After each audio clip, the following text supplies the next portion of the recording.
Chapter 261, The Great Evacuation. On the surface of Mar Sara, the capital of the colony, Mar Sara City. Augustus last came to Mar Sara, a planet with red soil, more than a year ago. When he stepped on this vast and barren land with majestic beauty again, he felt as if he was in another world. It seemed that Renault's son John had been born for more than 3 months. The capital area of Mar Sara had been devastated by war a year ago.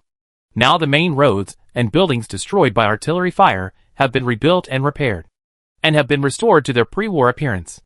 At that time, several main divisions of the Revolutionary Army surrounded the main urban area, while Governor Mar Sara's planetary defense force tried to use the residential area as a barrier and strategic buffer zone for the governor's office. Today, the grid-like streets of Mar Sara are in a state of extreme depression. The solar telephone booths, orbital satellite base stations, restaurants, shops and Adian crystal trading stations, and other buildings have long been empty. This large city that once had a population of more than 1 million has become a silent dead city, with only a Terran Federation flag on a flagpole in the distance still fluttering in the wind. The fluttering barbershop flyers swept over Augustus's brown short combat boots with spikes, and flew into the sky with a gust of wind. Augustus tightened the collar of his thick cloak, and his thick gray eyebrows were always tightly knitted together.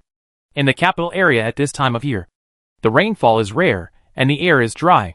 Frequent strong winds blow up the red soil outside the city, bringing dust like drizzling rain. Not long ago, the oases and green land outside the capital area could block the sandstorms from the city. But now the green plants in this area have withered. Thick Zerg fungus blankets have spread to within a few miles of the main city.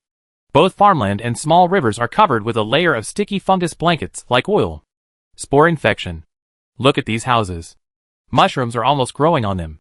Tychus Finley wore his specially made Crimson Power armor with the number 625 painted on it, holding a Whisper Persuader heavy machine gun in his hand.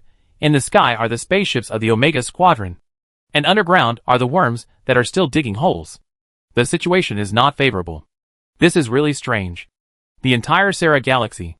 We are the only ones thinking about saving people. As Tychus said, the Jormungandr swarm has begun to infect the city, and the dark purple granulations of the fungal mat have appeared beside the sewers and manhole covers. Behind Augustus, Tychus and others, a fully armed mobile battalion of the 1st Division of the Revolutionary Army was passing by them in an orderly manner. The Revolutionary Army soldiers with white whip rings and the 1st Division's black double-headed eagle emblem on their power armor were followed by huge red Goliath armed robots. And a large number of Moria chariots and medium tanks were passing on another wider road. From time to time, the Avengers and Wraith fighters belonging to the Revolutionary Army and transport ships carrying airborne troops flew across the sky. These troops were heading in the same direction and towards the same goal, which was the largest airport in all of Mar Sara, the Mar Sara Airport. They were ordered to seize the airport, which was being controlled by the Omega Squadron, within 2 hours, so that they could use the launch port to launch transport ships carrying refugees. A dozen hours ago, a Marine Corps company from Duke's Alpha Squadron tried to seize the airport, but was repelled by the guarding Omega Squadron. As a last resort, the lieutenant of Alpha Squadron, who commanded the company, could only seek support from the main force through the communication radio. Before the Revolutionary Army arrived at Mar Sara, the city had been continuously transporting weapons and equipment from the Mar Sara military base and crystal mines from the government warehouse out of the Sara system through hundreds of APOD transport planes. The airport launched spacecraft day and night, and the schedule was always full. But there were only property, weapons and files on the transport ships, but no refugees who needed to be evacuated urgently. It is said that the last Mar Sara Justice used large transport ships to transport the money he had plundered during his more than 1-year term. And only the rich and those with connections could board government and military transport ships.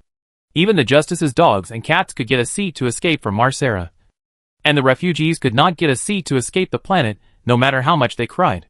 Don't complain, Tychus. I heard that you are an expert in dealing with Zerg. So, how are you going to deal with the Zerg here? Jim Raynor, who was wearing the heavenly devil gray paint, was wiping his beloved Colt military revolver, gesturing from time to time, as if he wanted to use this pistol to break the head of the Zerg.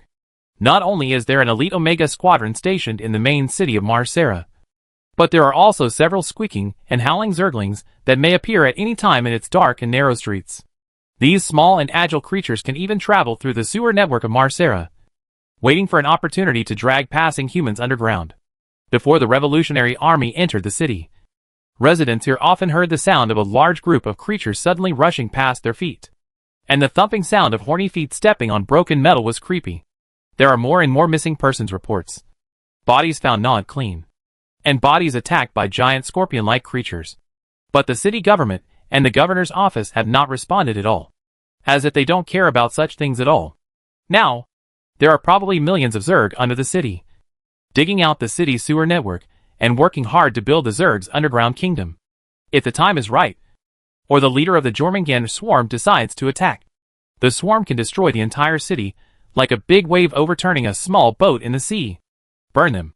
Tyka said. The Protoss have told us what to do. Burn all the bugs. Whether they are Zerglings, Hydralisks or the eggs laid by the bugs. Burn them all. The only thing you need to do then is to add black pepper and cumin to the roasted bug corpses. There is only one way to deal with the bugs. Burn the entire surface of the planet.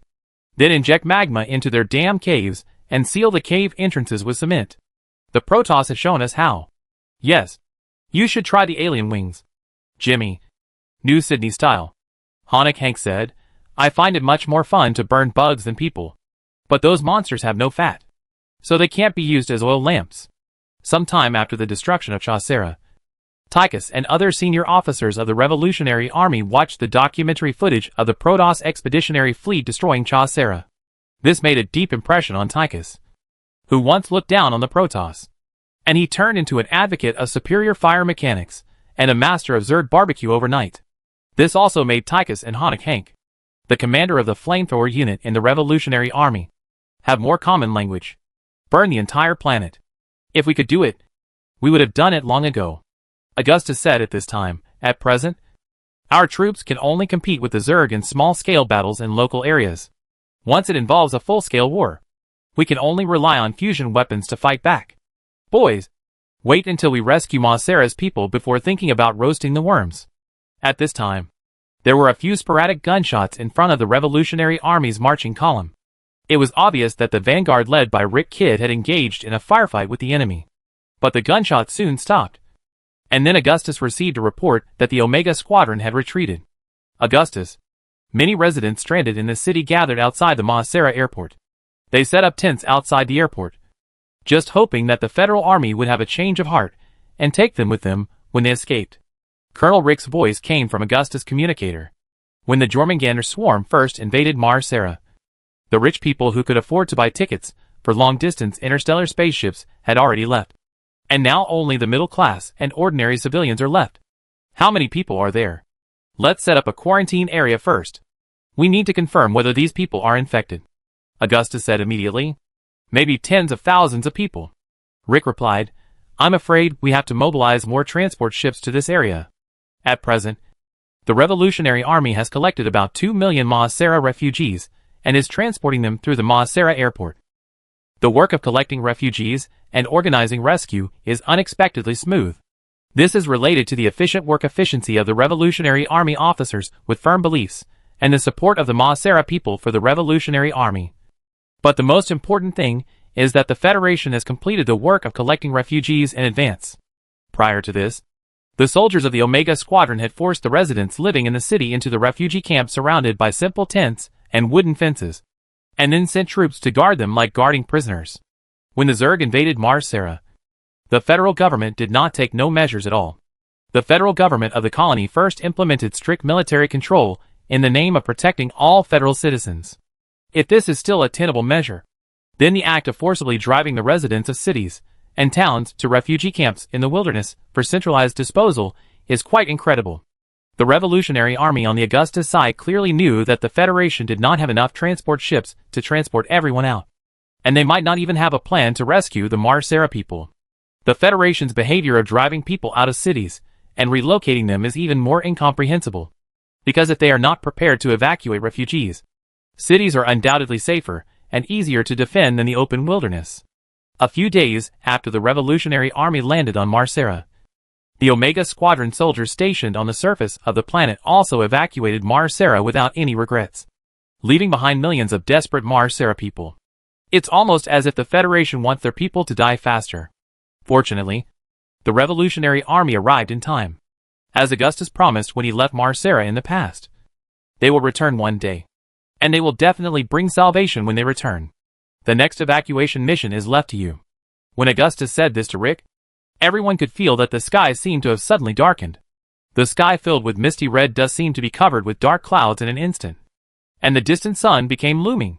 This is the fleet monitoring station. We have detected a swarm of Jormungandr insects numbering nearly 5 million gathering towards the city of Mar Sara. The fleet headquarters is sending air support troops to the ground. The ground commanders, including Augustus, heard the fleet's warning at the same time. This is not good news. It's going to rain insects soon. Tychus smacked his lips and said, "It's your turn to perform." Augustus said, "Pest control expert. There are Zerg heading straight here." Suddenly, Sarah Kerrigan, who had been silent beside Augustus, raised her sniper rifle. Kerrigan was wearing a fitted dark gray military coat and a long-brimmed military cap to block the wind and sand. Her waist-length red hair fluttering in the wind looked like a trembling flame. "They are only about 700 yards away from us in the expanded sewer network underground," Kerrigan added. "I can feel their chaotic and murderous thoughts. They are the elite assassins of the Zerg, following the orders of the Jormungandr, the Zerg's brainworm yak. The Zerg wants to devour the leader of the Revolutionary Army." Kerrigan can also read the thoughts of the Zerg, because the Zerg's thoughts are not complicated, and they don't even have complete logical thinking ability. She can also clearly perceive the will imposed on these creatures, and speaks a strange word based on the name of the Zerg for that will. Brainworm yak, the leader of the Jormungandr swarm. It seems that the Zerg also understands the principle of capturing the leader first, Augustus said calmly. Augustus was surrounded by several generals and dozens of elite guards, and there were 2 main battalions advancing in front and behind. Almost at the same time Kerrigan spoke, Corporal Faraday led the fully armed martial elite guards to form several layers of human walls around Augustus. Except for Augustus, everyone present heard the word brainworm for the first time, but they didn't have time to care about it now. "Keep an eye on all the sewer exits and watch your step," Tychus, who had fought against the swarm of insects, said loudly. "Boys of the Red Devil Army, open the valve of the storage tank and prepare for the barbecue." The voice of Harnack, who was wearing the Firebat power armor, did not contain any fear, but only a trembling excitement. What? Raynor thought of more at this moment. How did the Zerg know that Augustus was here? The Zerg can obtain the memory of the enemy by eating or infecting them. Kerrigan explained, "This is Dr. Francois's new discovery." "Who is the highest-ranking commander who died recently?" Augustus asked. "It should be Lieutenant Colonel Alfred, who died in the battle against the Zerg in the Battle of Mar Sara Lane 14, while protecting the local refugees. He had just arrived at the Marshal's headquarters before his death," Kerrigan said. "His men didn't take back his body. These bastards." Renault cursed. The distance of 700 yards was only a few tens of seconds for the Zerg elite assassin team moving at high speed. With the sound of metal twisting, the first Zergling from under the manhole cover jumped out waving its crackling elite front claws. This is a Zergling that is larger and stronger than ordinary Zerglings. It has colorful skin, crown of thorns, and a huge and ferocious mouth. However, the elite Zergling that had just emerged collided head-on with a hot plasma and immediately burned in the twisted blue flames. Chapter 262 Protoss Ground Forces. The crackling sound of flames burning the Zerg and the beast-like roars made many soldiers present shudder. The blazing flames almost lit up half of the street, and soon the wind was filled with the stench of burnt protein. This alien monster, which was not much bigger than a local large dog, remained sensitive and excited under the effect of adrenaline. However, when it emerged from under the manhole cover in high spirits, Honik Hank and his elite fire bats, who had been prepared, immediately threw a ball of hot plasma flames at its face. Augustus and the revolutionary soldiers who protected him watched the monster twist and struggle in the flames, desperately trying to shake off the flames attached to its body, without a trace of pity in their hearts. The first springtail that suddenly sprang out was just a signal for the elite Zerg team to launch an attack, and more springtails soon jumped out of the sewer well. The springtails that sprang out of the underground sewer system were 1.5 times longer than ordinary springtails. They had some extremely rare atavistic characteristics, with colorful sail-shaped spines on their backs that extended all the way to the tail. These alien monsters have harder chitinous shells and sharper pale claws, more like a small tank. They may be directly commanded by the leader of the Jormungandr swarm, the brainworm Yak. Through a psychic link, this loyal descendant and servant of the master did not die in the destruction of Mar Sara. Yak is commanding a huge army of Jormungandr swarms in the brain chambers of each deep space behemoth, which are densely packed with central nerves and soft tissues. The wall of fire in front of the fire bats failed to stop the springtails that continued to pour out. They were like rats pouring out of a rice warehouse, or groups of hyenas jumping out of the wellhead of the sewer, until these alien monsters used their flesh and blood to resist the surging flames. And more springtails jumped from their fallen comrades and pounced on the heavy power suits of the fire bat troops. The Revolutionary Army fire bats' improved CMC 250 power armor is much stronger than the ordinary Marines' power armor, so these little monsters can't cut through the heavy armor in a short time. But even so, the two pairs of sharp and dense bone sickles on the back of the Zerglings can easily cut and insert the relatively fragile helmets of the fire bats, knocking open the heads of the soldiers. Other Zerglings endured the scorching flames and stabbed the pair of long knife-like claws on their chests into the plasma feedback of the fire bats' flamethrowers. This move can block the flamethrowers, causing the hot flames to flow back to the inside of the fire bats' power armor, turning the power armor itself into a scorching oven. What awaited those fire bats was an extremely tragic fate. Just like the retribution for burning many people alive, they all died in the flames they fired. These Zerglings are quite smart.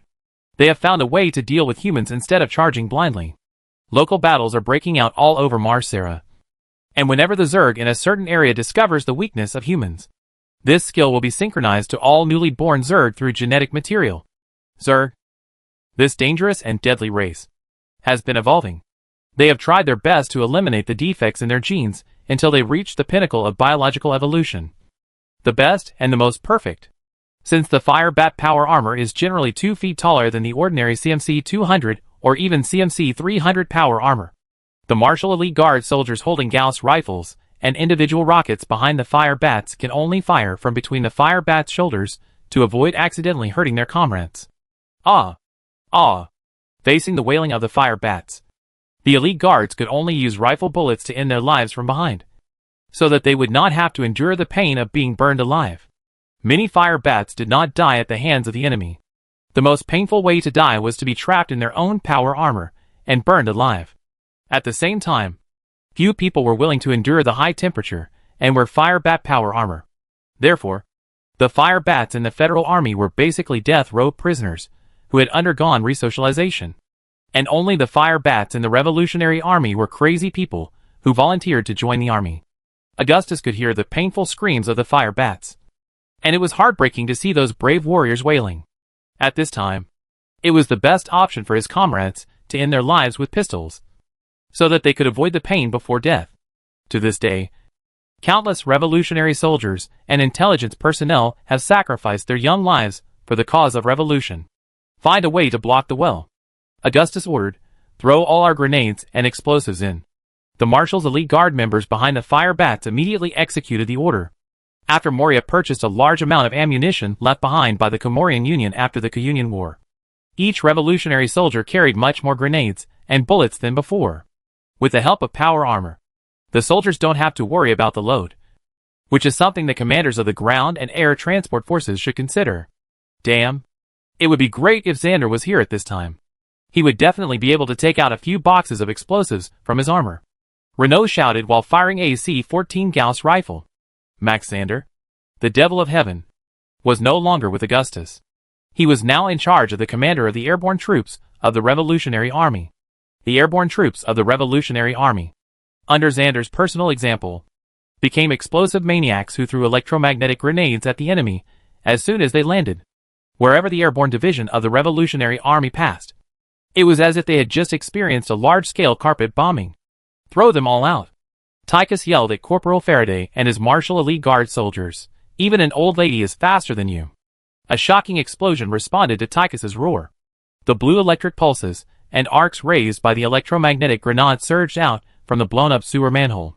The sky-high light instantly submerged the Zerglings in it, and immediately the soldiers' front became quiet.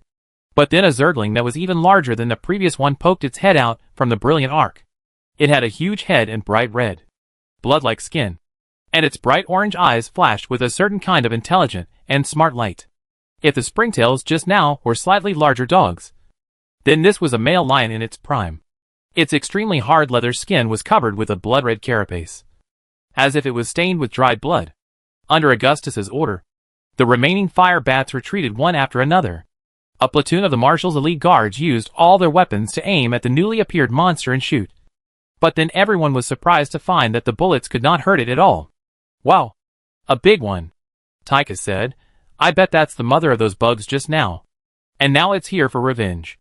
However, this bright red giant zergling just poked its head out and shrank back into the underground cave. At this time, 2 nearby revolutionary camps also rushed over to support, and the Zerg had no choice but to retreat. "A king of Zerglings," Reno said. "It ignores fire and electromagnetic grenades. And that layer of carapace is comparable to those mammoth-like giant Zerg found on Turtle Island. It doesn't look simple. Even a fool knows it's not simple." Tychus chewed the cigarette in his mouth and put away his heavy machine gun. "And I don't see how that thing looks like an elephant. Don't think we didn't learn those things in elementary school." That's what Augustus said. Renault looked at Augustus behind him. "Well, after all, the Marshal is the most important here," Tychus said. "They retreated. They know we are a tough nut to crack. Hurry up and rescue the wounded," Augustus ordered. "Have the nearby troops send a medical squad over. Sarah, can you feel anything?" He turned to Sarah Kerrigan beside him. "The swarm is confused." Kerrigan held the front of her hat. "They don't understand why we discovered this raid. They will find out. They will retreat into the shadows and wait again, waiting for the next opportunity. It sounds like you have to be more careful recently, Augustus," Raider said. "The bugs read our thoughts.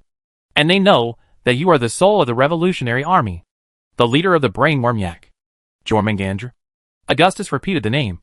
"As long as it is killed, its tribe will surely fall into chaos. I have heard an old saying, 'Give him a taste of his own medicine.'" Reiner said. "But how to kill it? It may not even be on Mar Sara. There will be a way." Augustus looked at a fire bat wounded being pulled out of the power armor. He knew that each Zerg hive had a cerebrate as its leader, and that the cerebrate was actually the brain of tens of millions, or even billions of Zerg. Once a cerebrate died, the hive troops under its command would go crazy.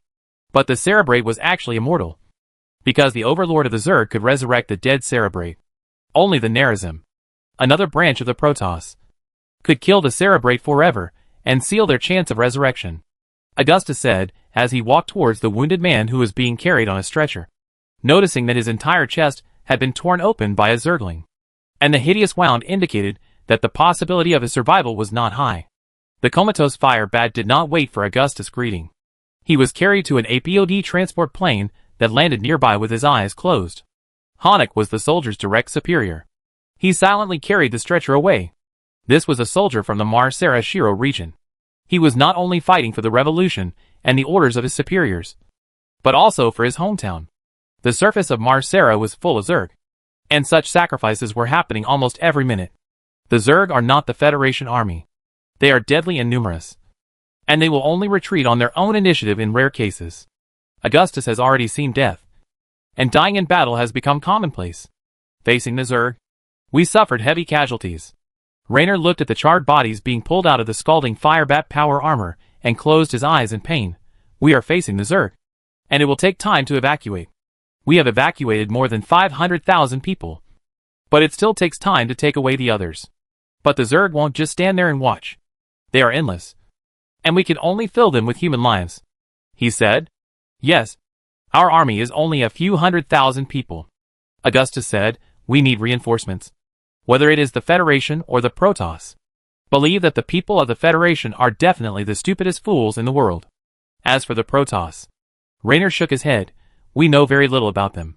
I heard that the Protoss landed in Mar Sara not long ago, and some people saw their ground troops wearing gold and silver armor. Is this true? I don't really believe it. I received reports from Lundstein, Nord, Zandal, and Duke at the same time. They all found the Protoss ground forces." Augustus said. The Protoss ground forces appeared in the center of the Jormungandr main nest, among countless Zerg, although they did not make any contact with our people. Every time the Protoss troops appeared, the Zerg around our base and refugee camp began to retreat, he said. "Obviously, the Protoss are helping us and buying time for us to evacuate the refugees. Is there such a good thing?" Tychus was surprised. You mean the commander of the Protoss is a good man? Is that possible? He was merciless when he blew up those ships in the high-altitude orbit of Char and Masala. This is really the best news I have heard in a while. Raynor said, having said that. Why should the Protoss help us? Protoss? If it's them, why don't they just blow up Mar Sara? It would be much easier. Tychus didn't believe it either, in their eyes. We may be no different from the Zerg. I don't know, Augustus said, but this is a good thing for us. As Augustus said, the Protoss expeditionary ground forces that landed on Mar Sara did help the Revolutionary Army and refugees a lot. The situation in Mar Sara became more and more complicated. The Jormungand Zerg, the Federation Army, the Revolutionary Army, and the Protoss Expeditionary Force were fighting each other for different purposes. I hope we can meet with the commander of the Protoss fleet. If that doesn't work, I also hope to have a formal dialogue. Augustus said. Maybe they can help us deal with the Federation? Tychus had a bad idea. It's unlikely. Augustus shook his head. They won't intervene. Let's go to the governor's palace in Mar Sara. Augustus sighed and felt sad. Augustus has been fighting and waging wars. But that doesn't mean he enjoys it. I heard that the new governor of Mar Sara wants to see me. New governor? Renaud shrugged. This is the first time. I heard that the Federation sent a new governor after we left. But he ran away again when the Zerg invaded. The current one should be the third one. In 1 year, Mar Sara has changed 3 governors. I have to say that the Federation's efficiency in this regard is still unique, Tychus said sarcastically. I heard he was unlucky. The Federation sent him to deal with the rebels and the Zerg problem. But soon after he arrived in Mar Sara, the governor's mansion was controlled by our people. Augustus said, let's go meet that unlucky guy. A governor-level Federation official surrendering to the Revolutionary Army is a big news worth dealing with.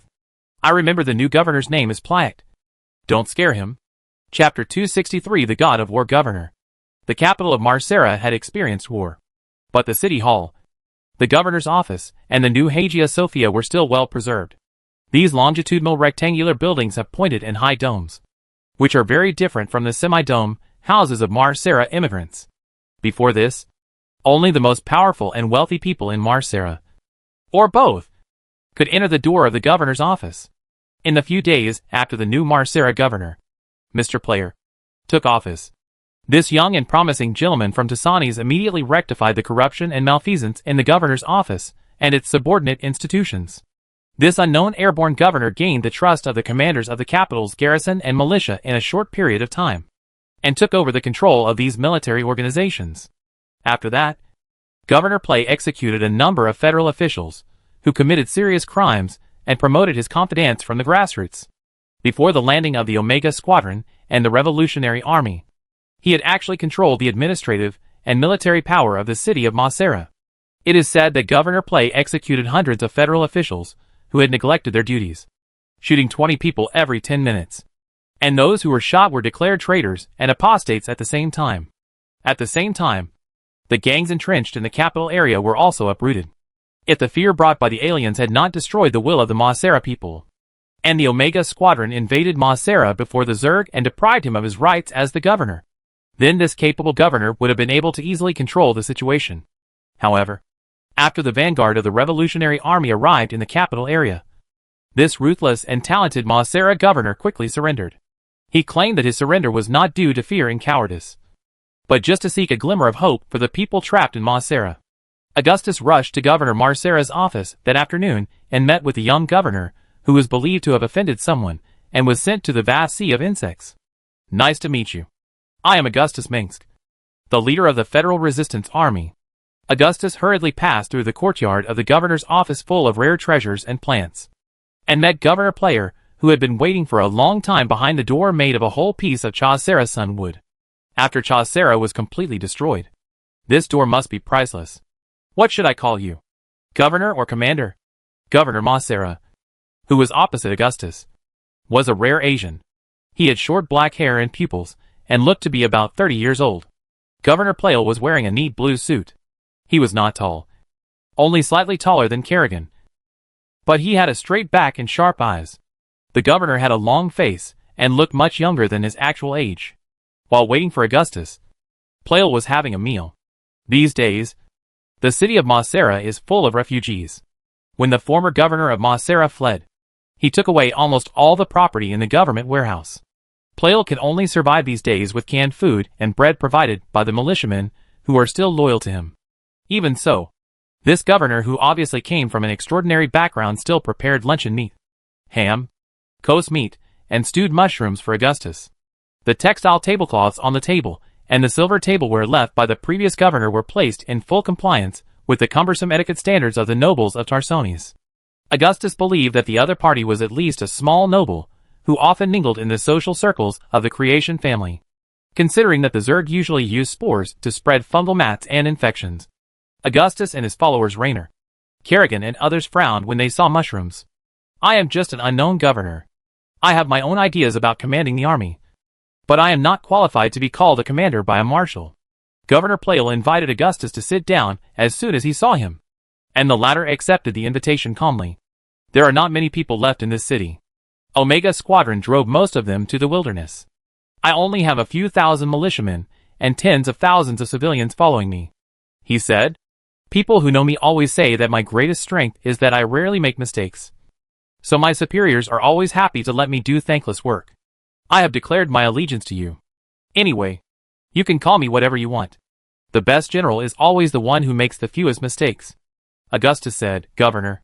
In his memory, this commander character controlled by the Pleyer is a super tough guy and an invincible god of war who kicked the Zerg and fought the Federation, and finally led his men to invade Tarsones. Leader of the Korhal Revolutionary Army and the Sons of Korhal, successor to the Minsk dynasty. From the Pride of the Waters to Tyrador, from Valhalla to Tarsones, your name is known to everyone. In Tarsones, it is widely rumored among the creation families that you have ascended the throne in Umogen and been crowned as the new emperor. Pleyer then said to Augustus, even if half of the rumors about me and the Federation are true, my troops would have already pointed their spearheads at Tarsones. Augustus smiled and sat opposite Governor Pleyer. Sir, you should be well aware of the Federation's false propaganda against us, he said. I heard that you are an open-minded person and should not believe the UNN slander against us. I have never heard of the news that I want to become an emperor. This is simply unbelievable.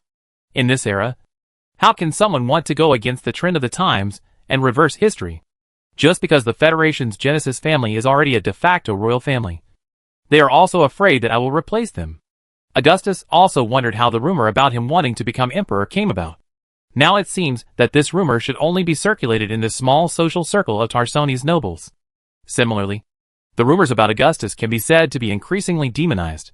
Some people even said that he was a powerful psychic who used mental power to control people's hearts. And some claimed that Augustus controlled a neurological drug that could enslave people's minds. In short, as Augustus won a series of victories in the marginal galaxies, those in the Federation who hated him the most hated him the more, and those who respected him loved him the more.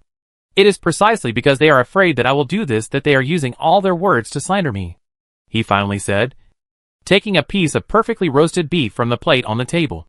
Governor, we don't have time to eat now. Mar Sara is full of hideous alien beasts and federal soldiers. At the same time, there are aliens of unknown origin who are ready to bombard this place and want to roast us, Augustus said, opening his arms to Governor Pleyer and unbuttoning his cloak, revealing the dark gray straight military uniform belonging to the soldiers underneath. During this process, the golden wolf head emblem on Augustus was particularly conspicuous. Behind him, Rainer and Kerrigan were standing behind his chair, the former staring at the former federal governor vigilantly, and the latter collecting the crimson cloak that Augustus had taken off.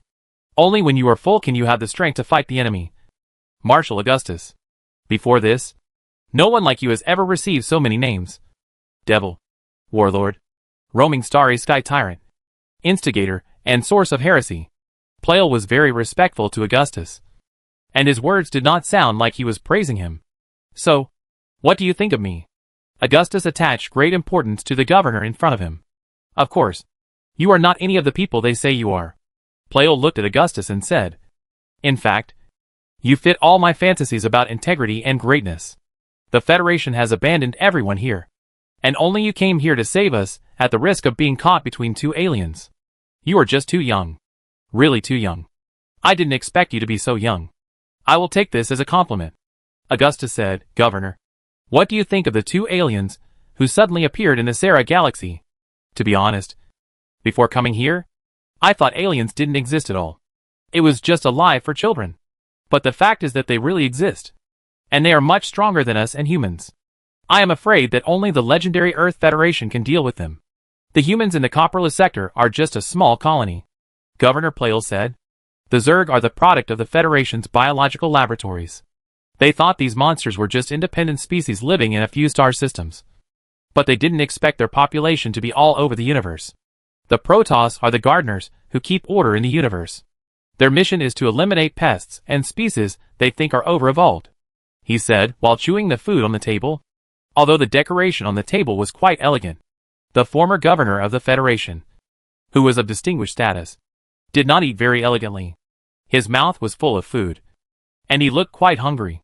It was said that the governor had been distributing the few remaining foods in the governor's palace to refugees before the arrival of the Revolutionary Army, and he ate very little himself. In Tarsones, only those who are both smooth and kind can survive in the political struggle for power, while those who are upright and selfless are often excluded. Governor Pleyer is undoubtedly a very capable person, but his arrival in Mar Sara is more like the result of a political struggle, because no one would think that going to a fringe planet with monsters at this time is a good job. If being a governor in a poor star region was considered an exile, then coming to Mar Sara where aliens are rampant is simply suicide. Moreover, the Omega Squadron, the only federal armed force in the galaxy, ignored Governor Pleyer, and only the militia supported him.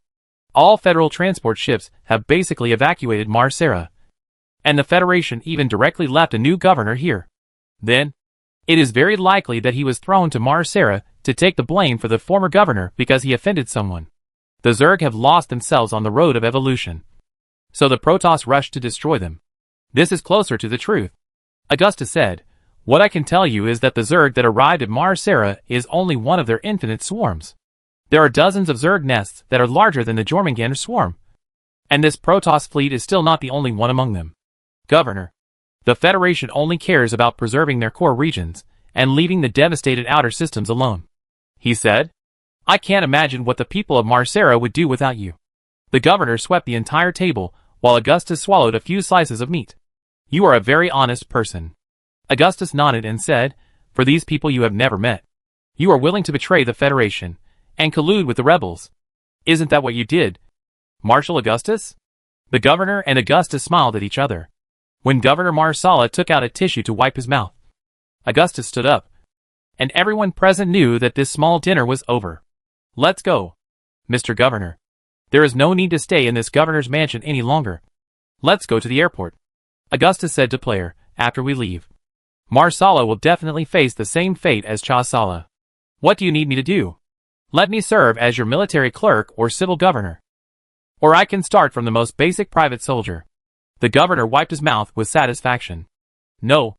To be more precise, I want you to be the commander of the troops, Augustus said. From now on, I will select the most elite troops from each legion and each division to form a special tactical force. This force is specially designed to deal with aliens. The initial establishment is about 10,000 people. After chatting for so long, Augustus was able to confirm that he was the governor of Mar Sara, because his predecessors were extremely unbearable. Compared with him, Governor Pleyer was simply the glory of the Federation. Are you serious? The governor was obviously shocked. This shock was not because he was going to command an army, but because he didn't understand why Augustus trusted him so much after just chatting with him for a few words. This trust touched him and puzzled him. Except that Augustus had a good eye for people, the governor could not think of any other explanation. I was just an administrative staff member before, and I was forced to be the governor, he said. If you want me to lead an army, it should be after I have won many battles to prove my ability, but I have never led any army except the militia. I believe in your ability. Before walking out of the door of the governor's office, Augustus's eyes stayed on the Char Sun wooden door at the door of the office. We are leaving anyway, so why not take all these valuables with us? He gave instructions. Let Corporal Faraday take people to knock down the door. This sounds no different from bandits, Governor Pleyer said. I am not short of money, but the revolution is short of money, Augustus said. I remember there is a church nearby, and the people in the church are the richest. You don't really want to do that. Renaud smiled sinisterly. Most of the time, These people are quite devout in their belief in God. But the church in Mar Sara is from a sect that has broken away from other branches of Christianity. They believe in a local god instead of God himself, and can be considered pagans. You know what I'm thinking. Augustus said, the monks have already run away anyway. You are such a bad guy. Renaud smiled and said, religion is really getting more and more chaotic now. According to the survey, there are still people in Mar Sara who believe in aliens. There are people who believe in Zerg and Protoss. Some people are welcoming aliens with open arms. They are always obsessed with things they don't understand. In the end, what they believe in is power itself. Marshall, a federal base called Jacob Base, is calling for help. The federal troops there swear that if we save them, they will turn their allegiance to us. At this time, Kerrigan suddenly received a report from the Marshal's headquarters through her headset. Look, it's time for you to show your skills. Mr. Governor, the victory you want is here. I will immediately mobilize the nearest ranger unit. Renaud said. No. You just need to follow my militia. The governor adjusted his suit. I will prove your vision. Chapter 264. Teacher of Benevolence. Quick! Quick! Quick! At dusk, the refugee evacuation work in the capital area of Mar Sara was still in full swing. Under the gloomy twilight, and the red dust all over the sky, hundreds of thousands of refugees, who were originally evacuated to the wilderness by the Federation, were escorted by the Revolutionary Army to the Mar Sara city airport. These refugees used all the means of transportation they could get, such as off-road vehicles, hover bikes, and troop transporters provided by the Revolutionary Army. But most people could only rely on their own legs to complete this extremely difficult journey. The refugees gathered in a dark, slowly moving crowd on the red land of Mar Sara, heading from south to north along a road toward Mar Sara. The sky was getting darker, and even the sun seemed to be setting. The road from the wilderness to Mar Sara, which was less than a mile away, became unusually long at this moment. In the distance was the twinkling lights of Mar Sara, and the interior of the airport in the center was already brightly lit, with bright spots rising from there from time to time. In the eyes of the refugees, the light from the tower of the airport is their only hope. Revolutionary soldiers wearing crimson CMC power armor mixed in with the running crowd. They carried the exhausted old, weak women and children on their backs, and carried medical kits and supplies on their shoulders. Their tall figures looked like indestructible giants in the crowd. In the propaganda of the Federation, these soldiers with the white ring of the weaving on their armor were described as demons, who killed without blinking an eye. But it was this group of people who brought hope to the desperate Mar Sara people at this moment. They were called heroes by the Masala people, but their actual age was only between 18 and 24 years old. The refugees were all wearing dusty gray miners' overalls or thin shirts, with sad and panicked faces. More than a month ago, the Federation's Omega Squadron used force to drive them from their homes to refugee camps in the wilderness without any prior notice. The residents of various cities and towns in Mar Sara thought that the rescue ships would arrive soon, and they were in a hurry. They were driven by the Omega Squadron and only wore the most valuable small items in their homes and set off. As a result, when they arrived at the refugee camp, they found that the Federation had built a few tents for them, but no other supplies, including food, water, and clothes to keep warm in the cold night of Mar Sara. In order to prevent the Mar Sara people from using private communication equipment to tell the outside world about the Sara galaxy, there was of course no communication equipment in the refugee camp. Not only that, the Omega Squadron also used the Marines and even Goliath armed robots to block the huge refugee camps to prevent the refugees from escaping their control. Lack of food and clothing and hunger and cold took the lives of many Mar Sara people in the first cold night. The initial casualties were entirely caused by the evacuation measures of the Terran Federation. Therefore, before the Jormungand swarms attacked all parts of Mar Sara, quite a number of Mar Sara people had already died in extreme pain and despair. In the end, no one could figure out whether the rescue measures of the Terran Federation were saving people or killing people. Or maybe they were afraid that the alien creatures would not kill people fast enough. So they drove all the people to the wilderness and let them face the Zerg and the Protoss. With the support of the Federal Army, the Char Revolutionary Army, that came to rescue the Mar Sara people naturally became the savior in the eyes of mankind. People looked at Augustus with respect when they passed by him. They had completely believed in all the promises that this gray-haired man with broad arms had made. These Mar Sara people will undoubtedly become staunch supporters of Augustus's revolutionary cause in the future. Such a revolutionary marshal, who dared to command the army on the front line was more trustworthy than the generals of the headquarters of the Terran Federation. Hold on to your families and children. We are almost there at the Mar Sara airport. Hold on. Wait for everyone to board the ship. The ship will immediately take off and take us all out. At this moment, Augustus was standing among thousands of refugees, shouting in his cloak that was almost covered by red sand, standing still in the advancing crowd. When the refugees came to Augustus, they would split into two different teams, and finally merge again after passing Augustus. Sarah Kerrigan wore a dark gray long windbreaker with a hood with a golden wolf emblem on her head. She carried a sniper rifle on her back and held a red battle flag with the symbol of the Revolutionary Army in her hand, just like a heroic red-haired Valkyrie. This is the last batch. After waving his hand to signal the refugees not to stop, Augustus looked at Kerrigan beside her. We must escort them to the airport. What are the latest reports from other areas? He asked. According to Augustus's deployment, his generals and the colonels of the heavenly demons were responsible for the refugees in a certain area. Augustus personally commanded the evacuation of the most populous capital area, except for Duke claiming that he encountered a little trouble. The evacuation of refugees in other areas went smoothly. Kerrigan said, a few hours ago, Duke's men found a group of Mar Sara miners trapped in the mine. So he personally led an Alpha Squadron assault team to rescue them. So it was an ambush by the Zerg? Augustus had already guessed most of it. Yes, the Zerg found that as long as humans were trapped, their own kind would do everything they could to rescue them. The leader of the Jormungandr swarm discovered this pattern and used it to set a trap, Kerrigan said. After entering the tunnel, Duke's troops found hundreds of infected people and spider-like monsters, and left hundreds of corpses behind before escaping from there. Let Duke record this failure in detail.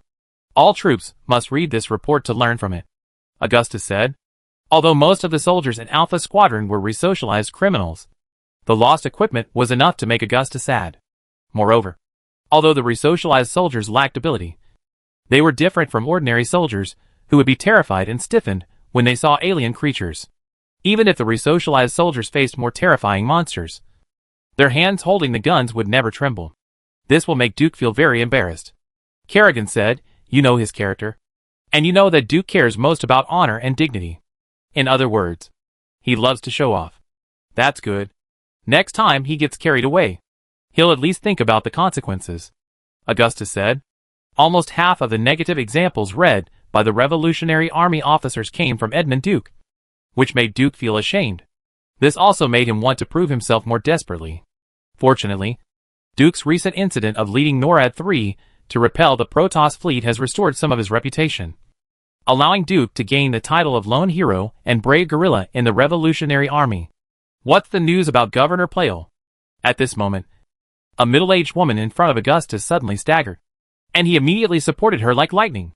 The blonde woman who was almost fainting looked at Augustus with a look similar to being flattered, then panicked and looked away, trying her best to stand up again.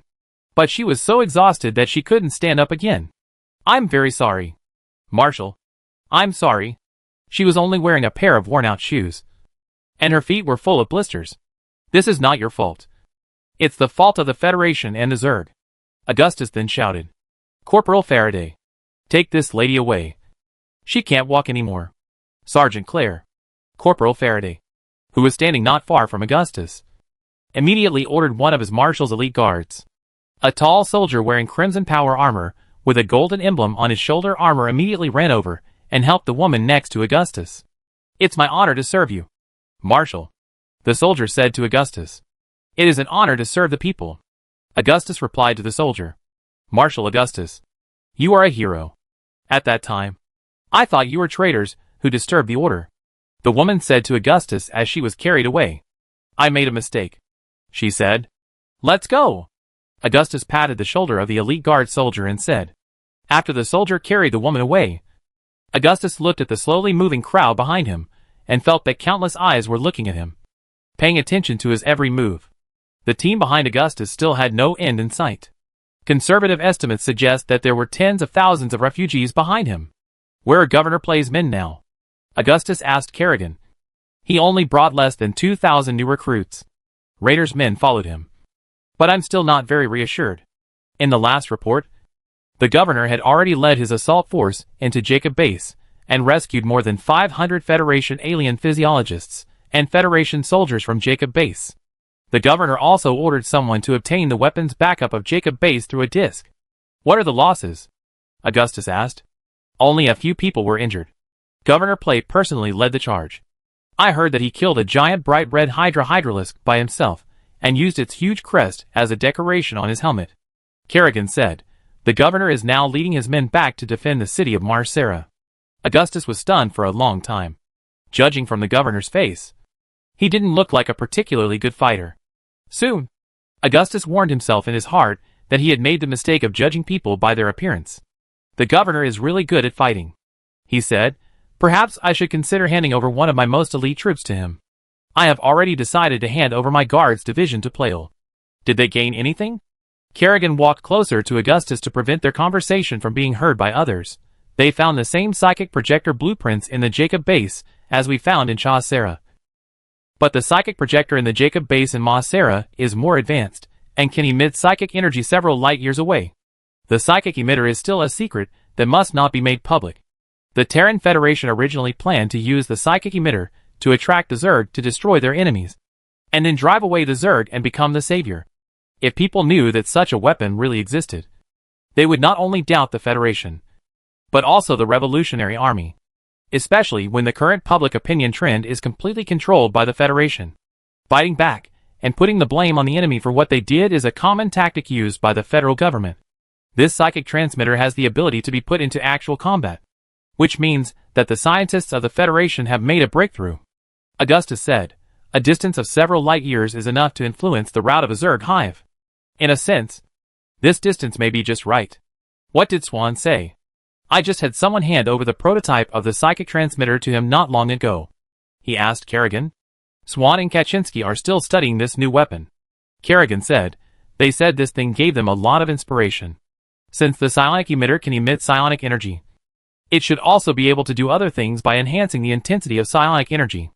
Dr. Francois discovered that the advanced units of the Zerg control their clan members through psionic energy. And perhaps we can disrupt this psionic link based on this principle, so that the controllers of the Zerg lose their control over other Zerg. I think this is worth a try. Augustus' eyes lit up. Has Swan made any progress? Laurie Swan said he was asking his old acquaintances in Mainhof, Moria and Umogen, to bring some blueprints of new weapons. He said he had some ideas, but it was too early to put them into practice. Okay. Where does Swan get so many old acquaintances? Augustus shook his head. I believe he will succeed sooner or later. Swan is your most trusted engineer after all, Kerrigan said. No. I trust his old acquaintances more, Augustus said. Alien insects appeared in the direction of the Whitestone base. I am on my way to support them. When Augustus encouraged the refugees around him, the earphones under his hat continued to transmit reports from the commanders of the Revolutionary Army's ground forces. The Revolutionary Army was dispersing in various divisions and brigades throughout Mar Sara to cover the refugees' retreat. As long as there were inhabited places, even a small village with a population of only a dozen or so people that was forgotten by the Federation, the Revolutionary Army provided assistance. Where are my guards? Augustus said. Corporal Faraday. When Augustus gave the order, a thunderous roar suddenly came from behind the refugees. People could even feel the ground shaking under their feet. In that direction, the ground began to sink inward, and soon revealed huge caves. A large number of Zerglings and Hydralisks poured out of the caves and rushed towards the slowly moving refugees. The rustling and rubbing sounds of sharp teeth and claws were terrifying. The closest revolutionary scouts and a company responsible for the rear guard were drowned in an instant, and the communication channel was filled with the roars and screams of death. All soldiers immediately gathered to me and form a defense line, Augustus said. Thousands of revolutionary soldiers wearing Crimson Power armor walked against the crowd to the rear of the refugees, forming a defense line. A dozen huge Goliath-armed robots walked through the flanks of the crowd with heavy steps. The arc tanks had been set up, and the artillery fire roared. Chapter 265 Bloody Battle of Mar Sara. It's the Zerglings, Hydralisks, Ultralisks and swarms of scorpion worms, whose limited brain capacity can only support the most primitive killing desire and bloodlust. Sarah Kerrigan planted the bright red Revolutionary Army flag in her hand into the red sandy soil of Mar Sara, and grabbed the butt of the C-10 shotgun from behind her shoulder with one hand and pulled it out like a giant sword behind her back. And the momentum really looked like wielding a big sword. With a crisp click of the bolt, Kerrigan raised her wild eyebrows. "Stand behind me, dear." "I don't like you saying that." Augustus frowned when he heard about scorpion worms. In his impression, these giant scorpions are often associated with poisonous fog and virus plague. Scorpion worms are rare in their group. Whenever they appear in large numbers, it means that the swarm is focusing its attention on this area. The humans who fight these monsters can be said to be one of the most unfortunate people in the world. While Augustus was speaking, Corporal Faraday had already approached him with a dozen members of the Marshal's elite guard. "Go to the front line." Augustus took a C-14 electromagnetic rifle from Corporal Faraday and walked towards the revolutionary soldiers, who were forming a defensive line behind the refugees. The revolutionary soldiers wearing Crimson Power armor, and the Arc tanks and Goliath-armed robots behind them had formed an indestructible front line. In front of the battle line, there was a red dust storm, which looked like a sandstorm that was several miles long and dozens of miles wide. In the dust, the sharp teeth, claws and mottled skin of the alien creatures were vaguely visible. They howled and made a sound of spikes rubbing against shells. The rustling sound of the alien insects moving was just like the sound Augustus heard in the summer fields in the past, which was the low hum of swarms of insects. The arc tanks of the Revolutionary Army continued to fire at the moving alien insects. The sound of the artillery rumbled, and the landing of the shells raised a sky full of dust, blood, and flesh and carapace with chitinous hard shells. The Zerg swarm was not without order when it launched the charge. They were like an army that advanced and retreated in an orderly manner. The Zerglings and the huge Ultralisks charged in front, followed by the Hydralisks and Scorpion worms. Because the Zerg swarm was too large, even if the driver of the arc tank didn't aim, every shot would hit the head of the Zerg. Even so, such casualties were insignificant for the huge Zerg swarm. The eggs hidden in their underground nests and hatcheries could hatch more Zerg at any time to make up for the loss, as long as the nests were not destroyed. The brainworm Yak, the leader of the Jormungand Zerg swarm, could continuously summon its clan members.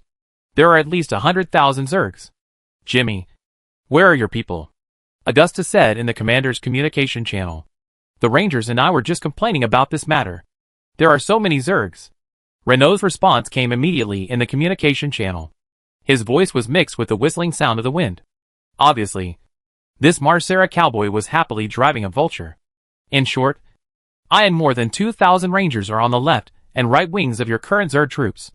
The Zerg crawled out of those collapsed holes, and their underground network is all over Mar Sara." Raynor said, "We are trying to kill as many Zerg as possible with fragmentation grenades, and then use explosives to seal the caves. Although they will soon break out of the ground again. This will surely delay them for a while. Faster, cowboy. Time waits for no one."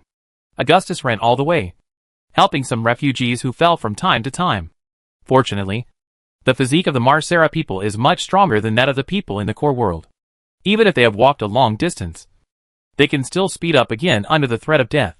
If the Omega Squadron had not taken away all the weapons of the Mar Sara people, they would have fought to the death with the invading Jormungand swarm. In such a group of people, hundreds of Revolutionary Army soldiers ran against the direction of the crowd towards the direction of the Zerg attack, leaving behind a wide back of the people. "I'm as fast as the wind," Renault said. "Haha. There's no need to rush me, Augustus. I can deal with those bugs in a moment." Renault's troops have the largest number of vehicles in the entire Revolutionary Army, including a large number of vulture vehicles, command vehicles, reconnaissance vehicles, and Comorian light tanks equipped with 12mm machine guns. It was Raynor's Rangers who were responsible for reconnaissance, harassment, and raids in the crisis-ridden Mar Sara. They always appeared when a certain immigrant team was in the most critical moment. And after successfully repelling the Zerg, they left like a whirlwind and retired with their achievements. Augustus had enough energy to run while talking to Raynor. His well-trained body was not inferior to the strongest warriors in the Revolutionary Army. When Augustus felt the defense line was near, the mighty Jormungand swarm was already very close to them. In front of Augustus, several rows of Revolutionary Army soldiers were raising their Gauss rifles to aim at the Zerg vanguards approaching the front line. The scene in front of Augustus reminded him of the first time he stepped onto the battlefield. Except that the enemy he faced was no longer the Comorians, but an endless swarm of Zerg. Every Revolutionary Army soldier had a whip ring emblem painted on his right shoulder armor. And the Pantalan Revolutionary Party political commissar, who was in charge of ideological work, would also paint the Revolutionary Party logo on his armor. A panda with sharp eyes. Augustus seemed to be able to hear the thumping heartbeats of these warriors, and see the cold sweat on their foreheads. Fighting with humans is completely different from fighting with alien worms. These alien creatures meet all human imaginations of grotesque and terrifying alien creatures. Once they are pounced on by alien worms, the hideous monsters will immediately tear the victims into pieces, or eat them alive. If this is already a very tragic way to die, infection is the most terrible ending, considering that they will fight against alien worms. The new recruits in the Revolutionary Army's boot camp must come into contact with the corpses or live samples of alien worms before graduation, and they can only leave the barracks until they can overcome the fear of aliens. This has prolonged the period from recruits to actual combat to a certain extent. The Terran Federation does not need to consider this. When they implant combat skills into the brains of resocialized soldiers, they can also add combat skills against Zerg and Protoss. Damn it. This damn pest. Kerrigan cursed and raised the C-10 shotgun in her hand, opening the optical sight. The first to open fire were the Goliath-armed robots. Their cockpits above the ground could have a comprehensive view of the situation. The weapon system would automatically lock onto the running Zerg and use 25mm cannons and missiles to beat the jumping Zerg into a ball of rotten meat mixed with bullets, shells, and flesh. There were flying carapaces and screams of alien monsters everywhere, and all kinds of roars seemed like millions of creatures from hell roaring at the same time. Fire!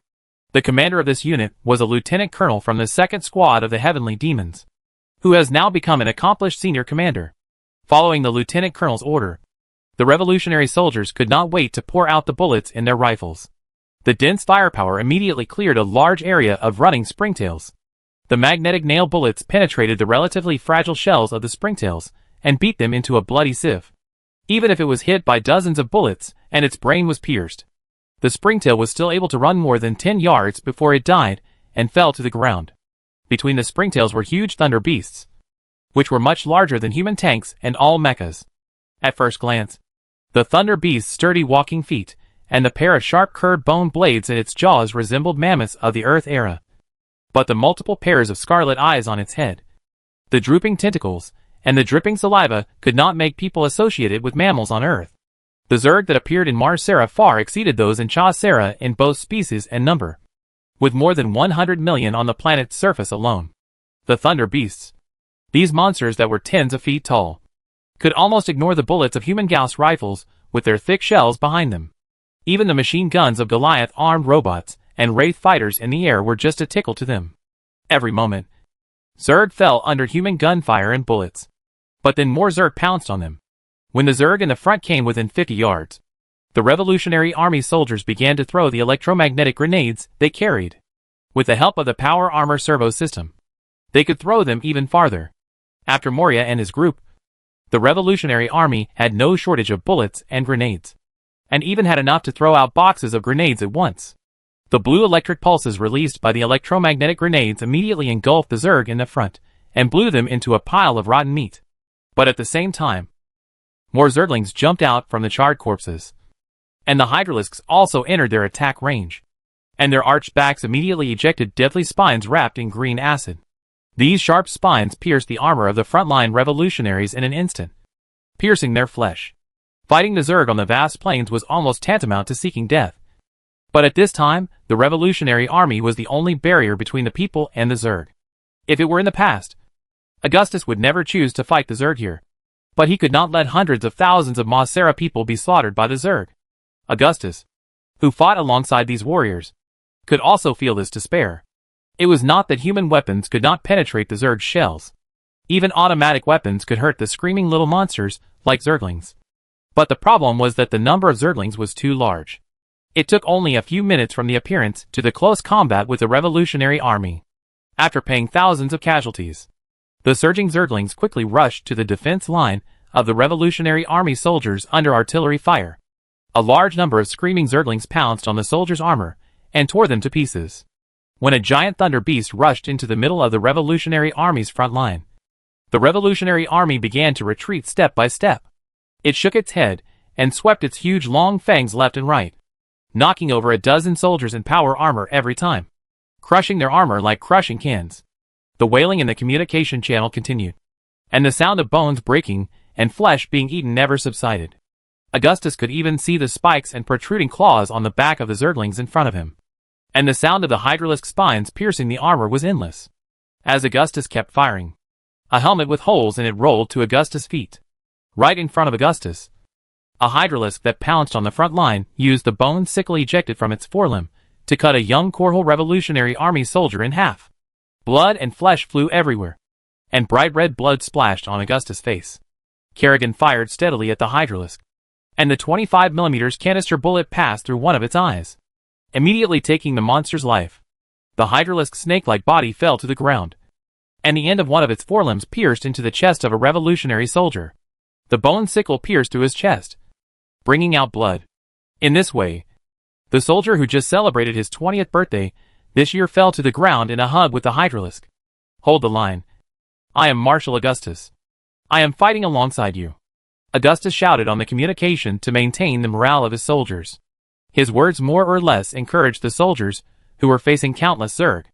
As soon as they thought about fighting side by side with the greatest warriors in the history of the Terrans, they felt infinite courage in their hearts. Retreating at this moment is undoubtedly the most foolish decision, because humans cannot outrun the Zerg. In the face of fear, retreating will immediately turn into a catastrophic defeat. Just when it was about to turn into a tragic defeat, the Revolutionary Army's Air Force arrived in time. More than 100 bombers and Hellhound fighters modified from APOD-33 transport aircraft flew from low altitude and dropped a large number of incendiary bombs and pulse bombs on the ground, creating a death zone of flames and charred corpses in front of the Revolutionary Army's front line. Augustus had already called for air support. When the defense line was in danger, a fleet of bombers swept through the air and cleared a large number of Zerg on the ground, greatly reducing the pressure on the Revolutionary Army. At the same time, Raynor also brought good news. His rangers filled the entrance of the tunnel of the Jormungand Zerg, and the Zerg's attack slowed down. With the subsequent air support, the Revolutionary Army barely resisted the first wave of the Zerg's attack. After sacrificing hundreds of lives and 2 Goliath-armed robots, they barely dealt with a few Thunder Beasts that broke into the defense line. 10 minutes after the encounter, the Jormungand swarm finally retreated. Before retreating, they killed more than 1,000 Revolutionary Army soldiers and cut off the limbs of many more. In front of Augustus, there were corpses everywhere, both human and Zerg, with a thick layer of blood stains on the broken chitin shells and the power armor made of new alloys and plastic ceramics. On the battlefield, only the Revolutionary Army's flag was still fluttering in the wind, and the once bright red flag was now stained with blood and acid. Have all the refugees left? The smell of blood made Augustus feel dizzy. The officer stationed at Mar Sara said they have entered the city. Kerrigan said, take back the bodies of the victims. Augustus ordered on the communication channel, I will not allow them to be infected by the Zerg and become monsters and zombies. I want to take them home. Chapter 266 The Trapped Protoss Troops. Mar Sara Airport. The sun was about to set, and the cold and darkness enveloped the brightly lit airport. The light of the lighting and signal indicators covered the high and low buildings of the port with a thin layer of red, blue and white plating. The airport was full of Mar Sara refugees. These poor people who had arrived at their destination after many setbacks immediately showed joyful expressions after seeing the lights that symbolized the glory of human civilization. But before long, all the expressions froze on their faces, because they would soon find that there were tens of thousands of people waiting to evacuate ahead of them. At this time, the dark side of human nature would begin to magnify, and everyone hoped that they would be the first to escape, and the collapse of order was sometimes just a moment. If it weren't for the revolutionary soldiers armed with live ammunition still maintaining order, this escape would quickly turn into a fight between people or a crazy stampede. The wide dark silver alloy platform in the parking area was filled with Mar Sara people who were eager to escape. Like mushrooms stuffed in a can of mushrooms, they pushed and shoved towards the boarding platform. Every time a red-painted Revolutionary Army transport ship took off or landed, the crowd would slowly move. The surging crowd could even push the Revolutionary Army soldiers wearing CMC power armor. At this time, the people squeezed in the middle were undoubtedly the most painful. Once they fell in the crowd, they would never have a chance to get up again. Everyone felt real tension and fear, afraid that someone would suddenly tell them that the spaceship they had just launched was the last batch. and the people on the spaceship vented their joy of surviving the disaster in various ways. There were all kinds of voices in the crowd. Cheers and cries coexisting. And people praying from time to time. Mar Sara is one of the most tenacious people among the Terrans. Before the Federal Army intervened, they were able to fight against the Zerg for a short time with old weapons and Molotov cocktails. Rumors of hunting alien creatures in several towns and even villages were common. But that doesn't mean that they, as humans, don't feel fear. Not to mention that they are facing countless alien monsters. The fate of the Sara system is destined to be an unavoidable page in the history of mankind in the Copperless sector. This is the first confrontation between mankind and the other two alien races in the universe. And it ended in a tragic defeat for mankind.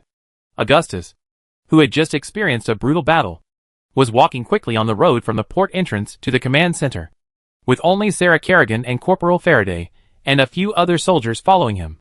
A few hundred yards behind Augustus was the fortification wall outside the airport, which was piled with automatic machine guns, revolutionary soldiers armed with live ammunition, and boxes of ammunition. Dozens of searchlight beams crossed in the air.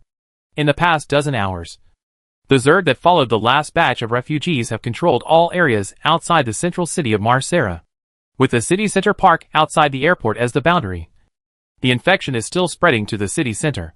Outside the silver-gray metallic fortification wall, the low roar of the Zerg and the click of claws stepping on broken glass can be vaguely heard. In the darkness, countless pairs of red eyes are watching the people in the airport. Soldiers in heavy red power armor patrol back and forth on the fortification wall. The machine gunners are wiping the 20mm caliber electromagnetic cannon and 12mm Gauss machine gun on the platform built with boxes and metal ladders. The upper bases of the dense missile towers are constantly rotating, ready to fire at the dragons flying through the sky at any time. Guarding Mar Sara are veterans of Augustus's guards, who followed Augustus when he founded the Corhole Revolutionary Army. They have fought against the best of the Terran Confederation, and now fight on the front lines of the human Zerg battlefield. The Marshal's Guards, also known as Augustus's Guards, are directly loyal to Augustus and his Minx family. These Corhole veterans are well equipped, wearing CMC 300 power armor with a red base and gold trim, and a white Minx Scar wolf head emblem on their helmets.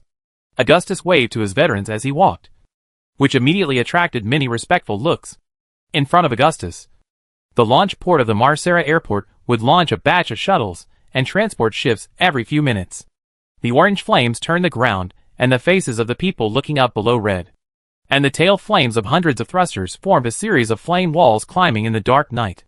Every time a batch of spacecraft took off, the crowd would burst into cheers. These ships, which have been repeatedly switched between the surface and space, have already been scarred by the burning of Zerg acid. Whether flying from the ground to space or landing on the surface of Mar Sara, it is a dangerous adventure. In the past few days and nights, the Revolutionary Army has lost more than 20 APOD transport ships and all the people on board. More fighters and fighter pilots disappeared in the fight with the dragons while escorting the transport ships. They are cheering for the ships that have taken off. The people on Corhole 4 did the same before they fled. Augustus's dark gray eyes reflected the brilliant lights of the airport, and his serious and tough face often showed a melancholy and gloomy look.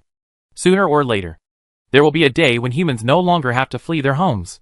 War cannot break out on human soil. Kerrigan knew what Augustus was thinking at the moment. She was staring at the man beside her, fascinated by his thoughts and everything about him. It is better to defend against the enemy on the battlefield than to neglect the enemy at home, Augustus said. Well said, Augustus. But this is actually something that the Federation should worry about. We don't have to worry about the fate of all mankind. To be honest, the lives of these Mar Sara people have nothing to do with us. To me, this is just a dog trying to meddle in other people's business. At this time, Tychus Finley, Honik Hank and Jim Raynor came over together. They had obviously just withdrawn from the battlefield, and their crimson power armor still had traces and dents of acid burns. Harnack was also injured. His helmet was pierced by a hydralisk during the battle, and a piece of flesh about 4 inches long and 3 inches wide was cut off from his right cheek. Now he is relying on strong tranquilizers and painkillers to support himself. Of course, in Harnack's mouth, he was just scratched by the little snake. Harnack was completely disfigured this time, and he will inevitably leave a commemorative scar on his face. However, Laser plastic surgery and skin grafting surgery are advanced enough now. As long as he is willing to spend money, everything will not be a problem. I think that's the case, Honix said vaguely. This is different, Tychus. If all of humanity is finished, then why do we need to revolt? Raynor took off his helmet, revealing his bruised face. It would be best if the Zerg and Protoss could eliminate all the Federation's troops at once, so that we can easily kill the Federation Council and those nobles in Tarsones. Then unite all the colonies to fight the enemy together. It seems that the Federation has no intention of defending its territory and wants to be a coward. They have been shrinking their defenses and turning a blind eye to the fall of the marginal territory. What happened to your face? Augustus knew that Honix's face was injured, but he didn't know about Renault's condition. Hank, I think you should rest for a while. My troops can't do without me, Honix replied. It was a fight. Well, it's over now. This man who loves to race vultures just fell heavily because of the failure of the fuel engine of his car. Naturally, the Masala car god Renault would rather admit that he lost a fight than talk about it. Why don't you go and see if old Tychus is injured? Tychus popped up. You look as strong as a bull. Augustus shook his head. I never doubted it. Just come back.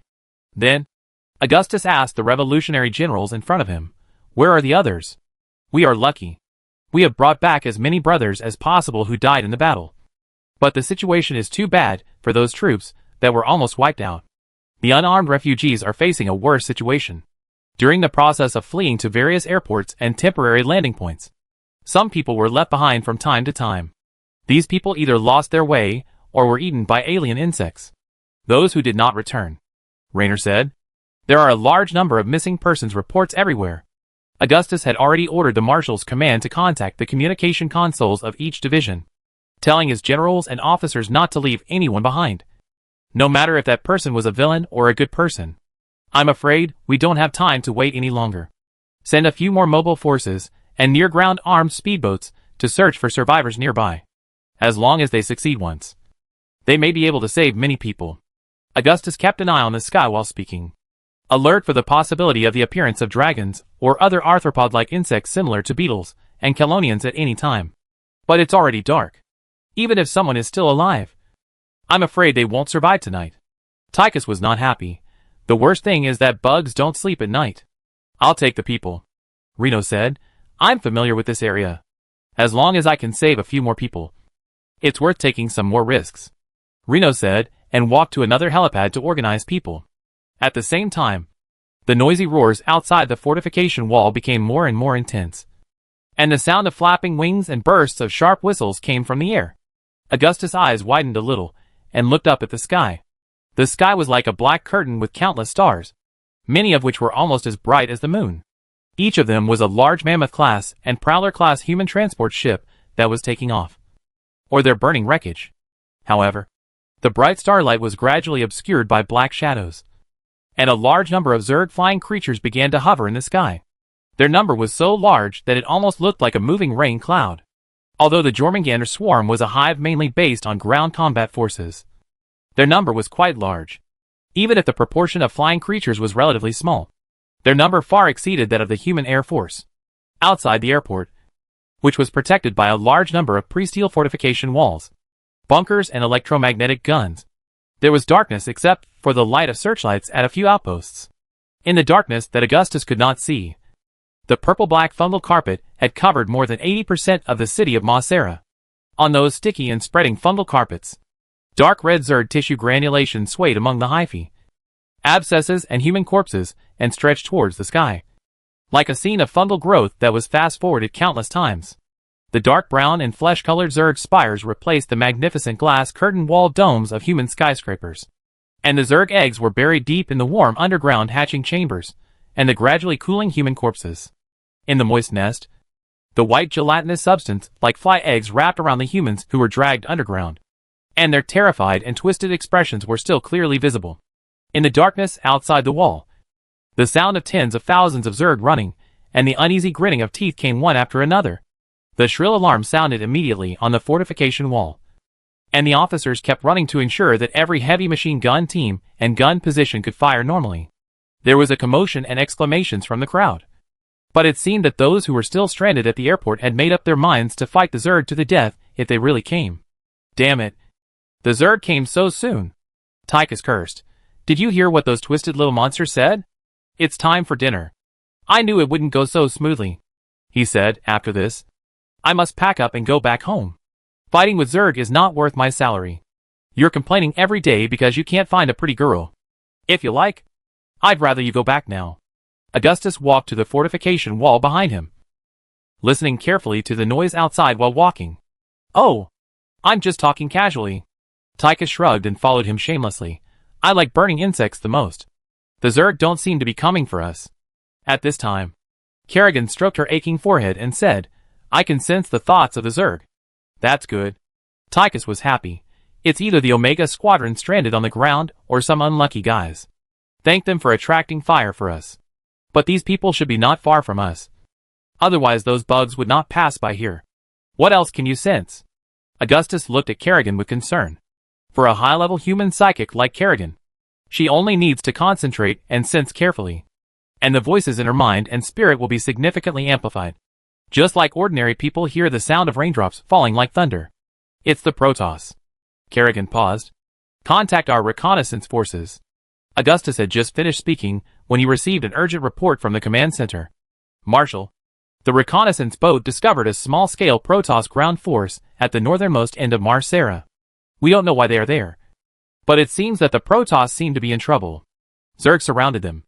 The report mixed with electrical noise came from his headset. How far are they from here? Augustus asked. About 25 miles. The other side answered immediately. Augustus was silent, just frowning and thinking about something, and waited for 4 or 5 seconds before saying, Where is Raynor? He just took people out. Wait, you are not going to save them. We don't need to do that, Tychus said in surprise. If it were the Tal'Darim, I would never pay attention to them. Augustus said, but if it were these Protoss, it would be different. Do you expect the Protoss to be grateful to us? And then, they will notify us before they blow up the planet next time? Tychus said sarcastically. What good can be gained from making friends with aliens?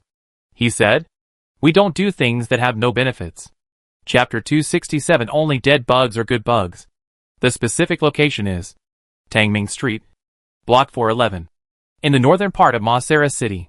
This can be found on any satellite map.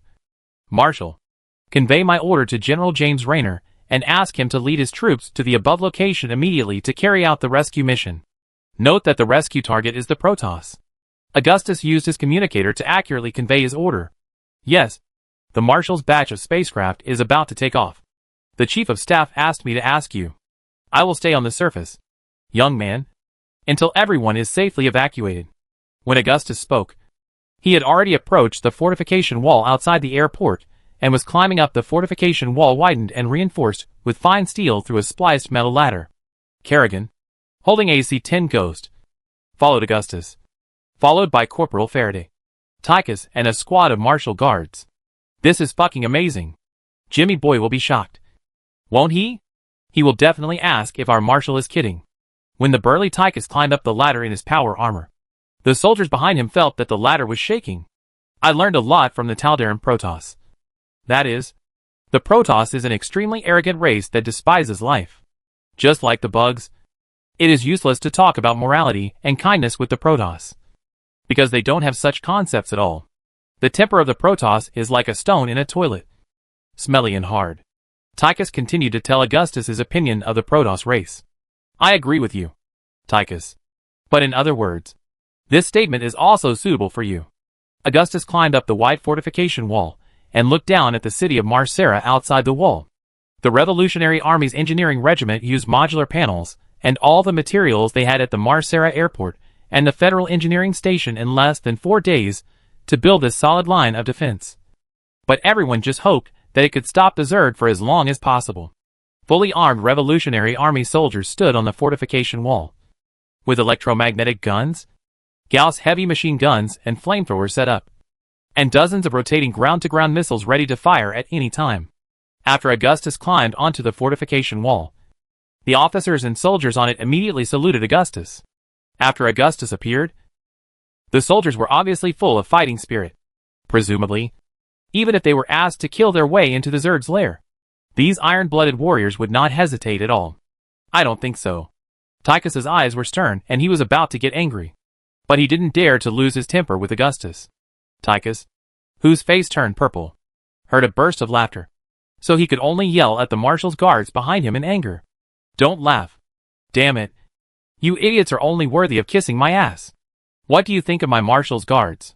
Each of them is 100 times better than you. If they were still in the army, they would have been officers long ago. Corporal Faraday, who was standing behind Tychus, had his face covered with the other's spit.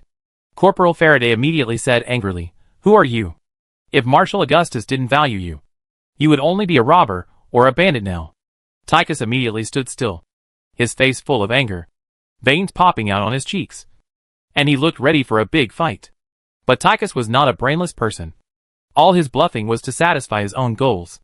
Tychus knew that the marshal's personal soldiers were deeply trusted by him. And it was not a good thing to offend these people. The most feared thing was pillow talk. Now is not the time to fight. Next time, I will definitely give you a good fight. Tychus said some polite words, and followed Augustus dejectedly. The Protoss did help us a lot. Tychus. Augustus ignored Tychus's rage, because he knew that the latter would calm down as quickly as he got angry.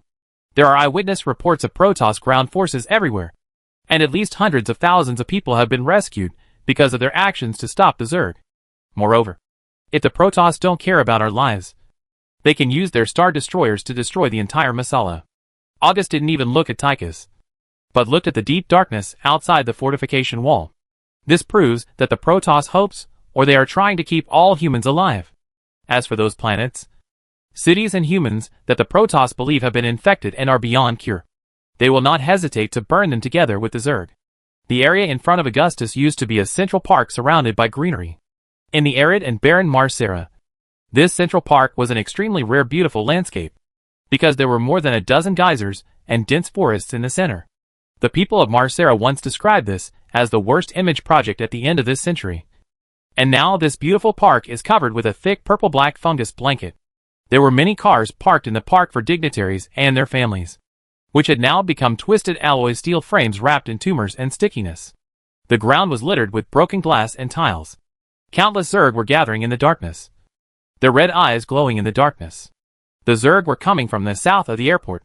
A large number of Zerg were crossing the central park in front of the fortification wall and running northward. The Zerg closest to Augustus was only 200 or 300 yards away from the Revolutionary Army's machine guns. The soldiers on the wall could even see the glowing red eyes of the Zerglings, and the colorful crowns of the Hydralisks under the searchlights. The sound of countless claws stepping on the ground, and the rustling sound of the keratin scales on the abdomen of the Hydralisk scraping against the ground merged together like a roar. In Augustus' memory, he had only heard such a sound in documentaries. On the documentary channel, the sound of millions of wildebeests migrating on the African savanna running at the same time. What puzzled Augustus was that most of the Zerg ignored the brightly lit airport and ran towards the northern part of the city that had already fallen. That direction. Is it the Protoss? Augustus looked in that direction. The Protoss are much more attractive to the Zerg than humans. Kerrigan stood to the right of Augustus and tapped the goggles on her forehead. Find and devour all the Protoss. This is the deepest mark engraved in the Zerg genes. The Zerg have a great reaction to our psychers, probably because they regard human psychers as Protoss. She carefully felt the thoughts of all the Zerg within a mile, and found that their simple and single thoughts only had the desire to devour the Protoss. The Taldarim have already told us very clearly that in their tribe, every Protoss is a psyker, and the Zerg like psychers the most. Tychus patted his butt and walked over. Every Protoss is a nasty telepath, and all Protoss can read minds. A level 5 psyker can make the Zerg rush over from more than 10 light years away just by smelling the scent.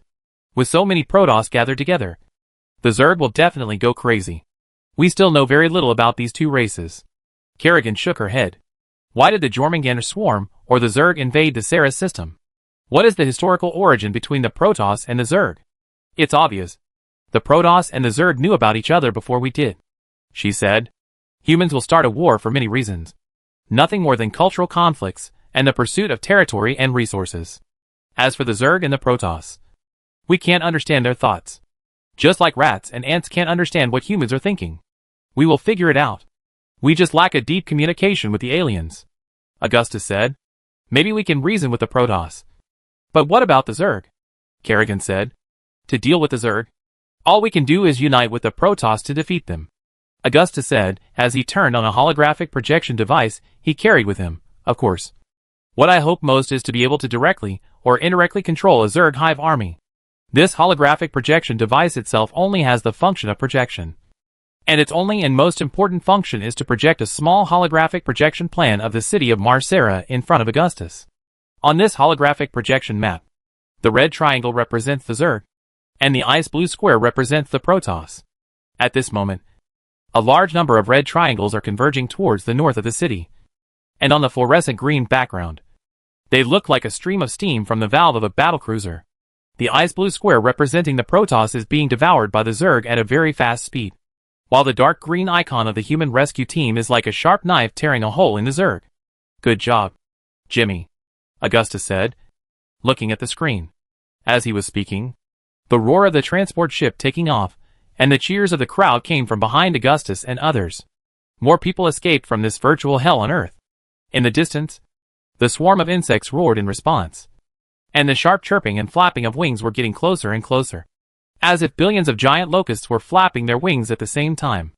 After all, insects are not blind, Tycho said slowly in his low and magnetic voice. They are coming. Just as Tycho said, the sudden appearance of a large number of flying Zerg creatures in the sky sounded the alarm for people.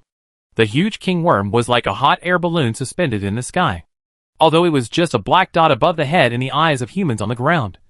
This strange creature with crab claws, jellyfish body, and carapace was much larger than the springtails and hydralisks on the ground. Thousands of king worms were suspended in the sky, like balloons parked between the high-rise buildings in the central city of Mar Sara. Each king insect is surrounded by dozens, or even more dragons. This flying creature, which has been included in the gene bank of the insect swarm, has terrifying sharp teeth and claws, and a pair of wide wings of skin and flesh. Its snake-like body occupies most of its body, like a biological cannon that constantly spews acid. Each dragon has many pairs of orange eyes, which are like red dots in the air that symbolize danger signals. There are also a large number of creatures similar to flying crabs and large bats around the king insects and dragons. Especially for the latter, these flesh-colored bats with large wings are obviously not afraid of human artillery fire at all. As soon as they see a human fighter or spaceship, they will rush into it, even if the terrible explosion caused by the chemical catalysis in their bodies is not taken into account. Just colliding head-on with a high-speed fighter or starship at their flying speed will be a terrible disaster. On the ground, the number of hydralisks in the Jormungandr swarm even exceeds the number of Zerglings.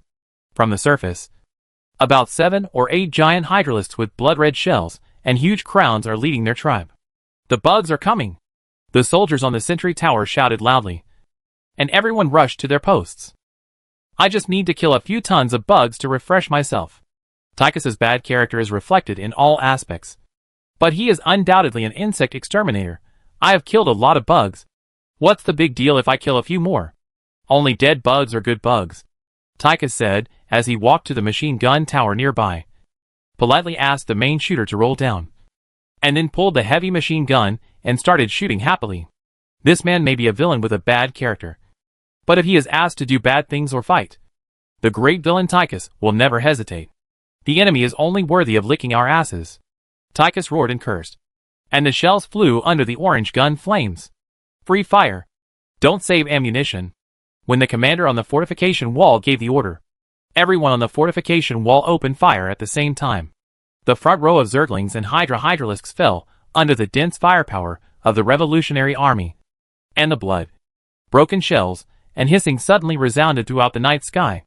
Before the battle, everyone injected themselves with a modified Umogen enhancer, which provided adrenaline that could sustain these soldiers for more than 6 hours. One after another, the Zerg fell in front of the human Gauss rifles, and the 8mm piercer spike bullets could easily tear through human skin and bulletproof vests. However, the soldiers had to waste a lot of bullets to penetrate the hard chitin shell of the Zerg, and now they had to use special depleted uranium armor-piercing bullets to achieve initial results against the Ultralisk. Augustus stood shoulder to shoulder with other soldiers, holding his Gauss rifle, shooting at the Zerg approaching the fortification wall one by one. At first, Augustus still had the energy to aim, but later the number of Zerg had increased to the point where he could easily shoot them without aiming. It must be said that the vibration of the rifle and the wailing of the Zerg shells flying around were indeed something that could easily make people feel a surge of adrenaline. Large groups of Zerg flying creatures flew past the fortification wall, spewing green highly corrosive acid at the human soldiers below. Even the plates of the power armor would begin to melt if they were touched by a little acid. Many people melted completely in the acid spewed by the flying crabs of the dragon group.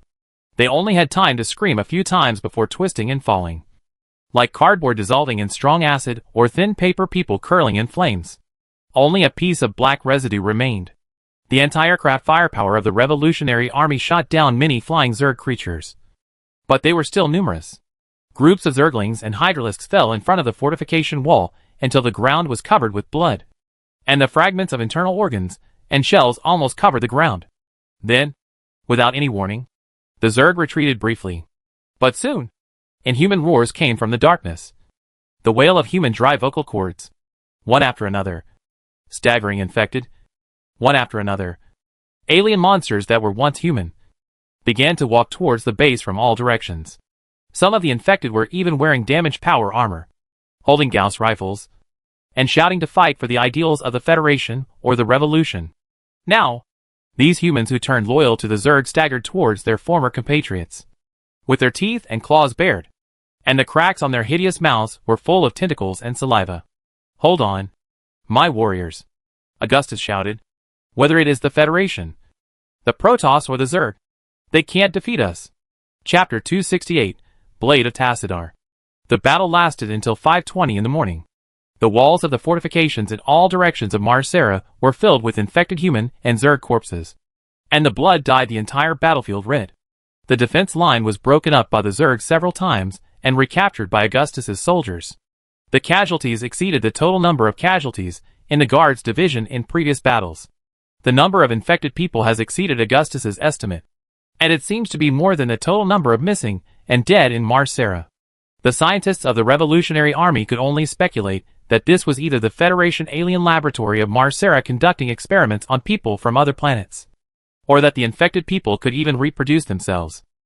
The Jormungandr swarm that the Korhal Revolutionary Army faced was not only the main Zerg nest that executed attack commands, but also one of the largest and most powerful Zerg nests. It was only a matter of time before they overwhelmed the abandoned Mar Sara colony. When the last batch of transport ships leaving the airport took off, countless bodies of the infected were already piled up in front of the fortification wall where Augustus was. The corpses piled up into a mountain, raising the ground by 4 or 5 feet. This allowed the infected people to step on the piled corpses to climb the fortification wall even if they could not use ladders. This undoubtedly indirectly lowered the height of the fortification wall, allowing the alien creatures that surged like waves from behind to climb the high wall by stepping on the corpses of the former. The infected Tyranids, as numerous as sea sand, staggered towards the fortification walls on all sides, like a black wave.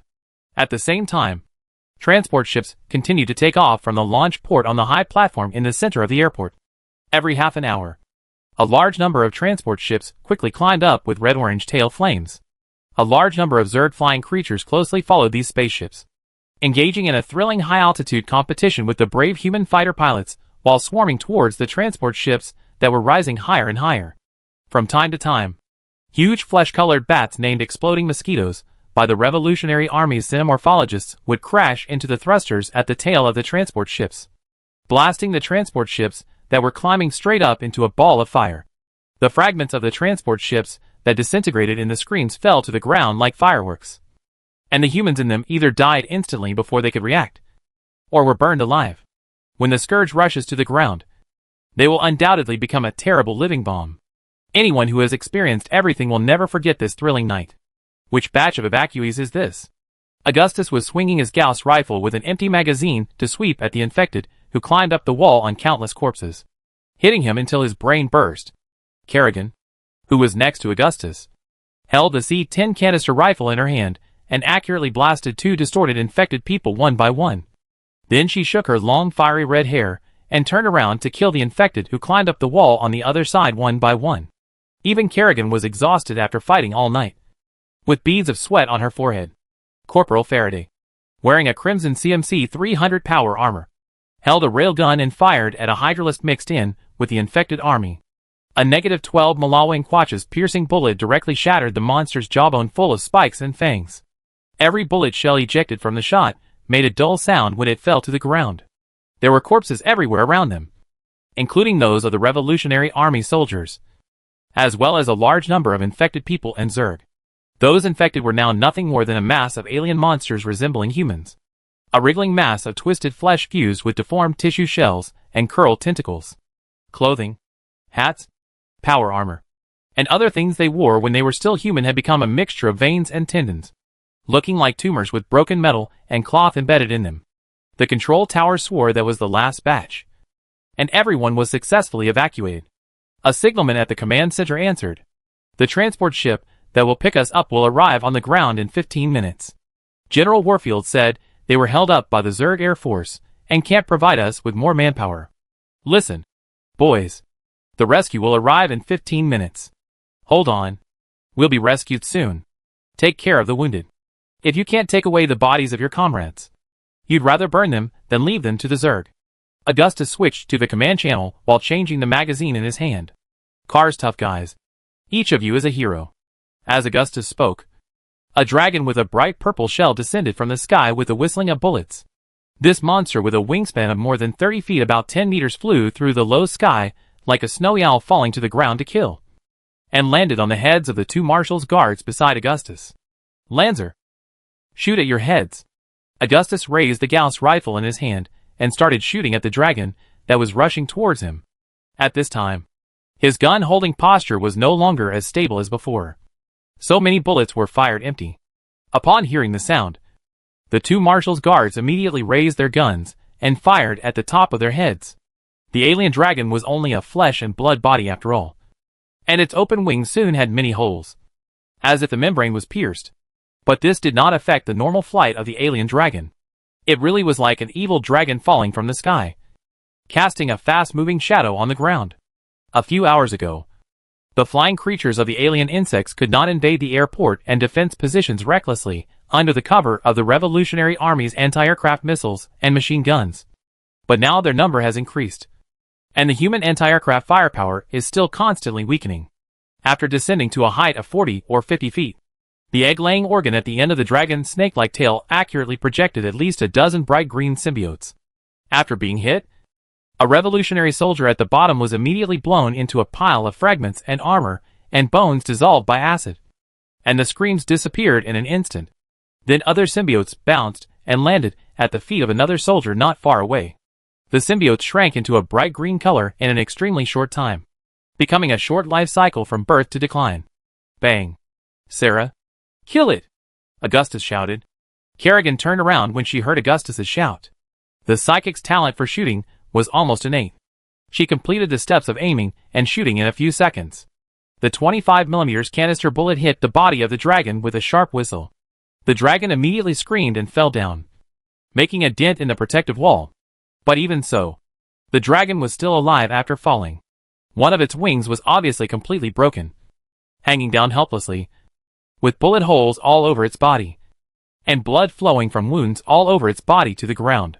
The dragon roared and struggled like an out-of-control beast on the bumpy alloy ground, opening its bloody mouth to the enemy closest to it, until Augustus accurately threw an electromagnetic grenade into its open reproductive organ, and the shattered flesh and blood immediately splashed all over the ground. Before Augustus had time to celebrate, another group of infected people climbed up the fortification wall. And at this moment, only 1 in 10 of the soldiers guarding here were left. There were corpses everywhere, and everyone died in a very miserable way. Some were corroded by acid and turned into a mass of black residue. Some had their hands chopped off by hydralisks, and some were grabbed by the feet and dragged down the fortification wall by the infected and torn into pieces. The reserve battalion will reinforce the front immediately. We need support. Augustus took a deep breath and rushed to the infected person closest to him. It was an infected Omega Squadron Marine. On his black CMC power armor, one could still vaguely see the marks of past honors. The white inverted U-shaped badge and skull logo were now covered by a layer of hyperplastic tissue and pulsating tendons. The matte orange helmet of the Omega Squadron Marine looked like a broken egg, with a dark hole in the visor, and multiple flesh-colored tentacles protruding from the jagged edges of the hole. The built-in computer in the power armor was still working, But there was no sound left in its communication device, except for the messy electrical noise. The Federal Marine still held the Gauss rifle tightly in his hand. But he had forgotten how to shoot, and was even worse than a chimpanzee who knew how to use a stick. Before joining the army, all Federal recruits swear that they will never abandon their rifles. The rifles are their best friends and their lives. However, the swarm has now truly combined him with his rifle forever. The gun with tentacles and tumorous skin has become a part of him, an organ rather than a weapon. He may have been a labor camp prisoner who had undergone brainwashing and nerve removal surgery, a walking corpse without a soul. But becoming a part of the swarm did not make this soldier free. Perhaps death is the eternal relief. The Jormungandr swarm assimilated him. This soldier, who used to be able to catch up with a hoverbike at full speed, was no longer as flexible as before. He dragged his convulsed and twisted body and slowly moved, muttering the same words over and over again. These words were nothing more than the common words on recruitment posters, such as loyalty and people of the Federation. The spikes and long claws that grew from the joint bones on the infected's body were enough to tear apart a fully armed human soldier. Anyone who despised these pathetic monsters would eventually become mincemeat or one of them. For humans assimilated by the Zerg, pain and other perceptions no longer exist, and the emotion of fear is only a distant memory. He is just a sentinel who exists to guard the Jormungandr swarm. Augustus fired a volley of spiked bullets at the monster in an instant, and the ping-pong sound of bullets hitting the armor was endless. Under the powerful firepower of the Gauss rifle, the monster fell without any honor and dignity. The appearance and posture of death were very different from that of a praised Federal soldier. Only from the appearance, it can be vaguely identified that he was once a human. Then, more infected Marines from Omega Squadron climbed up the wall. Their power boots with armor plates turned outward scraped against the alloy ground, making sharp sounds that made people's teeth ache. The army of infected people continued to advance, climbing on the corpses of their own kind. Every time an infected person fell, more would take his place. "Tychus!" Augustus shouted. "What endless alien monsters!" At this time, Tychus on the high platform next to him noticed the situation around Augustus. He immediately held the handle of the heavy machine gun and swept across the Marines of Omega Squadron until all the bullets were used up. "Die! Die!" When the deputy machine gunner yelled that he had no more bullets, Tychus simply came down with a Gauss rifle, shouted obscene words like bastard, and chopped off the head of the last Omega Marine who was still standing. At this time, the infected people under the fortification wall gradually became scarce, and were replaced by real alien Zerg. It is obvious that the brainworms of the Jormungandr swarm have had enough of the game of letting humans fight against humans, and are tired of the new toy of infected people. A more violent attack will soon begin, and Augustus knew that his exhausted warriors no longer had the strength to cope with the next attack. "I have never fought such a battle. I thought we came to Mar Sara to kill insects, but now it has become a zombie game." Tychus walked to Augustus. "Do you have cigarettes, boss? Why don't you go and see if those people have any cigarettes?" Taking advantage of the interval when the Zerg reorganized the attack, Augustus was able to take a breath. "Where's Jimmy boy? I haven't heard from him for a long time. It seems like a century ago that he ran to save those Protoss pointy heads." Tychus actually turned over in the body of the Omega Marine when he heard what Augustus said. But he was looking for bullets instead of cigarettes. "It makes me miss him." "You care about him so much?" Augustus said. "A little bit," Tychus said. "Yeah." Augustus nodded. "Jimmy got there more than an hour ago, but the besieged Protoss didn't want them to save him at all. To be more precise, those Protoss warriors are here to help us stop the Zerg, and each of them can fight 100. So there is such a good thing." Tychus grinned. "These golden Protoss are completely different from the Taldaran Protoss. If you hadn't said that, I would never believe that there are people in this world who are willing to sacrifice their lives for others. Not to mention that they are aliens."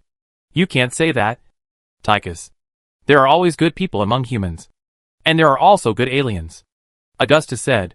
"We are just unlucky and lucky enough. These Protoss in the Sara system happen to be the ones who don't want to hurt humans. It's obvious. You and Jimmy are typical good people, and I am a bad guy. But since those Protoss don't need us to save them, then we didn't make a wasted trip." Tychus spread his hands. "To be precise, my goal has been achieved. The Protoss sensed our goodwill, so they were willing to have a brief exchange with Raynor. It can be said that we have established a bridge of communication with the Protoss in the Sara system," Augustus said. I look forward to a direct dialogue with the commander of the Protoss fleet. So you don't care about the lives of those aliens at all. You saved them not for any damn sympathy, but for political purposes. I can see from your father that politicians have dirty hearts. Tychus cursed. So, where is Jimmy? To be honest, Tychus still cares more about Raynor than what the aliens are like. Not long ago, he said he was coming soon. And he brought reinforcements. Augustus glanced at Tychus. And flashes of light appeared in the distant sky. 5 revolutionary patrol speedboats rushed to the front, followed by the shining golden fighters and transport boats of the Protoss. These Protoss fighters have elegant fuselages and butterfly-like wings. Bumblebee-like interceptors buzz through the low sky, followed by crescent-shaped warships and slender cylindrical reconnaissance aircraft. The golden fighters and warships were like countless golden stars flying from the horizon. And the dazzling light was like scattered gold. Reinforcements have arrived. Warriors, pack up and prepare to board the ship. Don't leave anyone behind. Augustus said in the communication channel. There was a sparse, not very enthusiastic cheering around. The warriors were exhausted and did not trust the Protoss, who had just bombed Mar Sara. Are you sure they are not here to kill us? Tychus' voice must have been more frightened than surprised. It's really rich. These fighters must be worth a lot of money. Will they sell them to us? Tychus shrugged and said. The price is negotiable. We will sell them to the Umoyan people again. Chapter 269 Son of Ire. The Protoss fighters came silently. The roar of the engines was inaudible, as light as the breathing of a cat taking a nap. Their communication method was obviously completely different from that of humans, so it was impossible to intercept. The nimble, golden and blue butterfly-shaped and sharp-edged Protoss fighters flew over the heads of the Jormungandr swarms that raised their heads and howled at the sky. And under the guidance of the focusing lens, they rained down a death rain composed of scorching beams. The beautiful butterfly-shaped wings left a spreading fire, and thousands of Zerglings and Hydralisks were burned to ashes in an instant. The nimble fighter planes that flew over Augustus's head had an exquisite design and brilliant and harmonious beauty, as light as an ice-blue butterfly flying in the wind, and as sharp as a shot arrow. The blue plasma beam burned the ground, and the Zerg's fungal tentacles and organic buildings, which were like paste in a hot pot, began to curl and collapse. The wood used by humans to splice benches in the Central Park was carbonized under the burning of the plasma beam. The stone slabs and steel on the ground were hit by the Protoss beams in a dazzling flash and became a molecular state scattered in the air. The rippling super waves could be clearly seen a mile away. Augustus saw a large group of Mutalisks and Scourges flying towards the Protoss like a black cloud. And then the Zerg on the ground temporarily retreated. Wow! Look at these ships. They are so damn beautiful. Can Swan build them? Tychus looked up, and his fierce face showed a confused look. The last time Tychus saw the Revolutionary Army engineers build a bunker in the vast sea of Zerg, he watched Swan weld a high-energy gas collection drone with his hands. Since then, Tychus felt that engineers are omnipotent. I really don't know about that. Augustus shook his head and waited to recall Corporal Faraday and Sarah Kerrigan. Augustus then ordered all troops to retreat in an orderly manner to the central platform of Mar Sara's skyport on the public channel. Under his order, the remaining revolutionary soldiers began to abandon all heavy weapons and supply boxes, taking only the remains of their comrades, most of whom were already in a state of disrepair. He knelt on one knee and picked up a blue soldier's identity badge made of synthetic resin from the ground covered with red blood and purple-black shells. The nameplate was on a layer of human and Zerg limbs. The blood of the owner of these limbs had long been cold. The nameplate was covered with blood, and it contained the soldier's number, name, hometown, and date of joining the Revolutionary Army. The owner of this nameplate was once agile and loved his hometown. But now, he has become a broken corpse. The young warrior was torn apart by a ferocious Jormungandr Hydralisk like opening a can. His body had been dismembered into many pieces, and it was quite difficult to piece it together completely. A Korhal, a Steel. His father is the heir of an old viscount, and his mother is a noble from Valhalla, the core world. Kerrigan slung her gun over her shoulder and walked towards Augustus. She had just carried a red revolutionary flag from the other side, which was now stained with acid and had large black spots as if it had been burned by fire. You remember him because he was one of the men and women who took sword lessons on the lawn of Korhal Steel Academy when you passed by it on the bus on the day you joined the Federation Marines. She said, "Go. Are you waiting for the bugs to eat you?" Tychus had already turned his eyes away from the shining Protoss spaceship. Tychus picked up a broken helmet from the ground while urging Augustus, "You can't take everyone with you. In this rotten hell, many people have been eaten by bugs. Go back to the Hyperion. Drink a glass of cognac or get drunk. Everything will be fine." Augustus silently put away the soldier's nameplate and watched several revolutionary soldiers pass by.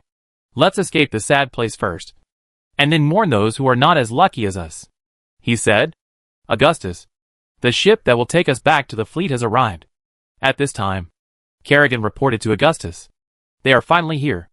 Otherwise the Air Force will only be able to collect our bodies." Augustus breathed a sigh of relief. "Isn't it? I said it a long time ago. The Air Force is responsible for flying, and the Marines are responsible for dying." Tychus said, "Damn it. Don't complain, Tychus. I gave you a chance to drive a warship, but you couldn't stand the loneliness and drove under the influence." Augustus said, "Finally, you begged me to transfer you back to the Marine Corps. Later, I figured it out. The feeling of being down to earth is what makes me feel most at ease." Tychus said, "A real man should drive a mountain-like armor to flatten the city. There will be a chance." Tychus, "Let's look to the distant future."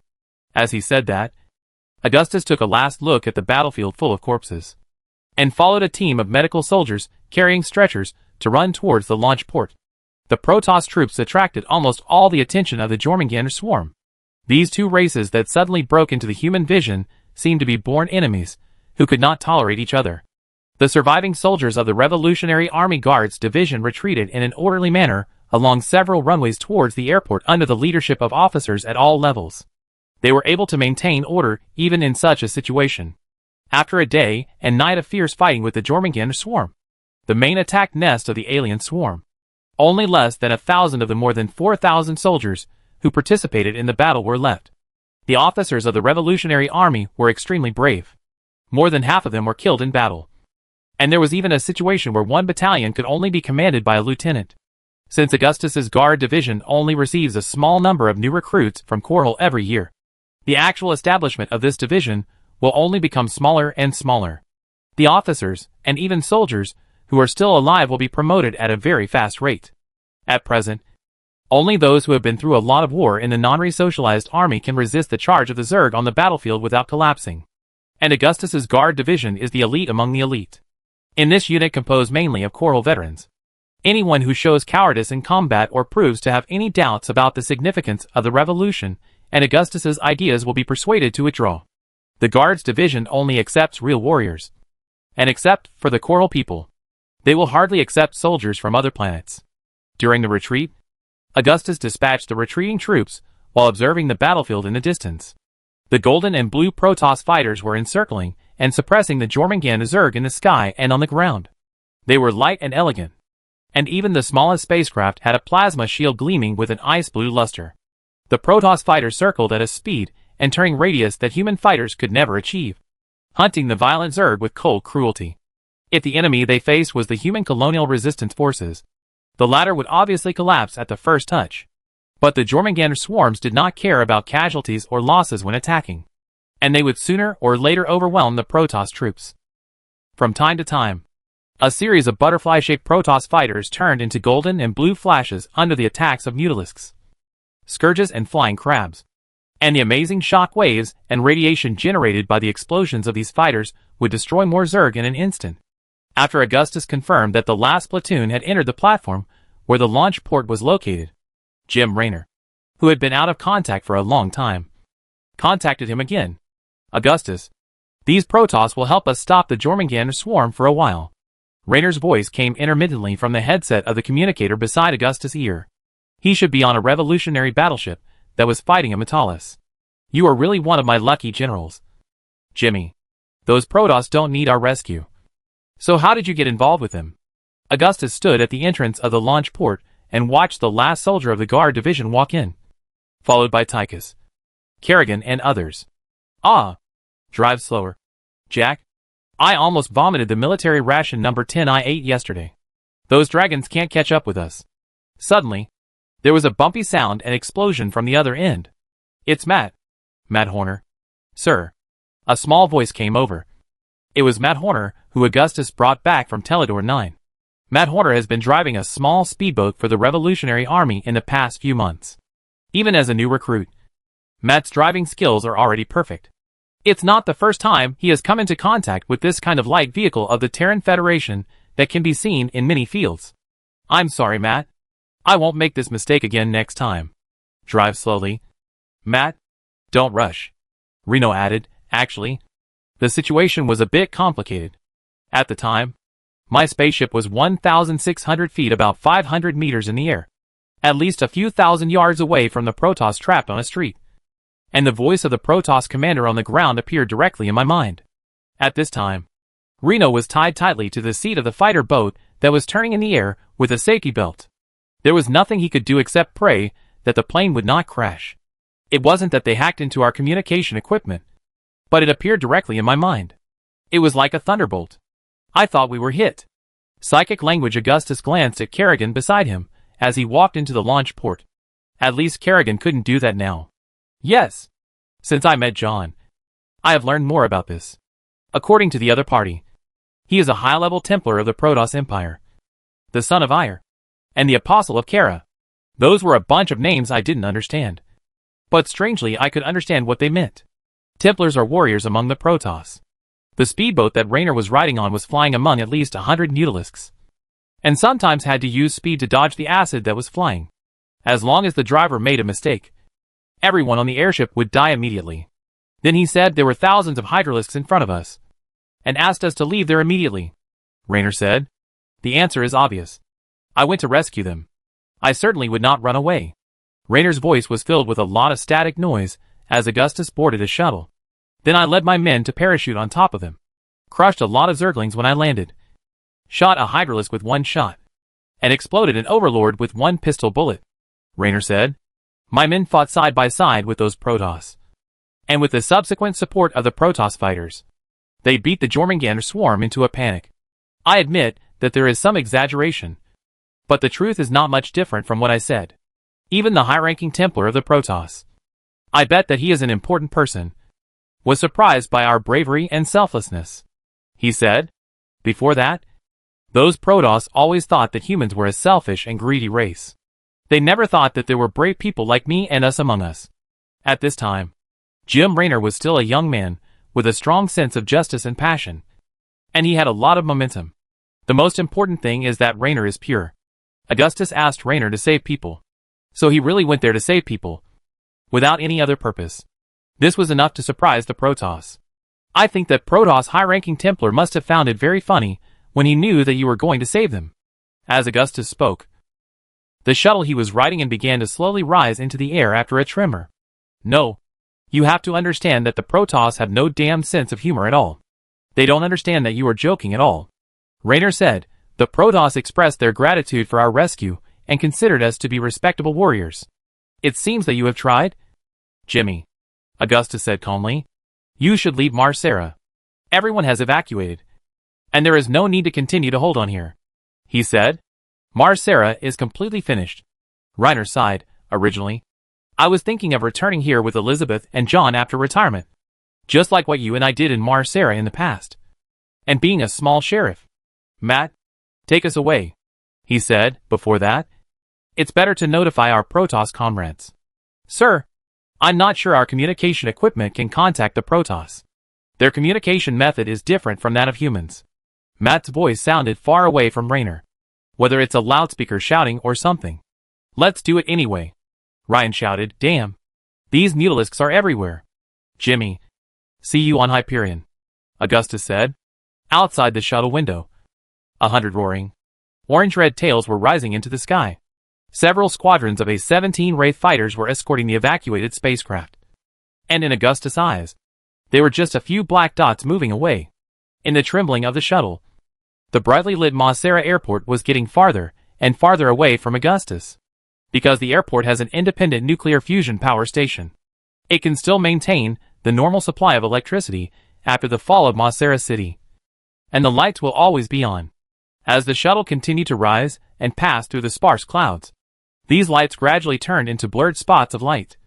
And as the alien insects poured into the airport, they went out one by one, like an office building with no people. Mar Sara fell into deep darkness. Chapter 270 The Destruction of Mar Sara. The process of leaving the gravity field of Mar Sara was long and dangerous in Augustus' eyes. Groups of purple dragons chased the prey that was within their grasp, and the big mouths below them spewed out flying blade worm symbiotes. Once these ugly little monsters landed on human spaceships, they would use their sharp teeth to bite through the outer wall and bury themselves in it, waiting for the gorgeous explosion in a fraction of a second. As long as there was enough time, the blade worms could even bite through the heavy armor of the Behemoth-class battlecruiser. When the shuttle escaped the gravity and jumped in, the pilot had to drive carefully to avoid the various spacecraft wreckages flying at extremely high speeds in the synchronous orbit. Some of the wreckages were huge, obviously from a battlecruiser or a garbage collection ship of the Federation. The battle in space has come to an end, because the Protoss fleet intervened in the sky battle between the Revolutionary Fleet and the Jormungandr swarm in outer space a few hours ago. The Protoss fleet hit the Jormungandr swarm with a heavy punch and drove their flying creatures out of the battlefield. The huge Protoss expeditionary force has never left this galaxy. In the shuttle's external camera, the three huge steel ships, the deep blue Hyperion and the sister ship of NORAD, were anchored in the deep space, like blue whales in the deep sea. The shuttle Augustus was riding drove into the apron from the docking hatch opened on the side of the Hyperion and stopped steadily under the guidance of the orange-clad ground crew. The artificial atmosphere inside the Hyperion smelled of oil and sweat, but it was more acceptable than the surface of Mar Sara, which was full of stinking corpses. At this moment, the apron was full of Mar Sara refugees, who had just walked towards the transport ship and shuttle. These dusty people were full of relief for surviving the disaster, since it was not the first time that the Hyperion had handled the refugee rescue mission. These refugees were being arranged in an orderly manner in the various empty cabins. In this case, no one would care whether the living environment was too crowded. Viktor Kaczynski, deputy to the Revolutionary Army's chief engineer Rory Swan, was in charge of the command and dispatch work in the Hyperion dock. He immediately gave Augustus a brief report on the damage to the Hyperion's hull. Augustus stayed on the landing pad for a few minutes and told the sergeant major in charge of refugee settlement to arrange all refugees as soon as possible and distribute water and rations to everyone. As for children, they might have a chance to get a piece of candy or military chocolate. Then, Augustus took Sarah Kerrigan, Tychus and Faraday to the bridge of the Hyperion through the ship's elevator. The person commanding the ship was Jim Rayner's deputy captain, a Corhole 4 who graduated from the Tarsones Naval Academy. After returning to the Hyperion, Augustus immediately took over the command of the battlecruiser. He asked the captains of the fleet, including the fleet commander-in-chief Horace Warfield, to report the combat situation on the command channel of the bridge, and received responses immediately on various channels. According to the reports of various battlecruisers and affiliated formations, the transport ships carrying refugees have all returned to the port. As for those who did not return, the above people can only appear on the missing list. I'm glad you're back, Augustus. If you had met with an accident, so many people would have lost their morale. On the main screen of the bridge in front of Augustus was Warfield's dark face. At this time, he had grown a mustache, and the majestic image of a general was natural. Bugs can't kill me, General. Augustus looked at Warfield on the main screen and said, "What are the losses?" "We lost 2 Mammoth-class and Giant-class transport ships, as well as a lot of shuttles and APOD spacecraft. At least 200 A-17 Wraith fighters and more Avengers crashed in battles in low Earth orbit and space. None of the ace pilots in them came back," Warfield said. "If it weren't for those troublemakers in Omega Squadron, we wouldn't have lost so many people," he said. "The Martin and Gothic were seriously damaged, but with the repairs of the engineers, they are fully capable of keeping up with the fleet to complete the jump. Omega Squadron must pay the price. But now we have to leave the Sara system quickly. Order the fleet to prepare for the jump in 15 minutes. The new coordinates are the Fomorian system, 3271. Augustus ordered in the command channel of the entire fleet. Received. The Air of Thunder is entering the preset jump channel. I am Duke. Alpha Squadron is executing this order. This is Napoleon II. Captain Rick Kidd reports to you." A series of responses came from the fleet's command channel immediately, and the battlecruisers began to take space fighters and tactical attack aircraft back to the dock. Airnose calls the bridge of Hyperion. I am Runstein. Marshal. The Protoss fleet is firing on Mar Sara. Runstein's face suddenly appeared on the screen. Connect the image to the main screen, Augustus said. The image on the main screen seemed familiar. The main battleships of the Protoss fleet were bombarding the orange Mar Sara. The white-hot beam stirred the atmosphere of Mar Sara, and the colorful radiation immediately covered the surface of the planet, like a layer of oil film floating on the water. Mar Sara, a planet that once nurtured more than 4 million people, now suffered the same fate as her sister planet Char. Her surface is now covered with boiling magma lakes and boiling steam, and the ocean has been completely evaporated. The Protoss destroyed Mar Sara, and all life on the surface was extinct. This planet is no longer worth colonizing, Kerrigan said. In terms of burning the Zerg, the Protoss are ahead of all of us. Tychus, who was standing behind Augustus, said, "This is indeed the most effective way." Augustus said, "If the Zerg in the Sara system are not eliminated, they will soon use this system as a starting point to invade the Coprolus sector. The Coprolus sector is just a small stone in front of the Zerg. Sooner or later, they will eat up the entire universe. Yes, they must do this. Otherwise the Sara system will become a breeding ground for the Zerg." At this time, Raynor walked in from outside the bridge. He was followed by Matt Horner and several rangers. Almost everyone was injured. After a day and night of fighting, they did not fall down because of their youth and strong bodies. Augustus sighed softly. "How are Elizabeth and her family?" he asked Raynor. "They are very sad. Just like all Mar Sara people. At a loss. They don't understand why people with devout faith would suffer such misfortune." Reno sighed in the same way. "People are cursing the Federation and feeling deeply saddened by the destruction of their homes. Although I don't want to say this. The Mar Sara and Char people are now just like the Char 4 in the past. Full of sadness and anger. Eager for revenge. Hatred is a double-edged sword," Augustus said. "Among the people of the Sara galaxy, more and more people support separatism. I heard many people shouting to join the Revolutionary Army and take revenge on the Federation. Zerg and Protoss," Raynor said. "If they want to join the army, I will not refuse anyone." Augustus looked at Raynor and said, "The Mar Sara people are descendants of early pioneer miners and soldiers, and the ancestors of Char were jailers and prison guards. The harsh living environment has tempered the people of the Sara galaxy, making them more capable and good at fighting than the Char people. How do you plan to arrange other refugees from the Sara galaxy?" Raynor asked Augustus. "Send them to Agria or somewhere else. Agria is no longer safe." Augustus stared into Raynor's eyes. "It is safest to send them to the core world. Otherwise, if the Zerg invade the planet where the refugees are resettled again, we will have to move these people again. But the nobles of Tarsones will not sit idly by and watch the country bumpkins and peasants in the fringe star regions. No one is willing to bear the burden of resettling so many people." Tychus chuckled. "We know the style of the Federation very well. They will only shirk responsibility. The federal government will definitely promise to solve the refugee problem. But the appropriation bill may not be passed until all the refugees are dead.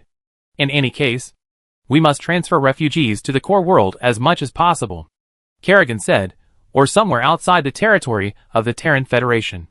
The Comorian Federation is not safe. So we can only go to the Umojan United States." Augustus said, "Umojan is far away from the battlefield. So it should be safer. Since the Umojans are not very keen on colonization. There are many planets in the United States that have not yet been colonized. We have no choice but to do this." Reno nodded. "To be honest, I am now beginning to worry about my hometown, Shiloh, and the people in the town. I still have many classmates who are still there, carrying on their father's business and doing the work that has been done for generations," he said. "I really can't imagine what a tragedy it would be if the Zerg invaded Shiloh. And there are still hundreds of millions of people there. How can we save so many people?" Tychus said. "If the Zerg invade multiple planets at the same time, the people there will not be as lucky as these people today. We are not firefighters. We will appear wherever we are needed. Tychus, I believe the Federation will never sit idly by. If the Zerg invade the core world, they will definitely be forced to do something desperate." As Augustus was speaking, the picture on the main screen suddenly changed. The glorious bridge and the tall Protoss in purple and white robes appeared on the screen. He was tall and strong, with golden shoulder armor on his broad shoulders extending upwards, higher than his head, like shining metal wings. The Protoss soft silk robe was covered with smooth golden armor, which had the same natural beauty as all the Protoss creations. The gems and crystal ornaments on his buttoned robes were painted with beautiful patterns, and the hem of the armor robe was inlaid with blue and purple crystals. A layer of shining blue halo was attached to his body, which was the plasma sparks emitted by psychic energy. The technicians on the Hyperion fell into confusion. It seemed that the Protoss used some technology to simulate human radio signals to achieve the purpose of communication. I am High Templar Tassadar, the executive officer of this fleet.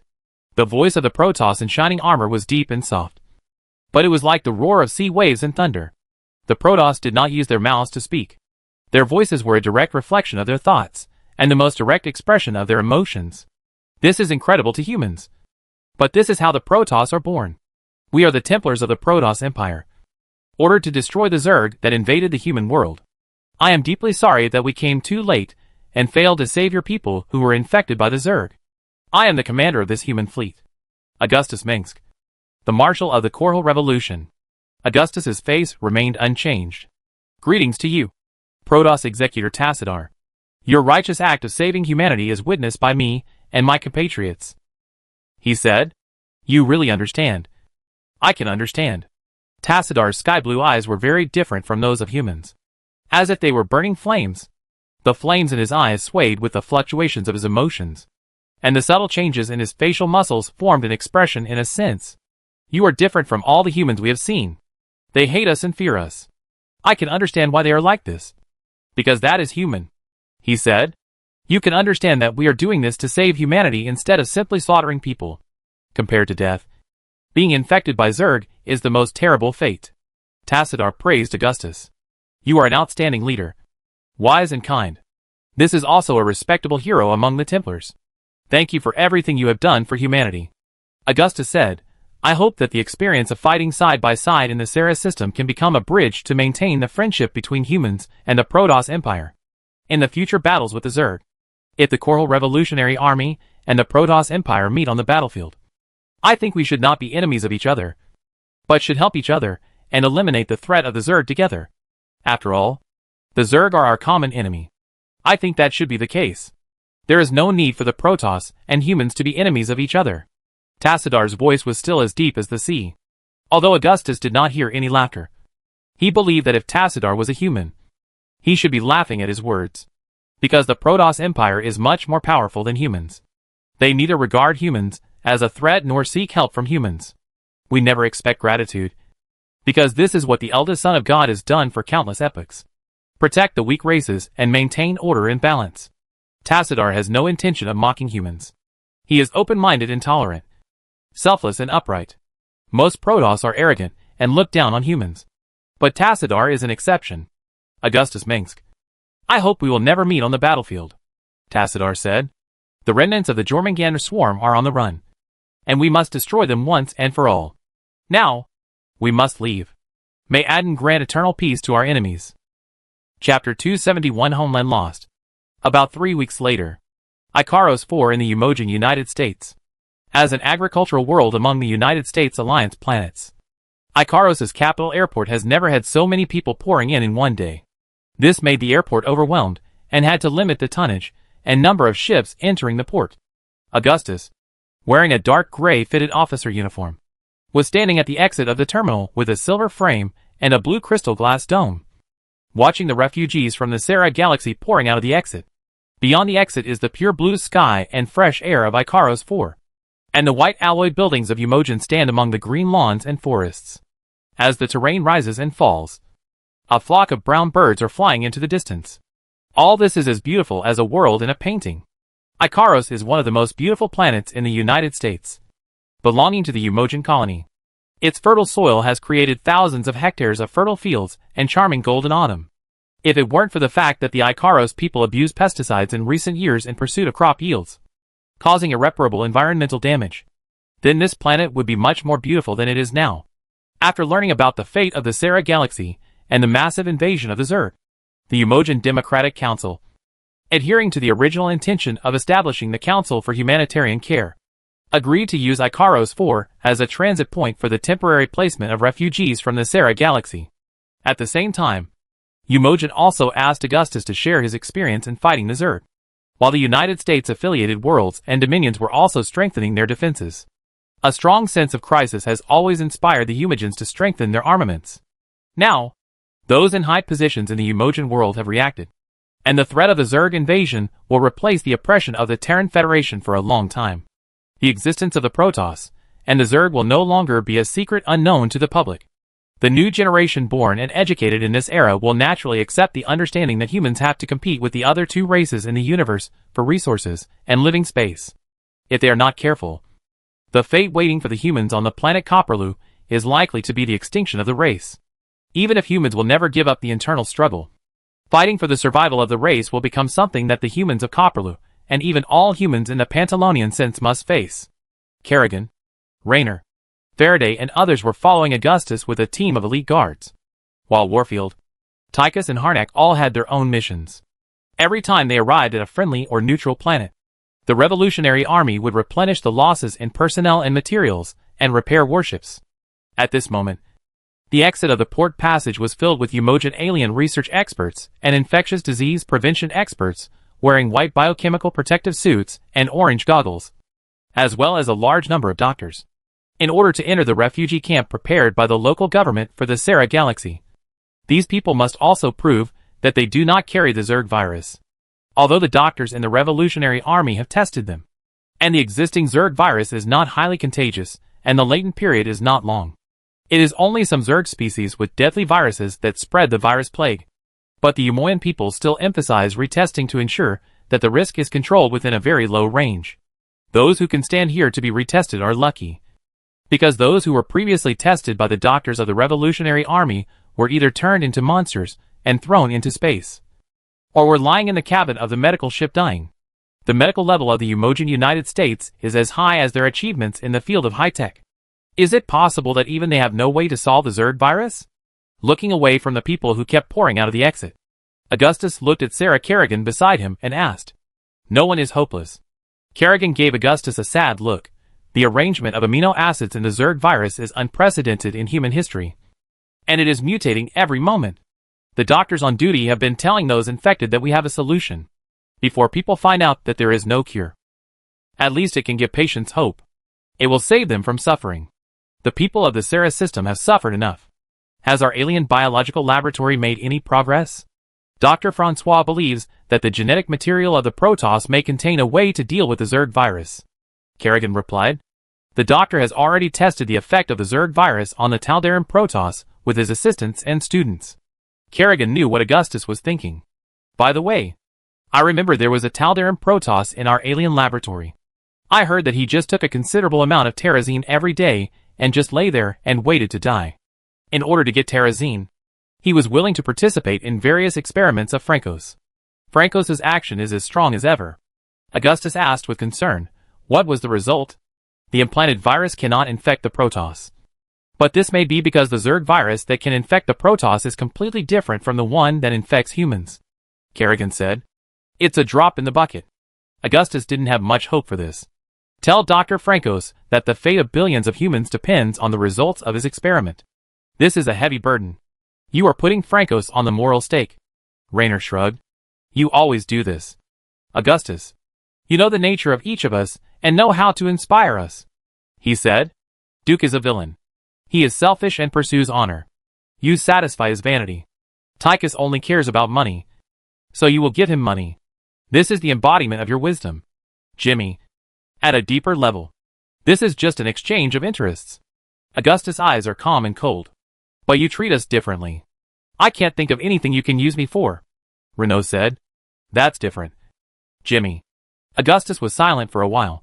He did not follow the refugees out of Icaros airport, but returned to the dispatch hall of the airport through a narrow passage. There were quite a few Sara Galaxy refugees waiting to leave the airport. In the center of the dispatch hall was a huge holographic projection screen. The UNN logo on it showed that this was the broadcast of the UNN Universe News Network Tassini's headquarters. It is worth Augustus's attention that more than 3 months after the appearance of the Zerg in the Sara system, the UNN finally began to report news about aliens.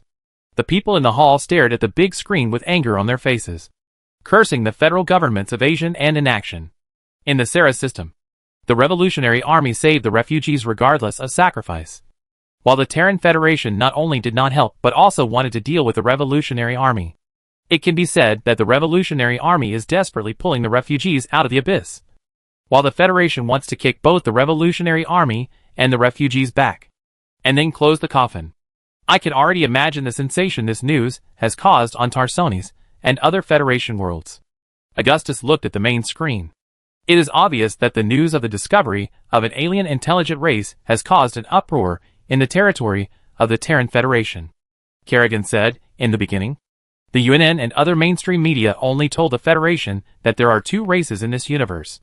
The Protoss and the Zerg. They didn't say that the Zerg are terrible monsters that eat people, and the Protoss can emit beams that can decompose humans? Augustus said coldly. It's the same old story.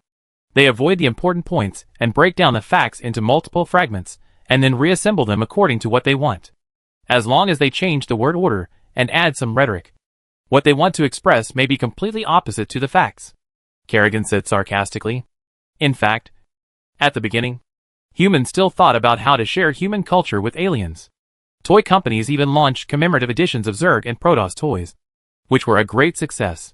But the Federation had not yet given the specific images of the Protoss and Zerg. Augustus smiled silently. As Augustus spoke, the screen projected by the holographic projection was still playing the image of the host of the UNN news program. Here is the Protoss destroying Mar Sara. Everything on the planet was burned down. The number of survivors is still being counted. The army has withdrawn from the Sara system. Now they are finally starting to face up to this matter. Augustus said, but it seems that they completely blame the Protoss for the destruction of the Sara sister planet, and completely ignore the Zerg, who actually devoured the two planets. At first, the Federation tried to block the news of the Sara system, and Omega Squadron did a nearly perfect job. Although we knew what was happening there. With the Federation controlling the media, our voices would fall on deaf ears, Kerrigan said. But in fact, not long after we evacuated the Sara system, the Zerg invaded Char, Antiga, and Atticus Minor. 5 fringe worlds were attacked by different Zerg hives. This obviously exceeded the expectations of the Terran Federation government. So they had to make the experience of the Sara galaxy public. Char, Augustus suddenly looked at Kerrigan with a sharp gaze, which almost scared the latter. What's wrong? Kerrigan wanted to read Augustus's thoughts, but she thought about it and gave up. I still remember Char. It was a red planet full of magma lakes. Reno remembered something. I heard about Char many times when I was in the Federation Marine Corps. I heard that your brother Arcturus had also been to that place. During the Guild War, Char was the main battlefield between the Federation and the Comorian Union because it had precious heavy metals and minerals. Later, both sides used battlecruisers and nuclear weapons. As far as I know, the environment there is even worse now. It is almost uninhabitable. There are basically only some miners and garrison troops on it. To put it bluntly, the Federation will not care about that damn place at all, he said. As for the planets of Antiga Prime and Little Atticus, the Terran Federation may say a few nice words. That's too bad, Augustus said. If possible, we shouldn't give up Char. Unfortunately, we have too few people. He sighed deeply and said nothing more. Augustus had just finished speaking when the host on the holographic projection screen in the hall suddenly said indignantly, before the Protoss destroyed Mar Sara, the soldiers discovered a large number of Sons of Korhal members. They were still destroying military facilities and slaughtering refugees during the alien invasion. There is no doubt that the evil Protoss is Augustus Mengsk's lackey. He betrayed the interests of mankind and colluded with aliens to deal with the Orthodox government. Nonsense. This immediately attracted the roar of the angry Sara people. Bullshit. Even Raynor cursed. The young man with black hair had his eyes wide open and had already taken out the revolver given to him by Augustus and pointed it at the holographic projection screen. How many good brothers have died to save people? If you hadn't just thought about blocking the news at the beginning but rushed to evacuate the refugees, things wouldn't have turned out like this. After all, Renault was still a young man full of blood. Although he had a calm personality, he would inevitably lose his mind when he was angry. Put it down. Jimmy! Augustus shouted angrily. It won't help even if you shoot it. It's a holographic projection screen, not an LED 2D screen, he added. You can't break it even if you hit it. Hearing Augustus' words, Renault immediately woke up and slowly put down the revolver in his hand. His face turned from green to red, and he couldn't speak. Renault soon realized the terrible consequences of firing in the crowd, and his face flushed with shame. You idiot! Augustus yelled. Next time, you should hit a real person in the face instead of an image. The people around him were still scolding the Terran Federation for its inaction and incompetence. So Augustus couldn't hear what was being said on the news. Augustus could only see the Revolutionary Army's crimson-colored whip-ring flag and the roar of a Zergling. The Federation cannot tell the difference between the Revolutionary Army and the Sons of Quarhel. Or they simply do not want to tell the difference. Kerrigan said, in the eyes of the Federation, the Revolutionary Army and the Sons of Quarhel are both terrorists and disruptors of order. At this time, the voices of people in the hall suddenly became quiet, because a well-known member of the Terran Federation Parliament appeared on the news program. Citizens of the Terran Federation, I want to tell you that the aliens who are hostile to humans are not only the Protoss, but also the Zerg controlled by Augustus Mengsk using drugs. Both races are mortal enemies of humanity. There is only one way out for humanity. All of humanity must unite under the banner of the Terran Federation and repel the invading enemy. We must defend Antiga, Atticus the Younger, Hell Shin, and all other marginal worlds. The Terran Federation Navy always stands at the forefront of defending humanity, he said passionately. But the traitor Augustus Mengsk and his rebel forces are riding in the rear at this time, attacking soldiers who are fighting against alien threats. These thugs only care about their own interests and turn a blind eye to the critical survival of the human Federation. You are so cute, Senator Pert, Renault said sharply. You don't need to be so condescending about your actions. Let's go. We can't stay in Icaros for too long. Augustus patted Renault's broad shoulders. Where should we go now? Kerrigan asked. Antiga is the closest to us, Augustus said. Wherever the people need us, we will appear there. Just watch. The Zerg will not stop their attack. More planets will be invaded in the future. And the situation in Copperloo will definitely exceed the imagination of the Terran Federation. And the Terran Federation's greatest fear is that things are completely out of their control. Chapter 272 Antiga Front. Report your position, Tychus. Augustus stood on a riverbed that had long dried up, signaling the soldiers of the 1st Brigade of the Guards Division behind him to stop. With Augustus's order, about 2,000 revolutionary soldiers wearing crimson CMC power armor behind him immediately stopped in unison within a few movements. This is a unit directly under Marshal Augustus's command. Only resocialized soldiers can follow orders as strictly as they do. The right wing of the Guards Division was Jim Raynor's 500-plus Rangers riding light vehicles, and the left wing was an armored force consisting of more than 40 Arclight siege tanks and several regiments of Goliath-armed robots. Standing at the location where Augustus was, he could vaguely see the outline of a city, with dome-shaped colonial buildings standing in the dim sand, and the black shadows of high-rise buildings dividing the orange sky into jagged shapes. That was Andasar, the capital city of Antiga Prime. Augustus had heard of this place many years ago. Since more than a decade ago, this city has launched several rebellions against the Terran Federation, and the news of the rebellion has spread to Quarhel 4. Since then, the city has been under the strict military control and high-pressure policy of the Terran Federation. The people of Andasar are also one of the forces with the closest relationship with the revolutionaries of Quarhel. The local resistance organization is secretly supported by Augustus' father, Angus Mengsk. This is also the reason why Augustus chose to come to Antiga Main Star first. With the support of the locals, the rescue operation will definitely be more effective. If possible, Augustus would be happy to temporarily take over the control of the entire Antiga Main Star from the Terran Federation and announce to the world that it has become independent. I am the Stealing Wolf Hunter of Tychus Finley approaching Andasar. I hope the federal officials there are ready to welcome us.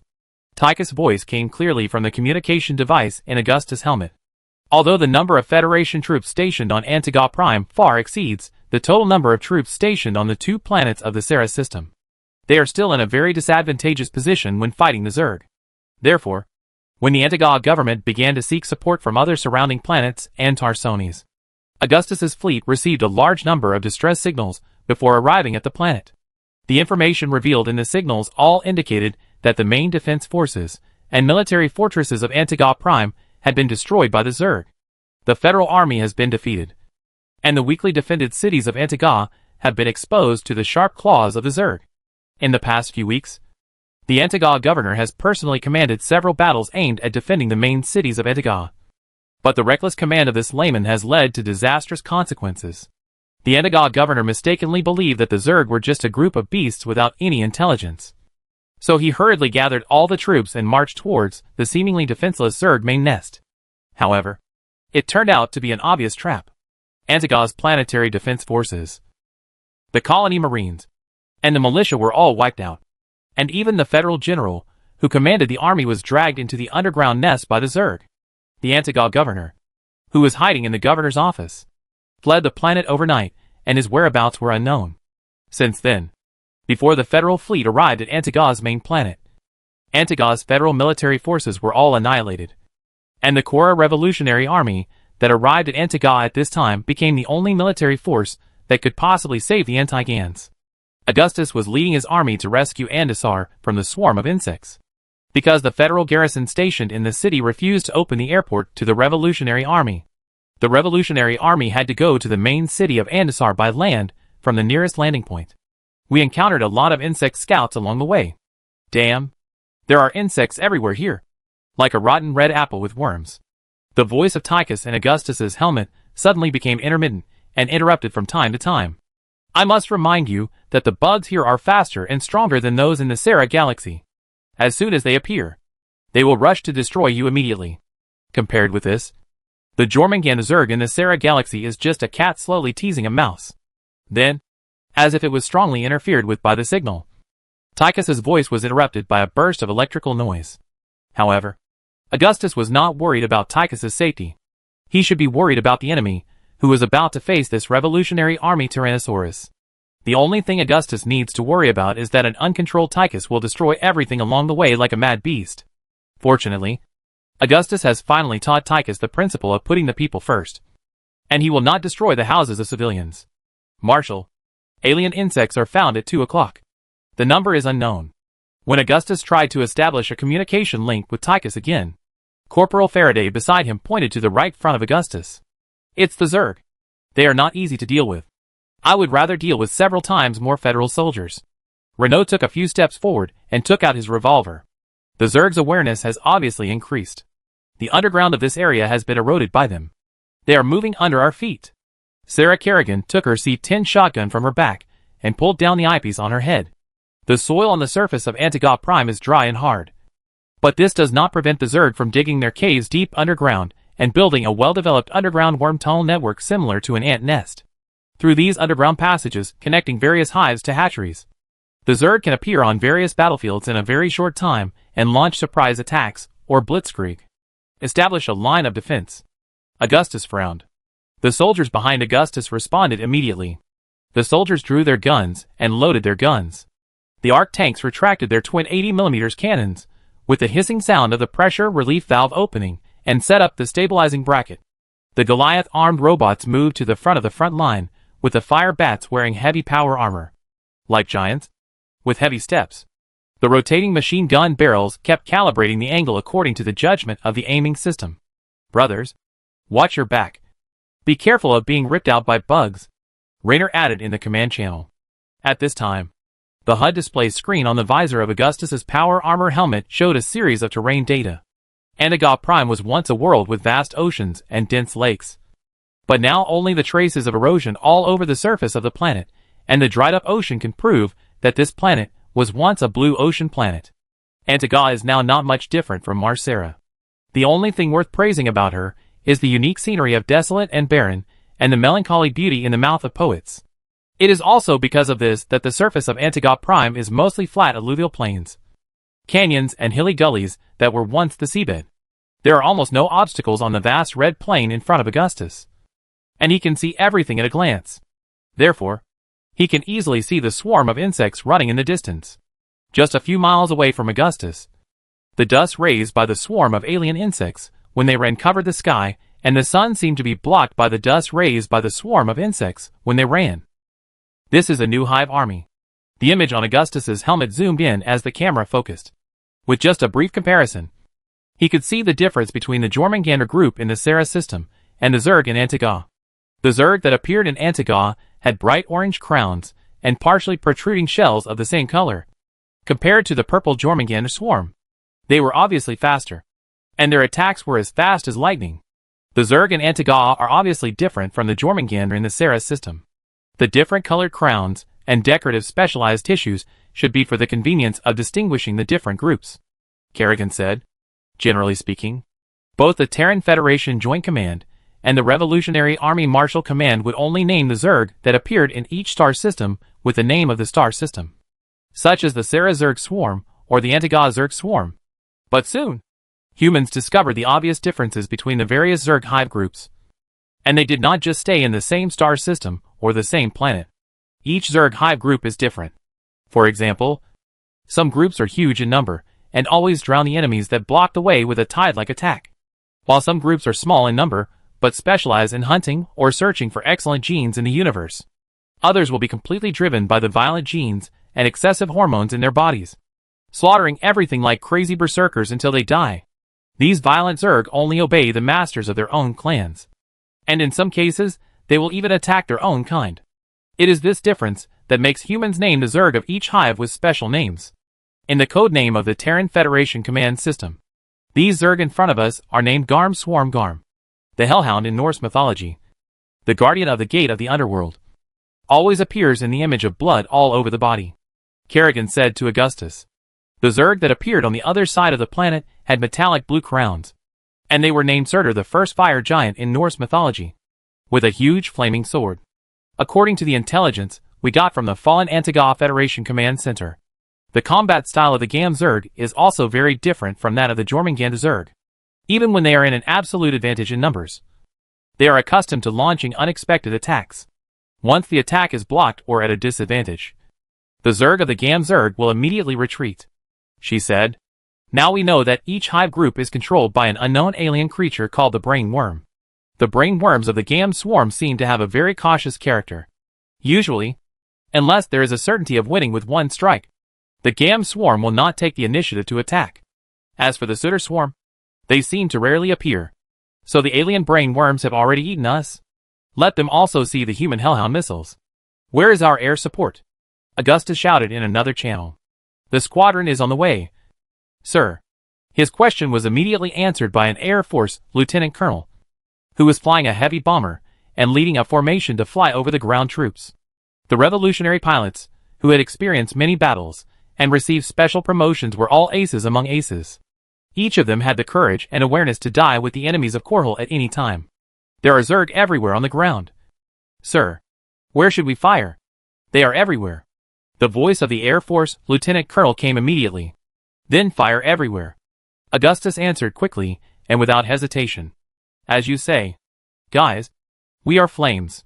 Everything I touch burns both the enemy and me. Even though he had become a lieutenant colonel, this young and energetic pilot still spoke some amazing words, like he did in junior high school, just because he thought it was very impressive. Augustus did not wait long. As the bomber formation passing through the sky cast a shadow, a large number of incendiary bombs and high-explosive missiles fell in front of the Revolutionary Army's position. The ground immediately fell into a sea of fire, and a large number of Zerg were blown into pieces.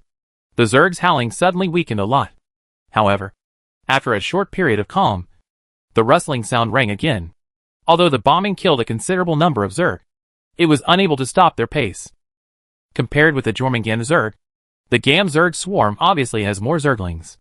These deadly little monsters, like velociraptors, are the basis for the Gam Zerg swarm to launch a surprise attack, and the embodiment of the Zerg swarm spreading of fear.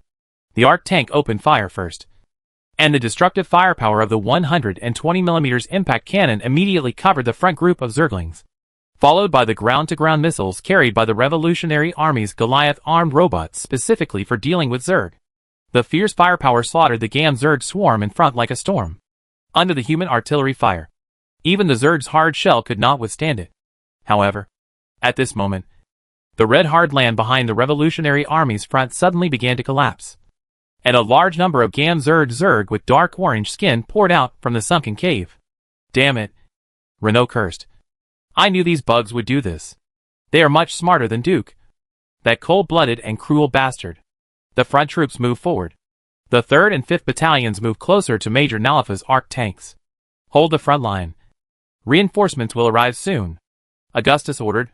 Where are the reinforcements? Renault asked a stupid question. Duke's Alpha Squadron is behind us, Augustus replied. As long as we hold on, the offensive and defensive situation will be reversed. And then we will be the ones to surround these bugs. Duke may be brainless, but if you just tell him to keep going, then maybe his poor brain will understand. Renault was still laughing. Even when facing tens of thousands of Zerg, this brave man remained calm. The Gam Zerg will not let us go easily, because it may know that humans are extremely vulnerable when isolated and helpless. And when they enter the city to build fortifications, they will no longer face a siege battle in the wild, but a siege battle with huge losses. Augustus's eyes were sharp. I thought the Zerg didn't care about losses at all. Renault shrugged. Jimmy, Augustus said, the most terrifying thing is that we know they may really not care about losses. It's just that too many losses on a local battlefield mean the failure of a campaign for the Zerg brainworms. And the Zerg Master will not allow failure. Chapter 273 Corrupt Antiga Government. A 25mm canister bullet landed on the reddish-brown hard soil of Antiga, creating a shallow dent. A hydralisk whose spine was shattered by an Arclight siege tank's 120mm concussion shell lowered its head, and red blood trickled out of the bullet hole. A 12-foot-tall Goliath-armed robot stepped on a twitching Gam Zergling and walked across the battlefield littered with corpses. The sound of bones breaking came from the alien monster that was not yet dead under its wide steel stable feet. Augustus walked through the bloody battlefield, which was filled with the corpses of Gam's swarm and human machines with broken shells and blood. He walked to a huge hydralisk and kicked its bright crown. A dozen Revolutionary Army soldiers holding C-14 Gauss rifles in both hands were walking past Augustus. The thrusters of the Ranger Vulture vehicles sprayed ice-blue flames over the heads of the soldiers, attracting several curses. Among the soldiers passing by Augustus were the Marines of Edmund Duke's Alpha Squadron. Their shining white power armor and golden eagle emblems were quite eye-catching on the red land of Antiga. Under the order of General Edmund Duke, commander of the Revolutionary Army's Alpha Squadron, the resocialized soldiers in the squadron repeatedly clean their power armor made of new alloy steel every day to ensure that they can meet the general's requirements of shining in all directions. Several transport planes hovered in the sky, and the bodies of the wounded and the dead were being transported to medical ships with a large number of medical equipment. This hydralisk scrapped one of our Goliath-armed robots. We don't know how much it will cost to repair it. Kerrigan fired another shot into the heart of the hydralisk. Some revolutionary soldiers were doing the same thing as Kerrigan, rescuing the wounded and firing another shot at the Zerg that were still strong, because the dead Zerg cells would quickly combine with proteins and produce new cells. If these monsters were not completely killed, they would slowly recover and appear on the battlefield again. No time for souvenirs. Boss, we are still in a hurry to uphold justice. Raynor opened his helmet with the heavenly devil pattern. Look at these shells. They are so hard. The claws are long enough to chop off a person's head. What a monster. Duke walked slowly towards Augustus.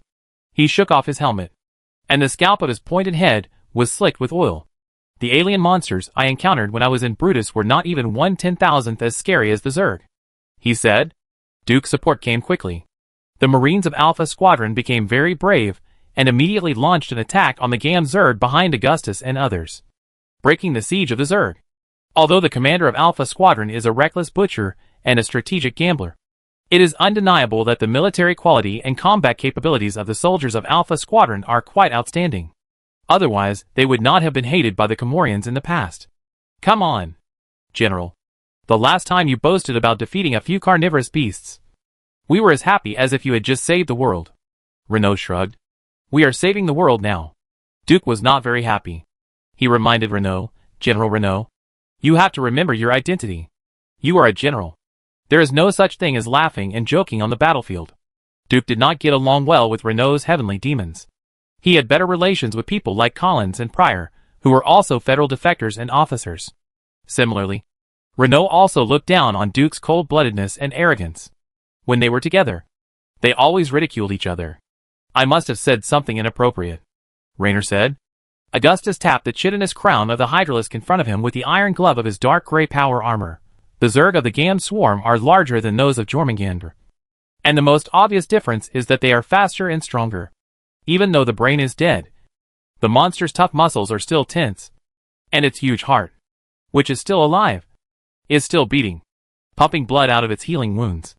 In the Zerg population, some individuals are obviously stronger than other individuals of the same species. This can be seen in Zerglings and Hydralisks. I believe that there are such individuals in Ultralisk, Mutalisks and even other Zerg, but we have not encountered them yet. They are undoubtedly the elite individuals in their population, the kings of the same species, and the most powerful servants of the Cerebrate. Augustus said. If we want to kill these elite individuals, we need to pay a more painful price. Jimmy, the enemies we encounter will only become stronger. The Zerg are still evolving, and their numbers are as numerous as sea sand. It takes us at least 4 months to train a warrior, while the leader of the Zerg only needs 1 order. And the hatchery of the Zerg will give birth to hundreds of millions of Zerg. This is unfair. How the hell can this be? Reno cursed. This is reality. The coffee and rotten clothes of the country folk. The stinking sewers of the marginal planets. Everything you can see when you open your eyes. It's terrible. Duke snorted. Young men from the Marine Corps can only throw soap at each other in the bathroom. This is a war between races, not chess and sandbox games that follow fixed rules. Augustus said to Raynor, when the worms eat our colonies, they won't tell you that I'm going to take this step.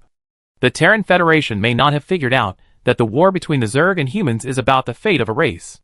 Either human civilization continues to stand in the galaxy, or the endless darkness of the Zerg swallows everything. Keep going. The brainworms of the Gam swarm may be far more cunning than we think. And this will not be the only attack they launch. Augustus said.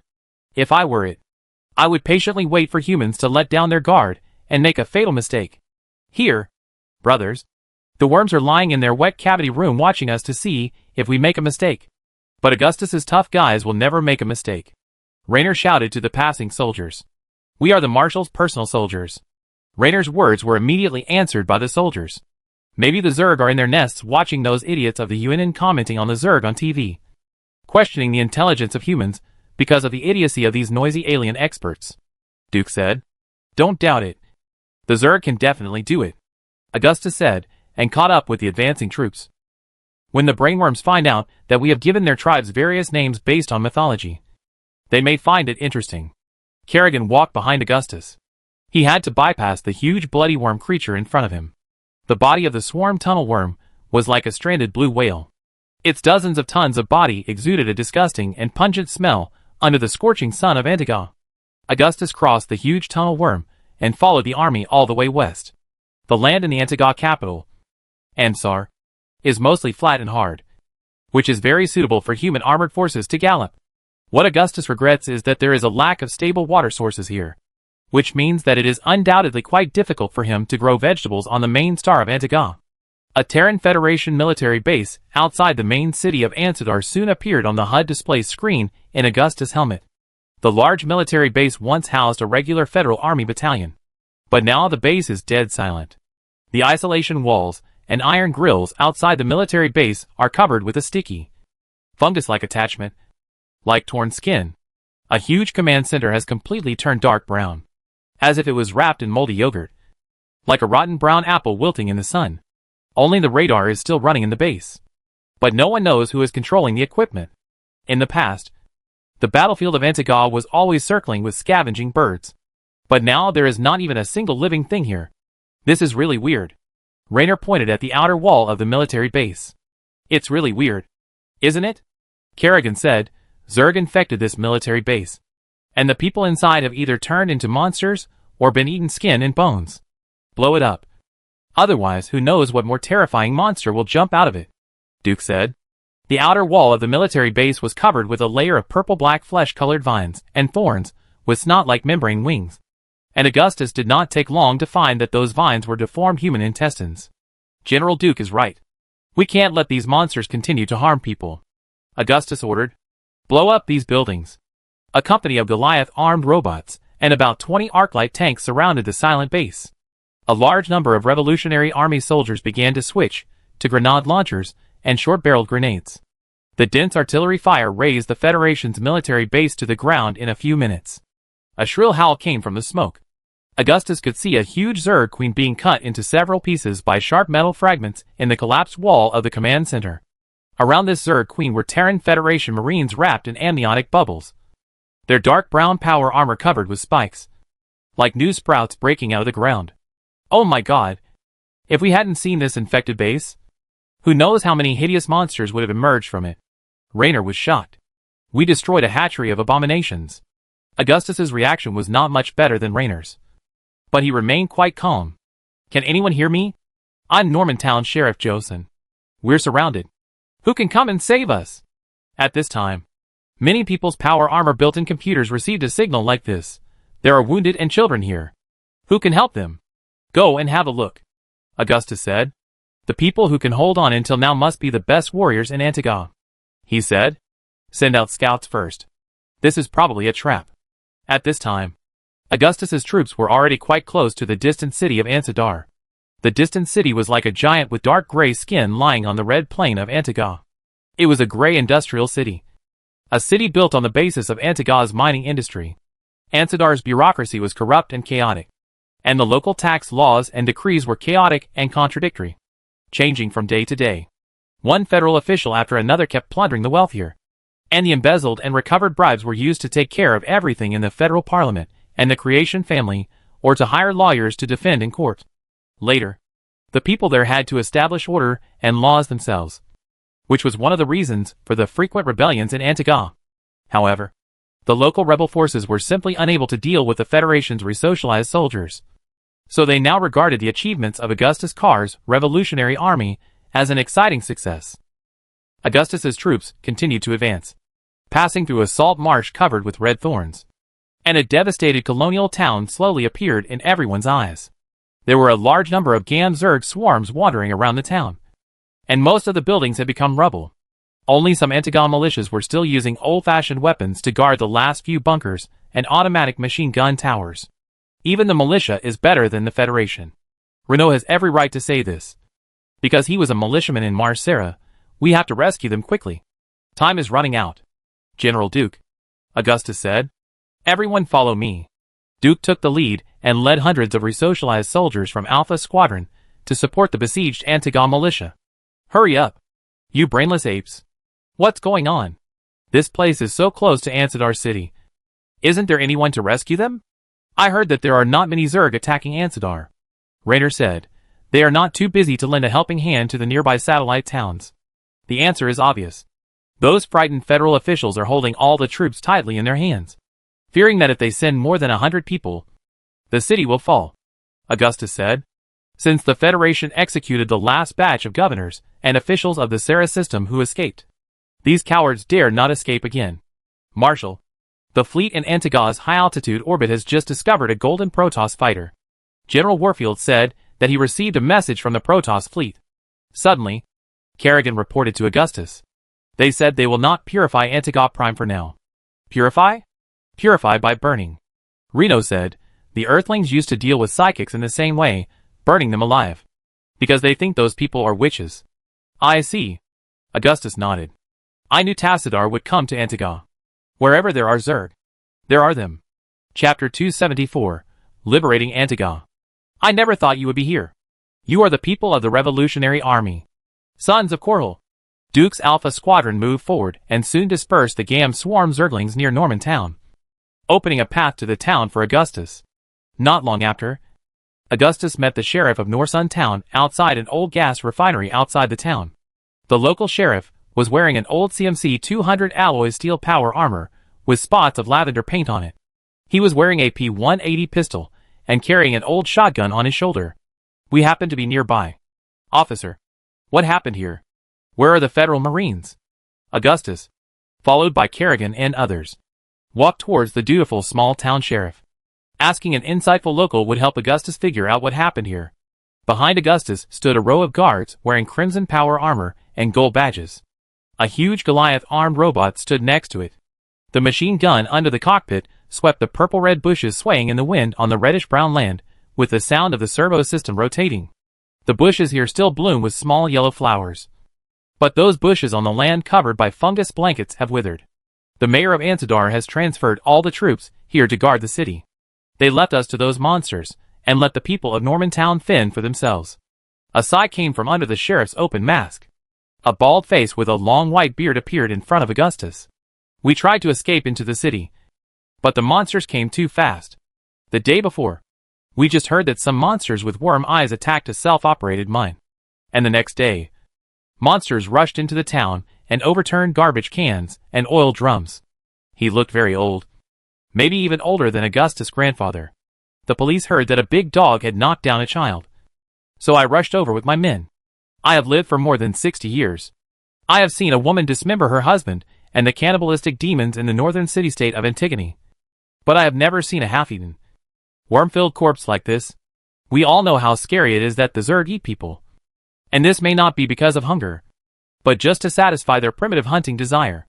Augustus handed the sheriff a Federal Marine No. 4 ration energy bar while speaking. It was tasteless, but it could quickly replenish energy. Most importantly, this military ration was quite starving. Behind the old law enforcement officer were the soldiers of the Alpha Squadron and the militia who were withdrawing from the town of Norman. Behind the tall soldiers were hundreds of town residents, and some of them carried children who could no longer run. As the soldiers of Alpha Squadron walked past Augustus, the dazed eyes of the rescued children deeply hurt him, which made Augustus believe that what he was doing was right. "Can you still keep up with us, Sheriff?" Augustus said to the old man. "Join us, Sheriff. Every time a Zerg is killed, someone may be rescued. The Federation doesn't care about the lives of the Antigon people. And we have Augustus Mengsk's Revolutionary Army." Raynor smiled, indicating that the man in front of him was the Marshal of the Coral Revolution. "What could be more fun than killing bugs? Those who join us are good people and freedom fighters," Kerrigan added. "Of course, we have had enough of the oppression of the Federation people. As long as you give the order, Commander Mengsk, most of Antiga will rise up." The Antigon sheriff did not eat the energy bar given to him by Augustus, but instead handed it to a child who was walking by. "Ever since you defeated Alpha Squadron in Mar Sara last time and brought disgrace to the Duke family, many people here have been looking forward to your coming to Antiga one day. Now all Antigans are looking forward to someone who can rebuild a new order and fulfill the promises that the Terran Federation has not fulfilled," he said with a smile.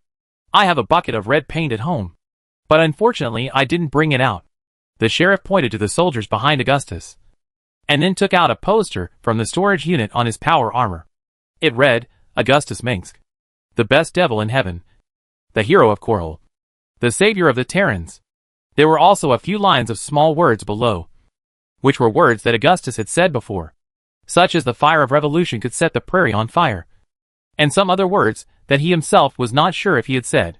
This seems to be a propaganda poster drawn by the Pantyran Revolutionary Party, secretly printed by Oddbo in various marginal star regions. "You are a celebrity now, Augustus." Raynor pointed at the poster. "It's a good painting. The shadow behind it seems to be me. The faceless Marines must be Tychus, Hank and Lundstein. This is also what the people of Arcturus have been doing. My brother believes that achieving a great victory is only the first step to success. The most important thing is to publicize it." Augustus took the poster from the sheriff. "The Creation family of Tarsonis controls all mainstream media, so we can only use this stupid method to promote our revolutionary ideals. He really loves you, Augustus." Renault was envious. "I have a good brother." Augustus shrugged. "As long as we occupy the radio tower of Ansardar, the people of Antiga will know that we are coming," he said. "It's easy to overthrow the federal government here, but I'm afraid we can't hold it here." When Augustus arrived at the Sara system, Char Sara had almost completely fallen, and the underground of Mar Sara was almost hollowed out by the Jormungandr swarm. The Zerg had just invaded Antiga not long ago. Although the federal army was almost annihilated, it delayed them for a while. "Anyway, we will leave immediately if the situation is not good," Raynor said. "Let's go to Ansardar first, and take over the city first. Relying on buildings to build defenses can save more people." Augustus said, "This time is different. The Protoss will help us. Can you hear me? I'm Tychus. Be careful. Marshal, we encountered the armored forces of the Federation Army. It seems that there are more than one army here. We are already outside the Ansardar XC area, but they don't seem to welcome us." At this time, Tychus' voice came from Augustus' helmet. "I am Augustus Mengsk." Augustus turned around and waved to the troops behind him, and the soldiers immediately turned to the distant city of Ansardar. "Tychus, it sounds like you are in trouble. Just now a bastard shot at me. According to the rules, does that mean I can fire back?" The sound of a laser lighter being turned on came from the other end of Tychus. "I didn't say you can't do that." Augustus followed his team, and Raynor walked with the sheriff of Norman Town to ask what methods he had used to deal with the Zerg in recent days. "Kill them. I like your straightforward style. Ah. Follow me and fight until they surrender." The roar of Tychus and the chaotic sound of gunfire were heard from the other side of the communication. Sharp screams and heavy objects collided in Augustus' ears, forcing him to turn off the communication with Tychus. At this time, the Revolutionary Army was less than a mile away from Ansadar City. They could already see the airships hovering over the city, and the rising flares. The rumbling sound of artillery like thunder indicated that the troops led by Tychus had begun to engage in a firefight with the Federal Army guarding the city entrance. This time, Tychus attacked with the Red Devil Flammers of Hanakank and the Sara Galaxy Militia of Mar Sara Archon Pleyer, who Augustus had just recruited. Although the personalities of these commanders were different, their attacks were all known for their swiftness and speed. As they got closer to the city, some huge fossils appeared in Augustus's eyes. The skeletons of these marine creatures were originally buried deep underground, but were recently dug out by the Zerg. Go forward, take Ansardar, and occupy the governor's palace. Augustus walked through a huge ribbed skeleton of an ancient sea creature from Antiga and stood a few hundred yards away from an outpost. Next to the outpost was a wide road that led directly to the center of Ansardar. Now the entrances were built with bunkers and fortifications, barbed wire and minefields. In the other direction of the city, Tychus's troops had already entered the city's blocks, which obviously caused considerable chaos in the city. If they couldn't even deal with Tychus and the governor's men, how could they hold on to Ansardar for so long? Reno said. Ansardar has never been attacked by all the monsters. The sheriff of Norman said, the mayor may claim that the city is under heavy siege when he asks for help. But we all know that this is not the case. This is normal, and we shouldn't have too much expectation on these fools. Augustus said. General Duke, order our artillery to prepare to fire. Augustus said to Edmund Duke beside him. However, just as Augustus ordered the attack, a white flag suddenly rose in the bunker. We surrender. A tired voice came from the loudspeaker in the federal fortifications. Then, hundreds of federal soldiers came out of the bunkers, artillery positions and tanks, raised their hands and surrendered to Augustus's troops, as long as they saw the uniforms and weapons of these soldiers. Augustus and Renaud could understand why they did not fight to the death like the resocialized soldiers. Some militias didn't even have decent power armor, and more were even police officers from the Colonial Police Department wearing black cloth uniforms. Among them were some citizens of Ansardar who volunteered to assist in the defense. They all surrendered sincerely. Kerrigan said to Augustus, we should accept their surrender. For a long time, the red-haired female ghost Sarah Kerrigan has been responsible for identifying the loyalty of the recruits for the recruitment department, the Revolutionary Party and the Oddbo. Just like more than 20 ghost agents in the Revolutionary Army. Among these ghosts are 7 ghost agents from Victor 5 and a dozen psychics from Alpha Squadron. Before this, the Federation treated psychics as killers and humanoid weapons, and would not allow them to participate in political and religious audits in the government and the military, because federal officials believed that this was unnecessary and did not trust powerful psychics who had been brainwashed or coerced to work for them. Augustus was the first person to do this. However, among them, only Kerrigan was the most trusted by Augustus. After taking over this position, continue to advance until all federal officials are captured, Augustus said. When Augustus gave the order, the Guards Division rushed into the block at full speed. As expected, these soldiers surrendered as soon as they saw the flag of the Char Revolutionary Army, because they had long been dissatisfied with the federal government of Antiga. A red revolutionary flag followed a revolutionary vulture car into the city, and the hastily organized federal army fled at the news. Isn't it a bit too smooth? Reno said, I always feel that things are not that simple. Maybe the enemy we are facing is far less capable than Alpha Squadron and Omega Squadron, Augustus said, as he walked towards the bunkers built by the Federation on the highway under the protection of Kerrigan and others, and found the highest-ranking Federation officer here, a second lieutenant who had just graduated from the military academy. We look forward to your coming day and night. The people of Antiga have endured too much oppression. The Federation lieutenant grabbed Augustus' hand. Marshal, I have read the book you wrote. The words in it deeply influenced me. If we must do this, we can only rebuild a new order and law on the ruins of the Terran Federation. If the ruler of the Federation has forgotten everything he promised to the affiliated colonies, it will be up to me, Augustus Minsk, to complete it. I am really glad that these words can help you. Augustus glanced at Kerrigan next to him, and his eyes clearly meant, I remember this sentence. But when did you say it? Yes, it comes from your last speech at the graduation ceremony of the 3rd batch of recruits in the Revolutionary Army's boot camp. Kerrigan nodded. Oh my God, you didn't really write all of Augustus' words into the brochure. Raynor's reaction was similar to what Augustus was thinking. Every word of the Marshal is a wise saying. As a staunch Augustus fan, Kerrigan said affirmatively. At this moment, Augustus' power armor suddenly received a communication signal from an unknown source. Listen, rebels on the ground. I am Colonel Jackson Haller of the Terran Federation Nova Squadron. Lay down your weapons and surrender immediately. Otherwise you will have to pay the price for destroying the Federation military base. Damn it. If it weren't for us, the infection would have spread to the entire Anzidar. If you hadn't come here slowly, there would be no need for us. Raynor cursed. Chapter 275 Psionic Disruptor. Go to hell. Augustus cursed even though he knew his words would not reach the bridge of the Nova Squadron's flagship. This is Horace Warfield's Iron Justice. We have discovered 2 Federation Navy squadrons. Warfield's report followed. You mean there is another fleet like the Nova Squadron in the Antiga system? I sincerely hope they are not rushing to collect our bodies. As a general of the Revolutionary Army, Raynor could also hear Warfield's reminder on the communication channel he belonged to. According to the scan results, the Nova Squadron and Delta Squadron of the Terran Federation just completed the jump.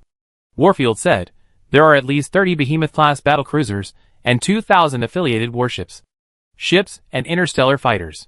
Currently, this joint fleet is sending ground troops to the surface of the Antiga planet. Keep your distance, General, and avoid direct fire with the Federation fleet. Now we only have 16 warships left to join the battle, and any loss will probably be irreparable. Augustus hummed. A wise choice. We don't have the strength to fight the Federation head-on for the time being. We have a mobile fortress that can serve as a berth for the fleet. But the firepower of the fortress is still insufficient to deal with 2 squadrons. Warfield nodded and ended the communication with a sentence that he would execute the order. The Federation is finally willing to send heavy troops to save their colonies. Kerrigan breathed a sigh of relief and relaxed his brows. But then, after a moment's thought, her expression changed. You're here to save people, right? She looked at Augustus, her mouth slightly open. You heard it all. If we don't surrender immediately, Colonel Haller will make us pay the price. Augustus looked at the dark sky of Antiga and the horizon radiating red light and shadow. I shouldn't have expected the Federation beasts, Kerrigan said. Let Swan build another command center for them. The Tarsoni's people won't be so petty, Renault said sarcastically. We will give them a big one, Augustus said as he walked up to the surrendered federal officer, patted him on the shoulder and said, Young man, this is up to you. Behind you is Anzidar, and under your feet is the National Gate. Yes, Marshal. The young federal officer listened to what Augustus said and immediately became excited, and there seemed to be light in his light blue eyes. Augustus waved his hand, and the remaining members of the Marshal's Guard, led by Corporal Faraday, followed him through the highway leading directly to the city center and headed south. Like other cities that were once caught up in war and the threat of alien Zerg, this once prosperous city has now become extremely depressed. Hover cars, trams and airships can be seen parked on the roadside everywhere, and the road is full of broken glass and traces of blood. The brass statues praising the ancient heroes and political figures of the Terran Federation were blown down by a missed grenade and collapsed. The armored revolutionary soldiers ran in the streets, and the Arclight siege tanks weighing more than 60 tons rolled forward. Most of the citizens of Anzidar hid in their locked houses, but some brave people quietly put up a welcome flag that had been prepared in advance in their shop windows or outside the windows, and the bright red flag fluttered in the wind. As a city with a history of rebellion for more than 10 years, the people here have long been looking forward to the arrival of this day. It can be said that they are always thinking about overthrowing the corrupt Antiga government. In other marginal worlds where news is lagging, if Augustus wants to raise the flag of rebellion in the local area, he may not necessarily get the support of the locals.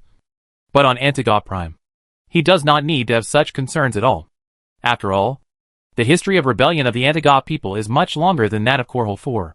However, if the Zerg had not invaded Antiga and several nearby star systems, even if Augustus had called for a response from Antiga, the Federation strike fleet would have swarmed in, and he would not have been able to defend the planet. Those people are welcoming us. While running along with Augustus's steps, Kerrigan's jade-green eyes swept across the tall buildings beside the highway, vigilantly using telepathy to search for the thoughts of possible assassins or Federation snipers. Kerrigan's physical fitness is quite amazing, especially with the help of the Umojan Shadow Agent combat suit. She can even compare strength with a Marine in power armor. I think they have long been fed up with the oppression of the Federation government. And this is a good opportunity to officially liberate this planet. But after the Federation fleet, Protoss and Zerg came to Antiga. This place is basically a mahjong table, Reno said. Thank God. At least there are no other aliens. The more chaotic the situation is, the worse it may be for us. The governor's mansion is just ahead. Augustus and his companions kept moving forward. As they got closer and closer to the central city of Ansadar, the number of weapons and transport vehicle wreckage on the ground increased significantly. Augustus did not hear the sound of fierce fighting, and it seemed that the soldiers of the Federation did not have much fighting spirit. This was understandable, because the governor of Antiga almost destroyed the regular army on the entire planet because of a failure. I can already see the flag of the Revolutionary Army. It's Tychus and his men. When Augustus arrived at the governor's mansion, Tychus and Governor Mar Sara's troops had already entered it, and had been waiting for Augustus for a long time. The decoration of the Antiga governor's mansion is gorgeous, just like the holiday villa of a member of the Terran Federation Parliament. And the Ansadar city government building not far away is no less impressive. Among the landmark buildings, only the broadcasting building of the UNN Antiga branch is a simple and heavy reinforced concrete structure with white marble and lamps on the walls. Augustus met Tychus Finley and Governor Mar Sara Pleyer outside the now empty governor's palace. The mayor of Ansadar shot himself, and our people failed to catch the hateful guy. However, I did catch a lot of members of the Antiga Senate, Tychus said to Augustus. The most useless people here now are the members and donkeys. Augustus looked at the group of timid Ansadar City Hall officials behind Tychus, and walked towards the UNN headquarters building without any interest in talking to those people, because Augustus would rather spend all this on ordinary civilians. Let's see if our ghost agents can get some information out of these people. Hopefully, they still have something in their heads other than luxury. I don't have much to say. There are donkeys everywhere here. Tychus scratched the pink king of hearts on his chest and followed Augustus. What are you going to do next? Do we have to spend a few more weeks moving these people out of Antiga? How can we save them? I'm looking for a way to keep the Antigans alive without moving them, Augustus said. Remember the psychic transmitters we found on Char and Mar Sara? What? Hank, who was walking over from the other side, also wanted to join the conversation with Augustus. The psychic transmitter, once activated by a ghost agent, can release psychic signals that can attract Zerg swarms 5 light-years away or even farther, Kerrigan said. You keep talking about things I don't understand. Psychic powers or something. Can psychics breathe fire? Hank soon found that he was asking for trouble. I will, Hank, Kerrigan said. I like psychers. Hank walked away unhappy. I dream of being able to set my enemies on fire with just a snap of my fingers. How are you going to do it? Drop a psyker right in the middle of the Confederate camp. I love this plan, Tychus said. It's not as easy as you think. Tychus. What if Nova Squadron and Delta Squadron set up bases near the city? Then the bugs will eat the civilians along the way while eating the Confederates. Raynor didn't think so. Naive Jimmy. Those who do great things have to be ruthless and not pay attention to details. Tychus smacked his lips. You call that pay attention to details? And to do this, we also need a ghost agent who can sneak into the Federation base without being discovered. After he activates the psychic emitter, we have to rush to pick him up, Raynor said. Unless every one of them is as good as Lieutenant Kerrigan, we will lose at least one valuable ghost agent for every psychic emitter activated. I won't send Kerrigan, Augustus said. I won't activate the psionic emitter unless it is necessary. Unless it is necessary. One ghost agent in exchange for tens of thousands of people is a good deal, Tychus said. Because the person who goes is not you. Raynor knows Tychus's character very well. I am just giving a suggestion. If you don't like it, you can just treat it as the crazy talk of a drunkard. Tychus felt that he was asking for trouble. He always positioned himself as a person who was just idling around. Whether the revolution succeeds or not doesn't mean much to Tychus himself. Perhaps the people of the Terran Federation under Augustus' rule will be happier than they are now. But Tychus's lifestyle will not change much. But maybe Tychus still wants to be a hero in his heart. Or maybe he just obeys Augustus' orders out of habit. And gradually he can think about problems from the perspective of Augustus' subordinates. The psionic emitter is a double-edged sword. It is likely to attract Zerg from other galaxies, Kerrigan said. Just set the strength of the psionic emitter, Augustus said. We can definitely reduce its range. Dr. Francois found some theoretical weapons based on the psionic chain reaction of the Zerg while studying the files of the Terran Federation psionic emitter project. Augustus said, at my request. The alien laboratory is trying to continue researching other psionic devices. It would take at least 5 years for us to see the finished product. But fortunately, we have the greatest engineers in Copperloo. Rory Swan and Victor Kaczynski. He said, they are the ones who brought the imagined weapons into reality. Just as Augustus was speaking, Swan's voice came from the communication device in his power armor. Good morning, boss. The study of that artifact fragment has helped us in our research. The psychic jammer you asked us to research and manufacture is now ready for use. The force field can cover the entire city of Ansardar, and an area of 20 square miles outside. Swan sounded like he was still busy with something. From the clanging sounds around him, it could be heard that he was busy in the Hyperion's machine room. Over the past few months, the Revolutionary Army has been traveling around, fighting with the Terran Federation and the Zerg. After all, the damaged power armor, mechanical armor, vehicles and spacecraft need to be repaired. The young and energetic Revolutionary Army guys always like to break all kinds of equipment. But in the end, the engineering team has to clean up their asses. The latest research shows that the Zerg brainworms will use some kind of psychic link to their group members. And this device can interfere with this psychic link. Once it enters the range of the psychic jammer, the brainworm will lose its connection with other Zerg. He said, the technology is new, but the parts we use to make it are old stuff. We used a box of parts from the flea market in Moria. Swan added, when working with the Alien Research Laboratory. Francois sent his young student Stedman. And that guy is a talent. In other words, as long as the Zerg enters the range of the psychic jammer, it will become a beast out of control. Augustus already knew the use of the psychic jammer. This means that the Zerg will not attack rashly. But this range is not enough. At least it should be able to cover the entire planet.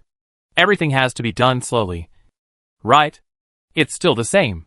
You pay and we work. As long as we work hard and study hard, we will come up with something new sooner or later. Swan said. It's all up to you. Swan. We can't do it without you. Augustus said, from your voice. You don't look very interested. Are you still worried about Mainhof's people? It's always nice to be needed. Especially when that person is the marshal of the Revolutionary Army. Mainhof is still in the hands of the Union. And it's still some distance away from the Sara system and Antiga. The guild guard should be able to protect it. Speaking of which, I'm really glad that our family didn't go to Korhal 4. Otherwise they would have to move again. Swan said. They have adapted to life in the Mainhof mines, and are only good at dealing with stones and crystal minerals. Okay, Swan. We'll talk later. Augustus said. Well, the guys I sent out are on the way. After you capture Anzadar, the transport ship carrying the psychic jammer will be able to land in the city's central airport. Then, they will assemble a new device for you. And hopefully it will work. Swan left the communication station and went to do his own thing. A new device. Friends, with it we can effectively resist the Zerg attack. Augustus said to Tychus and the others. The psychic jammer can disrupt the control of the Zerg brain. King and queen over the Zerg and the hive. Augustus said. It's like when you are browsing an illegal website and the internet is suddenly cut off. Or the remote control of the car suddenly fails. Kerrigan didn't need to listen to understand the meaning of Augustus' words. That's really terrible. Tychus frowned and said with disgust. It sounds like some new mosquito repellent. It sounds like a good thing. It can be used near our fortifications to isolate the sudden attack of the Zerg. So when can they be put to use? Renaud nodded. It's better to hurry up. Because the Zerg will be here soon. Tychus was impatient. It's almost there. I have asked Corporal Faraday to send people to clear a landing zone in the open area nearby. There is no need to land from the airport. Augustus said. Why is that kid still a corporal? His subordinates are all captains. Tychus asked in confusion. Rank is irrelevant to Faraday. And even if he is a corporal, he has the qualifications to question the Emperor. Augustus continued. Jimmy, the jammer is not only used for defense, but also for offense. Chapter 276 Antiga Independence Day. After ending the communication with Swan, Augustus hurried to the UNN broadcasting building in Ansadar City, ready to announce to the whole of Antiga that the Revolutionary Army had arrived. He passed through a garden that had long been dilapidated and several hovercrafts that were tilting here and there. Along the way, there were cranes and busy T-280 space engineering vehicles that were cleaning up the collapsed buildings and chariot wreckage. Teams of revolutionary soldiers were riding the public hover buses in Antiga City to the 4 defense lines of the city, because the GAM swarm outside the city had begun to launch tentative attacks from all directions, with the aim of finding the weaknesses of human defenses. Even the residents in the city center began to go out of their homes, either cleaning up the garbage at the door or cautiously exchanging information about the incident with their neighbors. People were talking about whether this was a sign of the fall of the Terran Federation or a flash in the pan. When Augustus walked to the UNN building, the door of the building with bullet holes on the wall had already been replaced by the sentinels of the Revolutionary Army. Compared with the sky-high tower of Tarsones that was hundreds of meters high, the Antiga branch broadcasting building was just a low, ordinary skyscraper with an irregular pointed arch. This is a reinforced concrete and glass curtain wall building built in accordance with pragmatism, which is very different from the sky tower style pursued by the Creation family for gorgeous decoration, grand momentum, and unconventionality. Because the shareholders and investors behind the UNN Universe News Network do not want them to spend money on pomp and display of art. Augustus led dozens of revolutionary soldiers wearing crimson power armor from the first floor gate guarded by soldiers into the empty hall. Only a few UNN staff with work permits occasionally walked out of the elevator entrance in the front hall, holding piles of paper files in their hands. These files are all from the original press releases printed by Antiga reporters, and they are the parts that have not been added or deleted by the headquarters. The manuscripts detailed how the Terran Federation army dealt with the mobs who dared to launch a rebellion, executed the leaders, and sent the rest to Mar Sara or New Folsom prison. Even so, the writers of these manuscripts could not describe the bloody massacres with words. On Antiga Prime, where rebellions broke out almost every year, such things were endless. Just as Augustus looked up at the expensive Bangal leopard sofa in the hall, Kerrigan walked up to him. The Marshal's headquarters received the latest report that the ground forces of the Nova Squadron and Delta Squadron have landed and established a base on a high ground 60 miles outside Ansardar. Kerrigan said, "We are working to clear the Zerg near the landing point. However, the Federation army is obviously coming for us. I guess they are trying to retake the city of Ansardar. I think they don't just want to retake Ansardar, a city that will fall sooner or later. Without us, I'm afraid not many people will survive." Tychus, who was following Augustus, frowned when he heard this. "The Zerg army is approaching, and the Federation is still thinking about dealing with us first," Raynor said. "There are also multiple Zerg tunnel worms outside Ansardar. I think the GAM Zerg will attack us soon." Kerrigan continued to report, "We are attacked from both sides." Raynor shook his head. "There are 2 groups of people who are anxious to kill us at the same time. They are seeking their own death." Tychus snorted. "It is not easy to deal with the Zerg and the Federation at the same time. It is best to deal with one first, and then focus on the other," he said. "Sarah, can we contact the Federation's naval squadron?" Augustus asked. "You can try. The Terran Federation's Nova Squadron has contacted us." Kerrigan took out a portable projector from her backpack and tried to connect to the Nova Squadron landing force communication channel. A minute later, the Nova Squadron ground force commander agreed to the connection request, and the other party's screen quickly switched to the fleet commander Colonel Jackson Hull. "I am Colonel Hull." The other party had a common military-style buzz cut and a serious expression. "Have you thought about it, and are you ready to surrender?" "No. I will never surrender to tyranny," Augustus said. "I just made a suggestion to you. Maybe we should work together to eliminate the Zerg on Antiga first, and then resolve our conflicts. What do you think of this proposal?" he said. "I'm sorry. I don't have the right to cooperate with the rebels, even if I risk a military court to fight the Zerg with you. Delta Squadron will not agree," Colonel Huller said. "My order is to eliminate the rebels on Antiga Prime and bring back Augustus Minsk and his followers, or their heads." "Not including the part of rescuing Antiga?" Augustus laughed at what Haller had just said. "The marshals and generals and the entire Terran Federation are looking forward to getting Augustus's head, which is not only the greatest merit at present, but also the symbol of the highest honor. The Federation will not give up Antiga Prime." "But that is not my mission," said the colonel. "Smart words. The Federation people always say to shirk responsibility," Augustus said. "Since you are not here to surrender, there is no need for us to continue talking." Hearing what Augustus said, Haller still maintained his serious expression. But the communication was interrupted immediately. "Your resistance is meaningless. It just wastes our time to rescue other planets. Where is the broadcast room here? Augustus asked Sarah Kerrigan beside him, determined to give up the idea of temporarily cooperating with the Terran Federation to fight against the Zerg. In the basement. The first 2 floors are the lobby and the employee mall, Kerrigan replied. How many people are willing to stay and work for us? Augustus nodded and walked towards the elevator door that was opening. A UNN reporter who was walking out of the door walked out of the door of dozens of Revolutionary Army soldiers wearing tall power armor without changing his expression, as if he had long been accustomed to such scenes. Except for some Antigans. Most of the people working here are from Tarsones. But they don't hate us that much, Kerrigan said. After all, the senior managers who could escape have already escaped. And if the rest want to escape Antiga, they can only work for us. This is what most people here think. Only a small number of them believe that we would bring change to Antiga. I thought they were moved by our revolutionary spirit. Weren't they? Tychus sneered. Not all people want freedom as much as you do, Tychus, Raynor said. When Augustus, wearing heavy power armor, walked into the elevator, Kerrigan and Tychus Raynor followed closely. But the elevator could hardly accommodate other armored soldiers at once. So Tychus and Harnack soon argued over who should enter the elevator first. Before the elevator alarm sounded, the 2 of them barely squeezed in with a face-to-face hug. Can you take off your damn firebat armor before going in? Or are you reluctant to leave this rotten turtle shell? Tychus said dissatisfiedly. This sentence is more suitable for you in another way. The rotten fat on your belly occupies at least half of the area here. Harnack countered. What do you think of my beautiful baby abdominal muscles?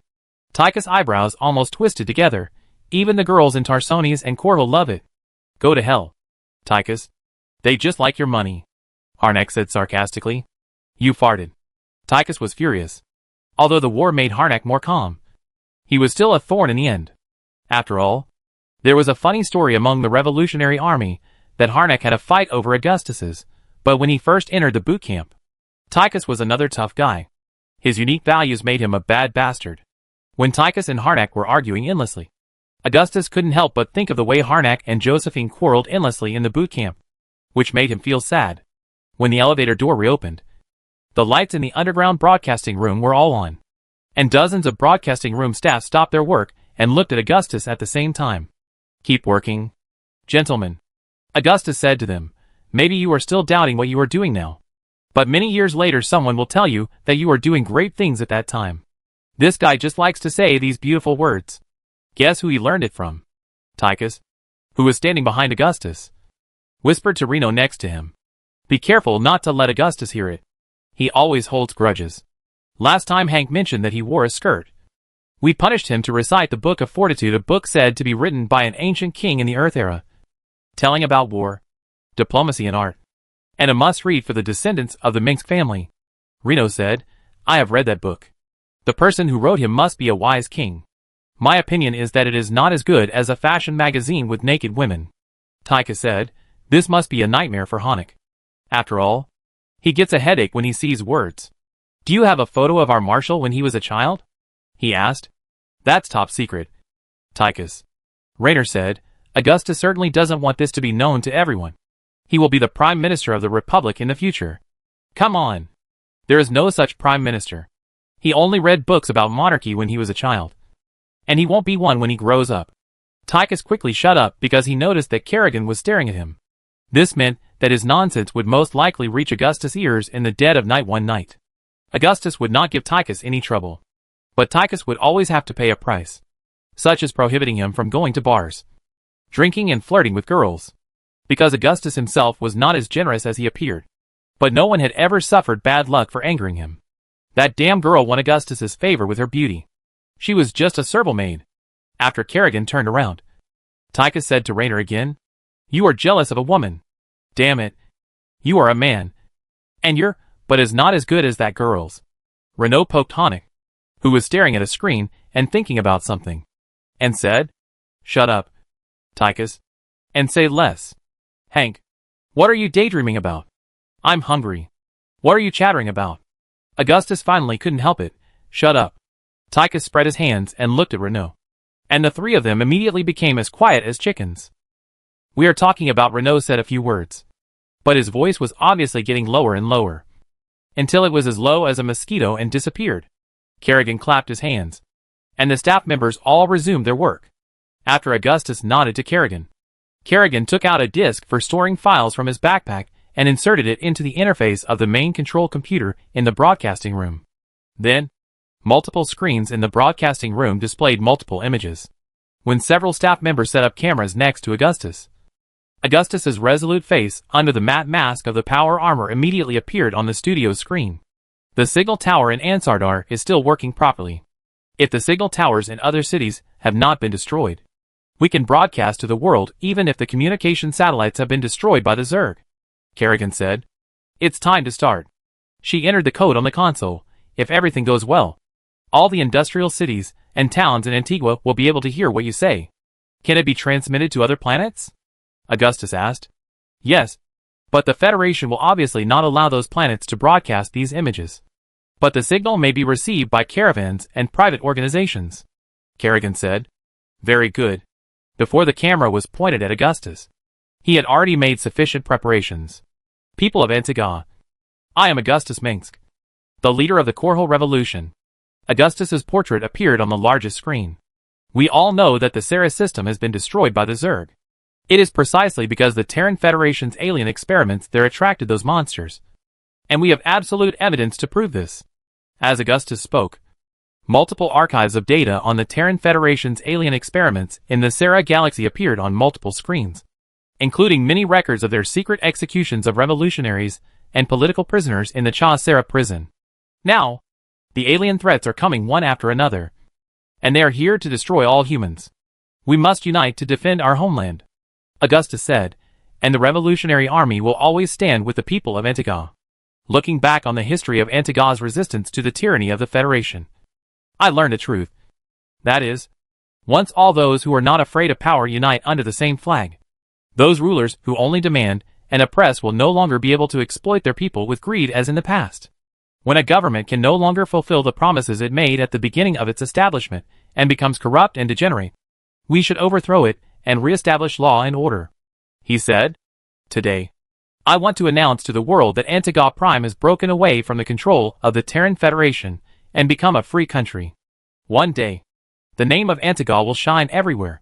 After Augustus finished speaking, there was a long applause in the broadcasting room. But this time it was not just Kerrigan. But it is hard to tell how many of these people who are applauding are truly convinced, and how many are flattering. I believe we will receive good news soon.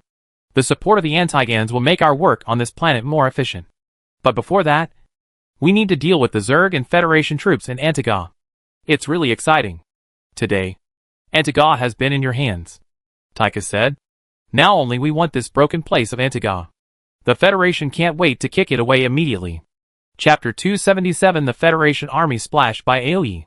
A villa in the center of the main city of Ansardar, which originally belonged to the Antiga Resource Tycoon, was recently converted into a command center. This low-lying Palladian classical experimental building, mainly built of red bricks and diamond-shaped translucent glass, is a safe secret room built with thick alloy steel walls. It is deep underground, and the thickness of the reinforced wall alone is more than 60 centimeters. Enough to withstand the nuclear explosion of tactical nuclear weapons. Considering that the Terran Federation has sent ghost agents to assassinate those who hold different political views more than once, using bloody and cruel methods to eliminate dissidents. Although Augustus himself often appears at the forefront of the war, the Martial Revolutionary Guard still hopes that he can stay in the safest place when commanding the army, even with a ghost agent like Sarah Kerrigan protecting Augustus. Corporal Faraday still believes that this is not foolproof. Now not only the Terran Federation, but even the Zerg are thinking about Augustus's life.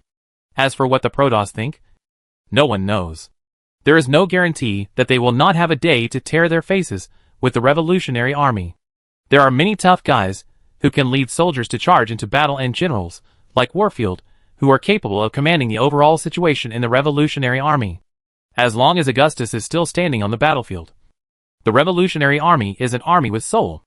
People in several cities near the main city of Ansardar have captured the federal government in the city after you broadcast to all of Antiga. They took down and burned the federal flag on the city hall building and replaced it with the red flag of the Revolutionary Army. In the underground safe room, Kerrigan was reporting military intelligence to Augustus.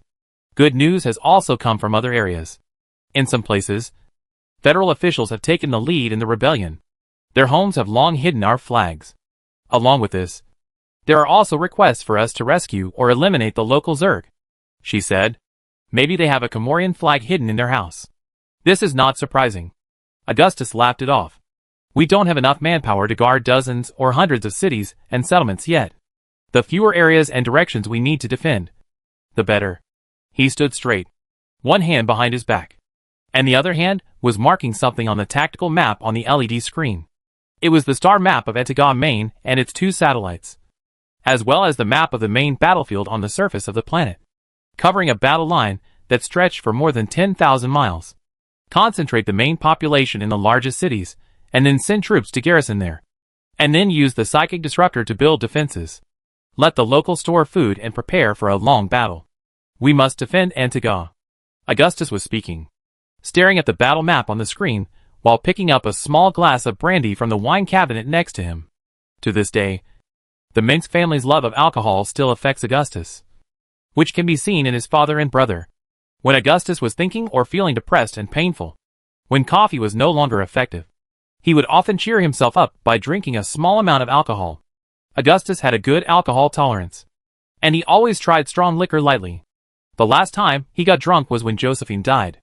Your orders will be carried out as always.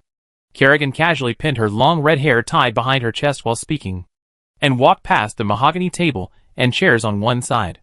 The underground safe room is not very spacious, and can only accommodate Augustus, Kerrigan, Corporal Faraday, and their elite guards.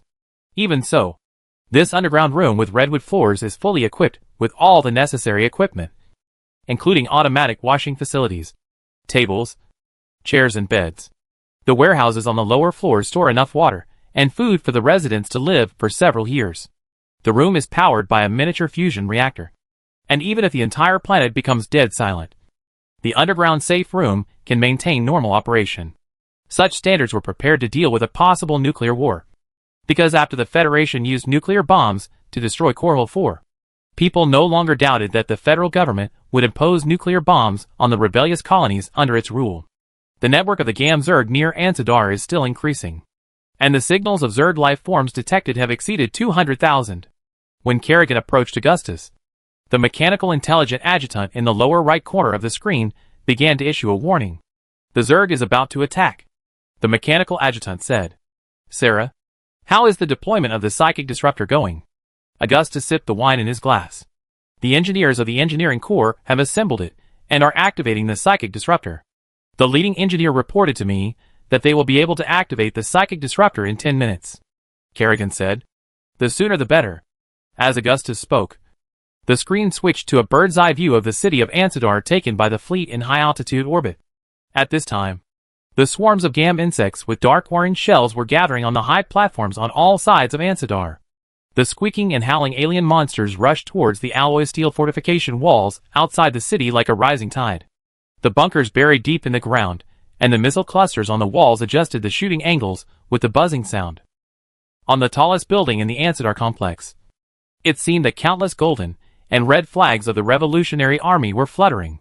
In the sky, there were Ghost fighters, Avenger fighters, and Comorian Hellhound fighters painted with the emblem of the Revolutionary Army soaring. The flight formation roared over the city, shaking the glass windows of the residential buildings. In the city square and other public places, hundreds of thousands of Ansadar people gathered spontaneously with weapons, ready to support the front line at any time. Compared with the period of federal rule, the people of Antiga are obviously more willing to support the military actions of the Revolutionary Army. This is not only because of the Revolutionary Army's promises and their words and deeds in practicing their revolutionary ideals, but also because compared with the Revolutionary Army, the Federal Army is more like the terrorists and butchers who kill the elderly, weak, women and children promoted by the federal government. As the Zerg swarm got closer and closer to Ansadar, the psychic jammer in the city center was activated, and an invisible wave spread in all directions like ripples on the water. And just as Augustus saw, the Zerg swarm that was constantly approaching Ansadar Gam suddenly stopped their pace. The Zerg army at the front, composed of Zerglings, Hydralisks, Thunder Beasts, Scorpion Insects, Mutalisks and Zerg Guardians, stopped in the process of high-speed advancement, and fell into a sluggish state, as if they were intelligent machines that did not receive any instructions. The tight and orderly attack formation then became chaotic, and the originally violent ones began to wander around in a daze. Some particularly violent Zerg even extended their fangs and claws to their compatriots.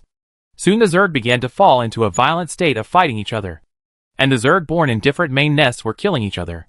The coverage of the psychic jammer included an area within a radius of 20 miles of Ansadar, disrupting the control of the Gam Zerg brainworm over its members, causing the Zerg and the Zerg to attack each other like their ancestors in Xeris, fighting each other. Soon, blood flowed outside Ansadar, as the Zerg fought each other and fell under the sharp claws of their own kind. The dragons in the sky wrestled with each other, like fighting falcons, and the explosive mosquitoes, driven by their instincts, uncontrollably crashed into the helpless overlord floating in the air, and scarlet blood, shells and organs fell to the ground like a rainstorm. The remaining Zerg retreated back to the tunnel in confusion.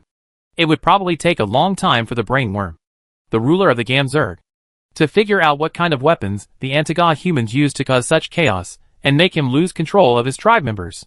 This was probably a bolt from the blue for the cunning brainworm. And since the Swarm Master created these advanced intelligent creatures, they have never lost control of their swarm members. Very good. Swan and the others did a good job. Augustus could hear the cheers of the staff officers in the command channel, which meant that humans already had weapons that could effectively counter the Zerg. However, at the same time, the sound of glass breaking suddenly came from the underground safe room, and Corporal Faraday and the guards all drew their guns. What's going on, dear? The smile on Augustus' face suddenly froze, and he turned his head to look at Kerrigan with a sharp gaze. For Augustus, whose PSI value was only level 3, most Terran psychic levels were between 0 and 2. This artificially created psychic waveform could only bring him a slight tingling sensation. But in Kerrigan's mind, who was extremely sensitive to psychic energy, it was a huge roar, where Augustus couldn't see. Kerrigan frowned, and her powerful mental induction ability only overflowed a little bit, which detonated a wall lamp with golden patterns and all the wine bottles and glasses on the table. And the vermilion port wine immediately spilled all over the floor. Seeing Augustus's eagle-like sharp eyes, Kerrigan could not help but step back to avoid him. Kerrigan had extremely painful memories of losing control of her psychic power, and she was also afraid of others, especially Augustus, who was afraid of herself because of this. However, what Kerrigan did not expect was that Augustus turned around and hugged her in his arms without hesitation. Calm down. Everything will be fine. This little bit of psychic power is just a breeze on the ocean for you, Augustus said. Seeing this, Corporal Faraday and others put away their weapons and turned to clean up the broken glass shattered by Kerrigan's telekinesis.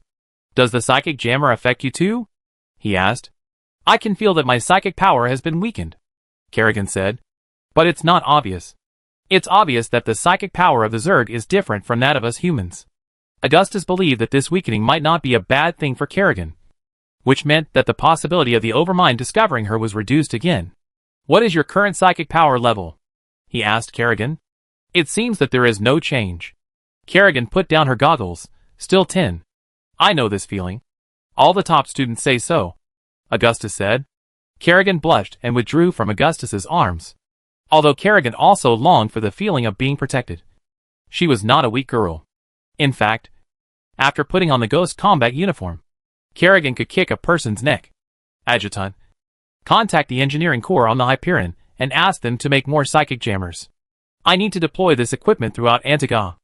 Augustus turned back to the screen and said, at the same time, I also want them to make improvements on this basis. Since we can make psychic jammers, we can make it a portable weapon. What is the Antiga Federation landing force doing now? Commander, the detectors have detected a large number of Zerg appearing near the Federation base, and the Zerg near Ansardar are gathering there. The mechanical adjutant on the screen reported to Augustus. It is expected that the Federation forces will be overwhelmed by the Zerg in 15 minutes. What happened? Kerrigan glanced at the screen, but she soon understood. In Jimmy's words, wow, someone is going to be in trouble, Augustus said. They were originally coming to deal with us, but after we use the psychic disruptor, the Zerg will find that the only enemy in this land is the Federation army. After all, the Federation base is not far from us, he said. If the brainworm of the Gam swarm had human intelligence and some emotions, he would be angry. And the Federal Army, who knew nothing about this, was the target of his anger. Revolutionary Army Ranger calling the headquarters. This is Jim. The worms are heading towards the Federal base. God is really open. Reno's voice came from the communication equipment of the headquarters. Wow. Someone is going to be in trouble, he said. According to your orders, my men and I are racing 20 miles outside the Federal base. Do you want to intervene? We are ready to tap dance on the bodies of Federal soldiers. You know, Jimmy, this is good for us. Be careful of the Federation's people diverting trouble. Augustus said, pay attention. Always monitor the communications of the Federation landing force. I'm glad to hear it. Renault said, this is their own fault. If these people stayed in the fleet in orbit honestly, they wouldn't have such bad luck today. Okay. I'll keep an eye on them, he said, and turned off the communication. Adjutant, switch the monitoring channel to the main channel. Augustus said, perhaps the brainworms of the Gam swarm are looking for the difference between our two human armies and the Federation? We will never be able to figure out what is going on in the minds of the alien Zerg. Their moral values and ways of thinking are very different from those of humans. Augustus stared at the main screen until more than 10 minutes later, when the radio communication on the monitoring channel heard a series of cries of the Federation landing troops being swallowed by the surging Gam swarm. And he left there silently. Chapter 278 Pest Control Plan. A few days later, after the psychic jammer was first used in Ansidar and showed initial results, the Korhal Revolutionary Army immediately announced that the threat of the Zerg had been effectively contained, and the entire city was under the protection of the army and new weapons. The houses and order destroyed in the long-lasting chaos in the main city of Ansidar have also been rebuilt. The military government composed of the Revolutionary Army Martial Command and the August National Security Committee temporarily took over the city, after Augustus and his officers removed the influence of the federal government from local laws. They still used the laws familiar to the locals instead of those of Korhal IV to constrain the city residents to maintain order. At the same time, the series of robbery crimes and armed conflicts between various gangs caused by the Zerg invasion and the government shutdown also dropped significantly. Those who wanted to take advantage of the chaos to make a fortune or deliberately planned to create chaos were sent to prison by the military, after the new government took a series of decisive measures to quickly restore order. The industrial areas such as manufacturing plants and crystal smelters that supported the economic lifeline of the entire city resumed operation to produce supplies and military vehicles for the Revolutionary Army.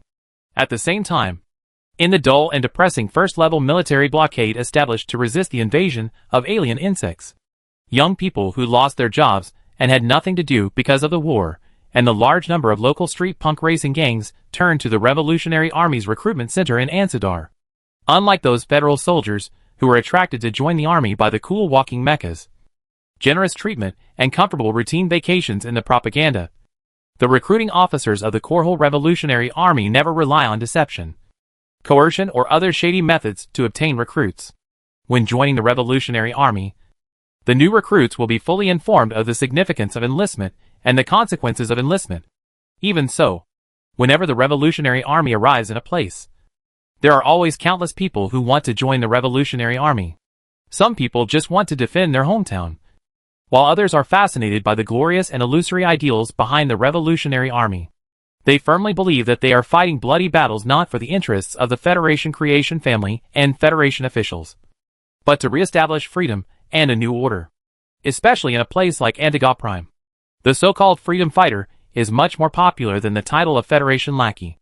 Revolutionary Marshal Augustus Mengsk had just attended the enlistment ceremony of about 2,000 Antigon recruits a few minutes ago, and accepted the oath of these soldiers as the supreme commander of the Revolutionary Army. Augustus walked out of the passage on one side of the recruitment center, surrounded by Kerrigan, Corporal Faraday, Rayner, and other soldiers. On their left were two different passages surrounded by yellow and black isolation plates, one of which was a crowded queue of recruits, and the other was militiamen and retired soldiers with military experience. When Augustus, wearing a cloak with bronze epaulets, walked past the Antiga recruits who were about to join the army, those enthusiastic young people chased him like a superstar. Even the most rebellious drag racers, professional car crashers, and even the mafia regarded him as a special person with great glory. For Augustus, Such scenes were no longer strange. He had become a symbol of revolution and freedom, and was a frequent guest who often appeared on propaganda posters, wanted posters, and UNN Universe News Studios. The mainstream media of the Terran Federation's strong slander of Augustus's reputation has made him a well-known figure, even more famous than those members of the Federation Parliament. Augustus said a few inspiring words to the young people who were about to join his army, and then walked to a block outside the recruitment center under the admiring eyes of the people. Seeing those young people reminded me of when I first joined the army.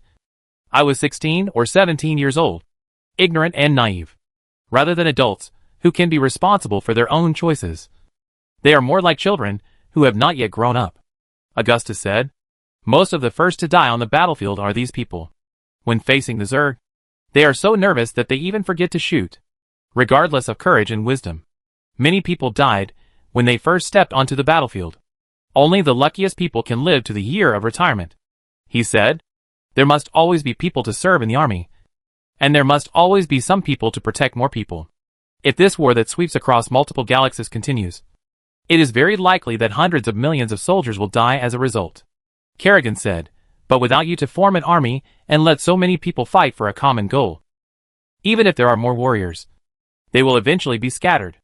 They join us for their homes or want to be heroes, while people like Raynor or Matt Horner have purer and more noble wishes. Peace has long been far away from us. Augustus waved his hand and threw away his sentimentality. Only you always comfort me, Sarah, while Tychus and Hank will cause me trouble.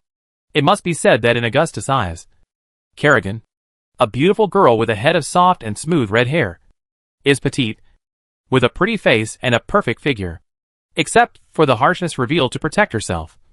She is almost perfect, influenced by her past growth experience. Kerrigan is like a small beast that is covered with thorns and thorns to protect itself. Strong on the outside but weak on the inside. Kerrigan shrugged. You don't know that Tychus and others are very jealous of my position in your mind. They always think that we can't hear what they say, but they forget that I can read minds. According to some planets, I am a witch. You are not a witch, dear. Augustus glanced at Kerrigan, sighed in his heart, and stopped talking about this matter. The evacuation of other cities should have been completed. Once the remaining psychic jammers are activated, we can free up our hands to deal with the main nests of the Zerg on Antiga. Eliminate the Zerg from the root, and prevent the Zerg from causing trouble before it happens. Is there no movement from the Zerg and the Federation Army today? After crushing the landing forces of the Nova Squadron and the Delta Squadron, the Gam Zerg swarm retreated to their main nest on the Red Plateau of Antiga. The Federation fleet tried to engage our fleet several times, but the fleet commanded by Warfield avoided them in time. Kerrigan said, if the Zerg hadn't killed them, we don't know how much more sacrifice we would have made. Augustus had seen the raised Federation landing force base. When Raynor's Rangers arrived there, the Federation base had been torn to pieces by the Gam Zerg. Raynor could hardly find a complete body there. The brown power armor of Delta Squadron and the purple armor of Nova Squadron seemed to be torn open like tin-foil cans and discarded aside. The specks of flesh and blood were all integrated into the dark purple fungal carpet on the surface, and were absorbed by the sticky gelatinous substances as nutrients. It was definitely an extremely tragic scene, and Raynor described it as a pot of mushy meat. Now in the outer space orbit of Antiga Prime, there are fleets of ours, the Zerg, the Federation, and the Protoss. Kerrigan said, from the moment the Protoss fleet appeared in the Antiga system, they launched an attack on the Zerg fleet that was in orbit around Antiga. The blue arcs flickering on the horizon these days are the sign of the Protoss fleet firing in orbit, and our fleet and the Federation's fleet can only choose to avoid it. It sounds like two giants are fighting in the human garden. They can crush the garden and the house with 1 foot, and we can only hide aside and tremble. Augustus said, at present, it seems that the Protoss fleet has an absolute advantage in the space battle. The aftermath of the fleet's main guns alone destroyed the mountain south of the equator of Antiga and created a huge trench. Kerrigan said to Augustus, they will soon be able to spare the Zerg on Antiga Prime. But since the Protoss destroyed Char Sara and Mar Sara without hesitation, everyone in the command is worried that they will destroy Antiga in the same way. Tassadar, the commander of the Protoss fleet, is a kind man and will never take extreme measures unless he thinks the planet is beyond salvation. Augustus knows much more about Tassadar than Kerrigan knows. If we can work together to eliminate the Zerg on Antiga, then they won't have to destroy the planet. At this time, Augustus noticed that there were several advertising airships with flashing blue and red lights hovering over Antiga. These large spaceships powered by refined high energy can serve as luxury air cruise ships for the rich to visit cities and natural scenery. They can also project 65-foot, about 20 meters wide holographic projection advertisements to the ground during flight to promote imported products from Tarsonis and other prime worlds. Now these advertising airships are used to promote Augustus' revolutionary ideas and the numerous crimes of the Terran Federation. The propaganda airships will broadcast the programs of the Revolutionary Army radio station and the latest developments on the Antiga front. Sometimes the airships will also broadcast selected UNN news programs. Through these UNN news, Augustus can roughly know what Tarsonis and other mainstream worlds think about the destruction of the Sara system and the war on the Antiga front. Although UNN has begun to emphasize the threat that the invading alien races may pose to humans, most people in the core worlds do not care too much. After all, the battlefield is still many galaxies away. Sometimes these propaganda airships would project images of Augustus making powerful speeches. And the speeches of his father, Angus Mengsk, would also be recorded. In Augustus's view, this propaganda method was not much different from the loudspeakers in the fields. As Augustus was about to walk towards an armored vehicle guarded by guards on the side of the road, several A-17 Wraith fighters flew over Augustus' head at high speed, chasing a Mutalisk that had lost control due to a psychic jammer. When Augustus looked up at the sky, he suddenly noticed that there was another sun that lasted for more than 10 seconds next to the lukewarm sun in the sky. It was a Protoss warship that exploded. The war between the Protoss and the Zerg in space was about to be decided. Tassadar will contact us soon. Augustus did not get on the armored vehicle that was about to go to the Marshal's headquarters, but asked his subordinates to take out the holographic projection communicators they carried with them. This was a gift from Augustus's brother Arcturus on Tullius II. A green holographic projection screen was then unfolded in front of Augustus, with various data from the Marshal's headquarters on it. Augustus did not wait long before receiving a report from Warfield in the Revolutionary Fleet, who bluntly stated that the Protoss fleet had defeated the Zerg fleet. The Federation fleet next to him also witnessed this scene, which made humans more convinced that the Protoss and the Zerg were irreconcilable enemies. If you don't see it with your own eyes, you will never believe what happened in Antiga's outer orbit. Now the planet's synchronous orbit is full of Zerg corpses and the wreckage of Protoss warships. They almost destroyed an Antiga satellite occupied by Zerg. Even the calm Warfield was shocked. We received a communication request from the flagship of the Protoss fleet and immediately transferred it to the Antiga command, he said. The Federation fleet has retreated to the edge of the Antiga system. It seems that what happened in Antiga's outer orbit scared them enough. After Warfield's portrait disappeared, the image of Tassadar, the executor of the Protoss Expeditionary Force, appeared on the holographic projection screen composed of three-dimensional light and shadow in front of Augustus. In Taroadan, young human commander Augustus Mengsk. Even though the executor's voice came from the communication device rather than the will that directly reached the human mind, Augustus could still hear the roar of waves hitting the rock wall. When he landed on this planet and fought bravely with the Zerg, our probe witnessed it all. Tassadar said, even among the human race, you are respectable warriors. We are willing to defend Antiga Prime at all costs, even if it costs blood. Augustus said, the Supreme Council of the Protoss Empire once ordered me to destroy this infected human planet, because the arbitrators believe that once a human planet is infected, it is irreparable, and only purification by melting in flames can prevent the Zerg from continuing to spread in the universe. Tassadar said, your courage gives me hope that we can destroy the Zerg without purifying this planet. I have decided to disobey the order of the Supreme Council and send ground troops to help you clear the Zerg on Antiga. The Templars of Sagoth will help you clear the Zerg on this planet and let them see the wrath of the Sons of Ire. This will definitely cause you to be blamed and suffer reputational damage. Augustus was sincerely happy because Tassadar had decided to support him before he asked for the cooperation of the Protoss. In fact, Tassadar has always been reluctant to destroy a planet with life.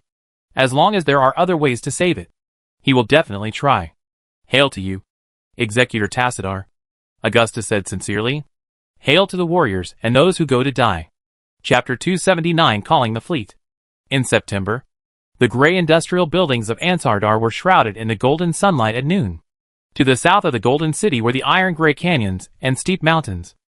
which were the traces left by the evaporation of the Antiga Ocean and geological activities. Just like leaves, shells, and other magical creations of nature, no planet in the copperless sector is exactly the same.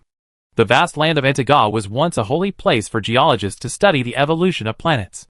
However, the current Antiga Prime is no different from the Zerg-infected Mar Sara and Mar Sara. The dark purple and brown Zerg colloid fungus blanket covers 90% of its surface, and the entire planet, except for the tower-like Zerg organic buildings, is the pulsating veins and tendons arranged on the fungus blanket. The land of Antiga is like a pot of boiling dark purple thick porridge, and there is only one form of life left on the land covered by the fungus blanket. That is, the Zerg. The destruction of a planet by the Zerg is thorough and difficult to erase. The planets they occupied are left with only desolation and silence, with only the Zerg and the creatures assimilated by them. More than 1,000 transport planes and fighter planes painted in red and gold are roaring over Anzidar. The order to mobilize the army is passed from one end of the city to the other, and bright red flags are flying from one end to the other. About 50,000 revolutionary soldiers wearing red power armor are boarding armored suspension trains and armored personnel carriers. The white, black or gold ring badges on the shoulder armor of the soldiers show their identity. Chariots, tanks and mechas roared to the front line, and all the hover buses were used to transport soldiers to the front line. The Coral Revolutionary Army has become the fourth armed force that cannot be ignored besides the Terran Federation, the Comorian Federation, and the Umojan United States. They are already capable of attacking and occupying a planet instead of being a terrorist organization fighting on the edge of the Star Zone. The Terran Federation controls their army with noble officers and brainwashed soldiers. What connects the Comorian Guild Guards is family and honor, while the Revolutionary Army believes that the wars they launch are all for salvation. There are at least 22 primary nests, 12 secondary nests, and 3 tertiary nests in the valley south of Anzidar. There are thousands of buildings infected and corrupted by the Zerg and their organic medium. In an armored command vehicle driving at high speed on the Anzidar highway, Augustus was sitting in front of a control panel displaying command system data. Next to him sat Sarah Kerrigan, who was reporting to him. As long as the main nest is destroyed, the Zerg will not be able to hatch more Zerg. Augustus said, every time we recapture a city, we burn everything with fire. As long as we can hold Antiga for a while, the Federation's behavior of abandoning marginal planets without resistance will be despised by everyone. The most important thing is that Augustus must find a way to break the deadlock in the deadly cycle of Zerg invading a planet, saving people, and Protoss destroying the planet. Humans cannot negotiate with the Overmind swarm. The best option known is to unite with the more powerful Protoss to eliminate the Zerg that invade the human galaxy. The latest news is that the Federation just lost Char. Thaddeus and Norris gave up the land they gained during the Great Colonial Era and the Kylian War without much resistance. Kerrigan said, Char. The Federation should not have lost it. They will soon regret it. Augustus said, no matter how many fleets the Federation has, they are still limited. They can only focus on defending the most important planets or strategic hub systems. Some planets have only a few small towns with less than 10,000 people, while others have a large population but are located in the center of the Zerg invasion. Although this is cruel, and although the Terran Federation always emphasizes that human life is priceless in its system based on human civilization, they are always trampled on. He said with emotion, every planet is clearly marked with a price in the eyes of the Terran Federation Council. Those remote planets with scarce resources and difficult to control are naturally abandoned, while important core worlds must be guarded by fleets. Very realistic, Kerrigan said, because they can't protect so many planets. But those who have been abandoned will not think so. Augustus shook his head.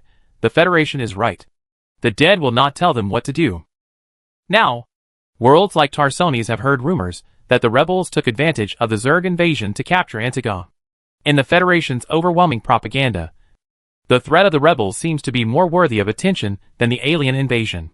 The mainstream media believes that Augustus's Coral Revolutionary Army will flee Antiga after looting it, because according to common sense, the war between the Protoss and the Zerg will soon turn a vibrant and habitable planet into one of the most ordinary stone planets in the universe. The news of the fall of the fringe worlds was quickly covered up by various irrelevant politics and gossip. Even so, the Terran Federation still used various methods to cover up the fact that it had abandoned the colonized worlds and emphasized the threat of the rebels and their alien allies. 2 years after the end of the Guild War, The Terran Federation once again entered a state of war mobilization, which helped the Federation continue to strengthen its military power. But the people's complaints did not decrease at all with the arrival of aliens. With the Korhal Revolutionary Army as an example, rebellions in various places have continued to grow. The command vehicle sped across the road, passing through a dismantled section of the fortification wall and heading towards the outskirts of Ansadar. The Revolutionary Army's troop transport armored vehicles were advancing along the road, and the suspension trains loaded with suspension soldiers were passing through the villages that had long been deserted. The 2 Sara Vanguard infantry divisions led by Governor Pleyer have already left the range of the psychic jammers. They have detected multiple different Zerg heat source signals on the vast Ansadar plains. Kerrigan stared at the other control panel and said, in the command system of the Revolutionary Army, Augustus and others often called Governor Pleyer, who had just joined the Revolutionary Army, Governor Mar Sara, because he was probably the last and only surviving federal governor of Mar Sara. The troops led by Governor Mar Sara were mainly composed of the Sara Galaxy people, who were full of anger because their homes were destroyed. They were eager to take revenge and offer the blood and heads of the Zerg to the already dead Sara Galaxy. Augustus turned his head and looked at the city and mountains that were gradually receding outside the observation window. I have already reminded the governor not to go deep into the enemy's territory alone, because the main force of this attack is the Protoss, not us.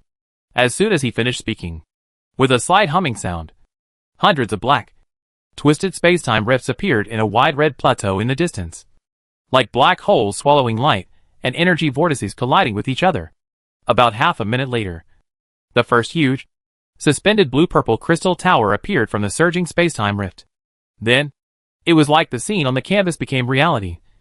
Like a city of Atlantis submerged in the ocean rising from the ice-blue sea. The illusory mirage suddenly became a real existence that was clearly visible and within reach. The Protoss buildings jumped from their home planet Ire to the location of the micro-positioning beacon on Antiga Prime. And one after another, gorgeous golden and blue buildings suddenly appeared to the west of Ansadar City, with a spreading spiritual aura. Those charming and elegant Protoss buildings were cast from special metals, seamlessly integrated, with no traces of welding, as if they should have been like this before they appeared in this world. And they were cast by the universe itself rather than by living things. Each of the magnificent and beautiful Protoss buildings should be the work of a genius Protoss architect, who should be the Michelangelo of mankind. The magnificent and brilliant architectural style and the radiant gold on the Protoss buildings illuminate the sky in the same color. And the unfolded Protoss catering crystal matrix is filled with pure blue energy. What's going on? What are the Protoss doing again? Their glittering pyramids are about to blind my eyes. Augustus's command channel was immediately filled with exclamations from the Revolutionary Army commanders. Tychus's rough voice and Harnack's shrill voice stood out in a series of calls, reports and inquiries. These are much more beautiful than the Taldarim. Just like the sand castle I built on the beach of Tyrador 9. Shut up, Tychus, and do your job. We need you to defend the right wing of the 1st Guard Division, Augustus said. Okay. Next time I must wear a pair of sunglasses. Tychus started talking nonsense as soon as he entered the battlefield. Good boy. You have one. Ah, it's mine. I am Lundstein. The Protoss are sending ground troops to the surface of Antiga Prime in an unprecedented way. I will continue to keep an eye on them. I am Jim. Thank God. The Protoss are finally here. I really should treat them to a drink after this battle is over. Continue to perform your original mission. Augustus stood up from his seat, holding the chair and looking through the observation window at the suddenly appearing Protoss city. Let's see what Tassadar's troops can do. At this time, the Protoss buildings in the distance that were folding and fighting had become clearer and clearer in Augustus' eyes. The light produced by the initial folding had disappeared, and the humming sound produced by the harmonious resonance of countless crystals was like the sound of ice colliding, like the sound of a stream in the mountains, and some kind of harmonious, natural music melody. On these magnificent golden and blue buildings, rotating spacetime cracks can be seen, and the blue glare is like flowing air in storms.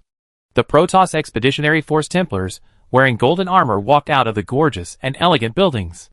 Along with these tall Protoss warriors, there appeared pure golden giant armored vehicles.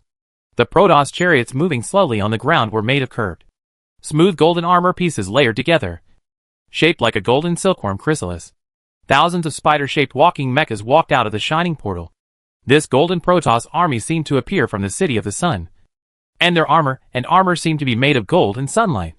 In the sky, one after another Protoss warships appeared from the cloaking force field. The slender and elegant Protoss stick-shaped and needle-shaped fighters chased the remaining flying creatures of the GAM swarm, like an open fan across the featureless blue-gray sky of Antiga. Among these Protoss fighters, human fighters can also be seen.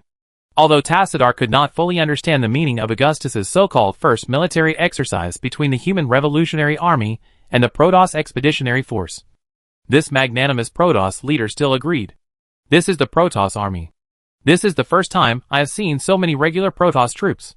They look similar to the Taldaran Protoss, but they are very different in many ways, Kerrigan said to Augustus.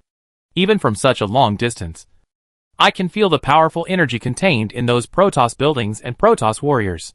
She entered a state of induction similar to meditation. Every Protoss warrior, or the Templar as they call it, is an extremely powerful psyker. Some of the Templars are like a moving psychic storm in my perception. The Protoss are a race that is sensitive to psychic energy and has a long lifespan. The lifespan of humans is not too long for them, Augustus said. From the moment the Protoss army appeared, they moved to the relatively vulnerable right wing of the Revolutionary Army. After the joint army marched for 200 miles, a group of active volcanoes located in the southern continental plate of Antiga appeared in Augustus' eyes. There were millions of Zerg and their towering buildings entrenched there. The entire mountain range was transformed into a series of interconnected giant nests, which buried countless eggs and larvae. And the adult Zerg of the GAM swarm were loyally guarding their nests. The rocks began to shake as the creaking sounds of the Zerg shells became more frequent as they moved faster. The frenzied Zerg were pouring out of their underground nests, roaring and ready to tear apart the enemies who dared to attack the nests. The Revolutionary Army quickly deployed in the rugged gully terrain in front of the Zerg nest, while the landing troops of the Protoss Expeditionary Force blocked all humans. The pride of the Protoss did not allow them to fall behind the inferior races that they should have protected, nor did they disdain to share the honor of victory with humans. Through the observation window of the command vehicle, Augustus could only see the arc tanks in front of him, and could not overlook the entire battlefield. The images sent back by the reconnaissance aircraft and the fast-moving troops replaced his eyes and ears. Augustus paced in the command vehicle and issued an order before his foot tapped again. Now that the Zerg fleet has been defeated by the Tassadar Protoss expedition, both humans and Protoss can carry out orbital bombing without restraint. Call the fleet, he said. Launch all our missiles and nuclear warheads, and tell Warfield not to save ammunition for me. Chapter 280, Four-Way Melee. When Augustus walked down the 2 steps from the exit of the armored vehicle's command cabin, he and Sarah Kerrigan, who was following behind him, could see a spectacular scene. In the distance, several small suns rose simultaneously in the volcanoes, highlands, and valleys between the mountains occupied by the GAM swarm. The mushroom cloud of the huge fireball obscured the space, and the shock waves spread at a speed of tens of miles per second. The light and heat released expanded rapidly with the hot air. The wall of air that was suddenly heated swept across the hard red land of Antiga and engulfed everything along the way. Countless running Zerg were torn to pieces, and the broken shells were thrown high together with gravel and dust, forming an overwhelming rain of debris. It's time to let these monsters see the power of humans. One nuclear bomb is equivalent to the sacrifice of thousands of warriors. Under the protection of the power armor face helmet, Augustus could look directly at the center of the nuclear explosion. This advanced CMC-300 commander armor can also effectively protect against damage from extreme environments, such as stellar radiation and nuclear explosion radiation. In the early days, the Terran Federation had Marines wearing the first generation of power armor go deep into the center of a nuclear bomb explosion to test its protective capabilities. And the facts prove that the power armor was worth the investment and its cost. Even a large-scale nuclear strike on a desolate planet like Antiga is a questionable strategy. If the Zerg invaded a populous planet like Shiloh, we would not be able to use unscrupulous fusion strikes against the Zerg. Kerrigan had a different view. You are right. Even if we destroy a planet to defend it, the loss of the Zerg is only a small setback compared to their huge numbers. The Zerg will look for the next target to attack, and we can only defend the remaining ruins. As Augustus spoke, the Protoss fleet launched their attack. One after another, extremely thick blue beams pierced through the smoke and hit the main nests of the Zerg accurately. The huge organic buildings that still stood under the shock wave of the nuclear explosion exploded into splashing blood and shattered giant biological skeletons. and the rest were also burning in the flames. The blow penetrated deep into the ground and flattened the towering mountain in front of Augustus, triggering a terrifying volcanic eruption. Magma continued to pour into the Zerg's nests, igniting red flames. The main nest area of the Gam Zerg became the center of thermonuclear reactions, leaving only charred or burning land and Zerg. The earth began to shake, as if the continental plates carrying mountains and rivers were moving. Is it over? Augustus was not talking to himself, but directly asking Kerrigan beside him. Obviously not, my Lord Marshal. In Kerrigan's psychic perception, the simple, bloodthirsty thoughts of countless individuals have indeed been greatly reduced. But there are still quite a few Zerg still alive. They move through the tunnels deep underground, and the depth of the tunnels protects these monsters. I can feel their thoughts underground. The Gam swarm has been given a single goal, which is to tear apart humans and Protoss brainworms. The cold anger of the Gam swarm has plunged the Gam swarm into extreme madness. Prepare for battle, soldiers. The Zerg have not been completely wiped out. Augustus ordered in the public communication channel of the entire army. Follow the orders of the superiors and protect your comrades. Your rifles and power armor will be with you in this war. We are the Korhal Revolutionary Army, the last barrier between the Zerg and humans. Hold the line. I am with you, and I will never fall. As Augustus ordered, the click of guns being drawn and loaded, the sound of armor colliding, and the humming of the mecha servo system sounded at the same time.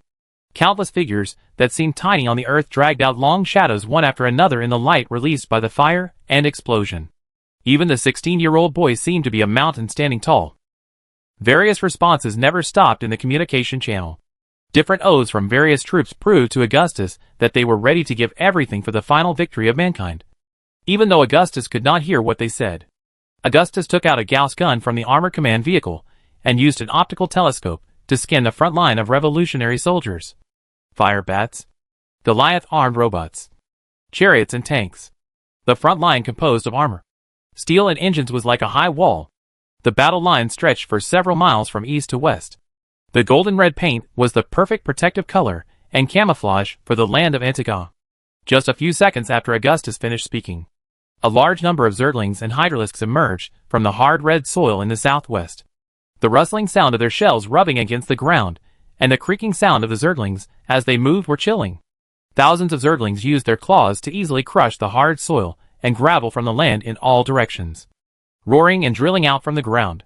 Their orange chitina shells reflected a metallic luster under the light released by the explosion, like a flowing black tide. The Gam swarm would never blindly launch an attack from the enemy's strongest defense. Their brainworms would rather surround the enemy from all sides, or order a hive army to attract the enemy's attention and then concentrate their forces to attack from the weakest point of the defense line. Like using a sharp blade to pry open the shell of a clam, they turned to the weakest point to attack. Fire! Fire! Fire! One Revolutionary Army commander after another immediately issued orders, and the order to fire was transmitted to each unit along the radio waves. The Revolutionary Army soldiers quickly adjusted their formations, and the Gauss rifles fired a deadly and dense barrage of bullets. Hundreds of Zerglings were pierced by the screaming spike bullets or blown into pieces by shells. At the same time, the roar of a high-ranking Templar sounded in the Protoss troops in front of the Revolutionary Army. He did not need to speak to command all the warriors in the mental network like Hera, but like the roar of a giant beast in the Iron jungle. This war cry containing a certain mental language was enough to intimidate the enemy's will. Templars, bring out your shining blades. With the command of the Protoss commander, the neatly dressed Protoss Templars activated the azure psychic blades on their wrists one after another, and thousands of shining blades burst into brilliant light. Then, this army of less than 8,000 Protoss Templars, Dragon Knights and hundreds of golden beetles began to advance against the charge of the Gam swarm. Any Protoss warrior who has practiced this for hundreds of years is equivalent to a master swordsman among humans. They wield double blades swiftly and gracefully, without any unnecessary movements to show off their skills. Every time the blade is unsheathed, it can cut the head of a Zerg and pierce their huge heart. The shining, dense psychic blades of the Protoss Templars can easily cut through almost all materials. The psychic blades formed by the concentrated psychic energy are indestructible. The four-legged spider-shaped Protoss Dragoon mecha phase-tearing cannons weave a gorgeous blue barrage in front of the Templars, and those slowly moving, trilobite-shaped Protoss gold beetles are constantly releasing a powerful high-explosive smart bomb. The smart bombs that look like blue comets are closer to human missiles with automatic locking functions. Once exploded, they will release a gorgeous blue electromagnetic field, which is enough to sweep away a large number of Zerg or paralyze human machines. While humans were still resisting the Zerg attack, the Protoss army was crushing the surging Zerg flood. The Protoss is a rare and long-lived race, which makes each of their warriors an experienced elite warrior. The lifespan of each Protoss warrior is longer than the history of humans in the Copperless sector itself. Damn idiot Protoss. We can't fire at their position like this. What era is it? They still want to stab people with knives? It's like a group of primitive people throwing stone chains and spears at each other in a starship. At this time, the roar of the artillery commander came from Augustus's command channel. Maybe they think it's cooler. Nord. Just focus on dealing with the Zerg in other directions. If these Protoss need our support, it will be a battle that is doomed to fail, Augustus said. As Augustus spoke, the charging Gam Zerg swarm was getting closer and closer to the soldiers around him. A large number of Zerg fell on the way, and the air was filled with a stench of blood and saliva. The nearest Zergling was only more than 800 yards away from Augustus, and it was quickly drowned by the bullets of hundreds of Revolutionary Army soldiers in front of Augustus. But this is the Zerg's way of attacking. Even if the sacrifice of dozens of Zerglings can only exchange for one Marine, it is worth it for the entire Zerg. When more Zerglings rushed to the front of the fire bats in the hail of bullets, the flame wall of plasma flame sprayed by the flamethrowers resisted the Zerglings' attack. Following the commander's order, some of the Revolutionary Army soldiers began to switch to grenade launchers, focusing on dealing with the huge thunder beasts and deadly scorpion bugs. When Augustus swept the battle line on his right, a huge thunder beast had already rushed in front of several fire bats. Its huge, scythe-like fangs swept through a dozen fire bats and Revolutionary soldiers and cut through their armor.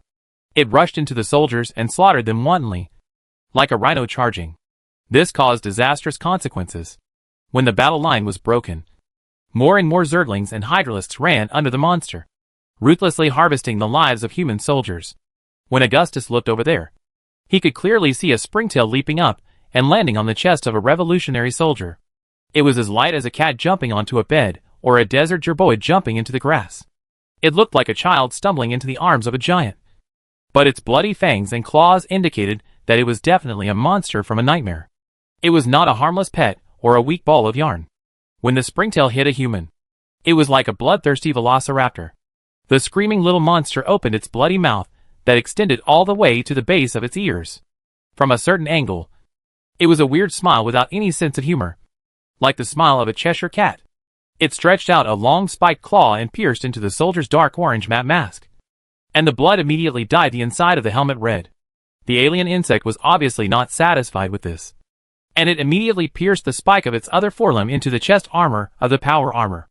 With a tearing sound, the creaking and howling monster tore the power armor apart like tearing a tin-foil can with bare hands.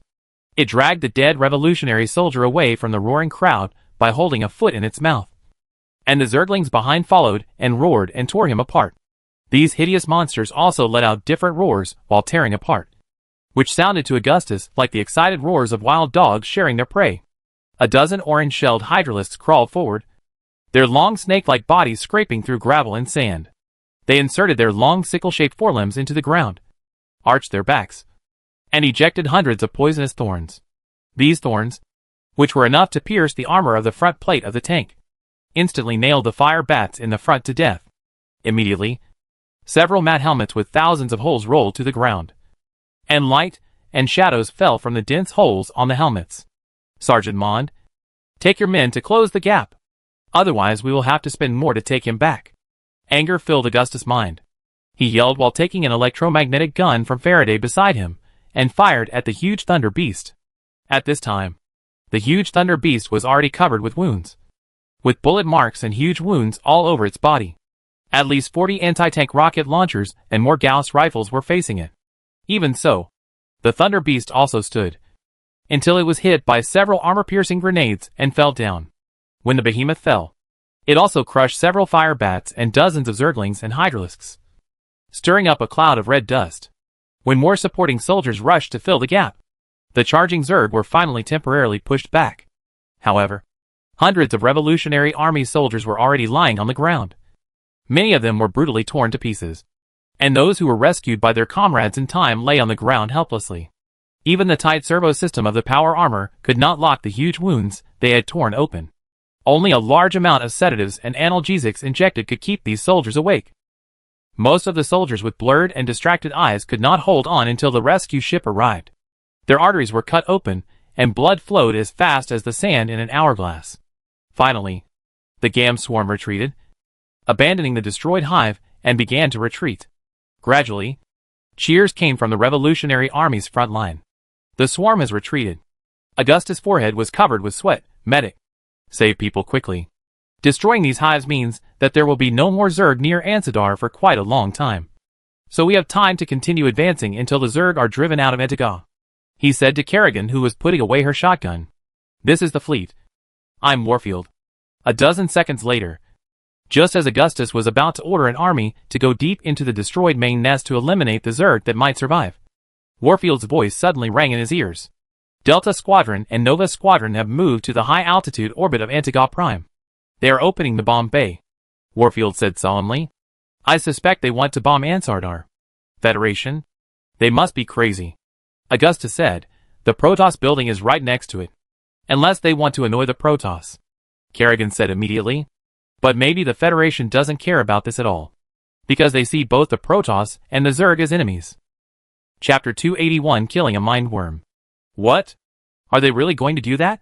Antiga's government is corrupt enough. For God's sake. The Federation is really crazy. Kerrigan didn't have to listen to read the fluctuations on the surface of Augustus's thoughts. Her jade-green eyes were surging with psychic gold because of anger. My dear, after the incident on Corval 4, the Federation completely lost its original bottom line. Augustus looked at Kerrigan for a long time. Violence has dominated the worlds of mankind. General Warfield, they are more like forcing our fleet to fight with them. We can't let the Federation bomb Antiga recklessly. A Protoss fleet was found at 50 degrees and $4 Australian to the port side. Are they going to intervene in our dispute with the Federation fleet? Warfield said. I am sending you the footage. You can see the footage we took in the power armor's headset. I originally thought that the Protoss couldn't tell the difference between us and the Federation itself. Just like we can't tell two chicks apart without the tags on our feet. When the chickens are pecking at each other in the cage, they start to intervene? If so, the Protoss should not ignore the Kylian War. Augustus said, it seems that the Protoss will not intervene in the internal conflicts of us lower races. A video with snowflake-like garbled characters was transmitted to Augustus's headset. In the picture, dozens of Federation battle cruisers with flashing lights were anchored on the edge of the pale yellow Antiga Prime, and a large number of Wraith fighters were swarming out of the port of the warframe. For a moment, ripples appeared in the synchronous orbit of Antiga Prime, and a golden-blue fleet consisting of at least 100 Protoss aircraft carriers and thousands of fighters suddenly appeared and approached the joint fleet composed of the Federation Delta Squadron and the Nova Squadron. This must have caused great confusion in the Federation fleet, and the radio communication frequency in various communication channels increased by more than 10 times in a very short time. The Federation has seen how the main guns of the Protoss fleet destroyed the Sara sisters from orbit. No matter how confident the Federation's naval generals are in their new armor, they will not think that steel can withstand the Protoss main guns that can evaporate the ocean and blow the surface of the planet into crystals. The reason why the Federation fleet dared to approach Antiga was mainly because they believed that since the Protoss would bomb the planet sooner or later, it would not be a problem for them to drop some missiles in advance.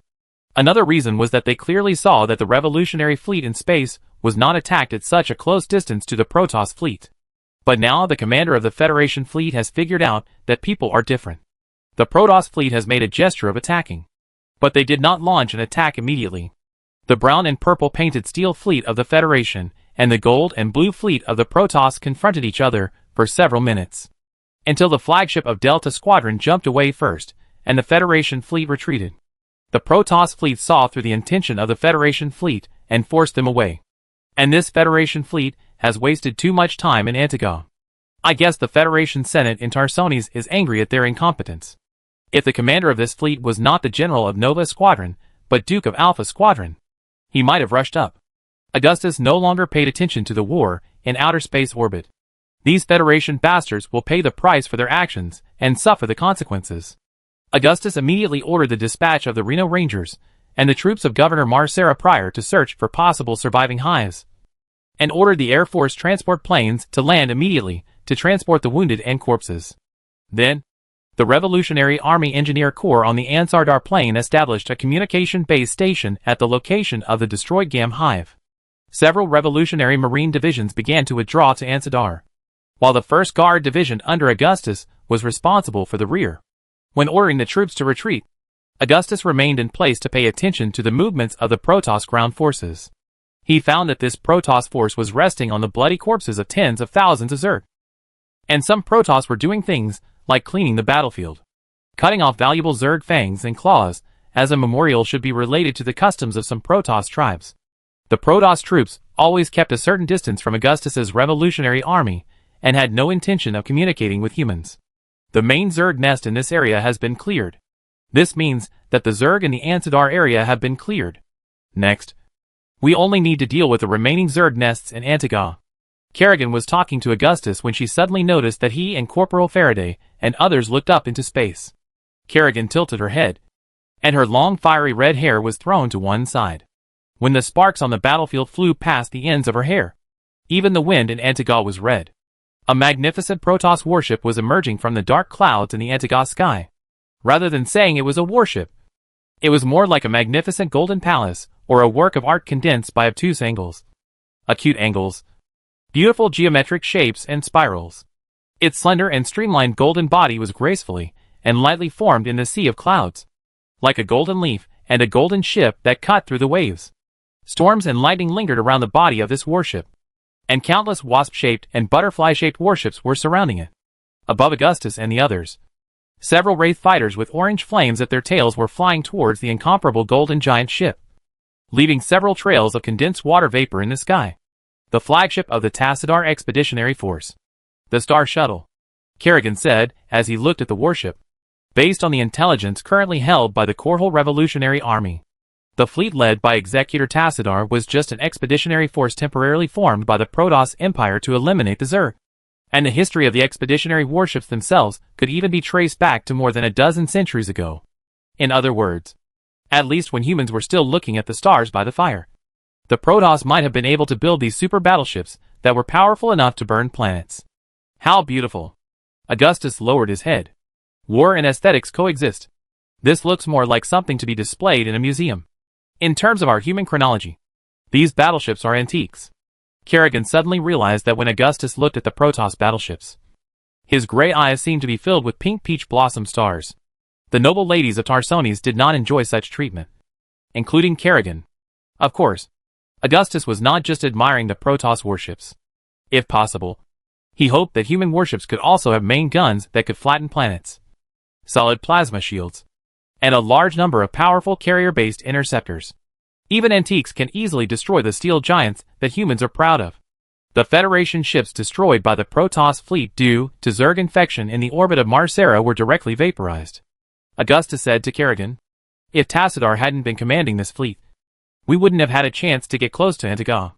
As Augustus and Kerrigan spoke, a slender golden Protoss shuttle drove out of the hatch of the Star Shuttle. The shuttle stopped about a few hundred yards away from Augustus. In order to show respect to the Protoss, Augustus ordered his guards to line up to welcome it. He guessed that this might be an envoy or diplomat. Of course, there might not be such a profession in the Protoss Empire. Augustus could not find anything like a hatch on the shell of the Protoss shuttle. Only some beautiful polygonal windows and exquisite patterns. A Protoss high-ranking Templar appeared from a sunken iris next to the side of the shuttle, followed by a whole row of Protoss Templars in gold and blue armor. These Protoss warriors are taller than human warriors in power armor, compared with the Taldaran Protoss warriors that the Revolutionary Army had seen. The Protoss warriors of Tassadar had exquisite and shining armor, with soft light white silk robes under the armor. Protoss warriors rarely wear helmets. Their chins, which are longer than those of humans, have metal decorations on them to hide their smooth edges. The ends of their long nerve bundles are clipped with gorgeous golden ornaments and crystals.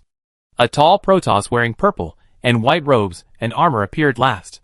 He had a cross-shaped belt inlaid with blue gems around his waist, and his armor was like shining platinum and silver. He was lifted up by a storm of psychic energy, allowing him to hover several feet in the air. He walked towards Augustus as if he was riding on arcs and storms, like a god. When Augustus realized that it was Tassadar, The other party was already close. Entaro Adden. Executor Tassadar. Augustus stretched out his right hand wrapped in servos and armor. Tassadar hesitated for a moment, and read the meaning of handshake from Augustus's subconscious. The Protoss executor's shining sea blue eyes narrowed in a slight arc, and then he stretched out his hand and shook it with Augustus. The palm of the Protoss was very large, almost the size of 2 or 3 human palms. He had wrinkled light blue skin and thick, trimmed nails at the end of his fingers. However, the palm of the power armor was not small, so Augustus's palm would not be completely covered. Hail to Adden, Marshal Augustus.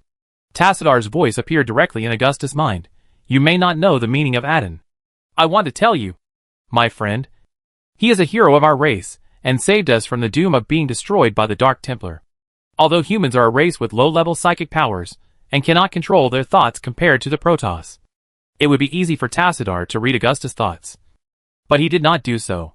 Tassadar noticed Sarah Kerrigan beside Augustus, and his eyes stayed on her for several seconds. Apparently, Tassadar was surprised that there was such a powerful psyker among humans. This refreshed Tassadar's understanding of the upper limit of the psyker level of human psykers. He might think that there might be more than one such psyker among humans. Next to Tassadar stood a female Protoss in a white robe. Her light blue eyes showed indifference to humans, and a look of indifference to everything. Augustus guessed that this should be a Protoss protector, a role similar to the historian among humans. The difference is that they are living mobile databases and libraries of knowledge. For example, the scene of Augustus and Tassadar meeting today will be directly saved by this Protoss protector in the form of memory, and the reader can re-experience everything that happened today from her perspective. Usually, only those who are considered the greatest executors and elders of the Supreme Council will have protectors around them to witness and record important moments in history at any time. The number of Protoss protectors is scarce, and Rahanna, the highest protector on the Spear of Adden, should be a more noble one. You are very confused about why I came, Tassadar said. Augustus was indeed confused, but he didn't like the feeling of being read. After a long period of detection and reconnaissance by the Saga's Templar, we found a huge main nest of the Zerg on the other side of the planet Antiga. The war advisor believed that the Zerg's brain was there. Tassadar knew much more about the Zerg than humans. The Zerg swarm is like the nerve endings extending from a brain, and the brain is their main brain. As long as we can kill a brain, the Zerg swarm will collapse. Have you really done that? Augustus knew that even if the brain was killed, it could be resurrected by the Overmind. A brain killed in the flesh can also be reborn in another reshaped body. If you want to completely kill a brain, you must use the void energy possessed by the Dark Templar, another faction of the Protoss. However, Augustus has not yet encountered the Protoss Dark Templar, and knows nothing about the coordinates of their homeworld of Shakuras. It is not that we have encountered the Zerg for any longer than you have, Tassadar said, but there is no doubt that the Zerg must also be the creation of our god Zelnaga, because they also react to the catering crystals. We will try to kill a brainworm and see what effect it will have. In this way, we don't have to sacrifice the precious lives of our warriors to fight against the vast Zerg. Maybe that will work. Augustus looked like he was thinking about what Tassadar said, but he knew that it would take time for the Cerebrate to revive, and the short-term loss of a Cerebrate would likely have an irreversible impact on the Zerg. To be honest, Tassadar's words were beyond the scope, and now no one except Augustus could understand the meaning of the terms Zelnaga and catering crystal. After all, at this point in time, a human should not know so much about the Protoss or the Zerg. What are the Zelnaga? Augustus asked knowingly. They are our creators, the gods who once guided the Protoss in history. Thanks to the teachings of the Zelnaga, we were able to quickly move from the tribal era to the interstellar era. However, the Zelnaga are no longer in Ire or any other place we have visited. Tassadar was very patient. I know you don't believe in the existence of gods, but for my ancestors at that time, those technologies that cannot be fully understood today were naturally miracles. Gods? Augustus smiled. I am my own god. Are they no longer there? The Zelnaga left a long time ago, and after that, our race fell into a long period of division and catastrophe. Tassadar said, without the great Cass, we will continue to be divided. So, when can we kill the brainworm? It's not that Augustus is not interested in the history of the Protoss and their gods, but rather that he knows too much and doesn't want to get to the bottom of it. Augustus was more concerned about when to solve the Zerg on Antiga Prime, so that he would have time to consolidate his rule on this planet and help other marginal planets.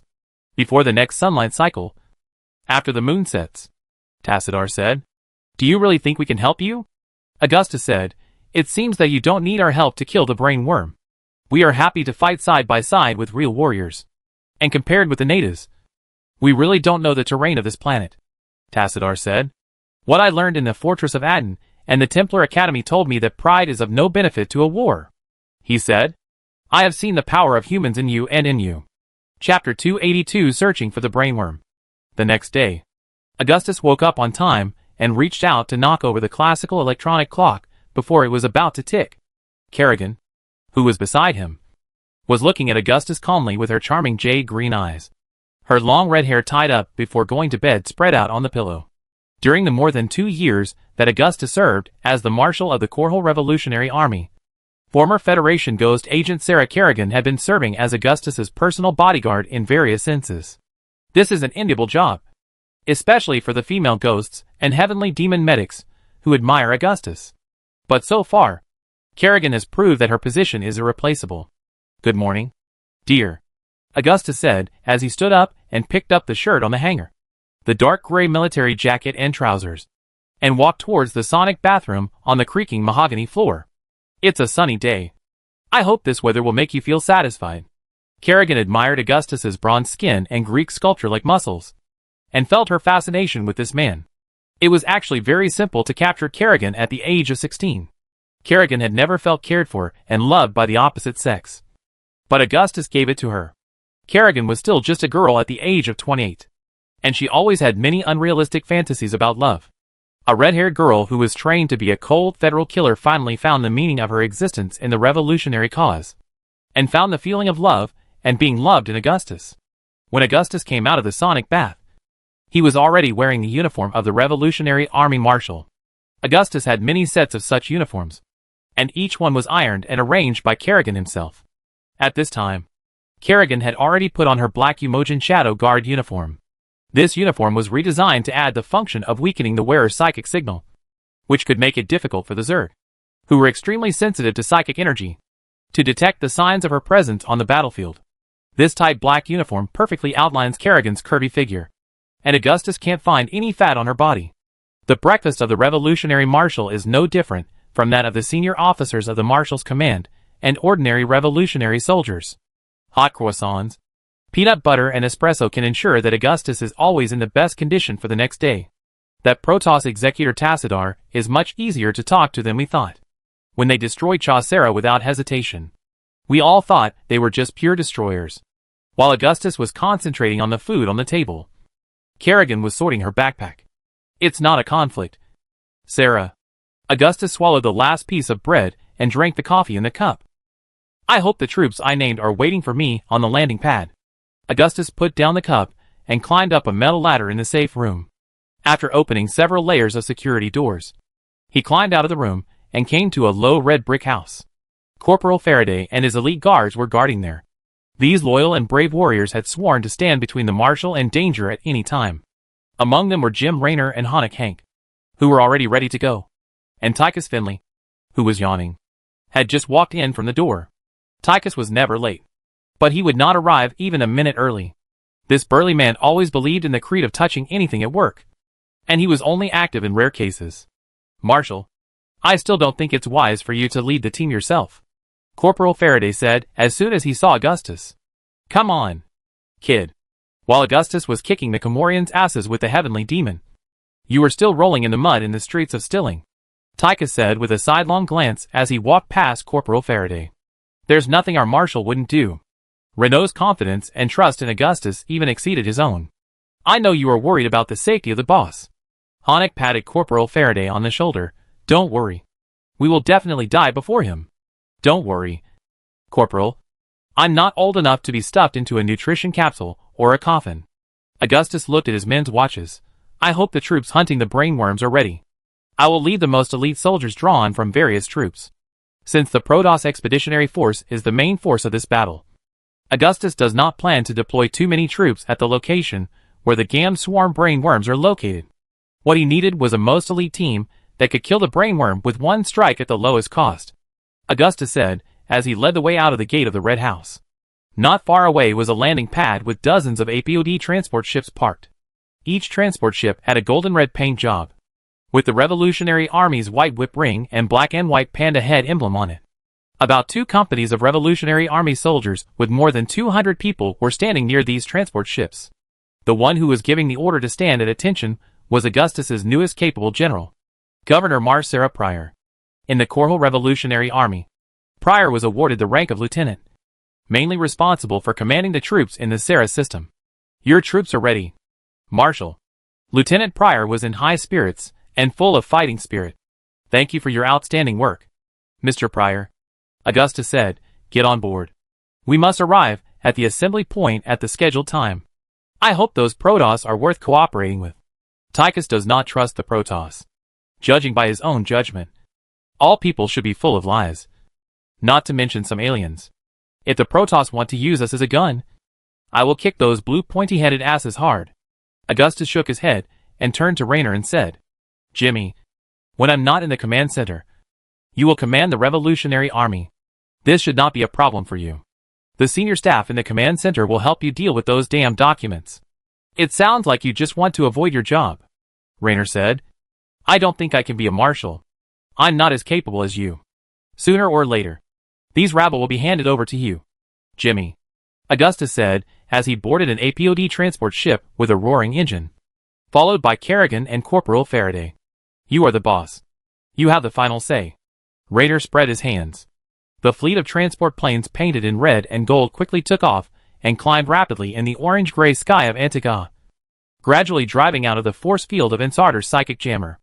It was just dawn at this time, and strong winds always hit the Ansardar area at this time of year, blowing away the fog that lingered over the Ansardar industrial area. The red sun in the sky was shining on the awakening Ansardar plain and the Joy Grand Canyon, which was originally a trench. In Augustus' eyes, the city gradually became a black dot that was getting farther and farther away, and the traffic in the city's transportation network was like black ants.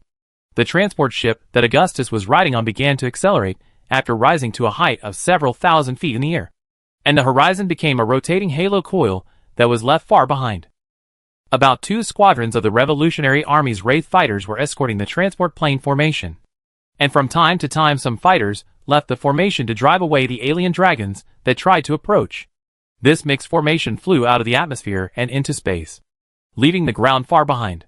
As the spaceship moved quickly, several Revolutionary Army engineers who set out with the spaceship brought a black metal box to Augustus.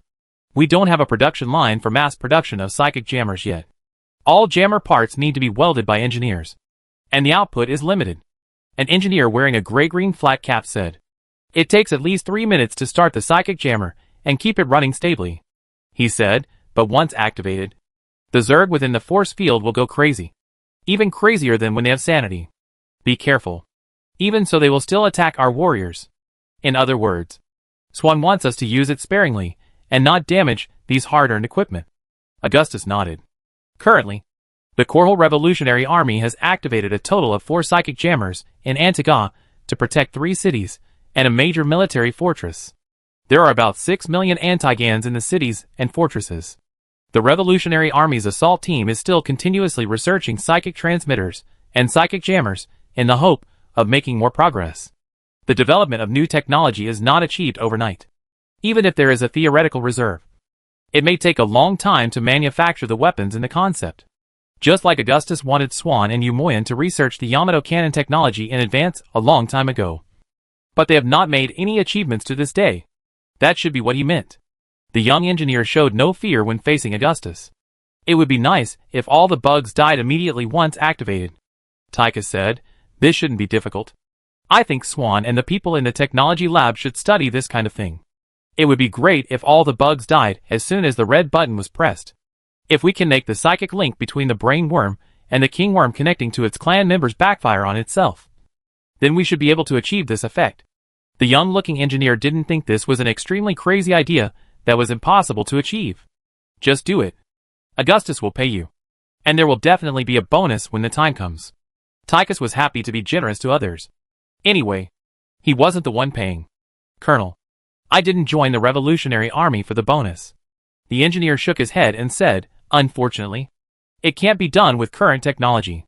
Then you're not talking nonsense? Tychus felt that he was being fooled. Human technology is always improving, the engineer said, during the Kylian War. The new weapons and new concepts successfully developed by the Terran Federation and Comorian in 4 years far exceeded the sum of the past half-century. Good steel should be used on the blade. Augustus said, I hope this psychic jammer can achieve miraculous results. When the transport ship arrived at the destination, it was still dark there. A large number of Protoss spaceships shining with golden and blue light were waiting for Augustus there.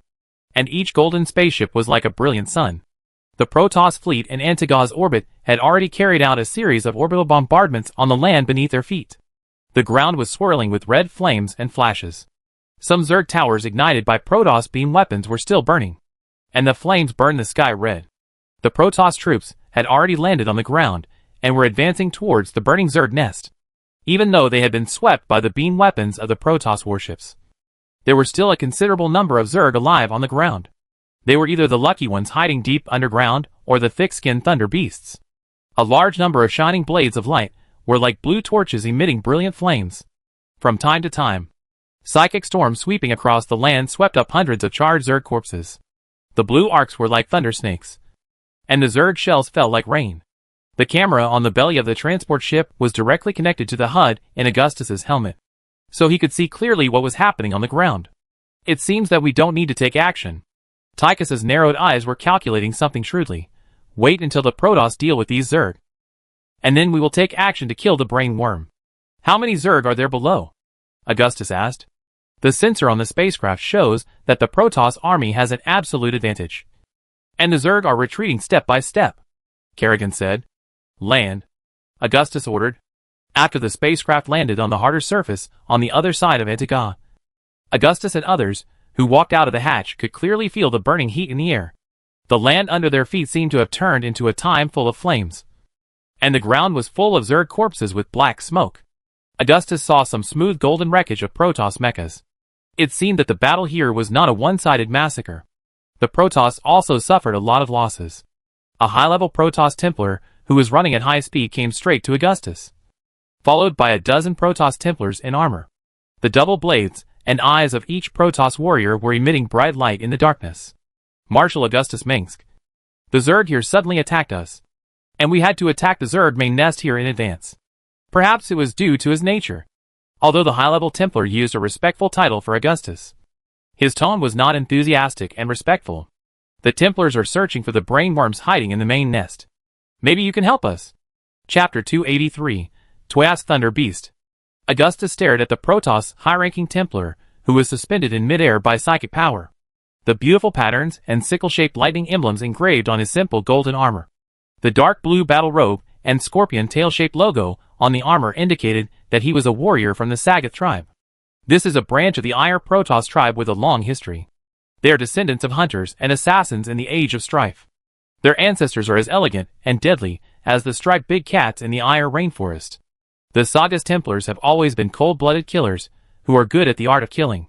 Their duty to kill and their freedom-loving nature make them incompatible with the Protoss Empire that adheres to the Kala Creed. It is said that most of the rebellious Protoss Dark Templar Nerazim come from this tribe, and many of the Protoss Empire Copperloo Sector Expeditionary Force in Tassadar came from the Sagoth tribe. After all, cold-blooded killing is what the Sagoth Templars are best at. The Protoss of this tribe still retains the custom of hunters harvesting trophies, and they occasionally use the fangs of wild beasts to decorate their long jaws that look too smooth, making themselves look more threatening. Maybe I can help you in your search, Augustus said. The brainworm of the Gam swarm, Sass, is a cautious guy by nature, suspicious and cunning. It must be hiding in the deepest part of the hive. His understanding of the Zerg tunnel network comes from the research results in the Mar Sara Federation Alien Laboratory. Each underground hive is a huge underground city. The Zerg's underground tunnel network is interconnected and consists of large main nests, subnests and hatching areas. The tunnel network connecting these giant underground caves is like a complex urban transportation network, and the tunnel network will eventually lead to the deepest main nest, he said. As long as we move forward along a tunnel, we can find the Zerg brainworm hiding in the main nest. Simple, but hits the key to the problem. The high-ranking Templar said, there are many deep Zerg tunnel networks that have escaped the attack of our fleet. If the brainworm is still alive, It must be hiding in the place it thinks is the safest. So far, both humans and Protoss only know that there is a Zerg mastermind in the Zerg swarm, and they have never seen a brainworm closely guarded by the Zerg swarm. Line up. Move forward. Augustus gave orders to the more than 200 soldiers who followed him without any hesitation. Tychus Finley led the team in the front. He was still smoking a cigar at this time, and his helmet was full of condensation. My Templars will follow you, the high-ranking Templar said to Augustus. There are still many dangerous monsters lurking in the underground hives of the alien Zerg. More Templars appeared in the dark night, their shining golden armor and blue robes emitting the same light as the sun in the dark. You are really a great help. Augustus laughed. As it should be, the high-ranking Templar said, and his voice in Augustus' mind sounded serious and solemn. The Protoss were always serious to the point of being rigid, and they were quite restrained. They would only release their fury when fighting. At this time, Augustus and others were on a flat red platform, surrounded by burning Zerg high buildings. The layer of fungal carpet covering the ground was swept by the Protoss beam weapons, and it looked curled and dry as if it had been burned by flames. Walking down this plateau, there is a gully plowed by the Protoss main gun. In the light of the searchlight in front of the power armor, Augustus can vaguely see the charred bodies of the Zerg welded to the ground by the scorching plasma. The thermal imaging system on Augustus's HUD headset has very few images of the Zerg. They are either burning in the scorching blue rays of the Protoss or being chopped up by the psychic blades of the Protoss Templar. The topography of the landing site is mostly flat hills and sand. Billions of years ago, this area was the estuary of a long river. Most of the area is conducive to the Zerg using their claws and teeth to dig deep tunnels and build nests. There are also large areas of crystal veins exposed to the air and continuous high-energy gas springs in the area. These precious minerals are also important to the Zerg. They can strengthen the Zerg shells and claws, and act as a catalyst to make the Zerg operate more efficiently. From the perspective of the leader of the Gam Zerg, this is indeed a great place to build a nest. At the same time, the brainworm of the Gam Zerg obviously did not expect the arrival of the Protoss Expeditionary Force. Otherwise it would definitely stay on the Zerg behemoth, which can escape at any time through hyperspace jump. So we really have to go underground to find the worms. I'd say that's a much greater risk than fighting Duke's Alpha Squadron in Mar Sara, Tychus said, as Augustus sprinted up behind him. Our tanks and Goliaths can't operate in the narrow tunnels, but the worms thrive because they hatch from those filthy nests, just like maggots that transform into flies in rotten grass roots, he said. That's why I chose to lead a small army instead of a division, Tychus, Augustus said, as he looked at Kerrigan, who was running beside him. Sarah, can you sense anything? He asked. Kerrigan is not only the strongest and perhaps the most special psyker known to date, but her special ability to sense the Zerg is not found in any other psyker. She can easily sense the presence of the Zerg and know their location. But Kerrigan must be careful not to use her psionic power on any Zerg within 5 yards. Otherwise the Zerg will sense her presence. The Zerg have retreated underground, and the Protoss are also going deep into the Zerg nest. Kerrigan replied, It seems that the Zerg are still trying to defend their nest. The Gam Zerg swarm did not choose to escape. Either the Cerebrate thinks there is no need to do so, or there is something here that they must protect, Augustus said. We can feel that there is a powerful psychic creature lurking underground. It should be a Cerebrate. The high-ranking Templar walked to Augustus' side. He was floating in the air, and using the power of psychic energy to move quickly on the ground. There were about 40 or 50 Protoss Templars holding blue psychic blades standing beside the humans. Their psychic blades were not handle-type, but concentrated and dense light blades emitted from some kind of wrist-shaped emitters on the back of their wrists. The Protoss warriors also had sophisticated equipment on their armor. Perhaps their glowing eyes could see things in the dark like cats. But the Protoss Templars seemed to be just using their glowing psychic blades for illumination, which looked like flashlights. See if there is any cave entrance nearby, preferably one that is large enough to look like a giant snake swimming through it, Augustus said. Okay, boss. Honik Hark fired several flares from the additional launchers on his Firebat power armor arm, and other soldiers followed suit. There, the high-ranking Templar found the entrance to a cave before everyone else, and that dark hole was now filled with dead Hydralisks. Templars, attack, he ordered. May Adden guide us in the direction of advance. The Protoss took the lead in entering the dark cave. The cave dug by the Zerg was obviously prepared for the largest Zerg, and the tall Protoss could easily walk in. Follow them, Augustus said. Augustus took a step to keep up with the agile Protoss, while Kerrigan and Tychus followed closely behind.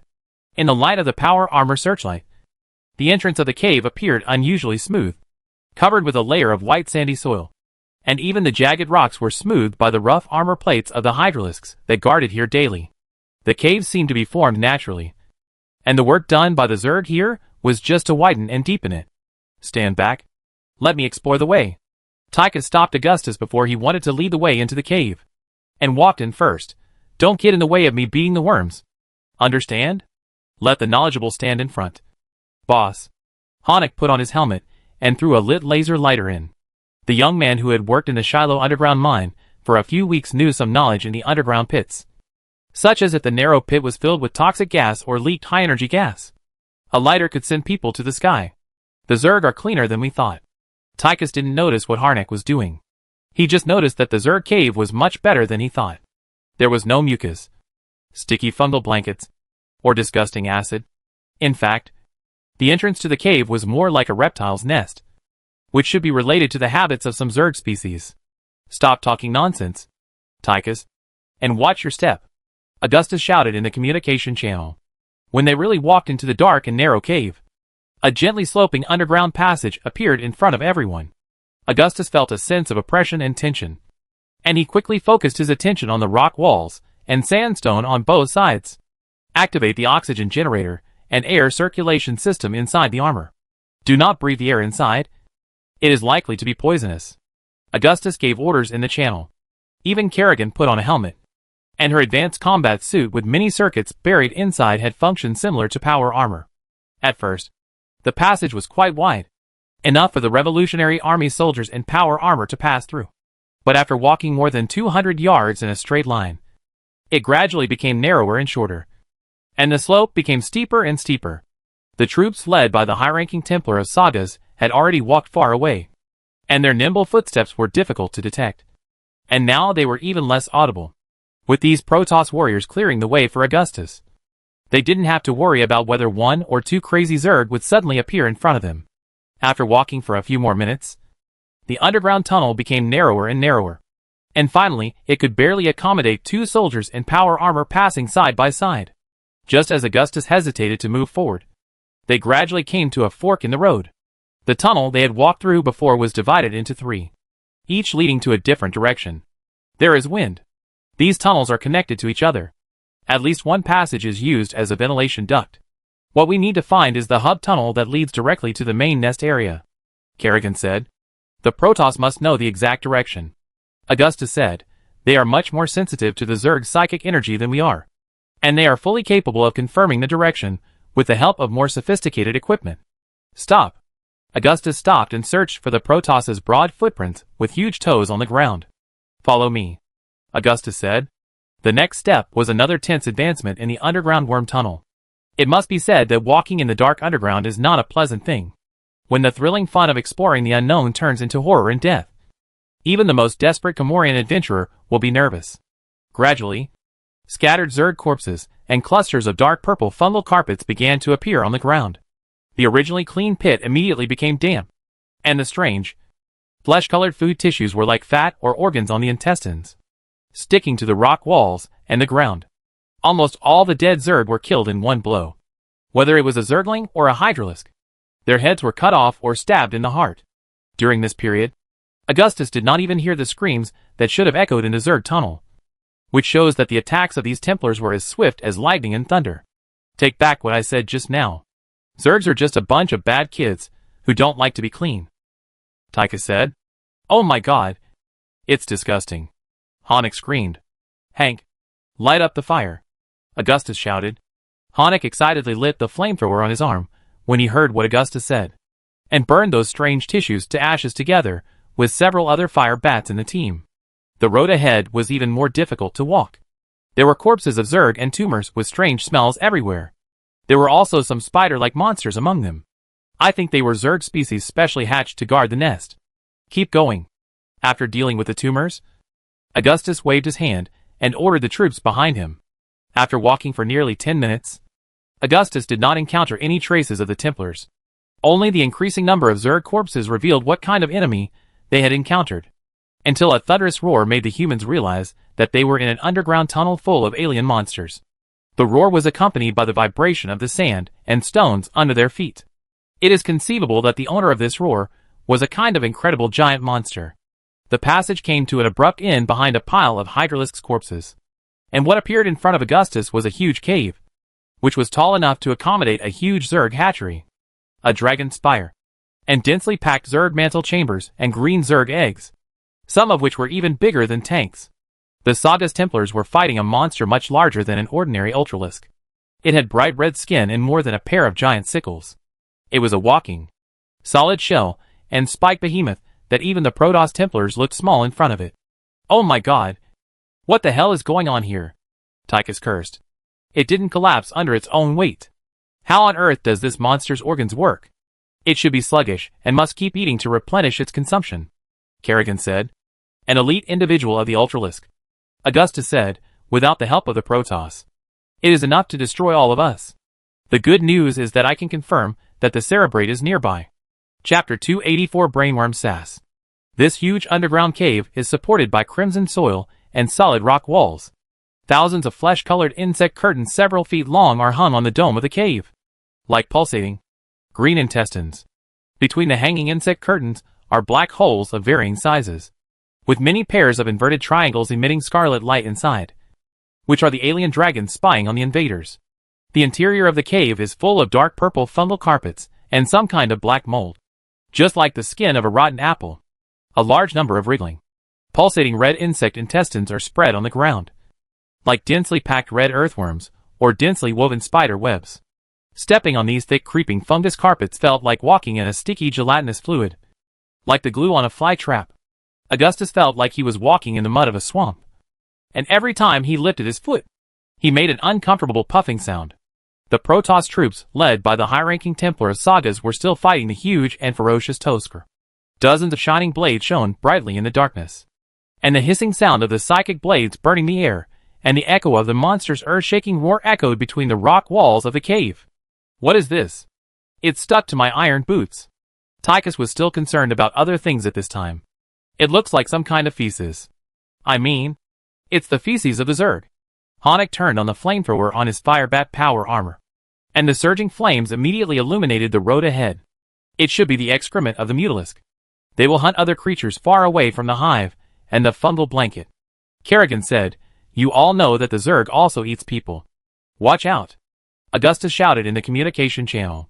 The dragons hiding in the cave dome and dragon spires left their nests screaming, and flying creatures with wingspans comparable to fighter planes hovered over Augustus and others, flapping their wings and making creaking sounds. The troops led by Augustus were the elite of the elite. Each of these brave and fearless warriors was a tough guy who remained calm in the face of the collapse of the Zerg in the war. They were well equipped, with anti-aircraft missile launchers on their shoulders, and a large number of heavy machine gun teams equipped with powerful D7 explosives and geomagnetic grenades. When Augustus gave the order, his soldiers immediately began to advance in squads and three-man fire teams, keeping their distance from each other. The most experienced medics followed the marching team, and everyone focused on the weapons in their hands and the alien monsters they faced. When the hovering dragon dropped the deadly symbiotic blade worm, about 100 missiles with self-locking functions began to take off.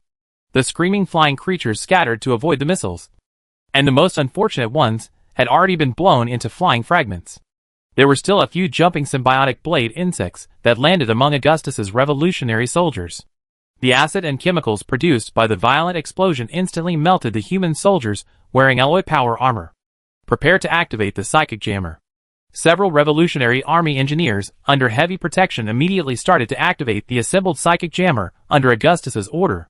The engineers also wore crimson power armor.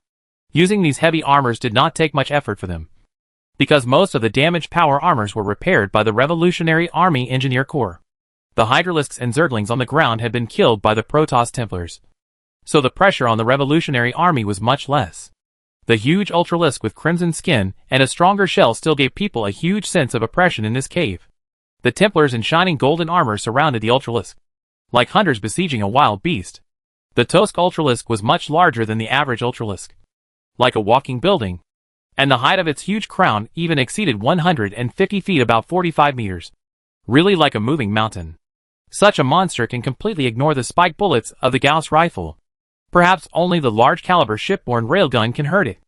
And the Toya Scray beast is currently the largest and most deadly individual among the Zerg land creatures. At this moment, the Toya Scray beast is trying to crush the surrounding Protoss Templars with its huge body and arc-shaped side that can tear apart the arc tank. However, those agile Protoss warriors can barely avoid its fatal attacks every time. But as long as one mistake, they may die here. Every swing of the psychic blade by the Protoss Templar left a bloody mark on the leg of the Tosker. However, this only increased the monster's fury. Even though it was so huge, the Tosker was very agile. It could quickly respond to attacks from all directions and fight back. Even though each Protoss Templar was an experienced and powerful warrior, they were still in danger when dealing with this giant beast. From time to time, Protoss Templars were swept by the giant scythe, and their plasma shields could hardly withstand such a huge impact. Should we help them? Tychus asked Augustus. Hold the psychic disruptor, and leave the rest to the Protoss, Augustus said. The Tosk Ultralisk was far beyond the ability of Augustus's 200 soldiers to deal with. To deal with such a terrible monster, they had to use giant ships and heavy artillery. Even the Protoss had to use their beam-focusing weapons to deal with the Ultralisk. And only the most powerful Templars could kill an ordinary Ultralisk together. This cave should be a central hub close to the main nest area, connected to at least 12 different Zergways, seemingly sensing the humans' intention to activate the psychic jammer. A large number of Gam Zerg swarms are pouring out of other Zergways. Fortunately, the Protoss support was also fast. The IR Protoss unique Era Mind Link network allowed them to exchange information in a very short time. The Protoss troops in other Zergways and underground caves quickly rushed over from the entrances of underground passages in other directions.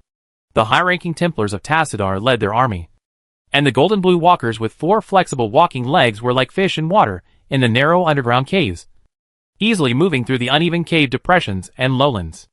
A large number of Zerg and Protoss were fighting each other in this cave. The Templars wrestled with Zerglings and Ultralisks, and the Protoss Dragon Knights used the phase rip cannons on the top of their mechas to shoot at Hydralisks in the dark environment. For a moment, the entire cave was filled with brilliant blue sparks and splashing acid. Augustus's soldiers were under the full protection of the Protoss. The proud Protoss would not allow their human allies to be threatened by the Zerg.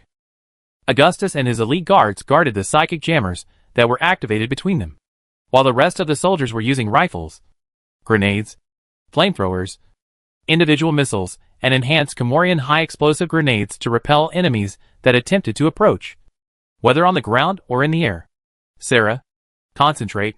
I believe the mind worm of the Gam swarm must be nearby. Augustus was more certain of his previous judgment. This place was close enough to the location of the brainworms, which must be one of the reasons why these Zergs became so crazy. It's too noisy here. Sarah Kerrigan concentrated her mind to sense the psychic signals of the possible Zerg brainworms after hearing what Augustus said. And the Protoss often called this state meditation. There are almost 1,000 Protoss shouting at the same time in their psychic links. The psychic energy they control is enough to sweep the city. Kerrigan did her best to follow Augustus' instructions. Her beautiful eyebrows knitted tightly together in pain. I sensed it. In that direction.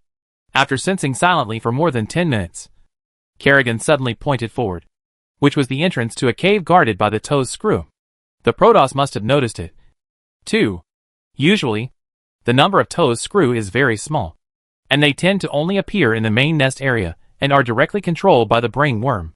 Under normal circumstances, the brainworm will only send out these terrible guards when it thinks it is under direct threat. Wherever this thunder beast appears, it means that the brainworm is not far away. The time waiting for the psychic jammer to start has become extremely long. But fortunately Augustus's troops persisted until the moment it was started. However, when the invisible jammer force field spread in all directions, its effect was greatly weakened compared to the one in the city of Ansadar. Only a very small number of Zerg were affected. But their frenzy was not much different from usual. Damn it. Why doesn't this thing work? Tychus knew that once the psychic jammer was activated, even the Zerg that were charging would turn around and attack their own kind. Did we hit something when we were moving this iron lump? Or did Swan's people make a mistake? I think this is because we are too close to the brainworm, and the strength of our psychic jammer is not enough to cover the psychic power of this brainworm. Augustus saw all of this. There is only one reason. That is, the psychic power of this brainworm is too strong. The brainworm is a rare species with powerful psychic power among the Zerg. Just think about it. The more Zerg a brainworm controls, the stronger its psychic power will be. He said to Kerrigan beside him. Record it. Let Swan reevaluate the value and risk of this weapon, and try to launch a project to strengthen the energy output level of the psychic jammer. Although the number of Gam Zerg swarms is not as large as the Jormungandr swarms that invaded 2 planets in the Sara system, it is also a branch of the Zerg hive responsible for the main attack. If only the human side attacked this underground cave, then the army that bet on the psychic jammer would probably be wiped out, and Augustus would never take the risk. However, the psychic jammer still has a certain impact after all. Even if it is just a single uncontrolled Zerg that breaks away from the attack formation, it may cause great chaos. The brainworms of the Gam Zerg were extremely simple and crude in dealing with such uncontrollable individuals, treating them as enemies and destroying them together. The Protoss troops firmly gained the upper hand in the confrontation with the Zerg. In the large amount of blue glare and the psychic storm released, the Zerg that kept appearing were swept down in large numbers. At the same time, a large number of Zerg still poured out from the entrances of various Zerg tunnels, as if they could not be killed at all. More high-level Templars joined the siege of the Twask Thunder Beasts. Their powerful psychic energy came from the accumulation of hundreds of years of deep meditation. Each high-level Templar is the most outstanding of the Ire Guardians, and is a Templar who has reached another level in the way of Kara. They are warriors who are good at hand-to-hand combat, and have reached the pinnacle of combat skills. Hundreds of golden and blue Dragon Knight mechas also began to fire at the roaring Twask Thunder Beast, blasting the huge and ferocious Crimson monster to pieces. Blue light arcs surrounded the body of Twask Thunder Beast, and more than a dozen high-level Templars were releasing their powerful psychic power that was enough to penetrate the shell of the Thunder Beast. Even so, this Twask Ultralisk still held out for more than 20 minutes under the fierce attack of the Protoss troops. When it died, the carapace on its body had been burned and carbonized, and the roar of its fall was like a building collapsing. After falling, the body of the Twask Ultralisk was still cocooning and healing. Augustus even suspected that if no one continued to deal with the body, it would even revive. But the Protoss quickly used their belated golden beetles to completely smash the body of the Ultralisk. Then the Protoss rushed into the tunnel guarded by the Twask Thunder Beast, and Augustus led the soldiers to follow them. When passing by the corpse of the Thunder Beast, everyone was surprised by the huge skeleton comparable to that of the Tyrador Basil. And you have to know that the Thunder Beast is just an animal living on land, which means that its skeleton must be strong enough to withstand the weight of the body and organs. The cave guarded by the Twask Thunder Beast is connected to a larger cave, which only has walls covered with damp attachments and tumors. And on the ground are festering tissues, and some kind of foul-smelling pus is flowing inside. Augustus walked through a group of Templars and found that they were surrounding a fluorescent Zerg creature. What made Augustus feel creepy was that around this Zerg were a bunch of computer hosts and display screens of human communication equipment, and the data cables that powered these were immersed in the tissue tumors protruding on the ground, as if the Zerg were using some kind of biological electricity to power them. The glowing display screen was covered with dirt, mucus and fungal carpets, and some special Zerg luminous creatures surrounded it, just like the lights on the display screen. Several Zerg-infected people covered in spikes are using their stiff fingers to operate these devices. At least dozens of worm intestines and thick meridians connect their brains to the huge tumor on the ground. A brainworm is using a human holographic projection device to watch UNN news. The news on the display is Augustus Minsk, the man who brings disaster and misfortune. Chapter 285 I Am Immortal. Augustus stepped on the sticky fungal carpet on the ground, stepped over the squirming proliferating tumors, and came to several Protoss high-level Templars wearing shining golden armor. Wheel intestines and pulsating thick meridians can be seen everywhere on the ground, and the air is filled with the bad smell of rotten meat and pus-filled sores. A huge, fleshy fat worm is curled up between human electronic components covered with a large number of alien Zerg tissues and vesicles. It looks like a squirming longhorn beetle larva, and its body is round, like a fleshy arc tank cannon barrel. The brainworm is clumsy and slow, fragile and brittle. It has neither a strong shell to protect itself nor sharp claws to tear apart enemies who dare to approach it. A slow-moving brainworm must be protected by its clan members. In any case, in Augustus's eyes, the brainworm now looks like a happy fat otaku lying on the sofa watching TV. At this time, there is no Hydra Hydralist to protect this brainworm. Augustus can kill it at any time with the P-20 electromagnetic pistol on his waist. Augustus noticed that when he observed the brainworm, it was also examining the Protoss and humans surrounding it. This fragile-looking worm-like creature seemed calm and composed, as if it knew nothing about its upcoming fate. The display screen covered with pus and stains was still playing UNN news about Augustus. A man with a funny beard was chatting and laughing with a blonde woman with a proud bust, telling Augustus some not-so-funny jokes and satirizing the unreasonable political demands of the revolutionaries. The brainworm obviously understands the meaning of words and speech. Otherwise it would not spend time on this. It is very likely that the swarm has obtained this knowledge from the assimilated human brains. The Protoss have been watching all this. They exchanged their views on this brainworm, and Augustus news in their own Char mind connection network with psychic waveforms that humans cannot detect at all. It is like some special encrypted communication. But for humans like Augustus, it is absolutely silent. The Protoss may not understand why a person who should be called a hero by his people would be slandered like this. This is absolutely impossible in the social system of the Protoss Empire. About 100 Protoss Templars were watching, and more pairs of eyes shining with blue psychic flames were staring at the brainworm. At this time, the battle outside the cave was still not over. Millions of Zerg swarms were still pouring out from various caves, trying to take back the leader of their tribe. The Zerg swarm has become more violent than ever before, and Kerrigan and Harnack were assigned by Augustus to lead the rest of the troops and the Protoss to resist the Zerg attack outside the cave. A fat worm. So disgusting. Tychus Finley walked among the tall and slender Protoss warriors with a shotgun. He occasionally touched the armor and elegant robes of the Templars. This rudeness and arrogance caused dissatisfaction among these aliens. The Protoss didn't have much humor, but old Tychus still had a lot of complaints. Look at this guy. What could be uglier than it? An underdeveloped, deformed and fat worm. The brainworm did not respond to Tychus's sarcasm. Its soft and ugly skin was emitting a faint light, which was like breathing, sometimes shining and sometimes faint. Augustus Minsk. Where is the human woman? I can sense her. Where did you hide her? With the rhythm of the light on its body, the brainworm moved its fat white body and turned to Augustus. The words of the brainworm appeared directly in Augustus' mind, just like the Protoss could do. Tell me quickly. My lord and father are looking for her. I will not hand her over to you. Augustus looked at the fat worm emitting a faint white glow, and was sure that it must understand human language. She is better than tens of millions of troops.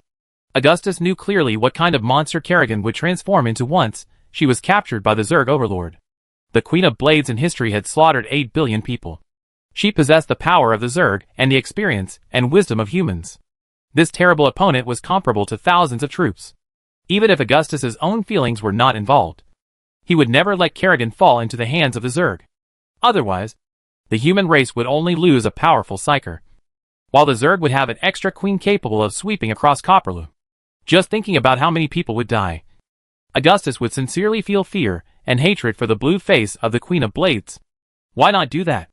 The brainworm's logic was obviously completely different from Augustus's, and the light it emitted showed strange shapes. We came for her, and we will leave for her. Exchange. Yes, an exchange, with equal or unequal items, each holding what it needs. It said, give her to me, and we will leave. Augustus's eyes were stern. His cold gray eyes were sharp and intimidating. No. Absolutely. There is no room for negotiation. Even if the Overmind gets Kerrigan, the Zerg will never let humans go. And the Zerg have no concept of keeping promises at all. Even humans who follow this path often break their promises and regard it as wisdom and strategy. Dagos. I knew it wouldn't work. The brainworm seemed to be talking to another brainworm, or a group of brainworms through the void. It looks like it's not afraid of death at all. Hey, fat worm. Do you know we're going to kill you soon? Tychus couldn't hear what the brainworm said at all, because the other party directly transmitted what it wanted to express to Augustus' mind, and others couldn't hear it. The way brainworms communicate with each other is similar to that of the Protoss. They almost never speak. Death? Human. You are ignorant and stupid. All that remains in your poor brain tissue is the primitive impulse of sex. A pathetic primitive creature. The brainworm heard Tychus' words, and it was obviously a rather temperamental individual. Even it had to admit that it had failed in the war with the Tassadar Protoss expedition. The Protoss did not destroy the planets infested by the Zerg as they did in the past. This time they chose to send ground troops to face the Zerg directly. You don't understand the true meaning of evolution. Death is irrelevant. Only essence is important. The voice of the brainworm appeared directly in the brains of all the humans and Protoss present. Wait until I kill you, and you will know what is most important, Tychus said, as he took a military state Route 8 Torrent shotgun from a soldier next to him. It was old and outdated, but the hundreds of lead bullets it fired were enough to kill the brainworm. It is much more valuable to keep it than to kill it. After all, this is the first brainworm we have found. Augustus stopped Tychus and thought to himself that he would keep the worm alive. Augustus has his own plan. If he can capture and control a brainworm alive, he will be able to directly control a group of brainworms. This is not without precedent. It is quite difficult to imprison and control an older brainworm, because only those who have followed the master for the longest time and are the most powerful can be given their own names. If you want to control a brainworm, those newly born individuals who do not have a name are the best choice. You actually want to enslave a brainworm? How dare you? Just like other psychic creatures, brainworms can read minds, and they are obviously furious because of Augustus' words. Although the Cerebrates are far less concerned about Augustus than Kerrigan, they are also collecting intelligence on the enemy. Slave Master Minsk. The Cerebrates have a rich vocabulary. It's just a body. I can abandon it at any time and be reborn in another world. This is why the Cerebrate has the confidence to talk to the enemy here. The Overmind can resurrect all the Cerebrates it created. It only needs to reshape a body for the dead Cerebrate, and it can be reborn. The brainworms are not afraid of death at all. As long as the main master is alive, they are immortal. This is impossible. A high-level Templar who has been listening for a long time shouted angrily. Why is it impossible? The brainworm asked him back. I am very curious. I say, let's kill it quickly.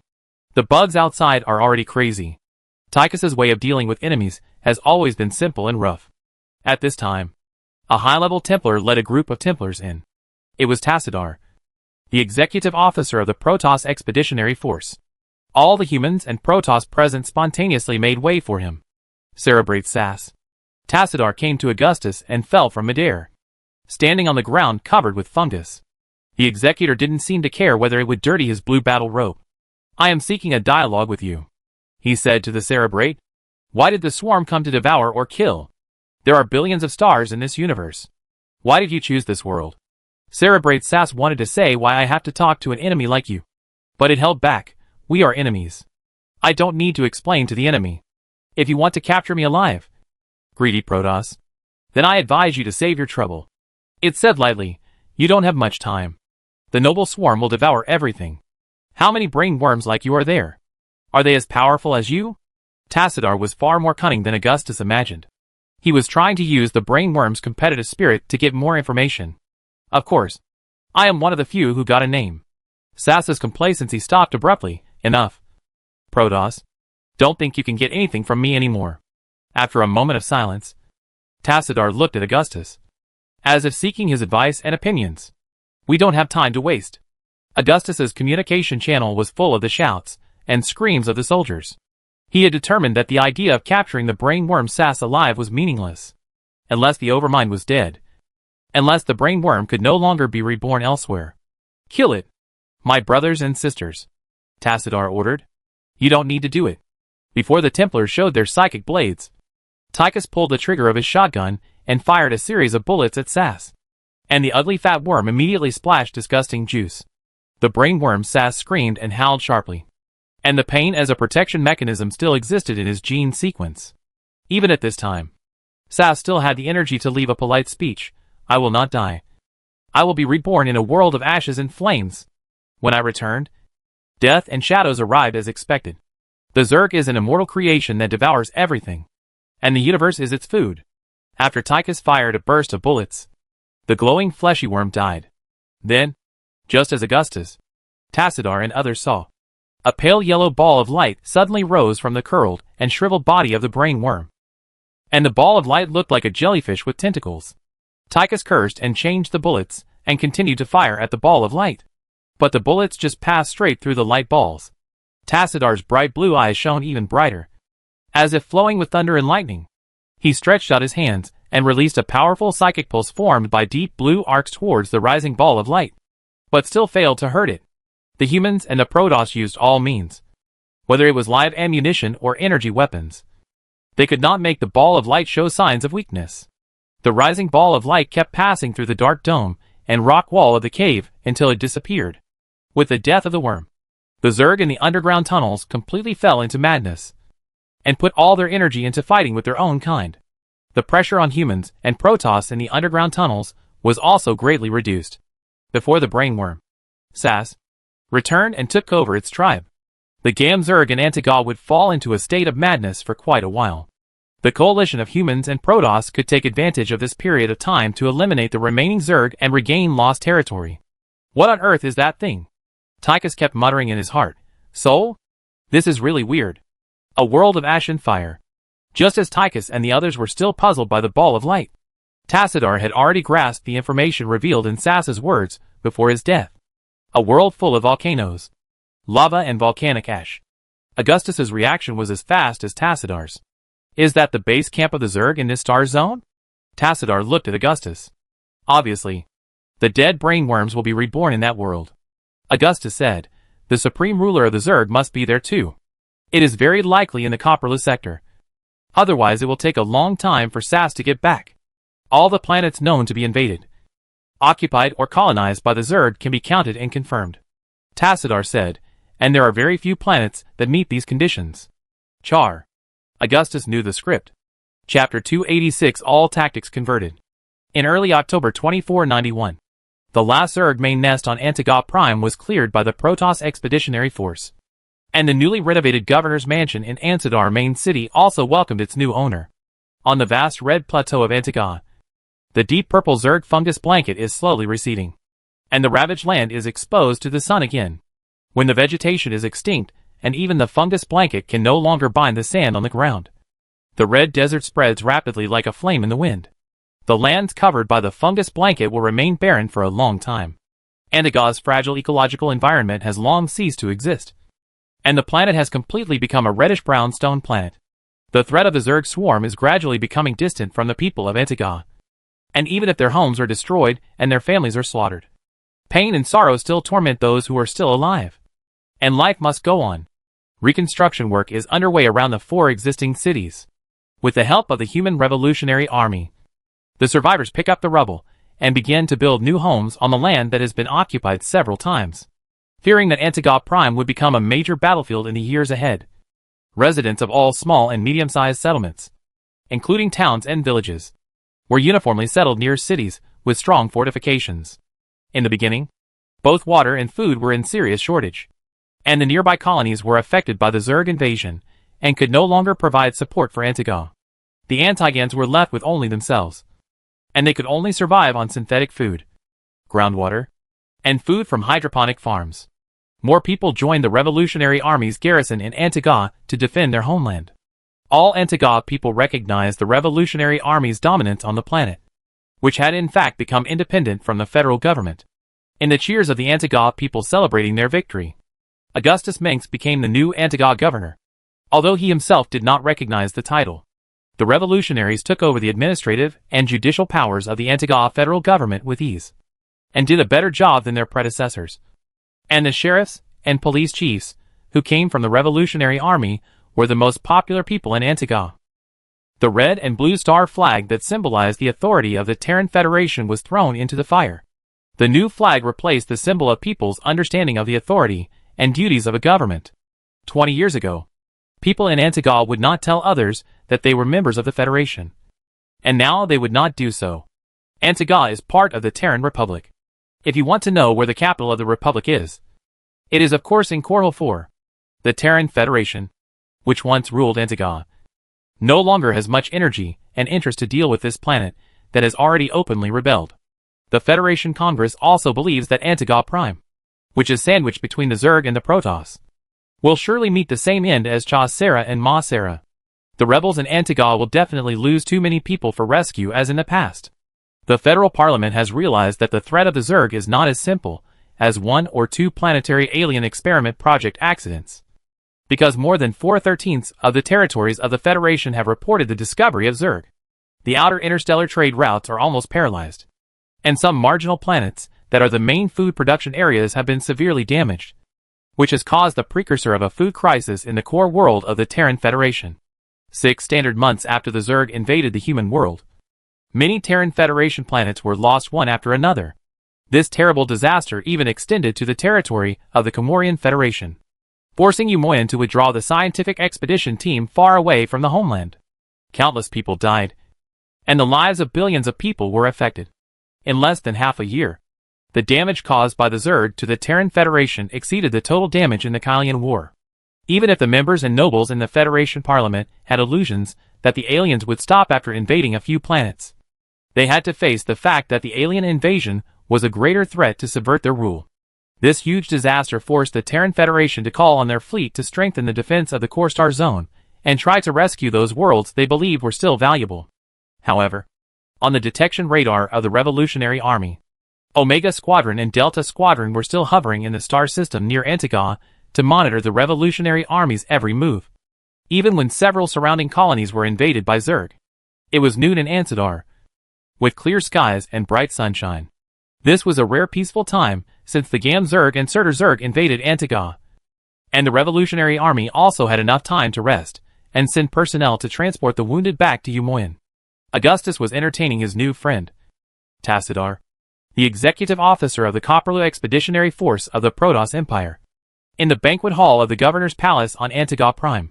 The hall was still magnificently furnished as in the past, with expensive Tarsoni's flat wool carpets and famous paintings and sculptures on the walls. For the past 20 years, this has been the place where the pleasure-seeking governor of Antiga entertained guests, and everyday celebrities dressed in velvet and silk and officials in suits and leather shoes enjoy themselves here. Augustus had nothing to offer Tassadar, because the Protoss relied entirely on their skin to replenish moisture and drew energy from the light of the stars. Their narrow faces had no mouths, which meant that the Protoss would not eat human food. So, Augustus, who did not have much sense of humor, could only open the curtains of the hall and entertain Tassadar with the pure sunshine of Antiga. There were only a few people in the huge hall, with only a long mahogany table and chairs depending on the number of people. The human side was Augustus, Kerrigan and Raynor, while Tassadar only brought Zamara, the Protoss protector, who was accompanying the expedition. Tassadar sat opposite Augustus, still wearing his elegant high-level Templar robes, with beautiful blue gems inlaid on his golden armor. Zamara, the Protoss protector beside the executor, was wearing a gorgeous dress. The dark blue robe was like a falling night curtain, covered with crystals and gems. The teardrop-like pendants on both sides of the head of this female Protoss sparkled in the sun. This dress must be related to the etiquette and traditions of the Protoss. The warriors I sent to Char felt a terrifying psychic signal there, even from a distance. Its power far exceeds any creature the Protoss Empire has encountered in the universe. Tassadar brought disturbing news, which is why he came to see Augustus, the master of the swarm. The psychic scream of this terrifying creature, when it descended on Char, reverberated across the universe. It is far more powerful than I expected. In the long history of the Protoss Empire, we have never encountered such an enemy. This is unfortunate news. If I say that I have said that the Federation should not be thrown to Char, the Federation's congressmen and political commentators will say that I am wise after the event. Augustus shook his head. He has not received a detailed report on Char's recent situation, but he did not feel any surprise. Although Augustus also sent more than one exploration fleet to Char, the Protoss precise and fast jump technology is still much more powerful than that of humans. When the Protoss arrived at Char, Augustus's exploration fleet was still halfway. I have to tell you, even though it makes me sad, Tassadar continued to say to Augustus, your human colonies on Char have become a paradise for the Zerg, and the rest of the people have become hideous monsters. This is the meaning of our fight. Augustus said dully, if you give up resistance, humans will sooner or later be assimilated by the Zerg and become part of them. Rise up and fight, or perish. This is the fate of all races, including the Protoss. Tassadar agrees with Augustus. The arbitrators of the Protoss Imperial Senate always overlook that it was not arrogance that brought the Empire to its current height, but the concerted efforts of the Kala believers. If the threat of the Zerg is underestimated, even the Empire will perish. The Cerebrates will regenerate, which means that we will never be able to completely eliminate the Zerg. To underestimate the Zerg is like to underestimate the storm on the vast ocean of Ire. Even the Ark will seem insignificant in the raging sea. Sass has resurrected on Char, and its tribe has regrouped under its command. His sky-blue eyes, burning with psychic flames, are like candles swaying in the wind. In that world of lava and ash, The strong radiation of the Char binary system is fatal to most life in the universe. But the Zerg thrive on that planet. Which makes me wonder if the world where the first Zerg were born is also such a purgatory planet. No creature is immortal. I believe that even gods will die one day. Augustus didn't think so. I just haven't found a way to completely kill the brainworm. Executor. Did you notice the light rising from its body after it died? That is undoubtedly a kind of psychic energy. But it is completely different from that of humans and Protoss. At this time, the red-haired female ghost Sarah Kerrigan standing next to Augustus joined the conversation. That energy gave me an extremely cold feeling. Just like the heat of the Templar psychic energy, and the plasticity of human psychic energy. She shook her long red hair and said, "Our leader suspects that the ability of the brainworm to revive is related to this psychic energy. The void, the origin of the universe, the concrete system of the cold and dark space, the other side of the real universe." Tassadar raised his head and stood up from the not-so-comfortable human chair. Today we rarely mention the existence of the void. But I can feel that the psychic energy of the brainworm comes from the void. However, since Cass established the Ascension Path Kara, might people no longer draw energy from the void? Maybe I should return to Ire, and look for a way to kill the brainworm in the Templar archives of the Floating Fire Islands. He said, "Now it may be that only the rebellious Dark Templars have mastered the method of using the energy of the void. But even their legends and existence itself are not known to be just fiction. You want to seek help from the betrayers?" The cold voice of the Protector Zamara sounded like water about to freeze under the glacier. "My education tells me that the Dark Templar are betrayers. And I hate them like other Kala believers." Tassadar said, "If the Dark Templar really exists, we have no chance to encounter them. I think we must find other ways." Tassadar continued, "Marshal Augustus, your people have been saved. I think we must leave this planet now. The wise men of the Supreme Council of the Protoss Empire are dissatisfied with spending too much time on Antiga. And more planets are being threatened by the Zerg. If we purify Antiga as soon as possible and immediately rush to other planets to eliminate the Zerg there, the spread of the Zerg will definitely be effectively curbed." There was no emotion in the words of the Protector Zamara. As the recorders of history, the Velari of the Protoss Empire always recorded everything that happened with absolute calmness and rationality. You don't need to explain to humans why we did that. They don't understand what you did for them. Because you protected the humans here. The controversy you caused in Ire was enough for the Parliament to select a new executive from the Akiri Templar to replace you. She said, "Sacrificing a small number of people to save more people has always been a question worth pondering." Augustus said, "You don't understand. And I don't expect you to understand." Protector Zamara said, "In the Protoss Empire, the Supreme Council arbitrators and the Templars in the fleet have great differences in how to deal with the Zerg invasion. In the Protoss social system, some tribes rule the Protoss Empire as the arbitration class, while others fight for the Empire as Templars, and the rest of the tribes are craftsmen and other professions. The path and future career of every Protoss after adulthood are fixed, which means that the future of a child is determined from the moment of birth. Generally speaking, the Templar class cannot resist the authority of the highest level arbitrator, just as the civilian Kalai class must kowtow to the Templar, which shows that Tassadar was under great pressure during his time in Antiga. The Supreme Council believes that the lower humans infected by the Zerg do not need to be saved and must be burned with fire, while Tassadar believes that the expedition should uphold the Daw doctrine to protect the weak races. Who won the argument? Augustus was more concerned about this question at the moment. "Thank you, kind and great Executor Tassadar. I won for now. Thanks to the wise and kind elders in the council." Tassadar learned some human humor from Augustus. "I reported my experience in Antiga to the Supreme Council, and I decided to lead the expeditionary force to attack Char. The Zerg's rule in Char is not stable yet. Once they gain a foothold, it will become a springboard for the Zerg to invade the human world in Ire." He said, "If we can make the Overmind feel threatened, they will definitely withdraw their troops in the Copperless sector to defend. But Ire's coordinates have always been a secret, and the Zerg will never know it." Zamara said, "Throughout history, we all know that things that are thought to be impossible often happen." Tassadar said, "Prepare for a rainy day." Augustus noticed Tassadar's intention. "Besiege Wei to save Zhao. This is also Augustus's usual trick. I will send a fleet to fight alongside you." "No. I will personally lead an elite division." Chapter 287 Attack on Char. In mid-October, Antiga Governor's Office. After handing over the management of Antiga to Mr. Brown, the administrative officer sent by his father Angus Mengsk from Umojan, and ordering Runstein to be the commander-in-chief of the Antiga planet garrison. Augustus was sitting at the desk in the governor's office sorting out the personal belongings he was going to take away, including a thick photo album, a laptop, a holster for a P-20 electromagnetic pistol, and several sets of military uniforms that had already been sorted out. The photo album records photos of Augustus walking with the people or the army in places like Tullius's and Mar Sara. It is these old photos that capture the past. The computer stores letters from family members. To this day, my mother and Dorothy still write to Augustus, and they never miss a week even if they can't deliver it in time.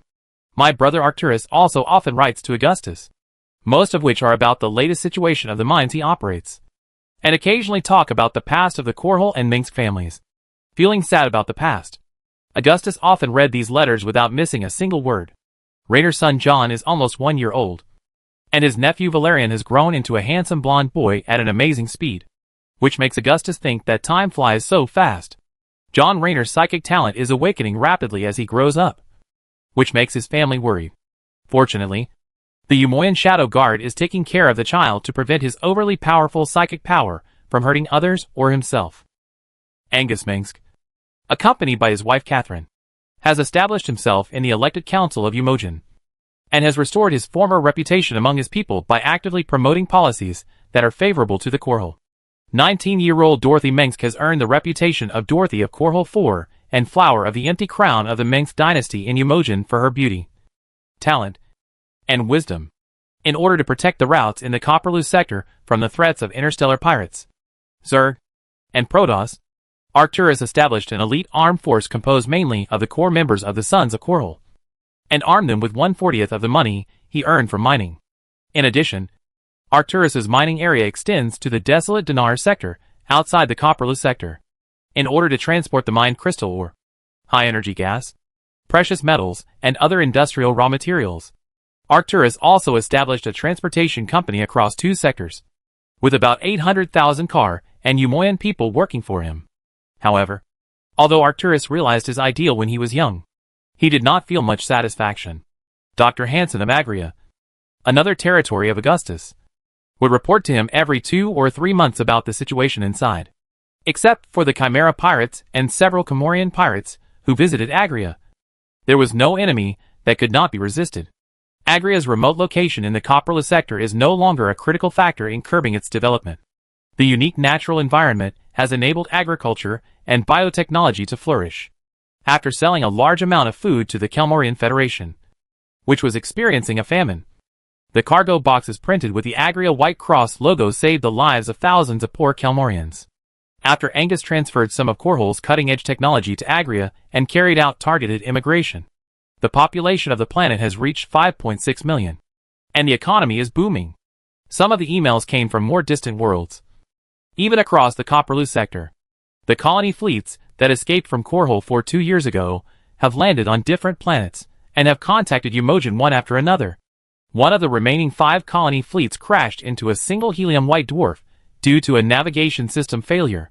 More than 200,000 people died in the accident, and the rest landed on the only remaining giant planet on the planet. On this planet named Engines by the survivors, which means huge in Latin, the brightness of the dead star is only equivalent to the 2 moons of Korhal 4. The 150,000 people who landed there could only rely on the geothermal heat of the star and the vast high-energy gas mines on the surface of the planet to obtain light and heat. The giant planet was very close to Sigmaris, the core world of the Terran Federation. So the people who landed there did not dare to call for help, and could only build their homes on the spot. When Angus was contacted, the immigrants had lived there for 2 years, and stubbornly built an underground city relying on the ring volcano. On that planet, a day is extremely long, and newborns have never seen natural sunlight at birth. People there generally have fair skin, and have too much white hair, due to the decline of pigment in their hair caused by the radiation of the star. Far from the city, the temperature can even drop below -140 degrees Celsius, and it is always in a freezing state under the same atmospheric pressure. So far, the people on this planet are still loyal to Korhal. While seeking the help of Angus, they cooperate with some nobles of Valhalla, the moon world of Sigmaris, to seek resources for survival. Angus has sent support ships to this planet, but they are still on the way. Another colony fleet was much luckier. Before they ran out of fuel, They found a habitable planet that was not inferior to Korhol 4, and still named it after Korhol. But the number after the planet was 5. The other 3 fleets landed on different planets. One of them was an ocean world covered with large areas of liquid water, and the other 2 were warm rainforest worlds and lost worlds covered with a large number of ancient civilization relics and ancient Zelnada portals. The proportion of habitable planets in the 5 fan-shaped areas of the Copperless sector is much smaller than that of other areas in the Milky Way. Once you go out of the scope of Copperlu, it is easier to find planets suitable for human habitation. Of course, explorers may also discover unknown mysterious ruins and those intelligent races that were once protected by the Protoss, but eventually forgotten by time. This is the best news for Augustus. Several colonized worlds are scattered in different locations, far away from the invasion nodes of the Zerg. It will take at least 2 or 3 generations for these colonized worlds to develop. But when Augustus wants to rebuild Korhol, the branch worlds from various Korhol 4 will definitely send people to support the mother planet. In addition to these things, Augustus has been spending energy on some trivial matters recently. Matt Horner, who he brought back from the Teledor system, played the role of a trainee sailor on the Hyperion very well, following Raynor to learn how to command a battlecruiser. Augustus's favorite female colonel, Mira Hahn, and Matt Horner belong to different branches of the military, the army and the fleet respectively. Their only way of communication is radio communication. But Matt never answers Myra's calls. And when Mira thinks that the 2 of them can finally make an appointment during the vacation, Matt always volunteers to work overtime. As for Egon Stedman, this clumsy boy often makes his teacher Dr. Frankos angry. But his talent will never be slandered because of this flaw. Francois told Augustus that the little boy who was not good at communicating with others often cried. And he, a bald, unmarried old man, had to be both a father and a mother. Also, Tychus Finley always won money in Antiga's casino and was considered to be cheating, and finally got into a fight with someone. Raynor complained that Antiga could not drink number 8 whiskey, but was unwilling to try the expensive liquor in Augustus's wine cabinet. And Augustus could only say that he was a wild boar who could not eat fine bran. When Augustus packed up all the memorable things, Sarah Kerrigan, wearing a dark gray Revolutionary Army Marine uniform, pushed the door open. Kerrigan's pretty face was covered with dark clouds. The last time Augustus saw her like this was when she was about to fight with Lisa Cassidy. Even if I figured out why you wanted me to stay in Antiga, Augustus. Kerrigan was obviously in a bad mood, which was why Augustus had to pack his things himself. But I don't want to be too far away from you. A psyker like you is an extremely special existence for the Zerg. Even a PSI 5 level ghost agent is enough to drive the Zerg crazy. Augustus recounted the reasons why he did not allow Kerrigan to go to Char, especially you. You are different. Your special connection to the Zerg is exactly what they are looking for.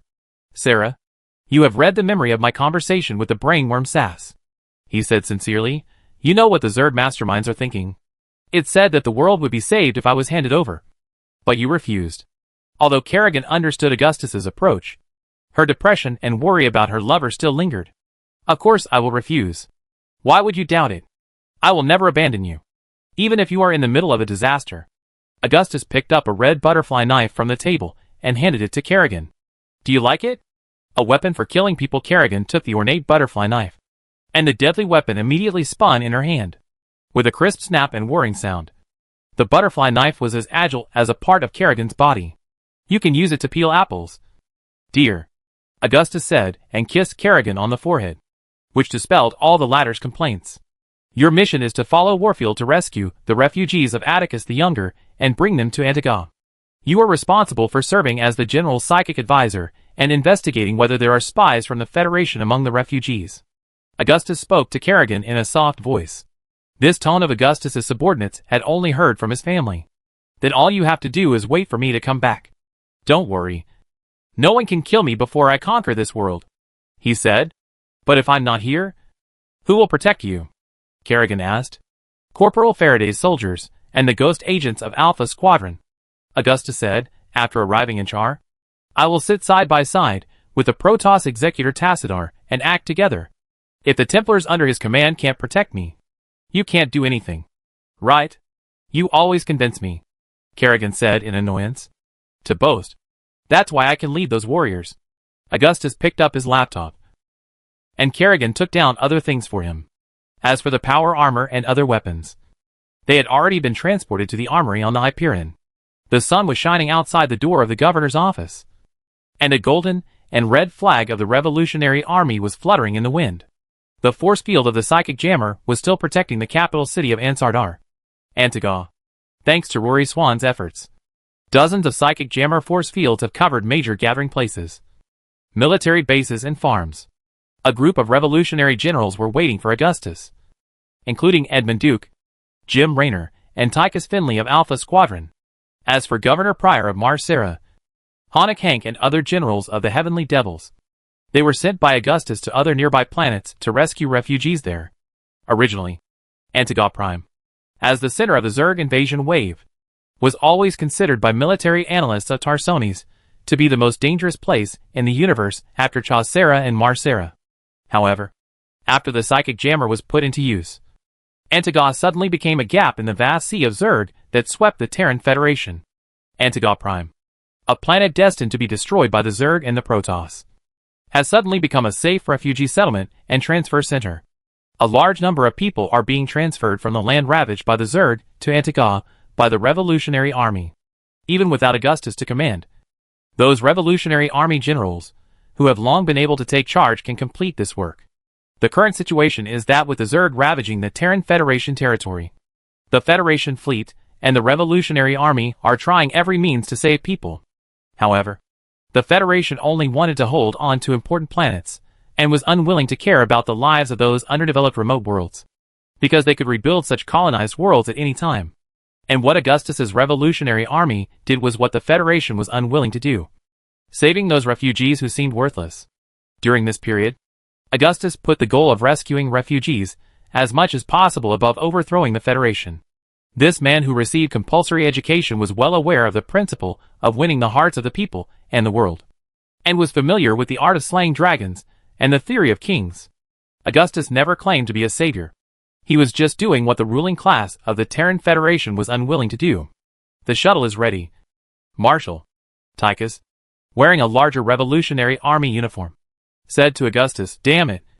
I'm the only one among these people who thinks you must be crazy. Antiga, which is full of insects, is not over yet. And now you have to run to Char's deadly flame world. Those people are also crazy. As if running to a hellhole full of alien insects and magma is something worth celebrating.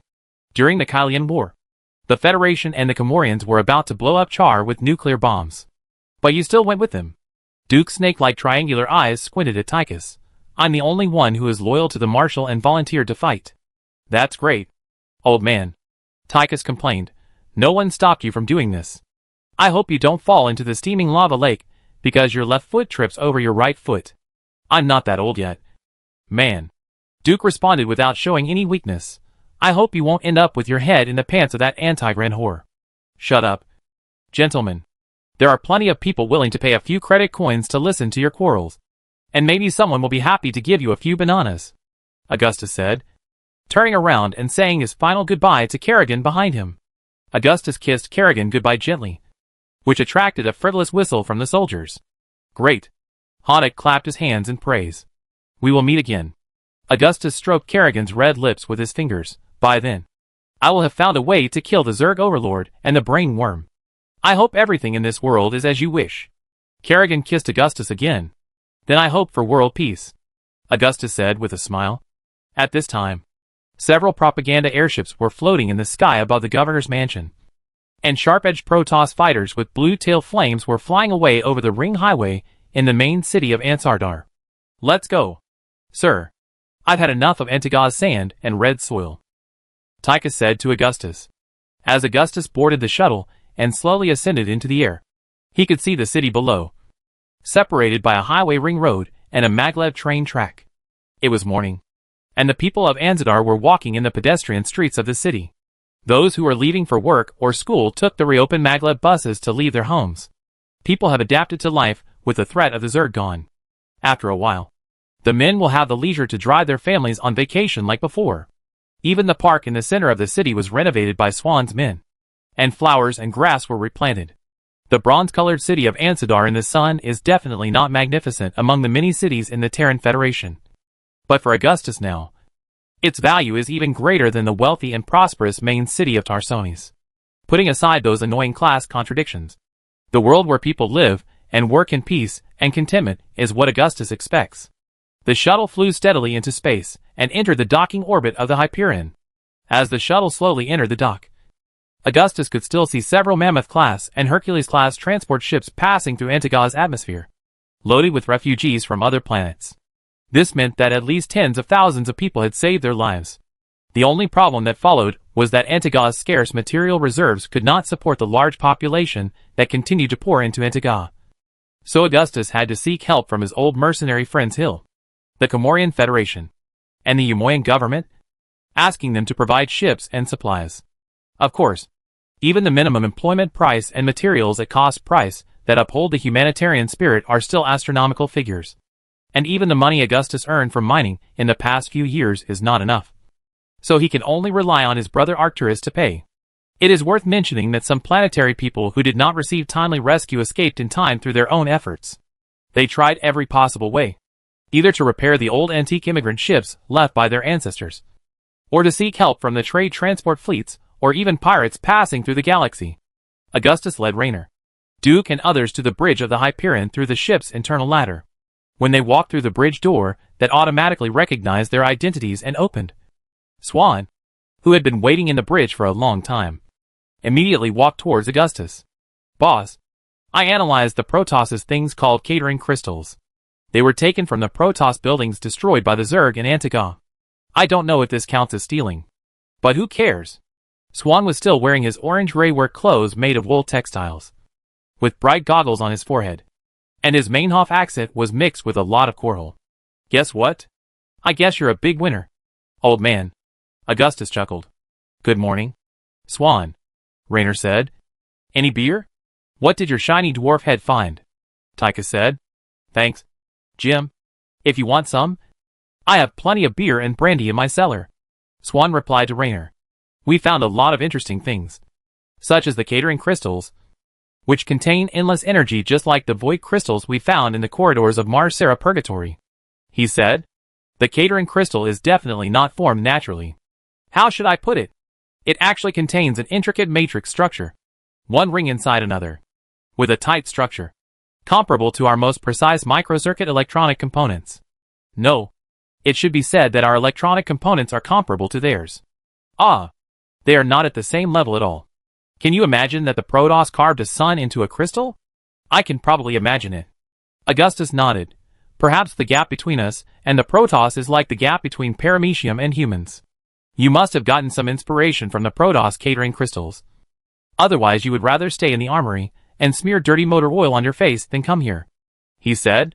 By applying the way catering crystals store and utilize energy to our own technology, I may be able to improve the efficiency of the Hyperion's energy and weapon systems, making our energy shields more durable and strong enough to cope with the terrible solar wind, Swan said.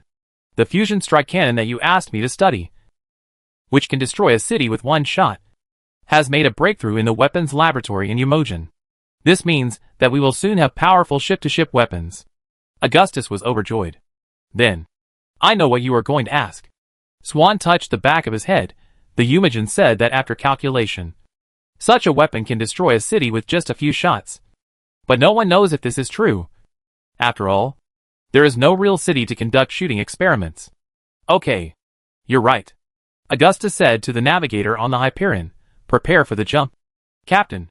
Outside the bridge window of the Hyperion, the NORAD-3 of the Alpha Squadron and another battleship were entering the dark and twisted hyperspace channel. Considering that there were still 2 Federation fleets hovering near Antiga Prime, Augustus only brought 3 battleships and hundreds of ships to Char.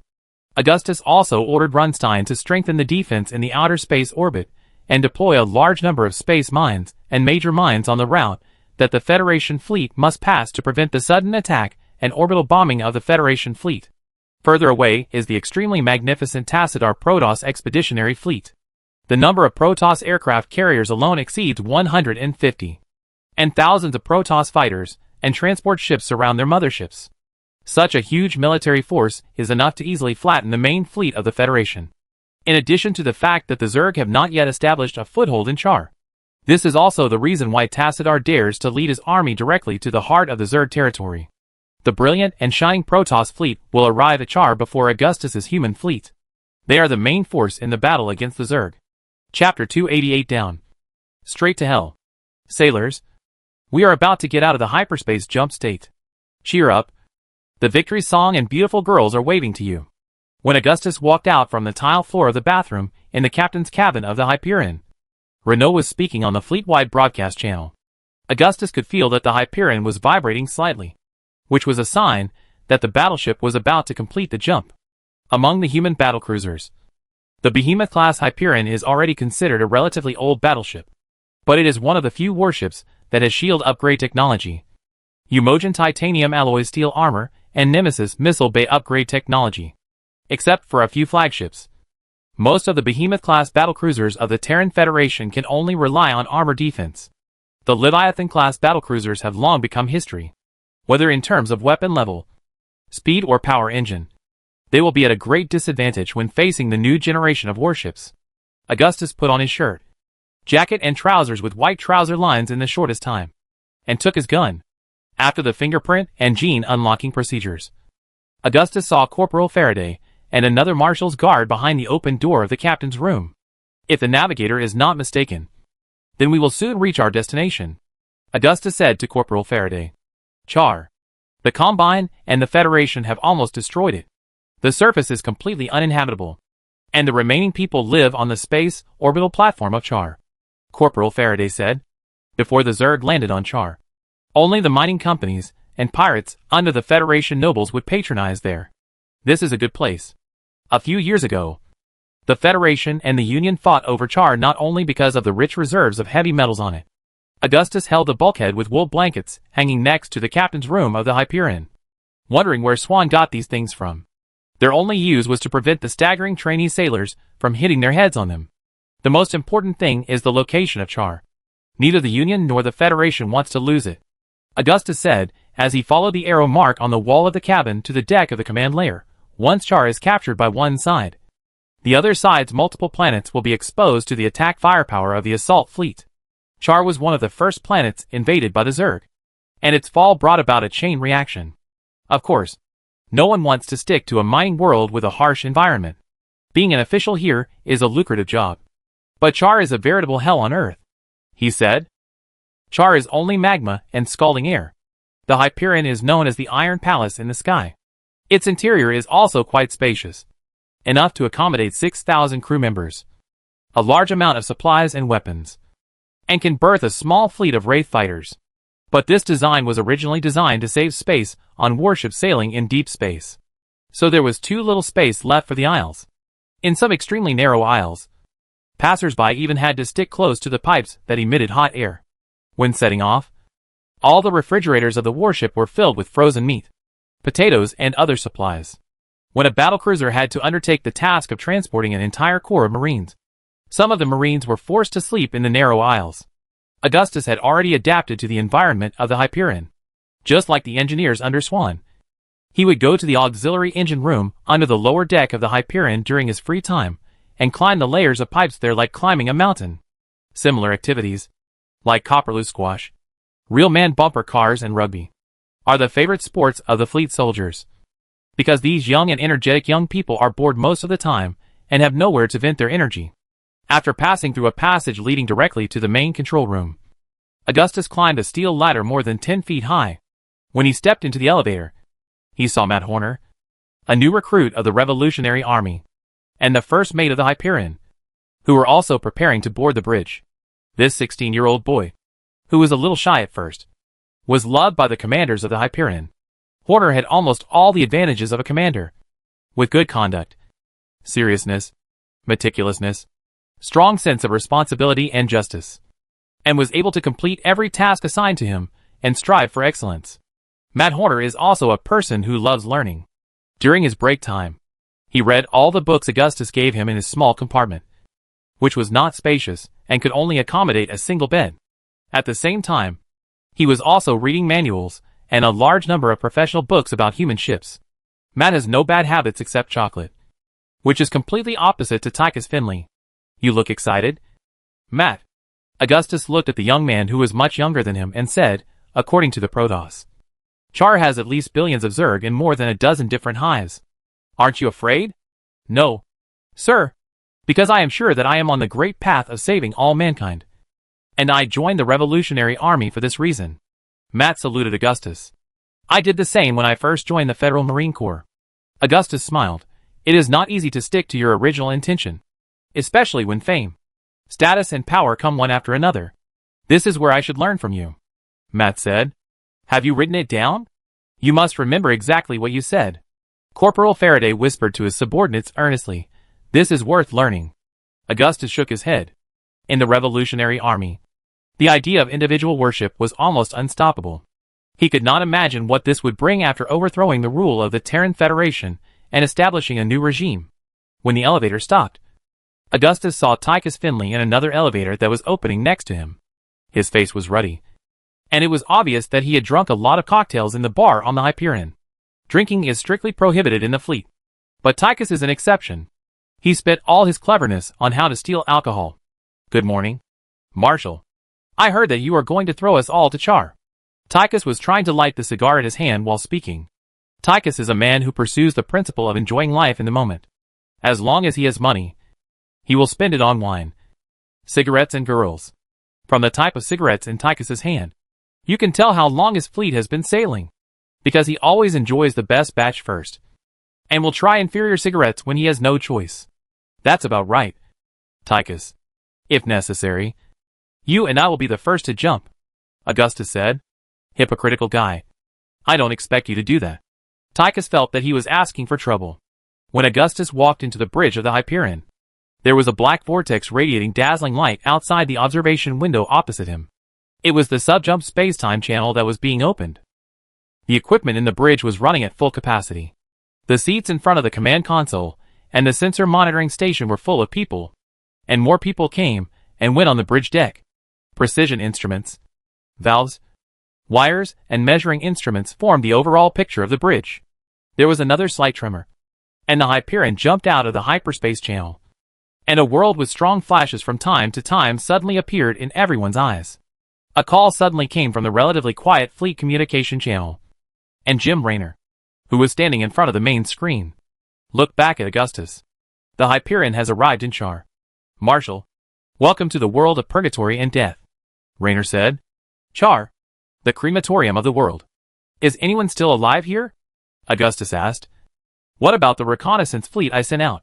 When Augustus asked, Matt and the others had already returned to their posts, waiting for the commander's order. No one has contacted us yet. Raynor pointed to the space outside the observation window. But it seems that Tacidar's Protoss expedition has been fighting Char's Zerg for a long time. Augustus walked closer to the observation window, and a small fiery red dot suddenly caught his eye. The planet was still far away from the Hyperion, but the humans on the bridge could notice the difference of the planet. The closest to the Hyperion was a giant red planet with a golden halo and several small satellites. The war between Tacidar's Protoss fleet and the Zerg of Char in space extended from Char to the fifth planet in the system, and the battlefield diameter reached more than 10 astronomical units. The Hyperion and its affiliated fleet were full of huge Zerg corpses and broken golden Protoss warships on the way to Char. The aftermath of the war even tore apart several large satellites and countless asteroids, forming a group of asteroid belts composed of a large number of rocks at the edge of the Char system. God's ass, Tychus exclaimed in amazement. Is this something a human can do? This is really spectacular.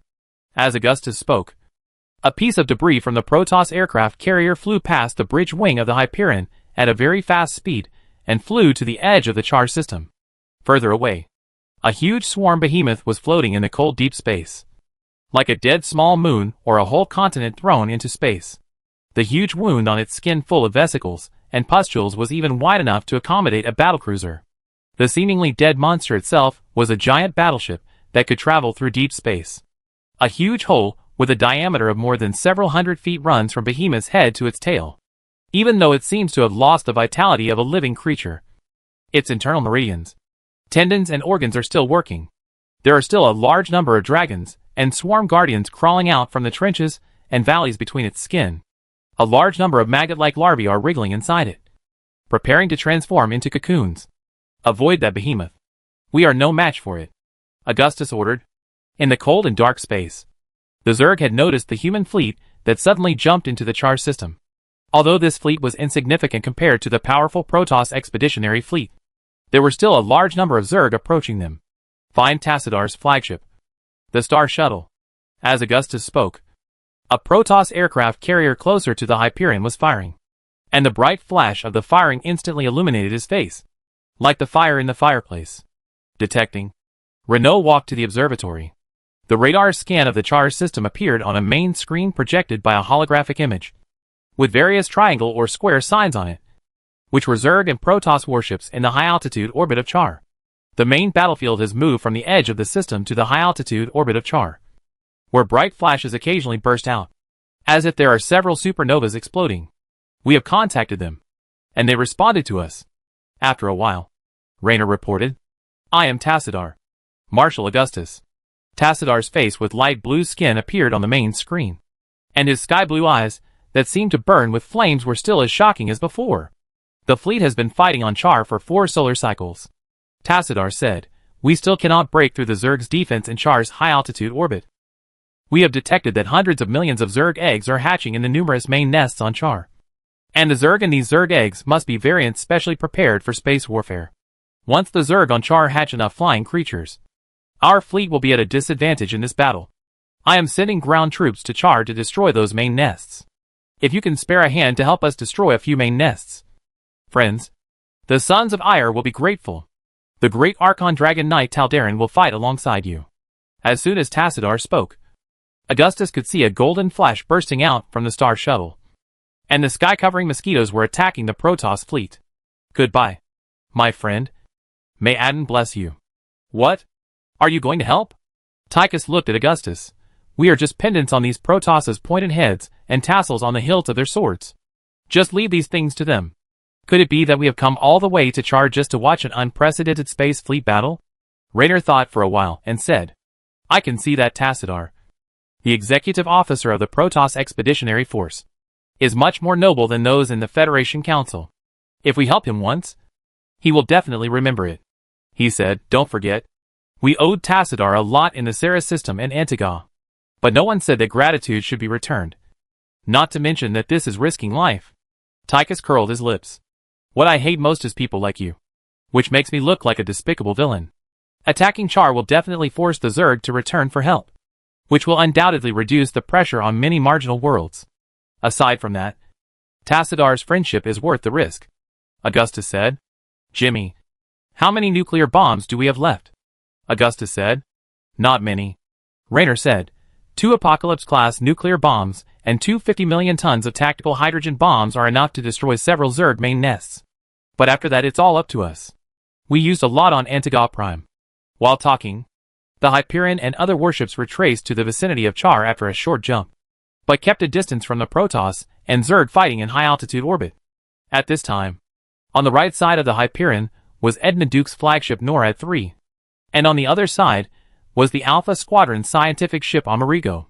These huge spacecraft were painted in gray and white and marked with blood eagles to distinguish them from other golden-red revolutionary warships. On the main screen of the bridge, the surface of Char, which was glowing with bright orange-red spots, seemed to be getting closer and closer to Augustus. It was a dead world with a boiling lava ocean and unstable volcanoes on its surface. From time to time, golden flashes and black spots appeared on its orange-red surface. They were erupting volcanoes and the constantly moving Char continental plates. At first glance, Char looked like a sun that could be seen directly with the naked eye. The raging storm was wrapped in golden heat waves, like an erupting solar wind. There were groups of mutalisks, scourges, and swarm guardians flying from the surface of Char into space. How they could reach the speed to escape the gravity of the planet Char was still a mystery. This damn place. Even if you drop a boot, it will probably hit a bug on the head, Tychus said. I'm Duke. A group of mutalisks are coming towards us. The voice of General Edmund Duke on the NORAD 3 rang out in the communication channel. Don't be afraid, General. We've got you covered. You coward, Renault whispered. Fight back immediately. Do you expect them to just pass by? Augustus ordered. Duke, prepare the transport ships for landing. I need Alpha Squadron to send an elite landing force to Char immediately. Augustus' finger swept across the scan map of Char's surface. which was divided into large fan-shaped areas marked as Mirror Plain, Bones Trench, Death Valley, 17th Mining Outpost, and Burning Land. Land here and here. Augustus pointed to the Mirror Plain and the Burning Land. The landing forces will be led by General Duke and me personally. Augustus omitted the Trench of the Dead Bones. Later, Warfield had buried many Gorgon-class battlecruisers here. It was not an auspicious place for him. Sir, we found a federal fleet. Suddenly, a revolutionary soldier sitting in front of the observation platform reported. Damn it. Why are these ghosts haunting us? Tykes roared like a vicious dog whose tail was stepped on. It's the Nova Squadron's warships. No Omega Squadron ships were found. The soldier continued. What are they doing here? Raynor was puzzled. What benefit can the Federation get from Char? The most important thing is how they found us. I think they may not come for us, Augustus said, but anyway, be careful of them. Wait, what is that? Raynor suddenly pointed to the radar detection map. Several Protoss ships. They don't look like Tassidar's fleet, and they are completely different from the Taldaram we have seen. When Augustus looked over, several wedge-shaped, dark spaceships emitting green light flashed on the main screen, and then disappeared without a trace with a wave of force field ripples. Although these spaceships only stayed for a moment, Augustus still saw their appearance clearly, except for the fluorescent green light lingering on their surfaces. The hulls of these spaceships were completely black, like a piece of obsidian in the dark or a scattered ink stain. A black color that was almost completely non-reflective. The surface of the spacecraft was smooth and matte, as if it could absorb light. It was far less slender and elegant than the golden blue spacecraft of Tassidar's fleet, but equally light and fast. These spacecraft looked quite old, and many traces of weathering and wear could even be seen on their surfaces. With the craftsmanship of the Protoss in building warships, it would take tens of millions of years to create such traces of wear. And Augustus even suspected that these black warships were as old as the celestial bodies in the universe. Each black spaceship was engraved with ancient patterns. Its strange texture seemed to have a green light like life, like the afterimage of the spaceship. Dark Templar. Are you sure you are not dazzled? Jimmy. After all, you always see things wrong. Tychus didn't see it at all, and thought that one of him and Raynor must be completely blind. Nonsense. Raynor ignored Tychus again. I'm afraid something bad is going to happen. Even Augustus didn't expect the Dark Templar to come to Char at this time. Originally, Tassadar and Zeratul should have come to this planet after Kerrigan was captured by the Zerg and taken to Char. Because at that time, Kerrigan, who was being transformed into the Queen of Blades by Abathur, the master of the Zerg evolution, had been using her powerful psychic power to call for help. The psychic screams of that terrible creature had been echoing throughout the universe, and Tassadar, Raynor, Arcturus and others had heard her calls for help. But the time point now is completely different from that time, because Augustus rescued Kerrigan in advance, and the timeline has also changed. Perhaps the Dark Templar, who had been traveling in the universe, observed that their fellow tribesmen appeared in Char and engaged in fierce fighting with the Zerg there. So they came to help them deal with the Zerg. Can you locate those ships? Augustus asked Raynor. Hyperion's detection equipment can't find the ships just now, but I think they should land on Char. Raynor replied, those ships don't look like warships. They should be some kind of shuttles. Tell Swan, Vike and Kaczynski to make sure my shuttles and power armor are ready. Augustus calmly ordered, maintain the original battle plan. Bring all our spider mines and fusion explosives when they are needed. Did you hear? Prepare to land on the magma. Tychus walked towards the bridge door. Well, I hope we can have a chance to drink number 8 whiskey in Joey Ray's bar. Further down, it's hell. Chapter 289 Death of a Brainworm. The Northern Hemisphere of Char. The landing point of the Revolutionary Army. A golden-red shuttle lowered its landing gear on the vast land named Mirror Plain by the early colonists and the Federation officials, and the buffering thrusters stirred up a cloud of dark gray debris and ash. This shuttle, like other spacecraft that travel between the surface and space of various marginal colonies all year round, looks old due to its long service life and wear and tear. And people always worry that it will suddenly fall apart. Perhaps 20 or 30 years ago, the people of the Terran Federation's marginal worlds and the miners of the Comorian mining families were using these aircraft, and their history is as long as the rise of some colonies. To this day, this type of shuttle is still a very reliable flying vehicle. The Revolutionary Army's spacecraft is either a new ship built during the Korhol 4 period, or an obsolete product that Angus and Augustus painstakingly bought from other channels. but their performance is fully worth the price of refurbishment and reconstruction. Amid the creaking sound of the hydraulic device starting up, a gangway that looked a bit old was lowered. The lights in the passenger compartment where Augustus was located were relit, and the soldiers picked up the green canvas backpacks on the overhead shelf under the command of the sergeant and prepared to leave the cabin. The female intelligent mechanical adjutant was reporting the humidity, temperature and radioactive material content of the landing site to the revolutionary soldiers. It must be said that these data were quite outrageous. In Char, the highest temperature area can even reach 800 degrees Celsius during the day, and the scorching air can even burn the throat of a person who inhales the air without any protective measures. The area that had been bombarded by nuclear weapons from the Terran Federation and the Comorian Combined Fleet was filled with deadly radiation that even power armor protective suits could not resist. Corporal Faraday, who was walking on Augustus' left-hand side, was the first to walk through the narrow passage in the shuttle and get off the shuttle. A team of fully armed elite guards followed closely behind. Their deep red CMC 300 power armor and the shining golden wolf head emblem on it were the reasons why the warriors felt extremely proud. Augustus stood up from his chair after confirming the status of multiple landing forces on the communication channels, and followed several revolutionary Red Devil firebats wearing huge armor to the gangway. Because Tacidar's Protoss expeditionary force had pinned down a large number of Zerg in Char's high-altitude orbit, the human landing force did not suffer serious casualties when entering Char's almost non-existent atmosphere, which was also within Augustus's expectations. In the cargo hold at the rear of the shuttle, several squads of revolutionary soldiers and mechanics were untying the fixed chains tied to 2 Arclight siege tanks and opening the spare hatch. As soon as Augustus stepped onto Char's soil, his legs sank deep into the ash, which was probably more than 5 feet deep at its deepest point. The air was distorted by the extreme heat, and the shuttle's landing gear was hot enough to cook an egg just by being exposed to the light of Char's extremely strong sub-white dwarf and irregular variable binary star system. Mirror Planitia was once a smooth, mirror-like lowland plain, but now it looks very different from what it used to be. The spiderweb-like crisscrossing red lava rivers separated the white plains that had been shattered by the nuclear bombardment, like flowing orange flames. Once a human soldier stumbled and fell into such a lava lake, there was no chance of survival. Further away was a hot world composed of huge black rocks, craters, volcanoes and lava lakes. Some fiery red flashes rose from the ashes, like sparks in the embers.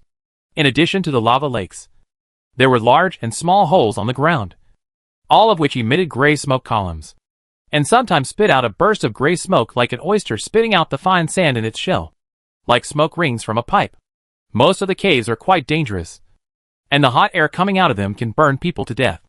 Hot and desolate, Augustus believes that some of the caves were dug by the Zerg, because there are small mounds of ash and shoveled substrate in front of those caves. To some extent, the habits of the Zerg are no different from those of groundhogs, who like to dig. Augustus observed the surrounding scene and used the built-in sensor scanning system inside the power armor to draw a 3-dimensional map of the surroundings, marking several pre-selected marching routes on the map. He took a deep breath of the air inside the armor and felt himself sweating. The condensation device in the power armor was still working, and its cold fusion core could provide inexhaustible power for the armor's life support system, allowing the internal temperature and the quality of the internal circulating air to remain stable for up to several weeks. The ground was shaking, indicating that a terrible volcanic eruption was about to come. The flowing magma lake would soon reoccupy the low-lying areas of the mirror plane and swallow everything there. This is the worst planet Augustus has ever been to, and it is hard to imagine that there will be another planet that can surpass Char. Char is the opposite of planets like Brossus and Sigma that are covered with solid glaciers all year round. The air in some parts of Char is safe to breathe, but not the mirror plane. Augustus has to look directly at the world he lives in under the protection of 2 layers of helmet masks. Otherwise it won't take long for Char's extreme environment to be enough to kill him. At the landing site of Augustus' shuttle was the spacecraft of Raynor, Tychus and others. About 40 APOD-33 transport ships and shuttles landed in nearby locations. More high-spirited revolutionary soldiers and Goliath-armed robots with red backgrounds and golden emblems. Arc tanks, Sidewinder maglev tanks, heavy tanks and railgun heavy artillery were deployed on the ground in an orderly manner. In just a few hours, the number of troops landing reached 8,000. This elite division is enough to defeat any planetary defense force on the edge of the Terran Federation. But it is still not enough to face the Zerg on Char. Char has evolved into the Zerg's base camp in the copperless sector. And the number of Zerg here is far greater than any other planet invaded by the Zerg in the past. Half of the Revolutionary Army's engineering corps is driving T-280 space engineering vehicles to build bunkers, advance fortifications, and deploy psychic jammers at the landing site. A simple field hospital tent was quickly built. Other transport ships brought plenty of supplies and water, which were much more precious on Char than the Adian crystal. Augustus looked up at Char's gray sky and saw a shining sun. The light and heat it released was enough to kill a person. From the ground, a planet shining with golden light could be seen, which should be the companion planet closest to Char. Corporal Faraday. Augustus called his elite guard captain on the channel. This young man, who was quite ordinary in both appearance and family background, followed him faithfully, and was a loyal guardian of the Minx family. Marshal. Corporal Faraday was ordering his guards to replace shotguns and grenade launchers, which were powerful weapons against the strong shells of the Zerg. The detector did not find any Zerg life signals nearby. They may be underground or in the main nest area farther away. He said, "This is really strange. It has only been a few months since the fall of Char. The Zerg should not have completely ruled the planet yet." Augustus was not surprised. The environment of Char is also harmful to the Zerg now. "Gather my guards. Once we find the underground nest, we will set off." "Hey, Augustus, guess what we found at the landing site?" "A few petals of mushrooms are really a strange nature. It looks like we can drink mushroom soup tonight." Jim Raynor walked towards Augustus from the direction of another shuttle, holding a few gray-white mushrooms in his hand. "If we are stranded on Char because our supply lines are cut off, we may be able to survive on these native fungi and mushrooms." "Well done, Jimmy. Elizabeth is lucky to have a husband like you." Augustus smiled, and there was no other meaning in his words except praise. "But I hope your bad words will not be proven true." At that time, although Renault had lost his comrades, his family was still happy and his parents were still alive. His usual optimistic spirit and happiness always allowed him to maintain hope for everything in the most critical moments. With Augustus' help, his wife would not die of depression because of her son's accident in the Terran Federation Ghost Project, and his parents would not die because of the heavy work and the rotten cheap food on the farm. There is an old saying in Shiloh, "It is better to be prepared." Raynor shrugged. Although this action was not easy for a person wearing alloy power armor, it's hard not to support. Tychus came over from the other side. "If I'm very hungry, I can eat a few tons of roasted insects and use their blood as strong liquor." "Forget it. Take the Allosaurus for example. Its blood after death is almost like sulfuric acid." Augustus shook his head. "How is it, Tychus? Are you satisfied with Char?" Raynor asked Tychus. "I couldn't be more satisfied." Tychus' voice almost leaked out from between his clenched teeth. "I have been to many places in my life. Bare moon planets, outer space living stations full of metal and scrap iron, desolate desert planets and ocean worlds with only a few pieces of land. But I have never been to a place like this. Char's lava is about to burn my ass. I hope the harvest here is worth the money. We won't do a losing business." "It is possible that the planet that first gave birth to the alien insect creatures was like Char," Augustus said. "If there is a hell, Char is it. This world covered with orange-red lava rivers and thick volcanic ash can be called a forbidden zone for life. A real lava world. Even the redstone planet of the Kelmorian Union cannot compare with the extremely harsh natural environment of Char." At this time, a deafening roar suddenly came from the horizon, and a magnificent superactive volcano erupted. Volcanic ash was spewed thousands of feet into the air, and the ash that covered the sky and even blocked the sun, putting the land below in a complete shadow. This was an eruption of Mount Vesuvius that was almost as big as the one that wiped out the ancient city of Pompeii. Fortunately, it was still far away from where Augustus was. But volcanic eruptions of this scale were always very common in Charles. "Send out scouts to find all the Zerg main nests, including those hidden underground." Augustus gave orders to his officers. There is a third-level main nest and 3 second-level main nest hatcheries on the Mirror Plains. The large number of dragon spires indicates that this main nest area mainly hatches the Zerg Air Force. This is also the main reason why Augustus chose to land here. The purpose of Augustus's trip is simple and clear. Helping the Protoss to attack Char as much as possible can greatly relieve the pressure on the Federation's marginal worlds, because he always regards those worlds as the basic base for his rise. In addition, Augustus is convinced that he is just a pendant on Tacidar's fleet. The powerful Protoss Empire Expeditionary Force does not actually expect the weak and backward humans to contribute much. However, the experience of fighting side by side with the Protoss executor Tassadar on Char will undoubtedly become a kind of political capital for Augustus in the future. As long as Augustus is different from other humans in the eyes of Tassadar and other Protoss. That is enough. The Protoss Empire is a force worth uniting with Augustus. But it is just a luxury to form an alliance with the higher Protoss in power in the Supreme Council to fight against the Zerg. The Protoss arbitrators in the Supreme Council are undoubtedly the most arrogant and stubborn people in this race. For a long time, the Protoss Empire they have been leading has been corrupted and conservative. And the members of the Supreme Council have also spread. The arbitrators are by no means ignorant of politics. Even with Kara, political struggles and factional struggles exist among those arbitrators, who are deep-minded and unknown. Because hiding their thoughts is a skill that rulers must learn. Use the spider-type detection robots that the Humagins sold us. Now is the time to use them. Augustus was not completely unprepared. After fighting the Zerg for more than half a year, various weapons targeting the Zerg were introduced, including the Federation's biological and chemical virus weapons. Considering the complex habit of the Zerg to build nests underground, Augustus customized spider-type robots with certain artificial intelligence for the Humagin natives without remote control through other devices, reducing the chance of being detected. The AI of the foreign trade version alone has surpassed several machine servants of the Terra family, the founder family of Tarsones. Its unique algorithm and programming can keep it perfectly performing most reconnaissance missions. And even if it is damaged, it can restart the system through the routing loop. These spider-type detection machines are only 2 feet wide and can use their flexible mechanical limbs to easily shuttle through the intricate underground tunnels of the Zerg. Under the redesign of Viktor Kaczynski, the designer of the Comorian Combine Spider Mine, this spider-type detection machine is equipped with a detonator and chemical explosives, and an alloy resonance burrowing claw, once caught by the Zerg sentinels. These new devices made of several pieces of metal and titanium alloy blades will immediately perish with the enemy. That is to say, these spider-shaped AI mines no longer need to be manually deployed by soldiers or riders driving vulture vehicles.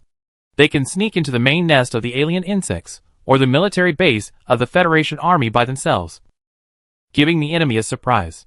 At present, Victor has registered the copyright in the United States of Humoyan. Whether it is the National Defense Army, the Black Gold Merchants, or the mercenaries, they are all very interested in this new weapon. But most of them want to use it against their own people. At this time, the Revolutionary Army's camp has taken shape. The fortification wall built with alloy protective plates separates the landing point from a position, and sets up an orbital satellite base station and an anti-aircraft missile tower to provide a defensive fulcrum for the subsequent landing troops and defenders. Marshal, I received a signal from a Protoss ground force. At this time, Corporal Faraday came over with a portable projector. The projector was wrapped in a white protective insulation layer to cope with the extreme environment for such equipment. Turn it on, Augustus said immediately, when the holographic projection screen unfolded in front of Augustus. A Protoss Templar with a golden crown appeared on the screen. This Templar looked much older than Tassadar, and the wrinkles on his skin looked like frozen sea surface. The head of this Protoss Templar was deeply immersed in the blue nutrient solution, and his atrophied limbs showed that he was a Dragon Knight hero who was thrown into the shell after being seriously injured. Intaro Adden, Human Commander. I am Archon Taldarin, and I salute all the warriors. The Dragon Knight said, my warriors reported that your landing site is not far from one of my troops. If you are in danger, you can ask my warriors for help. May the twilight guide you. Taldarin cut off the communication before he finished speaking. How cool. Damn Protoss aliens. Tychus cursed. Who needs your help? Maybe they will ask us to save those idiots whose noses are almost upturned to the sky. It's really arrogant. Who knows? They may think we are here to make things worse and hinder them. Raynor reminded Tychus. But Protoss don't have noses. Come on. At least they are willing to provide us with assistance. Augustus knew the reputation of the Dragon Knight Taldarin. It is said that he is a Templar who survived from the time of Adden. His name means the one who tempers in thousands of ways. Taldarin is also the first Dragon Knight in the history of the Protoss Empire. It is said that this brave warrior once followed the great Protoss Empire executor Adden to participate in countless battles. He is the bravest of the brave, and the warrior among the warriors. after being seriously injured in a battle. Taldarin's body was placed in a stasis position for several centuries, avoiding the fall of Adden. He did not return to the battlefield until the advent of the Dragon Knight mech. This Templar from the golden age of the Protoss Empire should be so proud. Even Adden respected him when he was still a fanatic and fought bravely. Marshal, Taldarin provided us with the coordinates of the Protoss troops and the coordinates of several nearby Zerg main nests. They also marked all the entrances of the tunnel worms and the pattern of nearby volcanic eruptions. Corporal Faraday reported. How thoughtful, Raynor said. Just like my mother, Tychus said. Others had never seen Tychus's mother, but they thought Tychus was the kind of villain who would sell his mother for wine. The Protoss are always like this, Augustus said to Tychus. They are arrogant, but they will always help you behind your back. We usually call such people. There are bugs. A cry interrupted Augustus's words. It turned out that the initial calm was just a sign of an impending tsunami, and a large number of Zerg were pouring out of the holes that Augustus had noticed before. The huge Hydra used its forelimbs with sharp-boned sickles to tear open the ashes covering the cave entrance and roared out of the ground. Large numbers of springtails rushed to the humans who had just landed. These alien insects were also different from those humans had seen. They had dark brown shelled skin and light golden eyes. It was unknown whether this was a mutation caused by the extreme environment of Char. A new hive, Raynor said. Who knows what they are good at? Rolling happily in the magma? My favorite thing is to grill bugs. Barbados Grill can't do without me. Tychus summoned his Sterling Wolf Hunter officers, carrying a heavy machine gun and leading the soldiers with white wolf emblems on their bodies away. In the distance, the reconnaissance troops that Augustus had just sent out were retreating. Fortunately, they were driving the Vulture car at a lightning speed, with amazing speed. But it seems that they can't experiment with new weapons. Get ready for battle. Boys, move out our cannons and give the bugs a big shot, Renault said loudly. Augustus had a serious expression. He was not without any negative emotions when facing the Zerg, but he never exposed them on the surface. A person should have the fear of terrible things, but Augustus must not. Whether he was leading a class of Marine recruits on Tullius II or commanding a revolutionary army of more than 200,000 people, Augustus had to stay calm and act as if he was always confident. Otherwise, any panic would be magnified 100 times by his subordinates. There were a lot of mines laid in front of the fortification walls at the landing site, and it turned out that this weapon always had a good effect when dealing with the Zerg. The frontline troops of the Revolutionary Army soon engaged in a firefight with the Zerg, and the rustling sound of running was gradually covered by the sound of artillery fire, and the dragons and the king worms appeared from the horizon. However, after a few minutes, these angry Zerg gave up the humans in front of them, and suddenly turned around and ran in another direction. At the same time, a psychic scream that resounded through Char swept over the magma and ashes. Even people like Augustus and Raynor, who did not have much psychic talent, could clearly hear the scream and felt dizzy. What happened? Raynor, who was next to Augustus, said, It sounds painful. Like crying? Brainworm. Augustus looked in the direction where the dark brown swarm left. Jimmy, I guess it was attacked. Wow. They will all be resurrected anyway. Raynor raised his eyebrows. I guess it was done by the Protoss. But it's all in vain anyway. The brainworm will be resurrected in Char soon. Chapter 298 Passing Dark Hall Handsome Man. New recruit. Augustus looked at the Zerg that was leaving and looked aside. Before he finished speaking, a pair of black nanofiber combat boots appeared in the ashes. And then a ghost agent in a black refractive combat uniform appeared next to Augustus. Marshal, Ghost reports to you. This is a ghost agent from Alpha Squadron. After Duke declared his allegiance to Augustus, he now became a member of the Marshal's Guard. He has pale skin and melancholy light blue eyes, and is silent in most situations. The ghost number of Alpha Ghost Agent was put aside just like his past experience, and his name became a trace that he deliberately hid. Augustus still called him by his code name in the Ghost Agent team. The Rookie. Ghost Agents often choose special nicknames for themselves during operations, such as Sharp Knife, Bone, Stork, Rookie, etc. And these code names are related to the ability or personality of the agents. The recruit was no longer a recruit or a rookie, and most of the people who knew about this and his team members were dead. What did you sense? Augustus asked the ghost agent, after Kerrigan was ordered to stay on Antiga Prime. The ghost agent and 4 other ghosts from Victor V and Alpha Squadron took over Kerrigan's duties. The Umojan Shadow Guards protected every member of the Mengsk family in the beginning. But now Augustus would rather use the surrendered Terran Federation ghost agents than hand over the personal safety of himself and his family to the Umojans. The relationship between Char and Umojan is still warming up. But Augustus knows that this is only because the Revolutionary Army is still obviously weaker than Umojan. Once the Char replaced the Terran Federation, the relationship between these two powerful interstellar political entities will be as fragile as bubbles in the sun. Pain and sorrow. The tone of the ghost agent sounds quite sad. I know this feeling very well. Their childhoods are all distorted. And for powerful psychics, any negative emotions are likely to be magnified.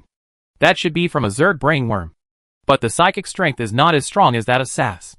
When the brainworm Sass of the Gam Zerg died, the psychic scream it made was much louder than this. The brainworms mainly use the innate psychic voice. When threatened, their psychic roar will be like a terrible scream in the form of psychic waves that spread far across the earth. When Sass died, there was a period of ghost howling.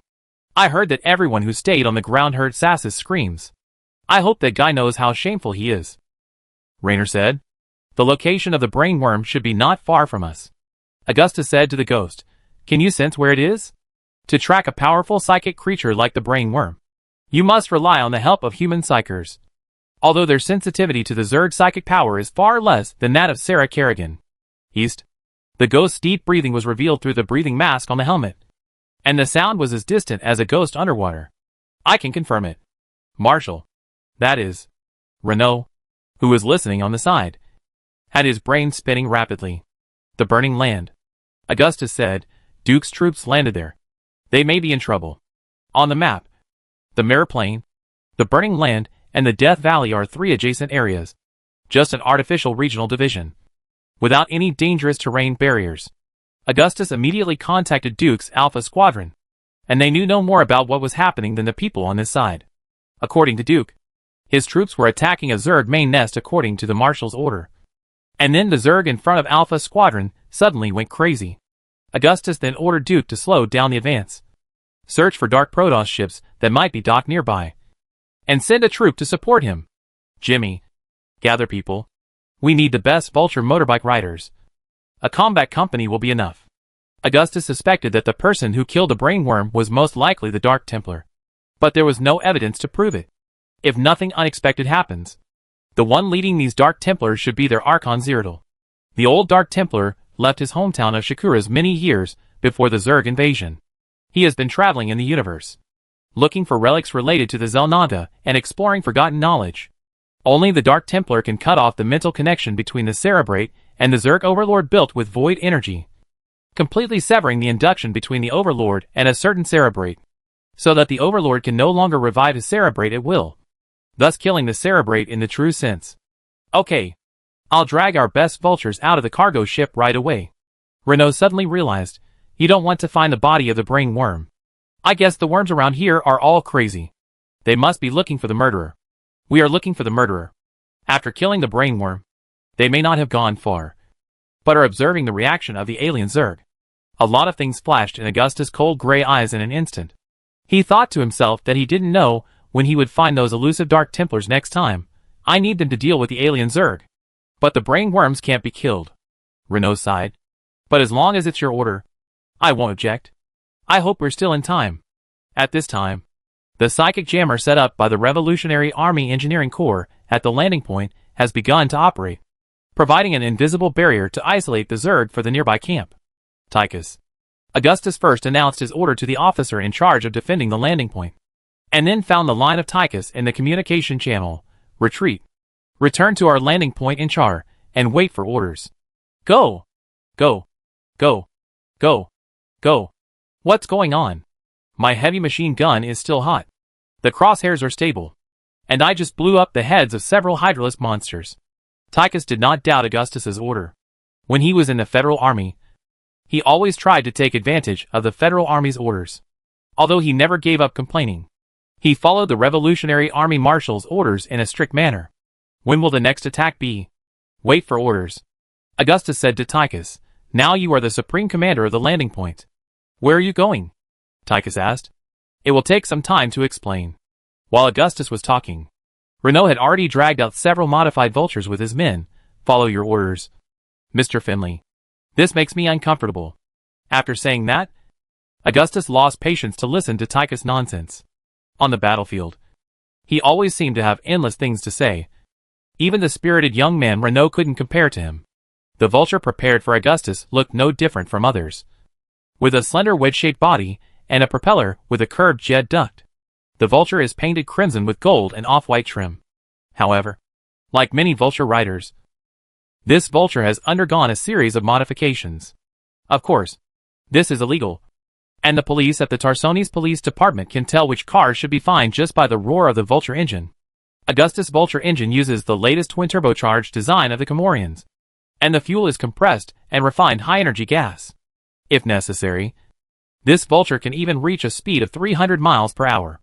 Like other vultures in the Revolutionary Army, Augustus's car still uses a fragmentation grenade launcher as a weapon, in addition to carrying spider mines.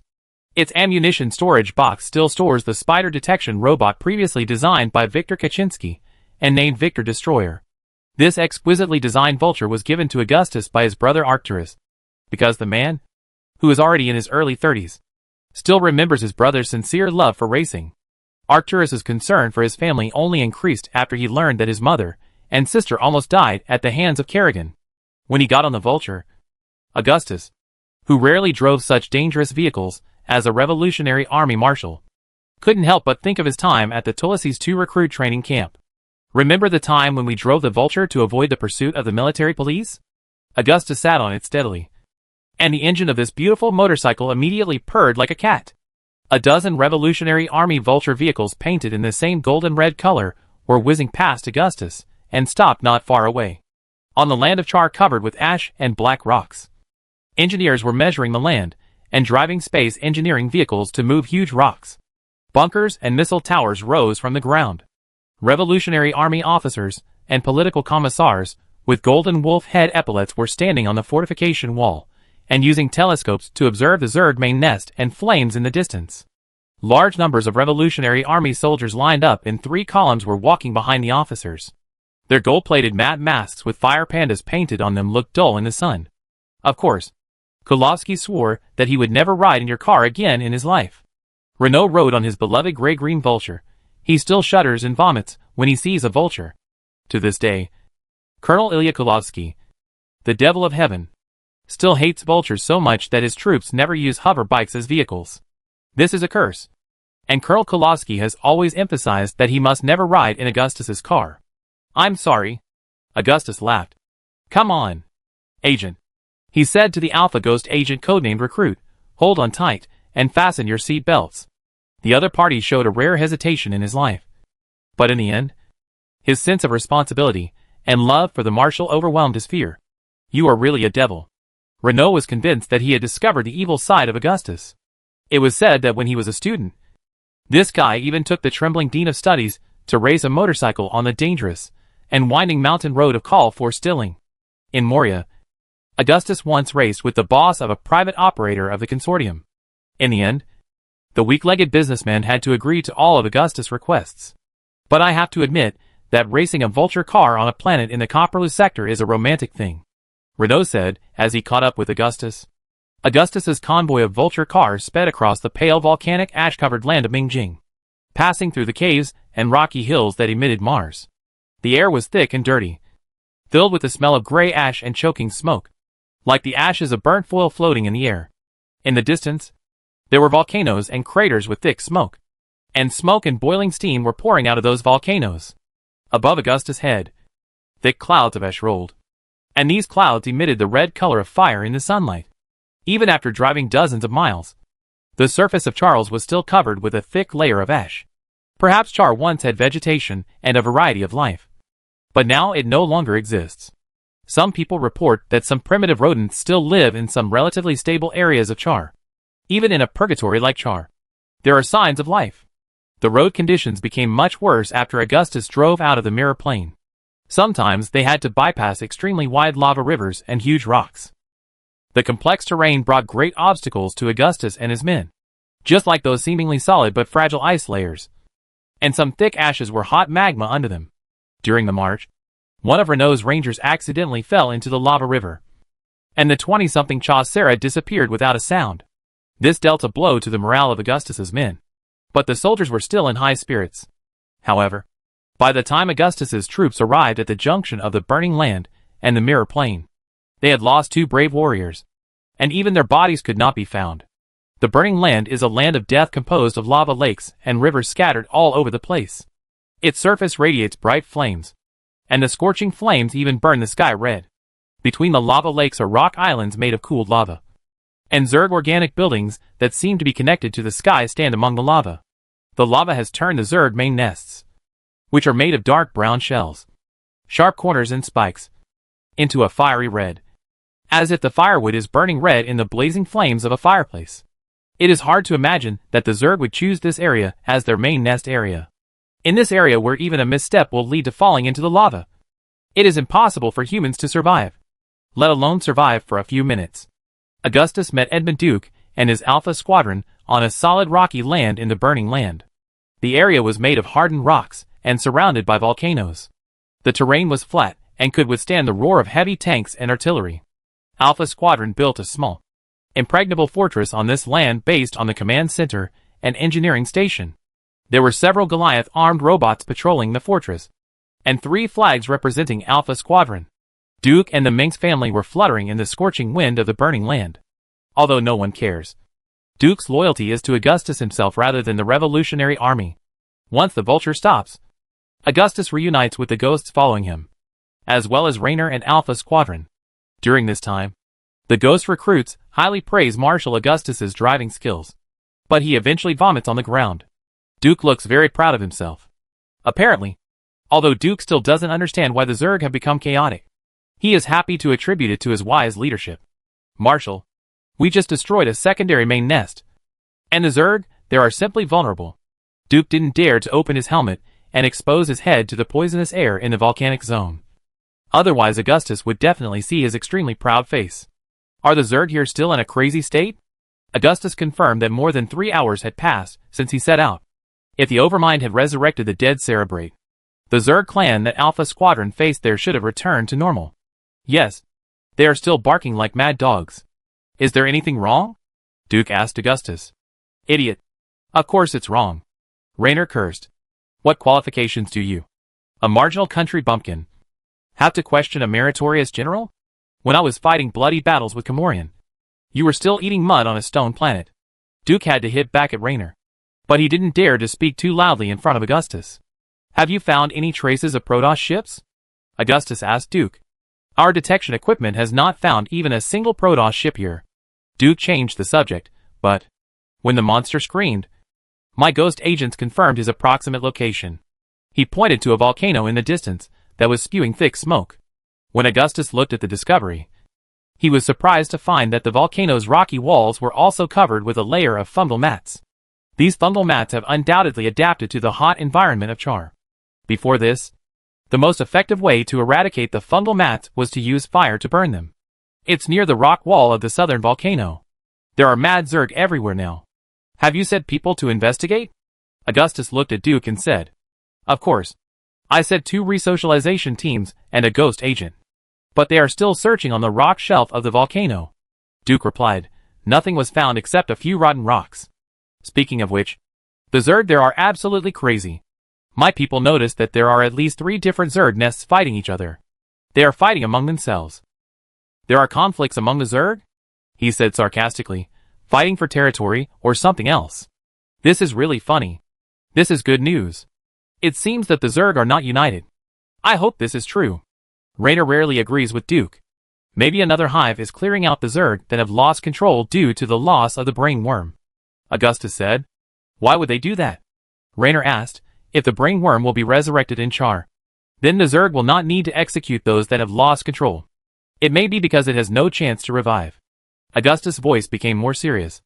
Do you think it was done by the people in the black spaceship? Renault guessed what Augustus was thinking, but even so, the probability of us finding them will not be easier than finding a needle in a straw. Unless we have a magnet. Let them come to us instead. When Renault understood what Augustus said, Duke on the other side just thought that the two were playing a guessing game. You must have a good idea. Remember the fragment of the Xel'Naga artifact we found in Mar Sara? Augustus looked at Raynor with a sharp look. Oh, Raynor thought. I still remember this. When the black cube was still buried under the purgatory corridor. It was almost impossible to use electronic equipment in that damn place. Until now. Swan and those scientists have not studied anything from that thing. It can even block our own means of communication, Raynor said. Well, I can't think of any relevance to what we were discussing. He said it truthfully. It will be useful. No one could see the expression beneath the visor of Augustus's power armor helmet. We'll see. Raynor patted his helmet. So you brought that artifact fragment? That thing is evil. The soldiers guarding this Xel'Naga artifact fragment always heard unspeakable whispers, and saw brilliant lights, and shadows fighting each other in nightmares. Some people would regard it as a reflection of their own suffering, while others claimed that they heard the voices of their dead family members and vague prophecies. How is that possible? Augustus waved his hands and said, I would be crazy to carry it with me. As Augustus spoke, a dark shadow floated across the sky. It was an EP261 transport ship. Swan's research was not without progress. At least the interference intensity of this Xel'Naga artifact fragment on the signal could be adjusted to a safe range. Augustus had planned this plan before he decided to land on Char. Although Augustus was not sure that the Xel'Naga artifact fragment would definitely lure out Cyrodiil. He had high hopes for it. If it really didn't work, he had no other choice. Let's go and have a look. Augustus led Duke, Raynor, and others to the landing site of the transport ship. The EP261 transport ship landed on the platform leveled by the engineers of the Alpha Squadron.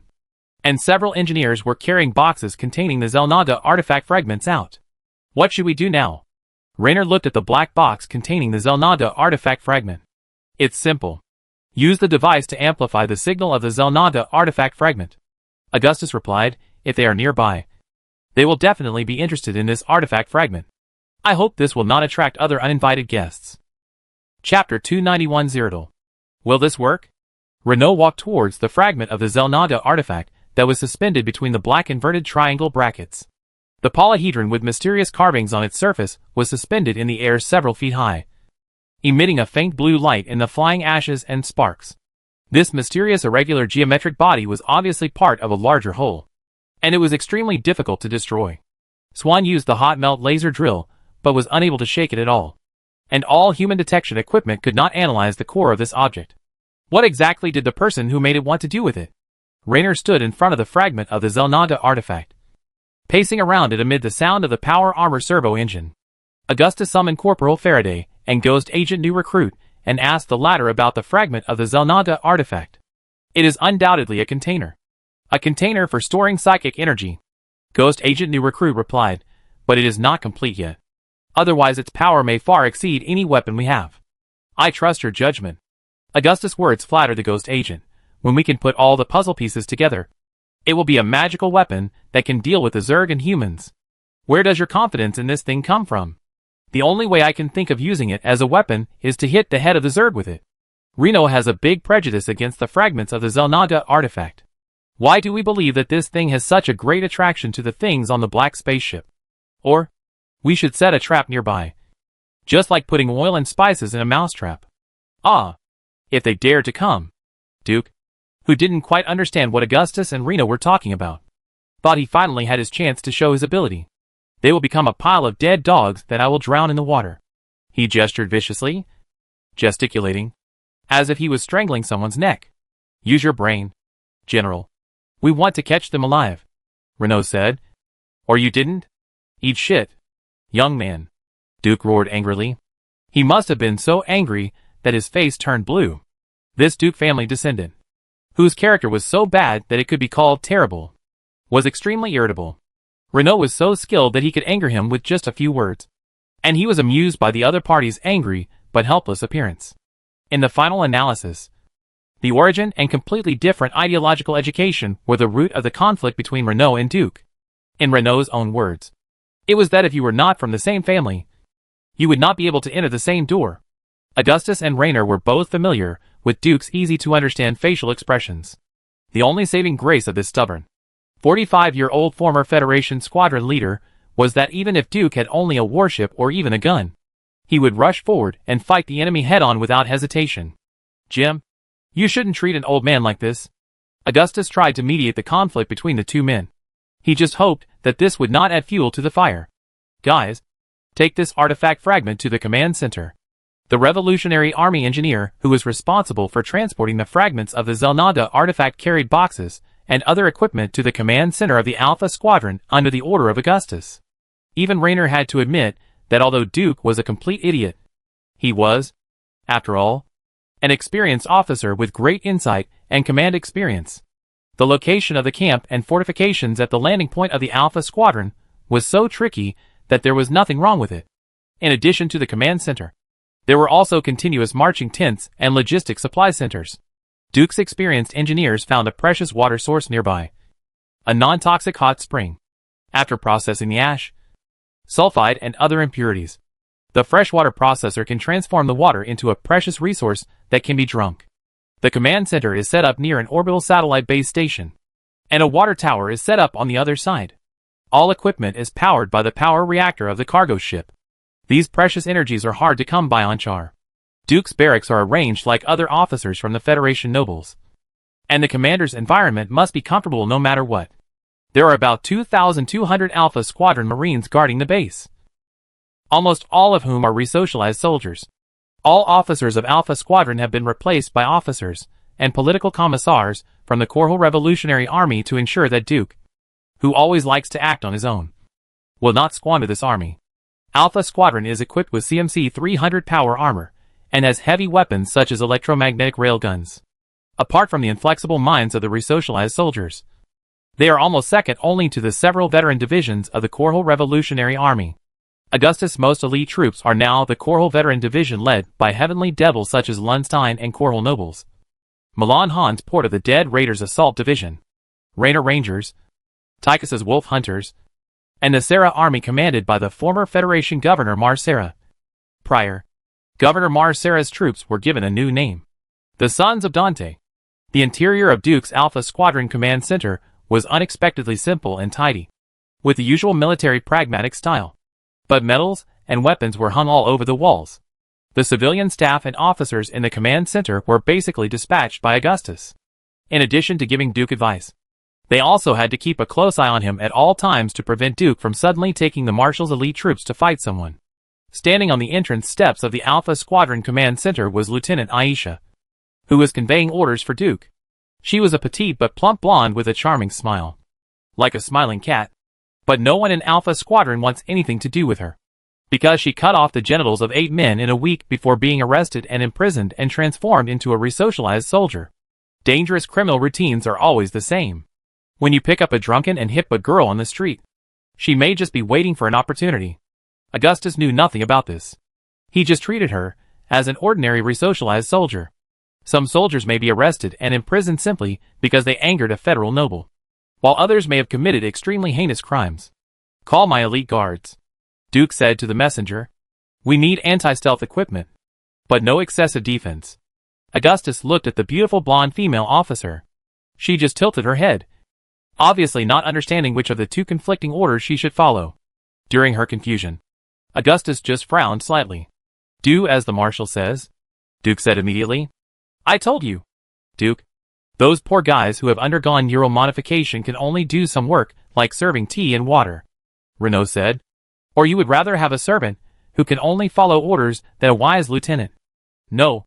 Alpha Squadron has me," Duke replied arrogantly. "A true commander only needs one person, and that is the smartest among people." "Uh-huh. But you are far from that," Renault said. "Don't give me a chance, you slick country bumpkin," Duke said with gritted teeth. "Then prove to me that you are smart enough. But you can't beat me at chess, poker, or dice," Renault hit back. "Real talent is not reflected in these low-level games," Duke snorted. Augustus, accompanied by Renault, Duke, a dozen Ranger Vulture bikers, and the Alpha Squadron elite guards, walked into the command center. There were several LED 2D display screens, computer consoles, and camp monitors facing the wide-tempered glass windows. The commander inside could use these sophisticated equipment to have an overview of the entire battlefield. "Put the artifact fragments here." When Augustus turned his head to look at the main screen of the monitor, Raynor was directing the engineers and soldiers who were transporting the artifact fragments, "Turn up the power." The monitor screen was a satellite map of the burning land, with the main nest point and the outposts and firepower points of the Alpha Squadron marked on the map. The cameras monitored the main entrances and exits of the base, and each camera was equipped with heavy machines and automatic artillery. Due to the amplified energy waveform of the Zelnada artifact fragments, the electronic equipment in the command center became extremely unstable. What should we do now? Raynor looked at Augustus. Wait, Jimmy. We are not here just to find them. Augustus found the coordinates of several nearby Zerg main nests on the main screen that was flashing snowflake-like garbled characters. General Duke, he said. What are your orders? Duke immediately acted very humble and cautious, which made Raynor sneer. While the Zerg there are still in the chaos of fighting each other, I want you to destroy the main nests B2E. Augustus circled several Zerg main nests on the screen that he thought must be eliminated immediately, and marked the letters manually. After destroying these Zerg main nests located on the islands and reefs in the center of the magma lake, Alpha Squadron no longer had to deal with enemies from all directions on the ground, and could focus on dealing with the Zerg emerging from the volcanic area in the east. Call our air strike force and transport ships to launch airborne operations, and retreat immediately after destroying the target, Augustus said to Duke. I believe this is exactly what you and your Alpha Squadron are best at, he said. You got the right guy. Duke did it immediately. This was indeed the kind of fighting that Alpha Squadron was best at, using the fleet and air superiority to launch an attack. If the army had to be dispatched to destroy the enemy on the ground, Duke would rely on the Air Force to launch a powerful raid and then retreat unscathed. After Duke and his men walked out of the command center, the place immediately became quiet. Only Renault, Corporal Faraday, a ghost agent, and several engineers were left. The Rangers with the white wings of freedom emblem on their armor guarded the corridors and entrances in the command center. Augustus was silent for a few seconds. Then he opened the mask on his power armor, took a deep breath, and walked to the huge window of the command center facing the magma lake in the burning land. The oxygen and sulfur content in the atmosphere of Char is quite high, and the smoke is billowing, as if thousands of Tarsoni's garbage incinerators are spewing black smoke. The air has a smoky smell, which makes people feel dizzy when inhaled. It is also dangerous to inhale too much ash fragments into the lungs. Augustus can only breathe relatively fresh air in the command center with an air purification system. At this time, more than 5 hours had passed since Augustus's army landed in Char. At this latitude in this burning land, a day is particularly short. The sky in the distance gradually dimmed as the sun set, and the orange red released by the magma lake burned the ash clouds on the horizon into red clouds. In the golden light of the falling star, 2 purple moons hung in the sky, and a huge red planet with a halo appeared on the other side. In Char, the alternation between day and night is so short that it only lasts for a moment. Char's thin atmosphere cannot retain heat, and the temperature will drop rapidly. The fire on the ground became particularly bright, as if the furnace fire forged by the god of craftsmen fell to the earth. The lights flickered in the landing base and soldiers' camp of Alpha Squadron, and the lights and the red light of magma complemented each other. Augustus stood there for a long time, and no one knew what he was thinking. Renault did not disturb Augustus, but just stood with him. Perhaps in the eyes of this 22-year-old Shiloh man, Augustus is thinking about the future of the Revolutionary Army. Time passed slowly, and Augustus did not wait for the Dark Templar he expected, but waited for Lieutenant Elsa. Lieutenant Elsa delivered fixed food and water to the command room at a fixed time as usual, and Duke's general meal standard was still higher than that of the soldiers. Please eat. Lieutenant Elsa had an unchanging sweet smile on her face, without anyone reminding her. She didn't know that she should prepare a few more dinners for Renault and others. You should see that there are more than one person here. Augustus took the plate from the lieutenant and said in an ordering tone, You must. Augustus had just uttered a few words when the flickering lights in the command room went out one after another, and all the electronic equipment and screens went dark. Oh damn! The Zerg must have bitten off our wires. Renault cursed and turned on the searchlight on the chest of his power armor, and he was immediately startled by a face wearing a purple veil that suddenly appeared in the light. Black fog rolled in the command room, and the temperature indicator inside dropped by more than 10 degrees Celsius in a short period of time. A pair of eyes burning with green psychic flames brought the coldness of the void. Renault almost reflexively took out the Colt military revolver from his holster, but the hand holding the gun was immediately grasped by a pair of huge hands with dark purple nails and dark gray skin. He tried to pull the trigger or retract his hand, but now he couldn't move even a finger. Corporal Faraday's reaction was only a split second slower than Renault's. But when he was about to draw his gun and shoot, Augustus stopped him. Don't fire. Stay calm.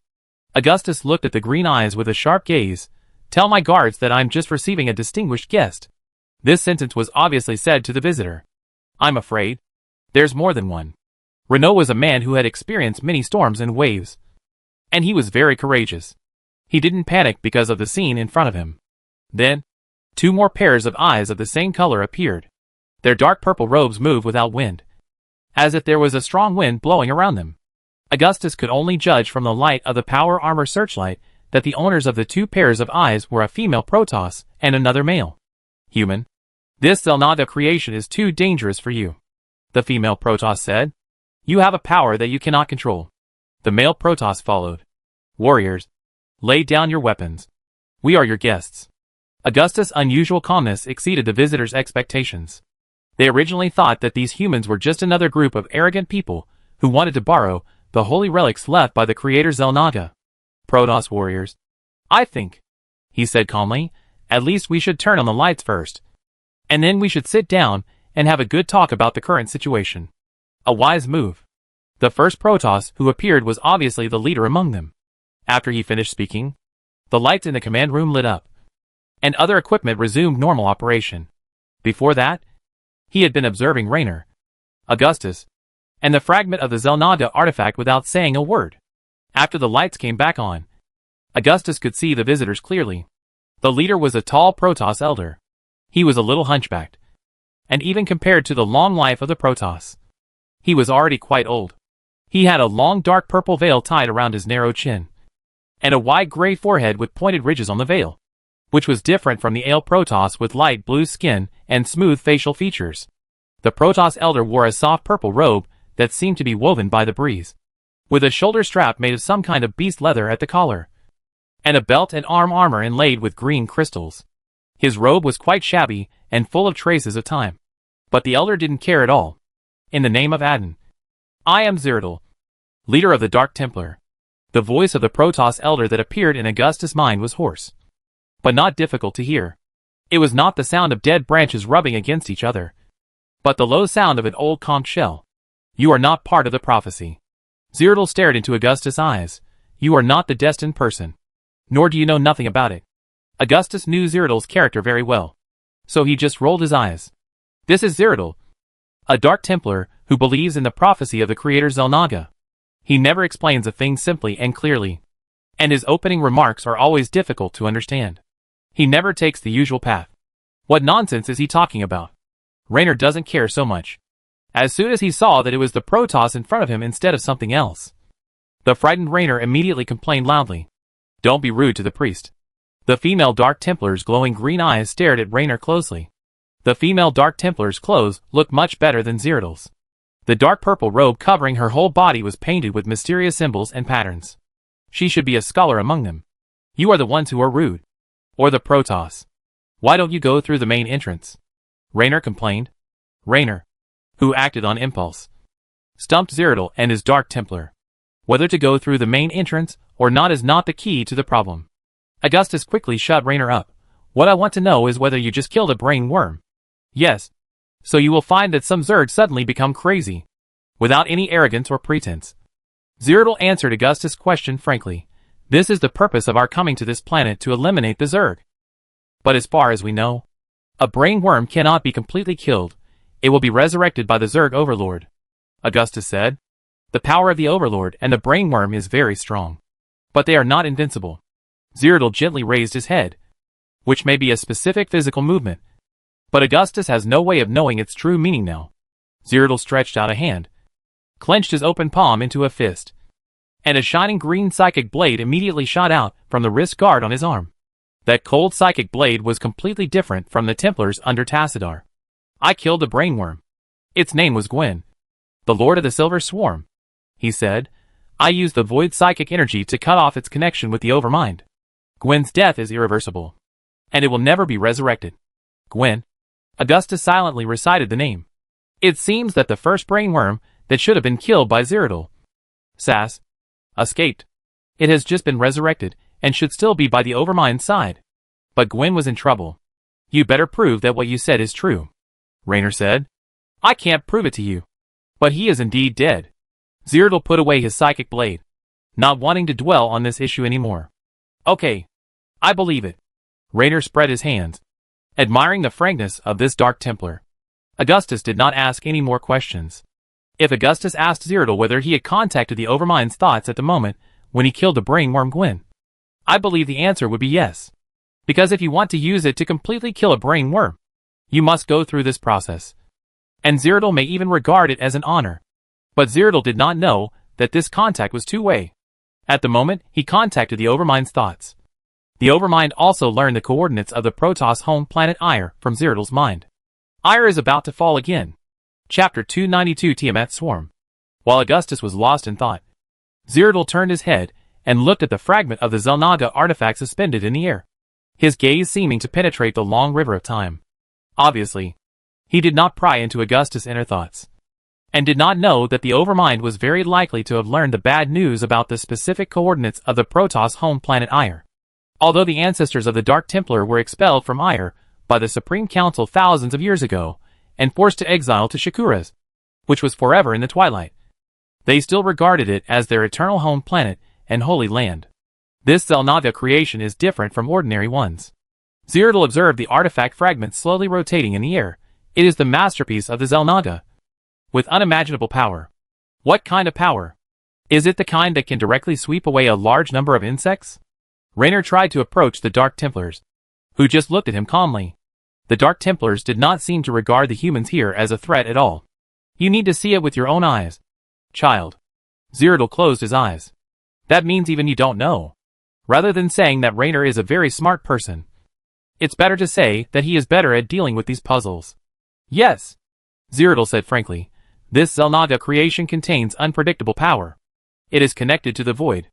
The void. Augustus will not tell Zerdal the bad news that Ire's coordinates may have been exposed for the time being, because he has no way to explain why he knows this. We know that it is a magical natural phenomenon. Another dimension of the universe. Augustus asked, is that why my men heard strange noises when they were near it? I'm afraid so. As a Protoss, Zerdal was far less arrogant and indifferent than the Templars of Tassadar, but patiently answered Augustus' questions. If you are a member of the Nerazim, you will find that such noises are common when the Dark Templars meditate and connect to the void, Zerdal said. It's like the sound of birds and insects in the forest, the sound of the wind blowing the grass, and the low roar of beasts. Some sounds are fragments of prophecy and shallow philosophy, while others are rational roars. He said, the human will can hardly bear this pressure. And the Dark Templars hone themselves in this way and absorb the energy of the void. It sounds scary. Raynor interrupted. This is why we are here. The female Dark Templar who followed Zerdal took a few steps forward. This immediately alerted Corporal Faraday and the ghost agent recruit beside Augustus. It's too dangerous, she said. So you are here to take it away. For God's sake. We spent a lot of effort to dig this scrap metal out of the mud of Mar Sara. Raynor wanted to say that it was a great help that you could deal with this troublesome thing. But now the owner of the Xel'Naga artifact fragment is not him but Augustus. No. Zerdal's voice rang in Augustus and others' minds at the same time. We just hope you can turn off the signal enhancement device. It is constantly amplifying the interference waves released by this Xel'Naga creation, which is also attracted to the Zerg. Turn it off. Augustus nodded and immediately ordered, seal it up. The engineers who were frightened by the Dark Templar were very brave. At least they put the fragments of the Xel'Naga artifact back into the transport container and sealed it without any omissions. You are the wisest among humans, the leader among them. Zerdal, who achieved his goal, praised Augustus. His words were like a riddle. The invisible hand connects us together, and fate is weaving a thread. Then, Zerdal took a few steps back and prepared to leave, as if his purpose of coming here was really to let the humans here shut down the device to avoid getting burned. Zerdal didn't know that Augustus's purpose was to lure him here, which was a blessing in disguise. But if the person in the command room just now was not Augustus, but a general of the Terran Federation, or if Duke was here, then they would never have the patience to listen to Zerdal's words, and would have fought to the death. Of course, 3 Dark Templars are enough to deal with dozens of fully armed ordinary human soldiers. Wait, Dark Templar Zerdal, Augustus said. Since you can completely kill the brainworm, I think we need the help of the Dark Templar. Augustus went to such great lengths to find the Dark Templars, just to get them to help him deal with the brainworms. At this time, the nonsense of sitting down and continuing to chat would not keep Zerg. So it was better to tell the truth. We have no reason to help the aliens. The male Dark Templar behind Zerg had a bad tone. And his robes, armor, and decorations on the armor were also different from those of the other two Dark Templars. He did not wear a veil, but only a black helmet decorated with the mandibles of Zerg. And his armor was hung with trophies such as hydralisk skulls, a Zerathai hunter, a tribe of hunters among the Nerazim tribes. With pleasure, Zerg made a calming gesture to his companions. We are here to kill the Zerg. This is honor and duty. The Dark Templar will not refuse a friendly ally.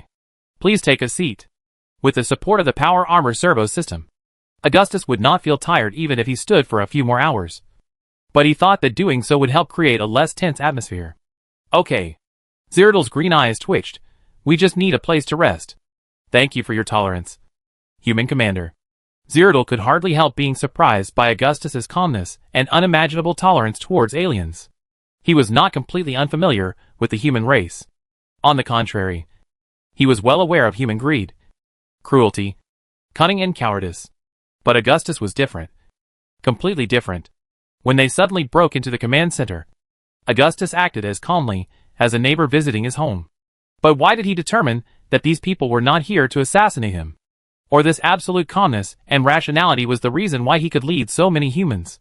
Just like other Protoss, Zerg originally only had sympathy and tolerance for the human race. There were many chairs in this command room, and they were all the most comfortable and luxurious command chairs in Alpha Squadron. Although these chairs were adjustable, the Protoss were also giants to them. Zerg reluctantly found a floating chair suspended on the ground, and the other two Dark Templars did not show any courtesy to the human in front of them, and each found his own chair. Augustus sat down on Duke's command chair, which was expensive and could fully withstand the weight of the power armor. Corporal Faraday and the ghost agent responsible for protecting Augustus were unwilling to relax their vigilance at this time, especially the latter, who stared at them closely even though he felt a tingling sensation from the cold void psychic energy of the Dark Templar. Aren't you scared? Zerg looked at Augustus seriously. Just because Augustus could calmly invite the invading aliens to sit down under such circumstances, Zerg admired his courage and extraordinary generosity. Actually, a little bit, Augustus said with a smile. When you suddenly appeared, I was really scared. Fortunately, we have already met the Protoss and get along well. This is not just a little bit. Raynor added, I thought I was going to die. And all I could think about was my mother's vegetable cream soup, number 8 whiskey, and Little John. You must be talking about the Protoss in high orbit. In fact, they are our relatives who have long parted ways with us. Zerg did not read Augustus's thoughts, but he already understood the meaning of Augustus' words. What? So you are not in the same group? Raynor was obviously surprised. Dark Templar. Templar? I thought you were all expeditionary forces of the Protoss Empire. The Protoss Empire. Zerg narrowed his green eyes slightly, as if he was sad. We do not belong to the Protoss Empire. The Dark Templar chose freedom and truth. The Nerazim Protoss refused to integrate into the Kala, and every child would have his nerve bundle cut off. This is why we were exiled, because the Supreme Council could not tolerate such behavior. It seems that just like the differences between the Terran Federation, the Kelmorian and the Umojan, the Protoss also have their own factions. Augustus signaled Raynor not to make a fuss. Haven't you seen the Taldaran Protoss? They are also different from Tassadar's Templar. Well, no wonder even Tassadar couldn't kill the brainworm. But you can. Raynor figured it out. The Overmind and its brainworms also use the same void energy as us. And only the void energy can hurt the brainworm, or even the Overmind. Zerg said, our compatriots in the Protoss Empire control the psychic energy that circulates in the Kala, and they have long been disconnected from the void. Only the Dark Templars were still absorbing energy from the cold void like their ancestors. Okay. Then it's much easier next time. Raynor nodded. We will kill the Zerg guarding the brainworm, and then you can behead it. However, before he finished speaking, Zerg and the other two Protoss eyes curved into crescents. Raynor believed that they must be laughing, which made him angry. You are very brave. James Raynor. Zerg learned his name when he was analyzing Raynor's thoughts. It was a fairly formal title, But I'm afraid this matter will not be as simple as you think. The death of the brainworm Gwyn was due to the negligence of the Zerg overlord. It had never seen an enemy like the Dark Templar. When your army attacked Gwyn's hive, it sent almost all the hive warriors. Gwyn's tribe was brutal and tyrannical, but their numbers were not as good as other tribes.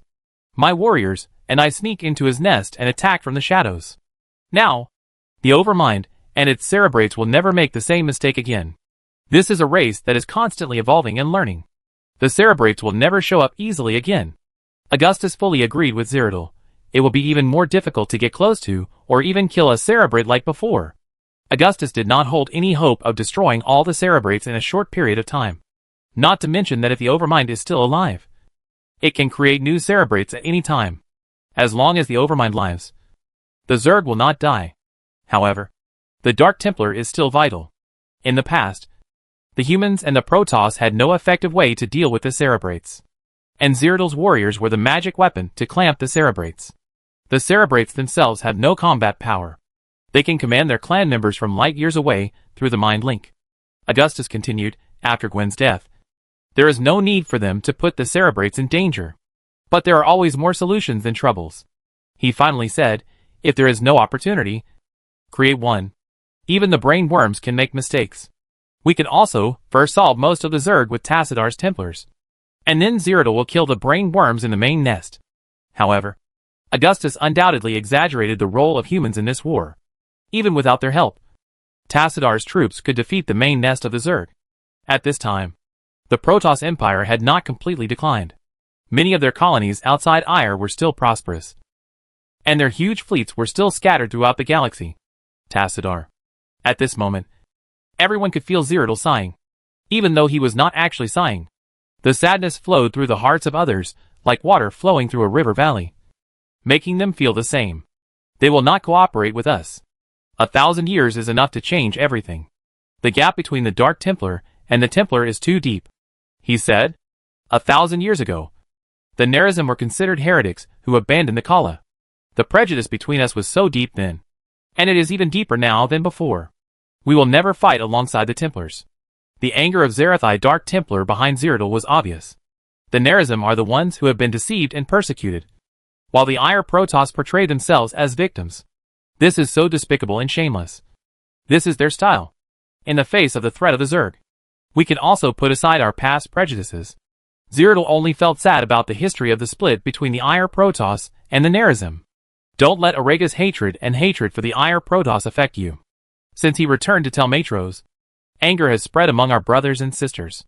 Maybe Arega is wrong, but Aiur Protoss are not as wise and kind as you. The Dark Templars' emotions quickly stabilized due to Zeratul's comfort. I believe that among the Protoss, the wise and rational must occupy the majority. Zeratul said, Orega is still our brother, and his ideas also represent the views of many people in this generation of Dark Templar. Then you must have never seen the Taldaran Protoss. Raynor complained. Tassadar is different from other Protoss. Augustus said to Zeratul, maybe you just lack a certain amount of communication. For Augustus, he was happy to see the reconciliation between the Dark Templar and the Templar. After all, only by unity and cooperation can they kill more brain worms. I hope so. Zeratul stood up and was ready to leave. But Augustus' words still touched him. Zeratul walked towards Augustus and took out a triangular instrument inlaid with sharp dark green crystals. This is a communicator. On this planet, once you need the help of the Dark Templar, we will show up. But I must tell you, because in the past, I only traveled in the universe with some brothers and sisters, and now only a few Dark Templars are still following me. He warned Augustus. You must use this communicator carefully. Otherwise, why don't you follow us? Augustus wanted Zeratul to follow his troops. Otherwise, God knows where he would find them at the most critical moment.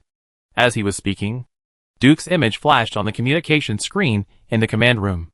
The camera in the command room was automatically looking for Augustus, and inevitably took in Zeratul and the others. I'm Duke. Marshal. What do you damned aliens want to do to our Marshal? Augustus' eyelids twitched when he saw Duke almost jumping up. I'm going to peel off your skin. Don't worry, General Duke. These are some of my Protoss friends. Augustus stood up and walked towards the main screen. Duke carefully checked whether Augustus was coerced or not. He noticed that Renault and Corporal Faraday were still carrying guns, and he was immediately relieved. Duke's simple brain could not think of any conspiracy against Augustus. Or he selectively ignored that possibility. Marshal, while the Balad burglars' swarm was going crazy, we have cleared the 2 main nests at points B and C. Duke's square chin was slightly raised, as if he was proud of his achievements. Zerdal and his companions, who were about to leave, stayed to listen to the conversation between Augustus and Duke for etiquette or other purposes. They seemed to be very interested in the human battle plan. We received a distress signal. It seems to be from the Nova Squadron, he said. Nova Squadron? Augustus frowned. They also sent a landing force to Char. The Nova Squadron must have escaped the surveillance of our fleet. What do they want to do? You can figure it out even with your ass. It's definitely not a good thing. Renault snorted heavily. Do you know what they do? Augustus asked. There are 2 troop transports and a research ship there. Duke replied, anyway. Based on my understanding of Nova Squadron Commander Haller, at least they are definitely not planning to fight a tough battle with us or the Zerg on the ground. Do you want to save them? Duke asked Augustus. Save them if you can, Augustus said. Well, I can only say that there is little hope. Duke gave an order to an officer of the Alpha Squadron beside him to send out a transport ship. But do your best and leave it to fate, Renault said. Alarm. Zerg life signal detected. At this time, the voice of the mechanical intelligent adjutant suddenly sounded. At the same time, the picture of Duke on the main screen quickly shrank, and a series of letters and numbers jumped wildly. Zerg? Are they coming? Renault hurried to the main screen. How is it possible? Duke also heard the alarm and immediately said in disbelief. The landing point is also equipped with a newly designed psychic jammer. Its psychic jamming force field can cover an area of 30 miles in diameter, which means that the Zerg cannot get close to our base at all. Psychic jammers have become the standard equipment of the Revolutionary Army in the war against the Zerg. Each division-level unit is distributed with at least 2 psychic jammers with a range of 20 miles. This technology is currently unique to the Revolutionary Army. If the Zerg weren't originally coming for us, then the artifact fragment must have attracted them. Renault immediately thought of this possibility. It must be that artifact. Zero walked over. It attracted the Zerg who were flocking to us. What's more troublesome is that unless the Zerg don't know the function of the psychic jammer, they will definitely know that this is a waste of time. Augustus didn't believe that the Zerg would do something that they knew would fail. An ominous premonition forced Augustus to make a quick judgment. He knew he could not delay. Augustus immediately opened the communication channel and broadcast channel of the entire base. I am Augustus Minsk. Everyone pick up your weapons and prepare for battle. A swarm of insects is approaching our base. Level 1 combat alert. Soldiers, this is war. The situation is not good. Raynor opened the command room and walked out, leading several of his rangers to the Alpha Squadron base to command the frontline troops. Duke, return to the base immediately, Augustus ordered. Immediately. I understand. Duke had no time to care about the Nova Squadron soldiers who sent out distress signals. He roared and announced every order to his soldiers as if he was in a hurry. After Duke was sent out to clean up the Zerg main nest, there were less than 500 Alpha Squadron Marines left in the base, including a considerable number of medical soldiers, engineers, and logistics troops. Lieutenant Colonel Roland, immediately dispatch all reconnaissance aircraft on the apron. Adjutant, connect to the satellites deployed in the orbit of Char. I need the images of all high-altitude orbital satellites within a radius of 40 miles from the base. Augustus stared at the screen until a picture that was being enlarged appeared on it. Thousands of alien insects with red carapaces and spikes were running on the ashes of Char's burning land, carrying gray-white smoke all over the sky, like a gray torrent. Tiamat, the creator god and goddess of the sea in Mesopotamian mythology, swarm, the oldest, largest, and most powerful of the Zerg brainworm clans. They passed the range of the psychic disruptor's interference field and were not affected at all. Damn it! Augustus realized that the psychic disruptor was ineffective. Zerdal looked at the picture on the main screen and turned to look at the 2 Dark Templars following him. Call all warriors on the Void Seeker, he said. Nerazim, draw your swords. Chapter 293, The Federation's Daily Inaction.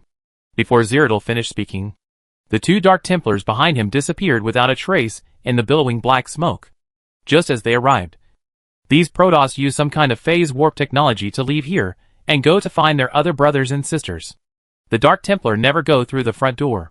This is the forward base of the Mirror Plains landing point. I am Tychus Finley. The ferocious face of Tychus Finley flashed across the main screen. The Zerg have attacked us. This is not a minor incident. At least hundreds of thousands of Zerg are attacking us. I can almost feel the bugs running under my crotch. There are damn tunnel worms everywhere, he said. The worst thing is that the psychic jammer doesn't work. I think it's completely broken. And Swan's engineers can't fix it. Failure. Troubles always come one after another. Augustus held his breath and paced unconsciously. Tychus, hold on to the Mirror Plane's base. I will have Captain Cormoran in orbit send out reinforcements, he ordered. I grant you the right to withdraw all troops as soon as you think this war is irreversible. I've been waiting for you to say that. To deal with these bugs. They don't know the pain unless they are ruthless. Tychus turned his head away, as if he didn't know fear at all. We'll have fried bugs tonight. Oh, they're so cute. Behind him stood several equally burly Revolutionary Army officers and a group of soldiers on standby. It was obvious that he was at the front line rather than the command center. This is Tychus's command style. Although he is very happy to stay in the safe rear and do some sneaky things when he is in the mood. If this war is related to Tychus's life and death, he would rather shoot his stupid superior and command the army himself than leave his fate to others. Finley's tough guys. We are in a big trouble. Everyone can eat half-grown insects with lava sweet sauce. He laughed loudly, and before the communication ended, there was an equally loud response from his side. Tychus is not always surrounded by the worst villains. He can only trust smart people who will not drag down others. Good people with high moral character. And most importantly, those who will never abandon them in battle. Captain Cormoran. Augustus then contacted the commander of the Revolutionary Fleet in high-altitude orbit. The other party was a middle-aged man with a thick beard. He was from New Sydney, a planet on the edge of the Federation. His beard was red. So many people in the Revolutionary Fleet called him Red Beard of New Sydney. Cormoran was originally the captain of a commercial assault ship of the Revolutionary Army.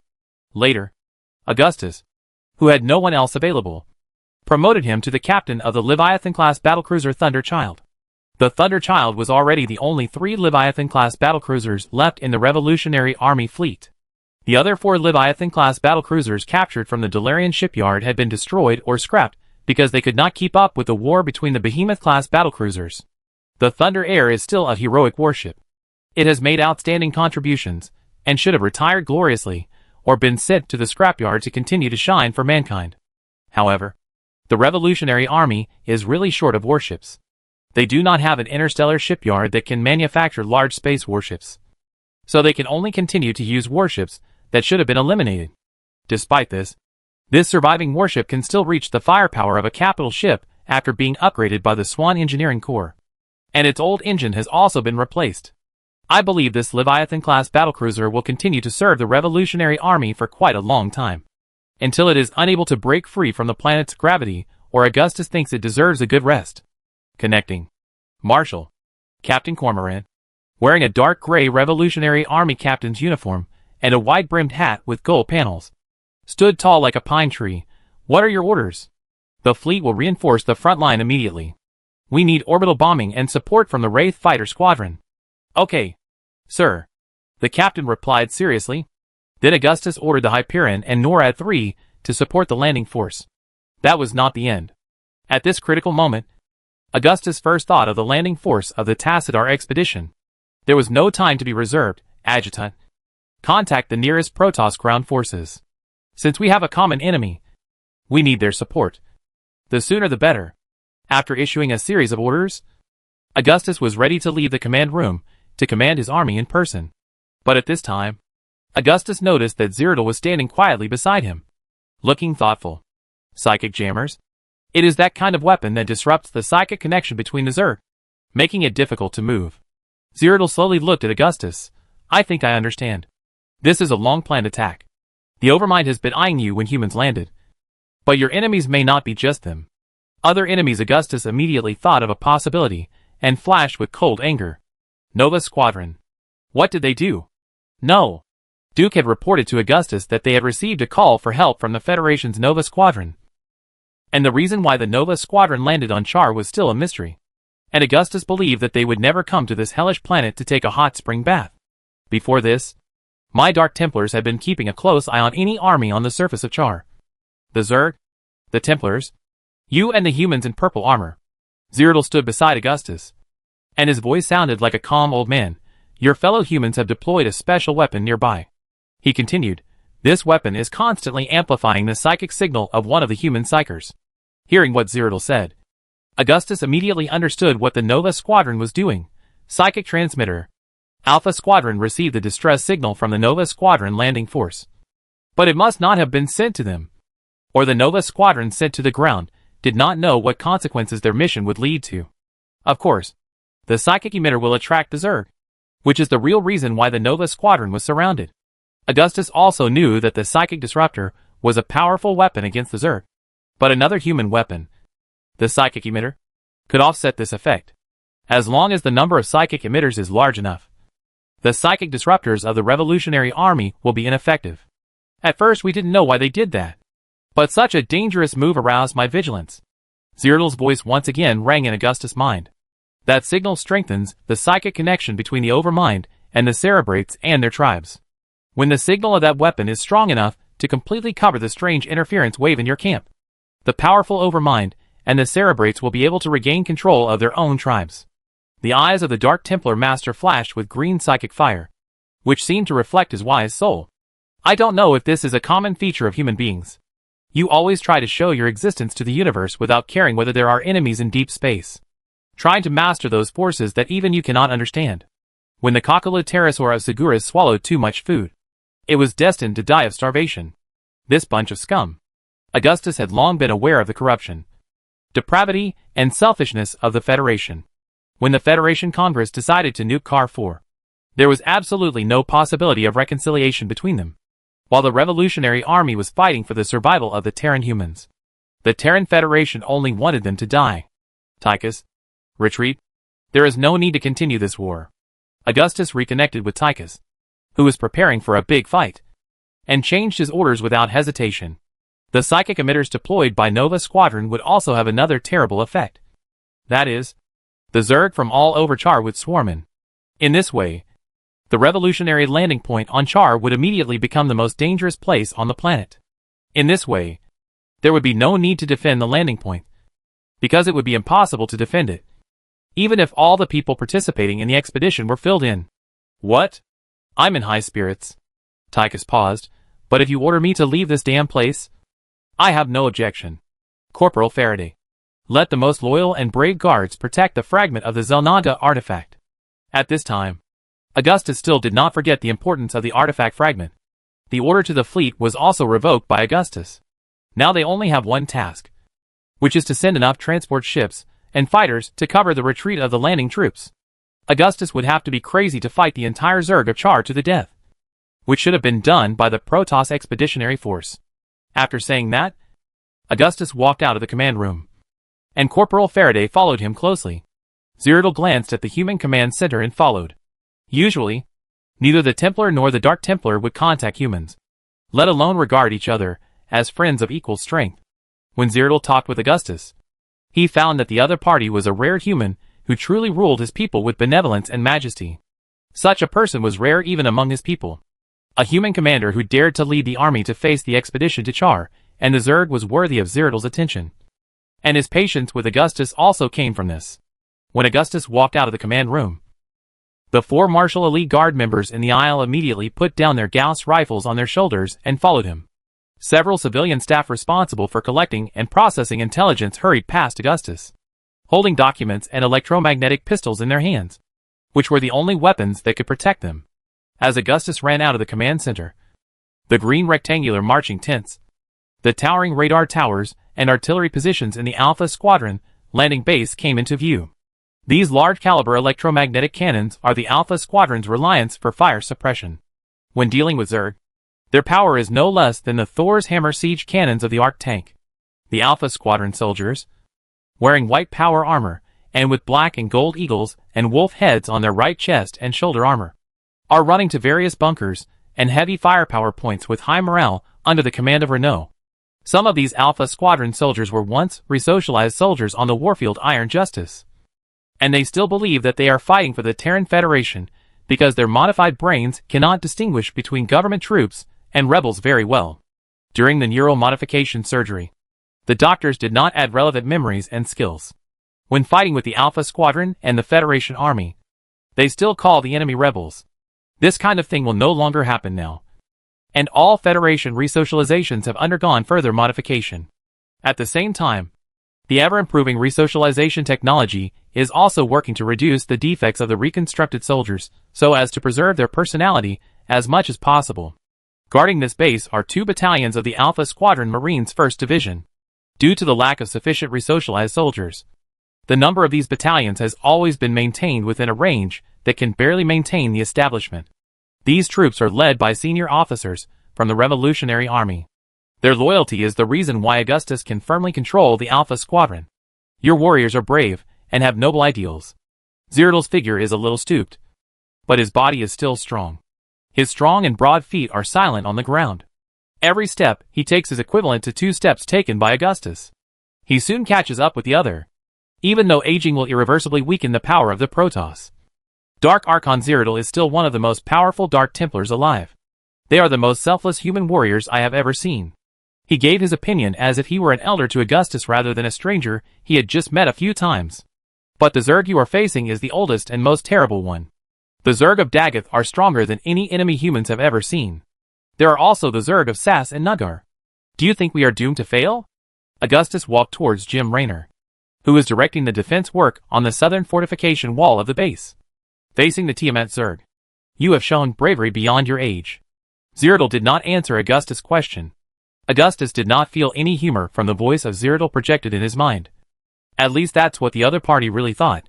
Such praise makes me happy. Elder. Maybe it's just because my mental age is older than my actual age. While speaking, Augustus had come to Raynor's side, and the latter was ordering the engineers of Alpha Squadron to use electroplated 15mm armor plates to strengthen the defense. The vanguard of the Tiamat swarm was very close there. The front Zerglings were less than 500 yards away from an abandoned Alpha Squadron outpost. Augustus could even smell the bloody smell of the swarm. What's the situation, Jim? Augustus asked Raynor. Not very good. Raynor told the truth, even if Duke's men came back. At most they would just give the Zerg a few more pieces of meat. Maybe we can ask the Protoss for help. Protoss? Augustus thought that he had also sent a distress signal to the Protoss. If there was support from the Protoss, then they would not be so desperate. As he was speaking, with a hum in the wind, several shining Protoss gold blue fighters leapt in, followed by a large number of transport ships and Protoss assault boats. All the Zerg nearby came here, even without the humans' request for help. The commander of the Protoss ground forces had already discovered something was wrong. You came just in time. Raynor smiled. They are here just as we were talking. As always. Well, it seems that we don't need to run away for the time being. Augustus shook his head, thinking that he should do this in order to turn the tide of the battle under such circumstances, since most of the Zerg and Char will be attracted here by the psychic emitters. And even the Tiamat Zerg that guards the Overmind all year round has come. It means that at least the defense of the core hive area where the Overmind is located will definitely be weakened. Thinking of this, Augustus looked at Zeratl. I am ready to fight side by side with human warriors. Zeratl responded to Augustus. Chapter 294 Star Spirit Strongman. Augustus was located between a tall alloy steel wall and a double-layer modular logistics supply station. A T-280 space engineering vehicle was parked next to it. The lights of the supply station and the searchlight tower illuminated the area in front of the fortification wall. He and Raynor, Zeratl, and Corporal Faraday's elite guards climbed up the fortification wall and watched the Tiamat swarm getting closer and closer to the base. This was the dark night of Char. Dangerous but strangely beautiful. The nights of Char were not too cold, because the magma released by the geothermal volcanic eruptions provided additional warmth in addition to the starlight. The firelight of the magma lakes and rivers illuminated the distant ground in a bright red. And the 2 purple moons and the huge red planet in the sky reminded Augustus that this was a world completely different from the Earth. Augustus stood behind the electroplated baffle of the 330mm electromagnetic railgun on the fortification wall, and the revolutionary artillery beside him was confirming the location of the alien Zerg tunnel worms based on satellite images. This long-range artillery can strike the enemies of the Revolutionary Army beyond visual range. It is extremely powerful, but it takes a long time to charge. More soldiers are transporting weapons such as rocket launchers, grenade launchers, and heavy machines to fortifications. As the most elite unit in the Federation Navy, Alpha Squadron's equipment is also among the best. These humans. So pathetic. Zertal sent out sympathetic mental waves as he walked past the resocialized Alpha Squadron soldiers.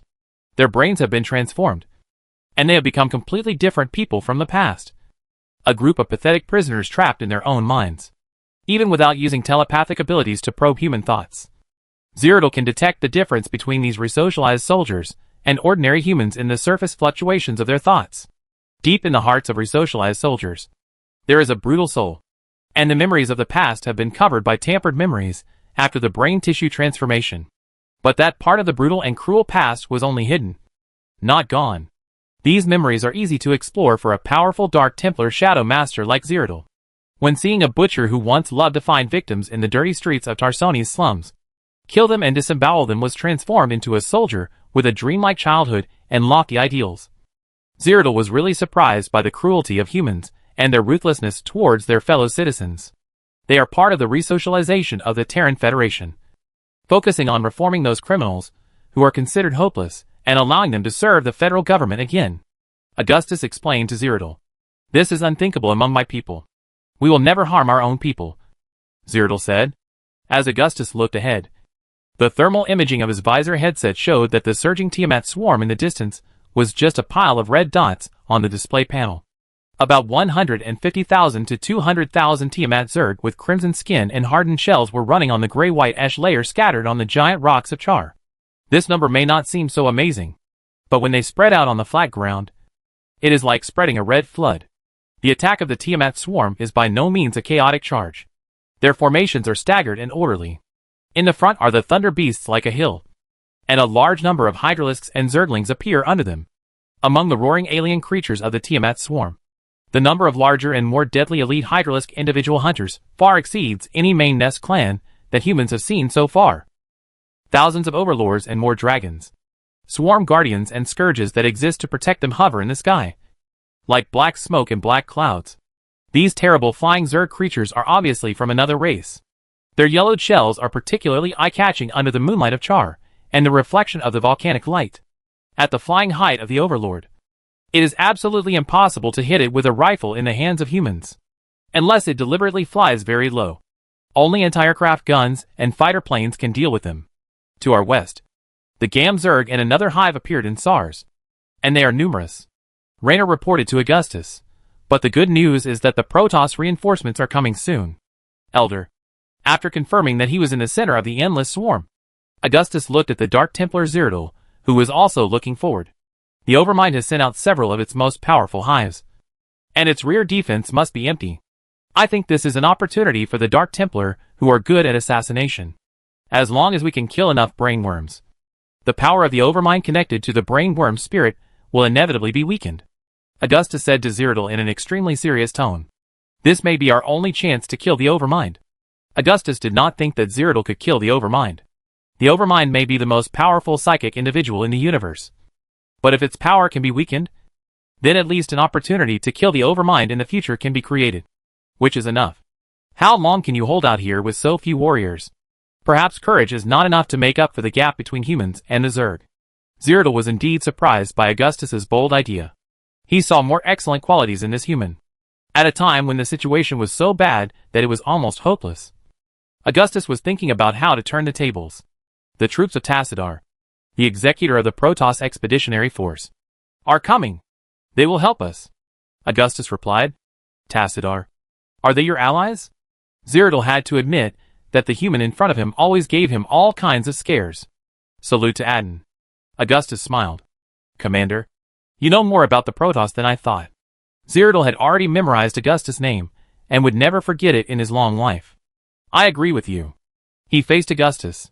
The Dark Templars have been looking for opportunities to sneak into the Zerg hive.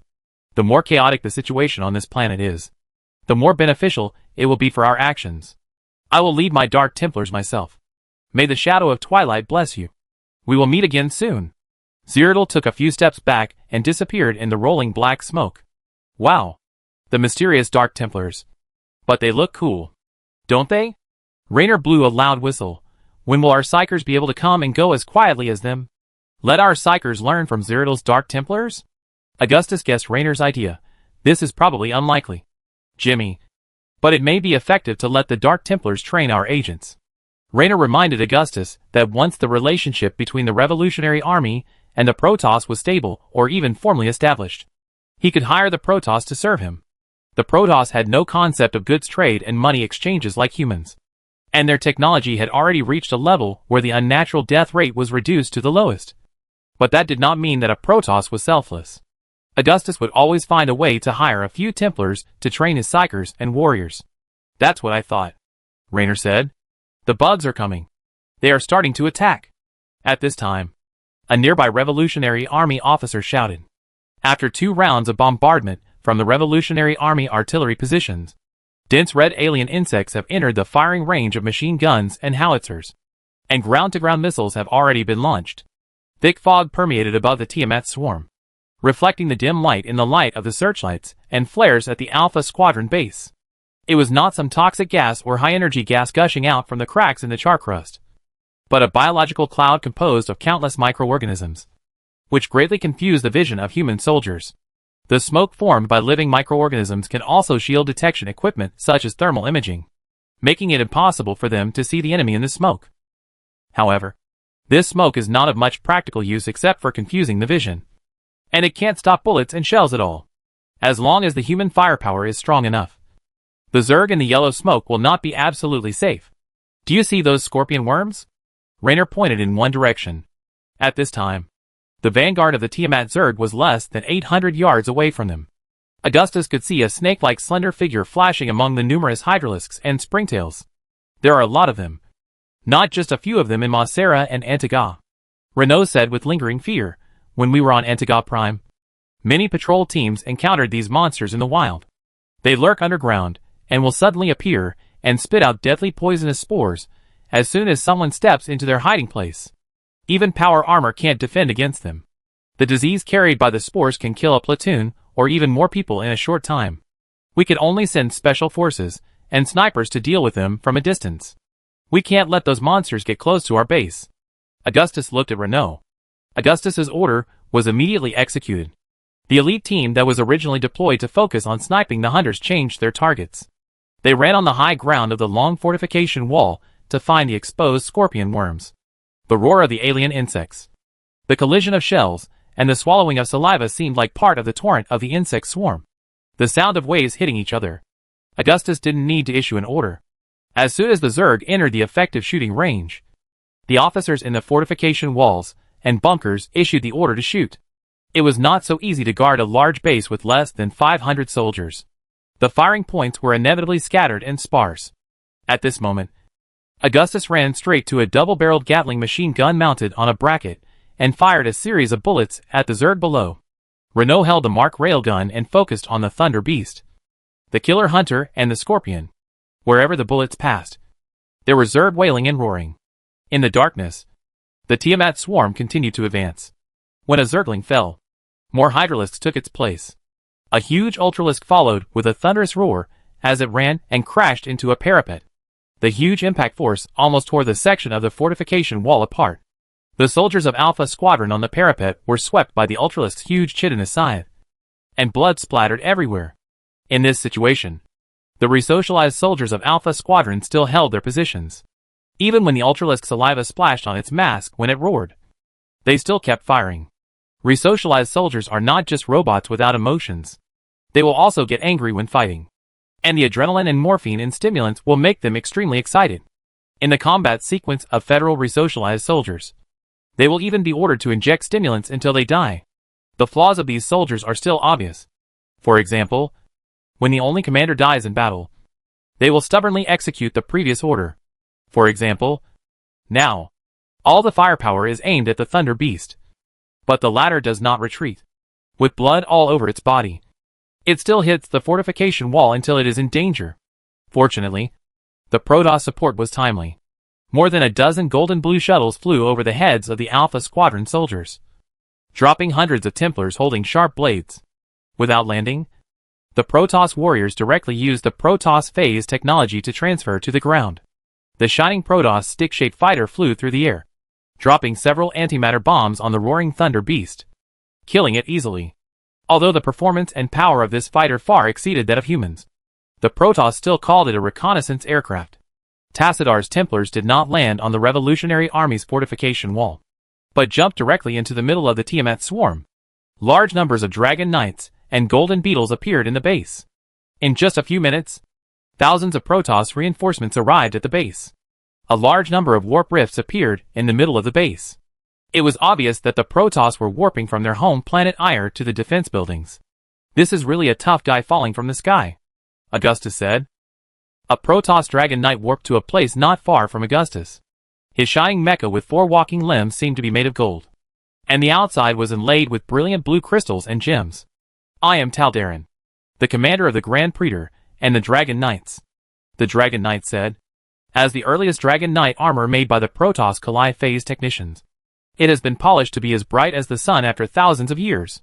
When the Dragon Knight armor came out, the Protoss still used solar fragments instead of the current catering crystals to power their warships, buildings and weapons. So the firepower of this Dragon Knight was also quite amazing. Compared to now, Taldarin's weapon system is still advanced enough. "Human. We have detected a large number of human psychic signals in this area. What's going on?" Taldarin walked towards Augustus, and his long mechanical limbs made a clacking sound on the parapet of the fortifications. "Ah!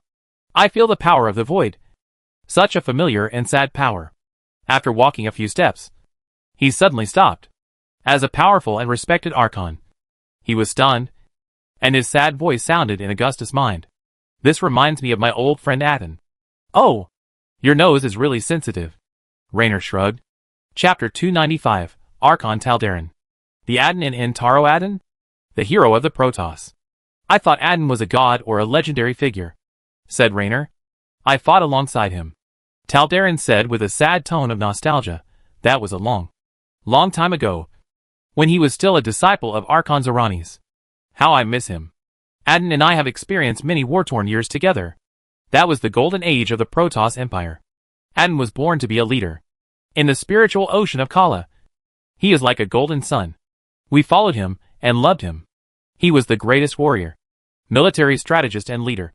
And at a young age, he had already been promoted to the highest position a Templar could reach, the Executor." While Taldarin was speaking, 2 other high-ranking Templars stepped down from the Protoss shuttle parked on the fortification wall. Their shining armor and purple robes were particularly eye-catching under the light. Then a team of 8 Templars appeared, and each of them had a more shining and gorgeous armor than the others. As a Templar of the Aden era, Taldarin still cherishes the past, and his followers still wear the armor style of the golden age of the Protoss Empire. These Templars dressed in golden full-body armor and purple robes, wearing golden sapphire helmets, holding battle axes, are majestic. When they looked at Augustus and Raynor, both of them could feel the oppression of the Templar's psychic and mental power. These Templars, who have not yet reached the highest level in the way of Kala, are called fanatics. Over the long years, they have already adapted to the training of Kala's self-suppression. On weekdays, the Templars would meditate in Air's Aden Fortress or the Silent Lake, exchanging their insights on the Kala in order to gain further improvement. In battle, the Templars would release their anger in a nearly berserker-like manner, and in the eyes of the enemy, they were the embodiment of rage and death. The Templars and the Zealot Church were bound together by honor and heritage. They were loyal believers of the Kala, and they strictly followed the purity, concentration, and thought represented by the moon of Air, Sherik. They were also the eternal guardians of Air, and the sharp spears of the Protoss Empire. Compared to assassination and conspiracy, the Templars prefer to embrace the glory of battle and the eternal glory of killing the enemy to death. But that does not mean that they do not use strategies. Wars involving Templars are often a gorgeous frontal cut and unstoppable destruction. "So you are a living legend. Wow. I am honored to fight a warrior like you." Renault's tone changed quickly. This passionate young man admires heroes, which is why he is willing to follow Augustus. Ever since Raynor had seen Augustus at the recruit training camp in Turrisus II, he had believed that Augustus was a hero. "It is my honor to fight alongside warriors like you." Taldarin did not show any arrogance or indifference, which made Augustus and Raynor think that he might be much easier to get along with than they thought. After saying that, Taldarin's long mechanical appendages slid across the wall of the fortification and looked in the direction where the Tiamat swarm was attacking. Under the orange-red night sky of Char, the Protoss and human coalition had to face the wrath of the Tiamat swarm. Tens of thousands of hydralisks and scorpions swam like snakes in the volcanic ash layer more than 10 inches deep, as if an endless swarm of snakes emerged from the earth after hibernation. These hideous monsters are a mixture of insects, reptiles, and other horrors, and their innate mission is to assimilate and devour other races in the universe. The Protoss Templars in blue robes and golden armor advanced along the iron-gray fortification wall at Augustus' feet, using their psychic blades shining with blue light to mercilessly kill the Zerg in front of the fortification wall. The Protoss Templars' combat skills were extremely superb, and their movements of chopping with psychic blades were firm and decisive. Augustus witnessed hundreds of Templars rushing into the Zerg amid a tsunami-like war cry, harvesting the Zerg's cries and blood. Their shining psychic blades and plasma shields were quite eye-catching in the dark night. The golden-blue Protoss fighters released ice-blue flames from their gravity thrusters, engaging in a thrilling fight with the Mutalisks in the sky. The Alpha Squadron on the human side also got a chance to breathe and reorganize their defenses because the Protoss were attacking the Zerg formation. Human Commander, please tell me your plan. Also, what are those human psychic waveforms that span the galaxy? As a Templar, Taldarin disdained to directly explore Augustus's thoughts, even though it was easy for the Protoss. It is a weapon designed to emit the psychic waveform of human psychics into the universe, a psychic transmitter, and this psychic signal can attract Zerg several light years away. The Dragon Knight mecha is much taller than the power armor, and Augustus can only look up at the giant in front of him. Augustus and Taldarin talked amid the rumble of artillery and the hissing of Zerg, each trying to figure out the other's intentions and strategic insights. This is why so many Zerg suddenly attacked us. The army of the Terran Federation set up these psionic transmitters. They are our enemies, and their purpose is to kill us. Augustus did not say that the fragments of the Xel'Naga artifact might also be the reason why the Zerg went crazy. It was not easy for him to explain this to the Protoss. Even if the Zerg invaded in large numbers, and their homeland was in danger, humans were still unwilling to stop the civil war. When Taldarin realized that the contradictions between the various human forces had caused the current situation, he became even more disappointed with the human race. You have to ask the people in the Federation. Reno spread his hands. Where can I see them? Taldarin asked Reno seriously. We must convince the leaders of the Terran Federation. I'm just talking. I'm not really asking you to go. Reno felt bored, and it's not easy to convince the old witch Andrea Tagore and her humble servants. If you want to reason with them, you can only use tanks and artillery. Reno believed that what Taldarin said was absolutely true, because these Protoss generally have no concept of secrets and lies. They are frank and sincere, and will not lie. I think it will take me some time to get used to the human way of speaking. Taldarin looked at Raynor. I know you humans call that a sense of humor? Not very humorous. Raynor said. Human Commander, we have detected that almost all the Zerg hives in this hemisphere are moving here. Taldarin was puzzled by Raynor's words. I want to know your battle plan. I think we should hold on here. Augustus replied. When the Zerg and the entire Char are concentrating here, I will let my Dark Templar allies assassinate the brain worms in the main hive. Their void energy can completely kill the brain worms, and make them unable to revive again. What? Taldarin seemed shocked. But Taldarin's subordinates reacted much more than him. One of the high-ranking Templars almost stunned Augustus with his angry roar mixed with psychic screams. Call us betrayers. Traitors? Where are they? Protect the Archon. The Protoss Templars, who had been calm and composed just now, all showed their light blades, their ice-blue eyes vigilantly scanning the surroundings and protecting their leader Taldarin in the middle, even glaring at Augustus himself. And the atmosphere instantly became tense. They are allies of the Dark Templar. Be careful of these dirty humans. The Templars retreated cautiously as they spoke, as if the word Dark Templar was a far more terrible enemy to them than the Zerg. The Dark Templar are back. They will destroy Kara and the Empire. It sounds like I'm dirty, Raynor said with his hands on his hips. But I remember what Zerdal said. They are the victims. Nonsense. Another high-ranking Templar's powerful mental roar almost knocked Raynor to the ground. If it weren't for the great Adden to eliminate the threat of the Dark Templar, the Protoss Empire would have perished long ago. We will never cooperate with the Dark Templar and their allies. No. Taldarin calmed the anger of his warriors in the Kala. There should be no such hatred between us. It has not yet come to the point where the Templar and the Dark Templar draw their swords against each other. Is it the children of Razigal? They have not appeared in our sight for a long time. He sighed. Every family has its own problems. Reno felt that he had roughly figured it out, and said with a sigh, Don't be so nervous. The Dark Templar are not our enemies. Tal'Darin asked his Templars to put down their blades, but received little response. But the knowledge and history we have learned tell us that the Dark Templar, the betrayers of Kala, are the enemies of the Templars. They almost destroyed the Protoss Empire 1,000 years ago. We must be vigilant against the hidden Dark Templar, who are ready to make a comeback at any time. It sounds like the Dark Templar are doing all kinds of evil. Raynor's knowledge of the Protoss was very limited, and he didn't trust Zerg who suddenly visited him. Both sides insisted on their own opinions, and he didn't know who to trust. But if Zerg's Dark Templar can really kill the Cerebrate, it would be worth it. Having said that, it was even more strange that Augustus trusted Zerg so much. But this definitely made sense. Augustus must have made such a decision after careful consideration. Raynor still chose to trust Augustus' judgment without reservation. If it were someone else, he would only think that this person was really careless, and would actually trust an alien who had just met and hadn't talked for a long time. If Raynor and Augustus saw the same people and things, but their reactions and judgments were completely different, then this was definitely not Augustus's problem. Raynor felt that he should reflect on himself. What surprised Raynor was that as a Templar, Tal'Darin's reaction was very different from his subordinates.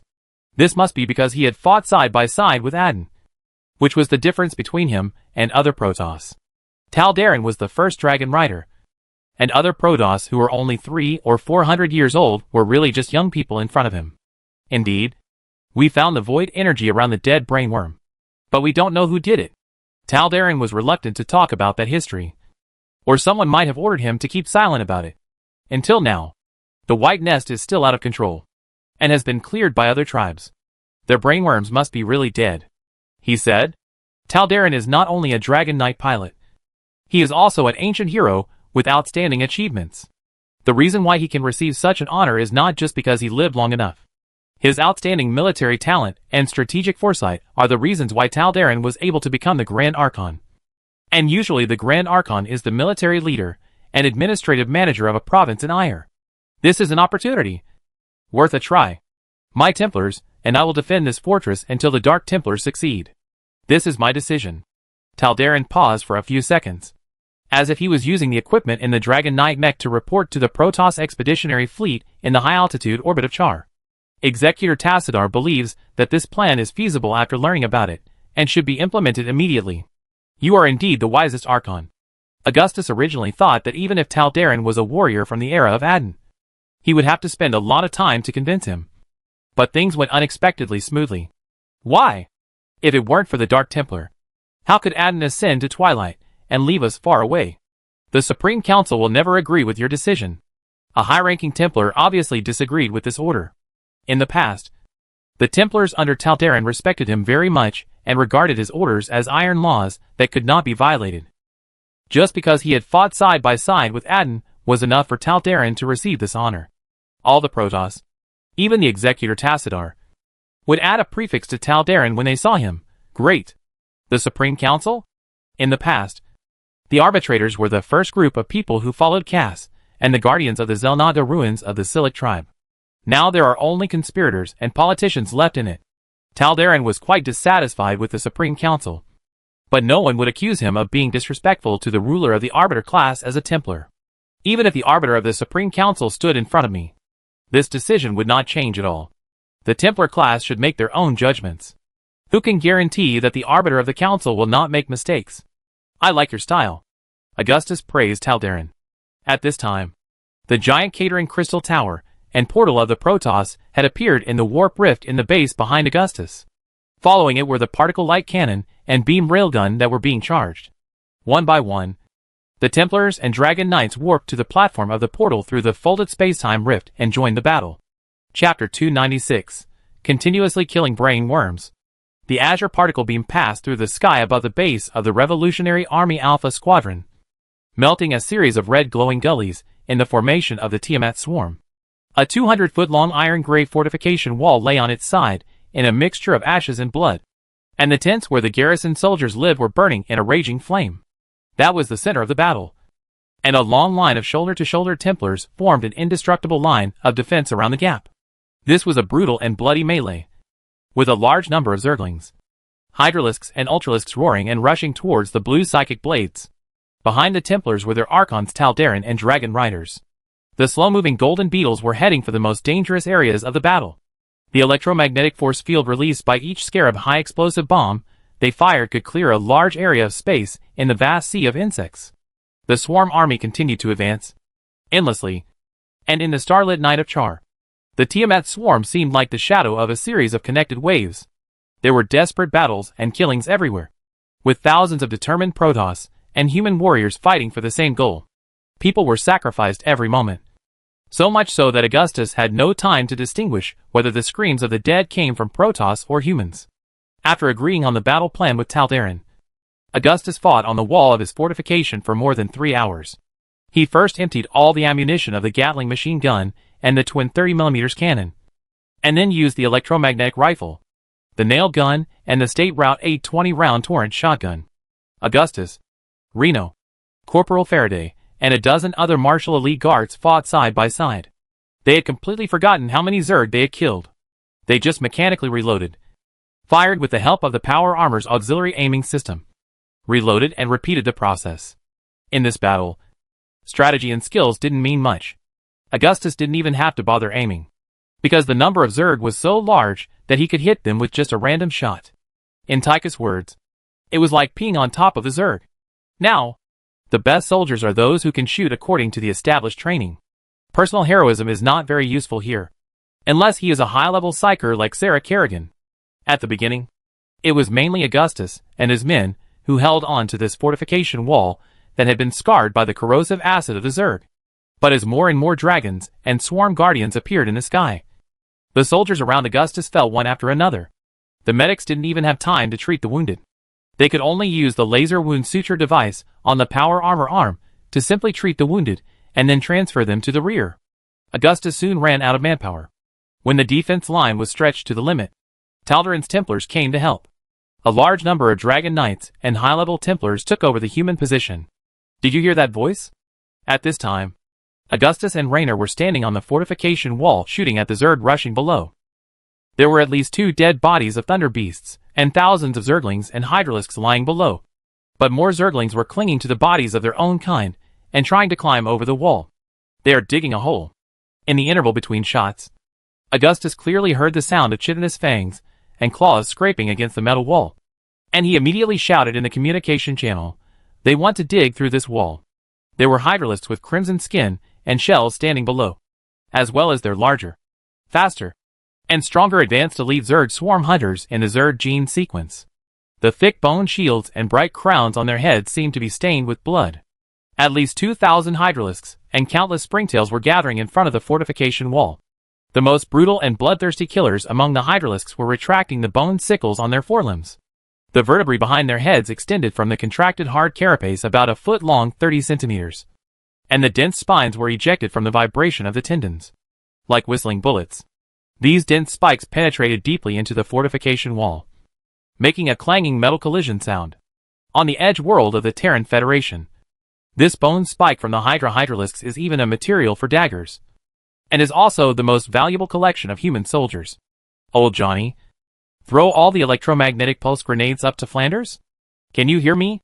Renault realized something and walked towards the ammunition box behind him, but found that there were not many grenades left in it. Damn bugs.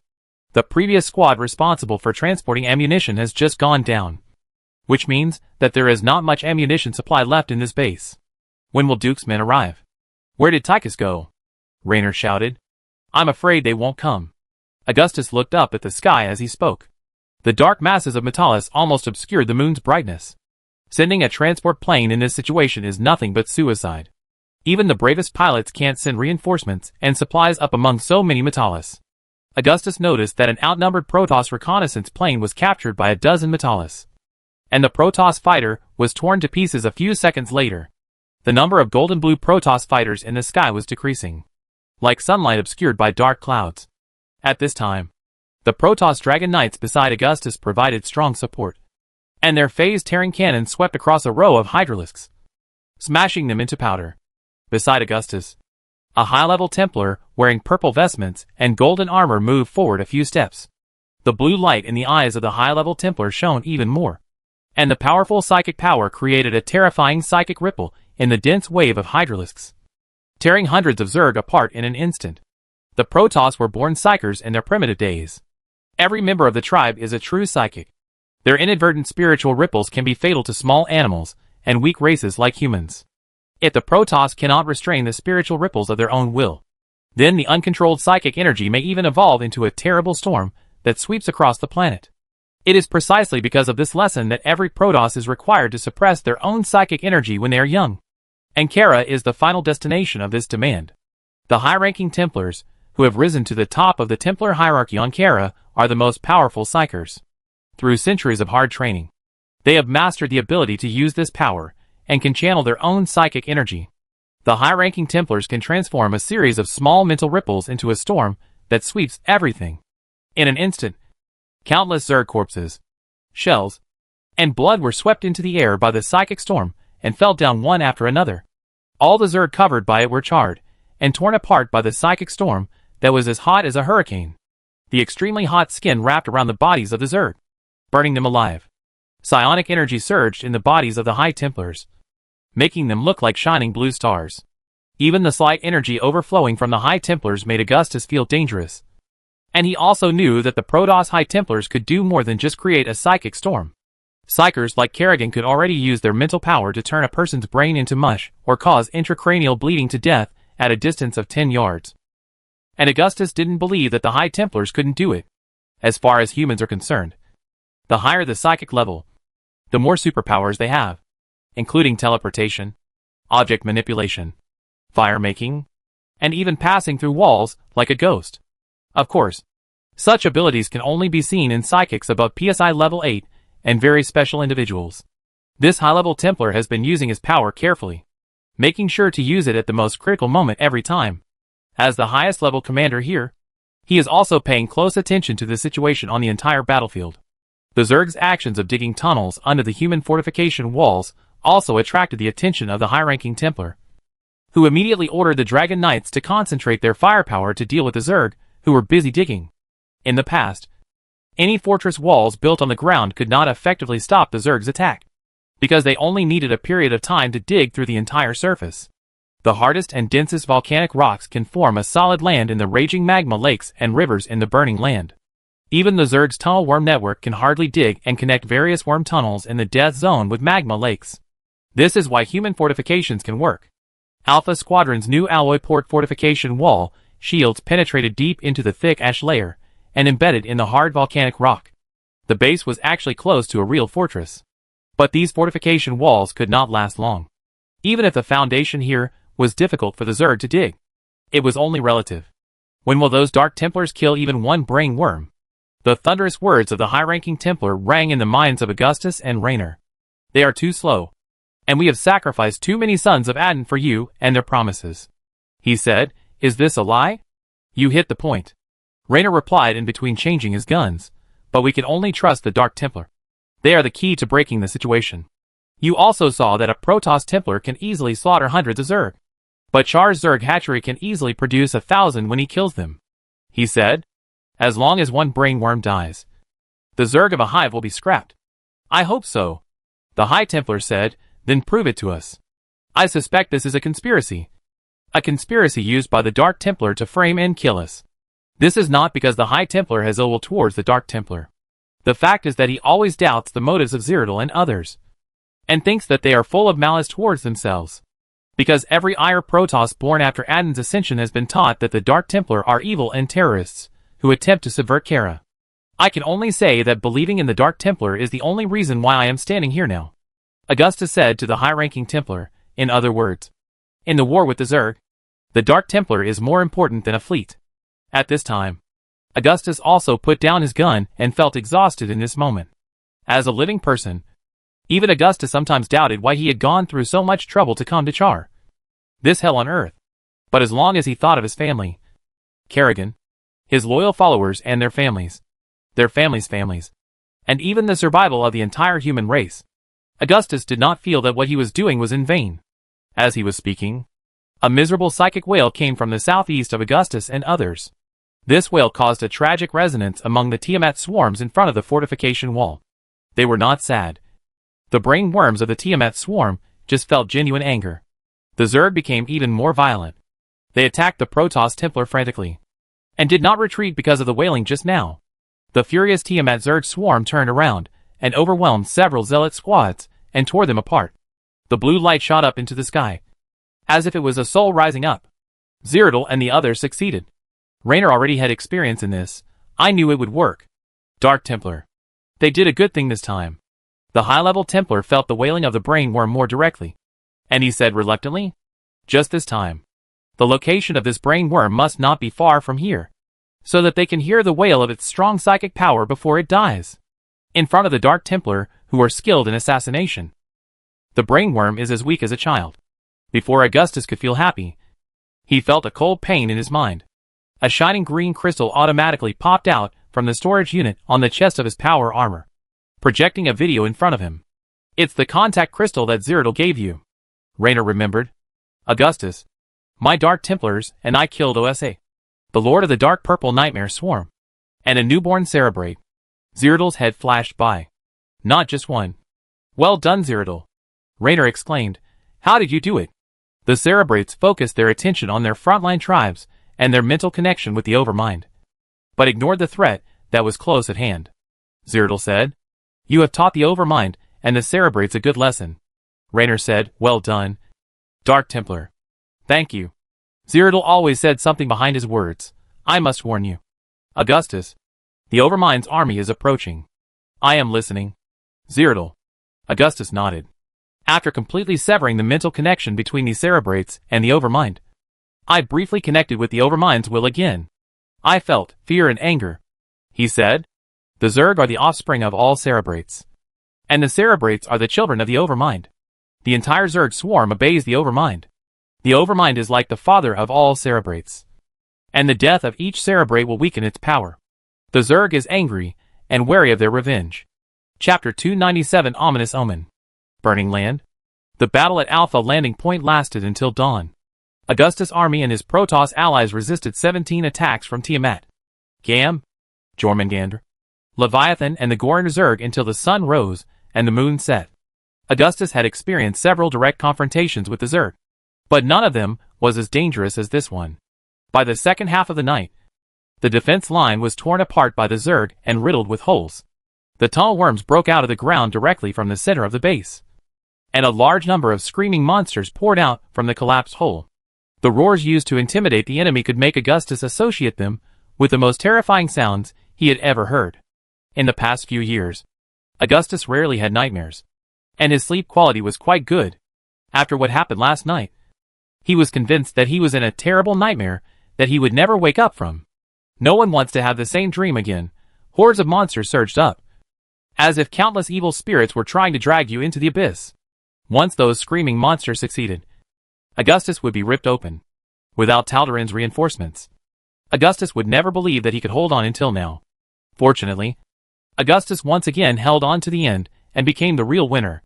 Although it was only a tragic victory, Augustus has always reminded himself that the gains and losses of a battle should never be considered from a grand strategic perspective.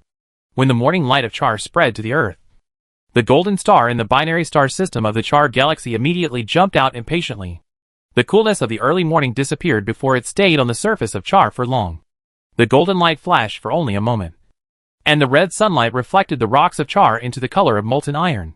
Augustus looked forward from behind a tilted bunker that had been bombarded to pieces by hydralisks and alien blades. The ground was already full of red zerglings and hydralisks, the dark masses of overlords, alien dragons, and swarm guardians in the sky dispersed, and the rest flew high, like black kites that had been released from their hands. Further away was a fortification wall with several gaps collapsed.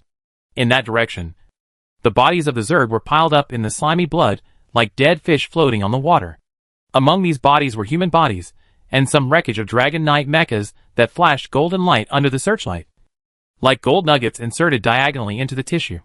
The Zerg stopped attacking before the sun rose. Even if the Protoss reinforcements were still arriving through the portal, it was only a matter of time before they flooded here. There must be something that forced the Overmind to recall its tribe. A huge Goliath-armed robot knelt among the insect corpses, with dead Zerglings plastered all over the cockpit, leaving only a flagpole inserted behind the cockpit.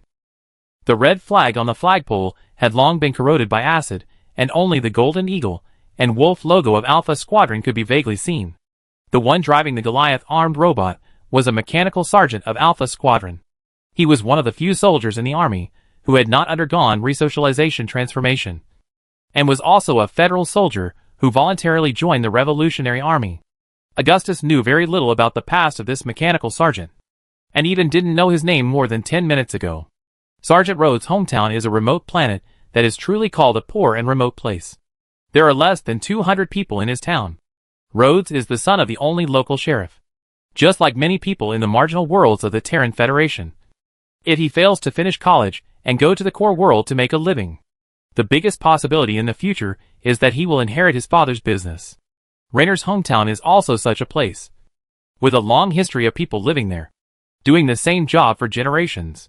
The most important decision in the life of this robot sergeant was to follow the recruits to join the Federation Army.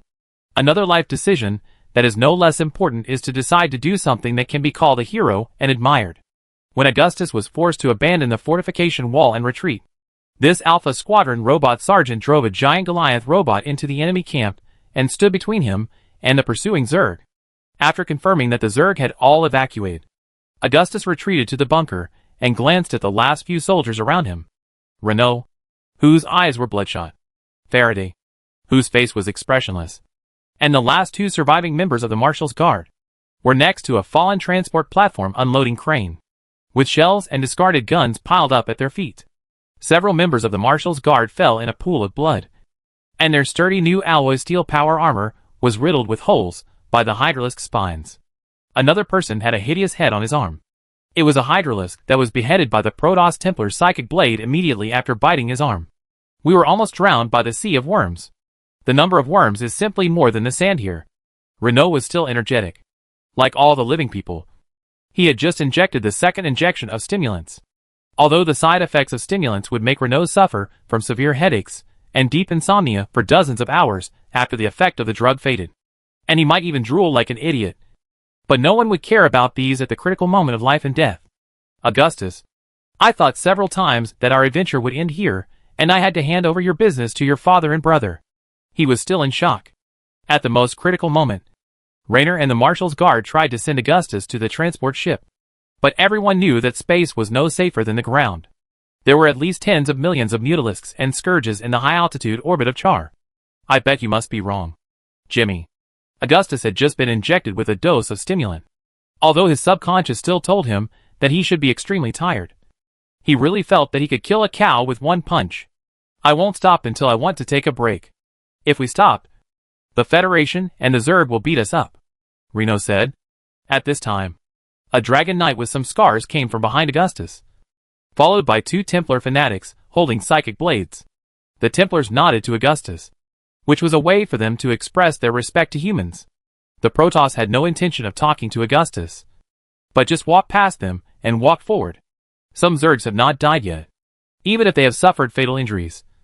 Their constantly regenerating cells can still maintain strong vitality. Augustus glanced at the helmets of Renault, Corporal Faraday and others, and noticed that they were full of Zerg blood and fine holes dissolved by the highly corrosive acidic blood of the dead dragons. Count the casualties, Sergeant Ryan. Tell me the results within an hour. Not just numbers. I need a list. Most of the officers in the command channel have been disconnected, and the only remaining ones are electrical noise and murmurs. The two largest Zerg hives, Tiamat and Jormungandr, have already left, leaving only Sars's Gam hive and a few other hives. Renault was contacting the orbital satellite base station in the base command center. All the Revolutionary Army satellites in orbit around Char have been destroyed by the Zerg, but the last satellite was still working half an hour ago. What do you think the two Zerg clans are doing? Renault looked at Augustus. Could it be that there is a Protoss landing force on Char? Or is it that Zerdal's Dark Templar made the Zerg master feel threatened? Zerdal said the Zerg wanted revenge? Who? I bet the Overmind still doesn't know the location of the Dark Templar. It's hard to say, Jimmy. Augustus thought for a moment and said, Tacidar's Protoss expeditionary force fought all the way into Char, and then Zerdal's Dark Templar killed 3 brain worms in succession. If the Zerg Overmind wants to give the Protoss a sharp and fatal blow, then going straight to the soft spot and biting the prey's throat is what a predator is more inclined to do. He thought his speculation was too conservative. To be precise, Augustus was not speculating what the Overmind might do, but was inferring the process based on established history. I suspect the Zerg is planning a powerful counterattack against the Protoss Empire, and the target is likely to be several Protoss planets. The most frustrating thing about the Protoss planets is that all the planets that have been attacked by the Zerg are human. Raynor followed Augustus's thinking and speculated on the Overmind's intentions. We don't even know if the Protoss have colonized planets. Well, I just remember Zerg mentioned a planet called Ire, which seems to be the home planet of the Protoss. It must be far away from here. Even if the Zerg know where it is, they don't know how long it will take to fly there, he said. That's not like our raid on Tarsones. We were well prepared at that time. The Overmind will not do meaningless things.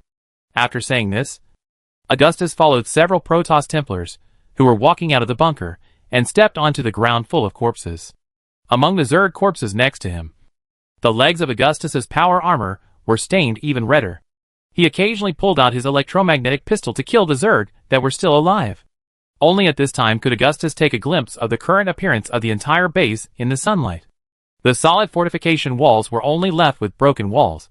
90% of the buildings were razed to the ground, and only the Protoss's brilliant and shining portals, like works of art, were still standing. Augustus tried to remove the dead Zerglings on the Goliath-armed robot, but he retreated when he realized that the driver inside had already been torn into pieces. Not long after, the revolutionary fleet in the high-altitude orbit of Char brought bad news again. The Protoss expeditionary fleet ultimately failed to defeat the Zerg in the Char system. Their number has reached 1 billion. The Protoss executor Tassidar's fleet was forced to retreat to the outermost planet of the Char system, and we had to evacuate Char's high-altitude orbit. Captain Cormoran connected to Augustus' communication channel. We are still trying to send fighters and transport ships to Char, but with little success, he said. It's best you do, Captain. We'll find a way. Augustus immediately accepted this reality.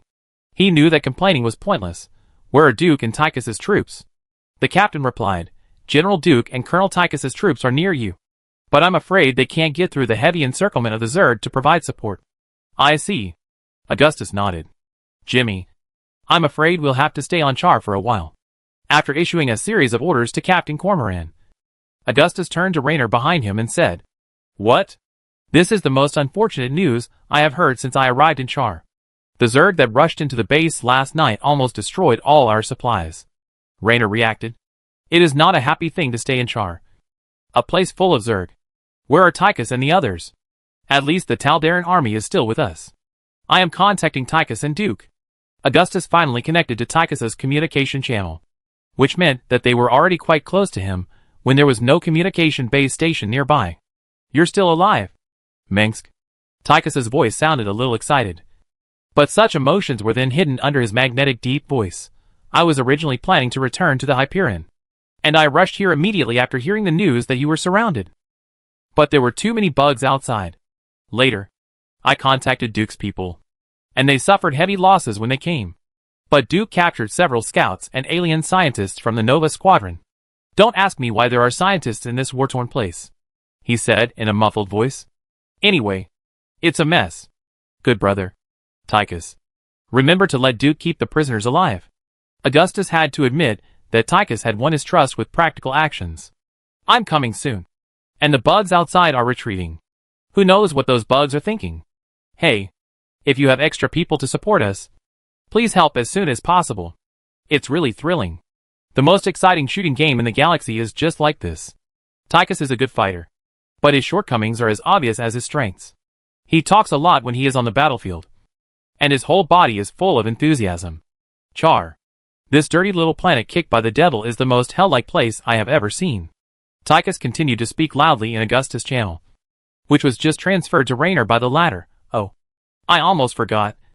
We are the devil. Take the rest of the people to meet Tychus, Augustus said to Raynor, in the name of Adden. See if those Protoss can give us some more help. Don't flatter yourself, Tychus. You bastard. Raynor said mercilessly in the channel, and left with a member of the Martial Guard. At this moment, the communication crystal carried by Augustus shone again.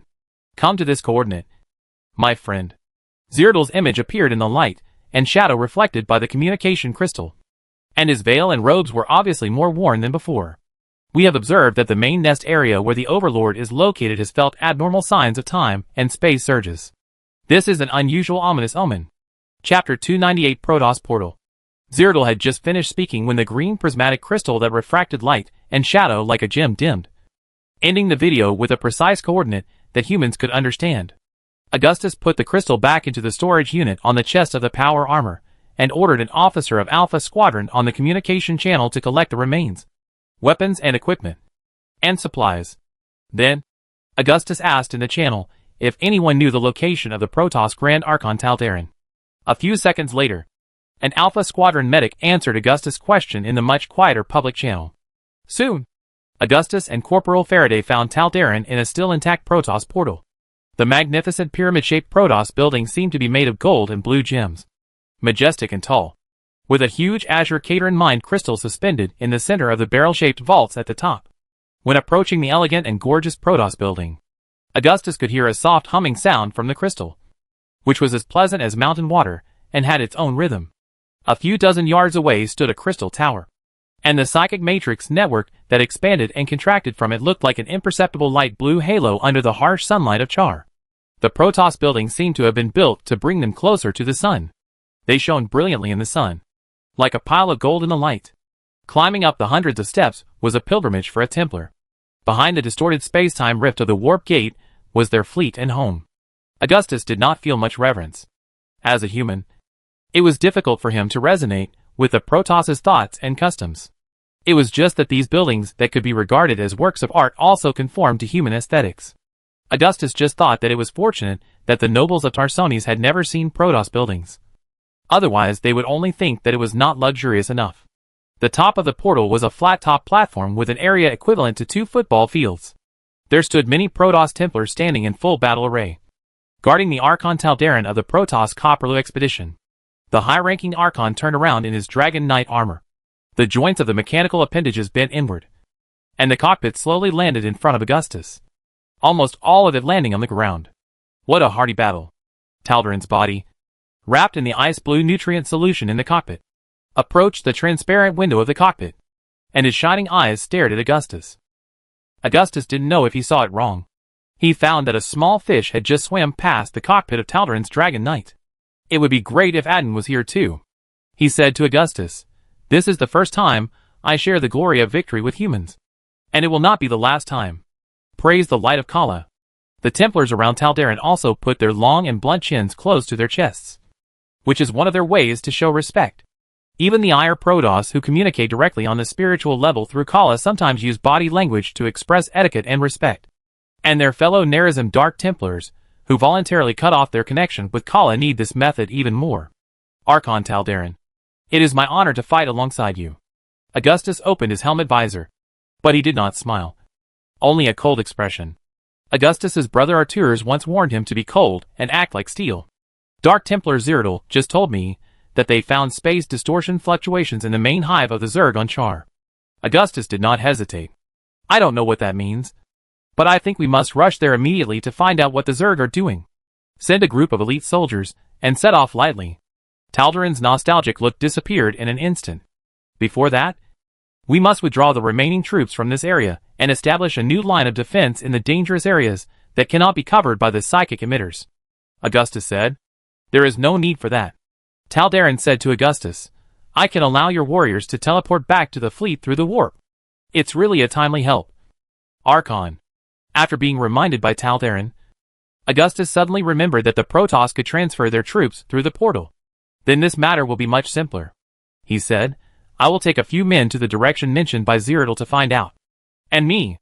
Taldarin responded, it is the honor of the Templar to go to danger to protect the people. Okay. Augustus just responded without any compliments. Augustus found that getting along with the arrogant Protoss was not as difficult as he believed. First of all, the Protoss will not deliberately make things difficult for humans. At most, they will ignore them. They respect warriors and people with noble character. As long as these 2 requirements are met, the rest will be much simpler. Except for a few people. Few people can impress the Protoss, and even fewer can respect them.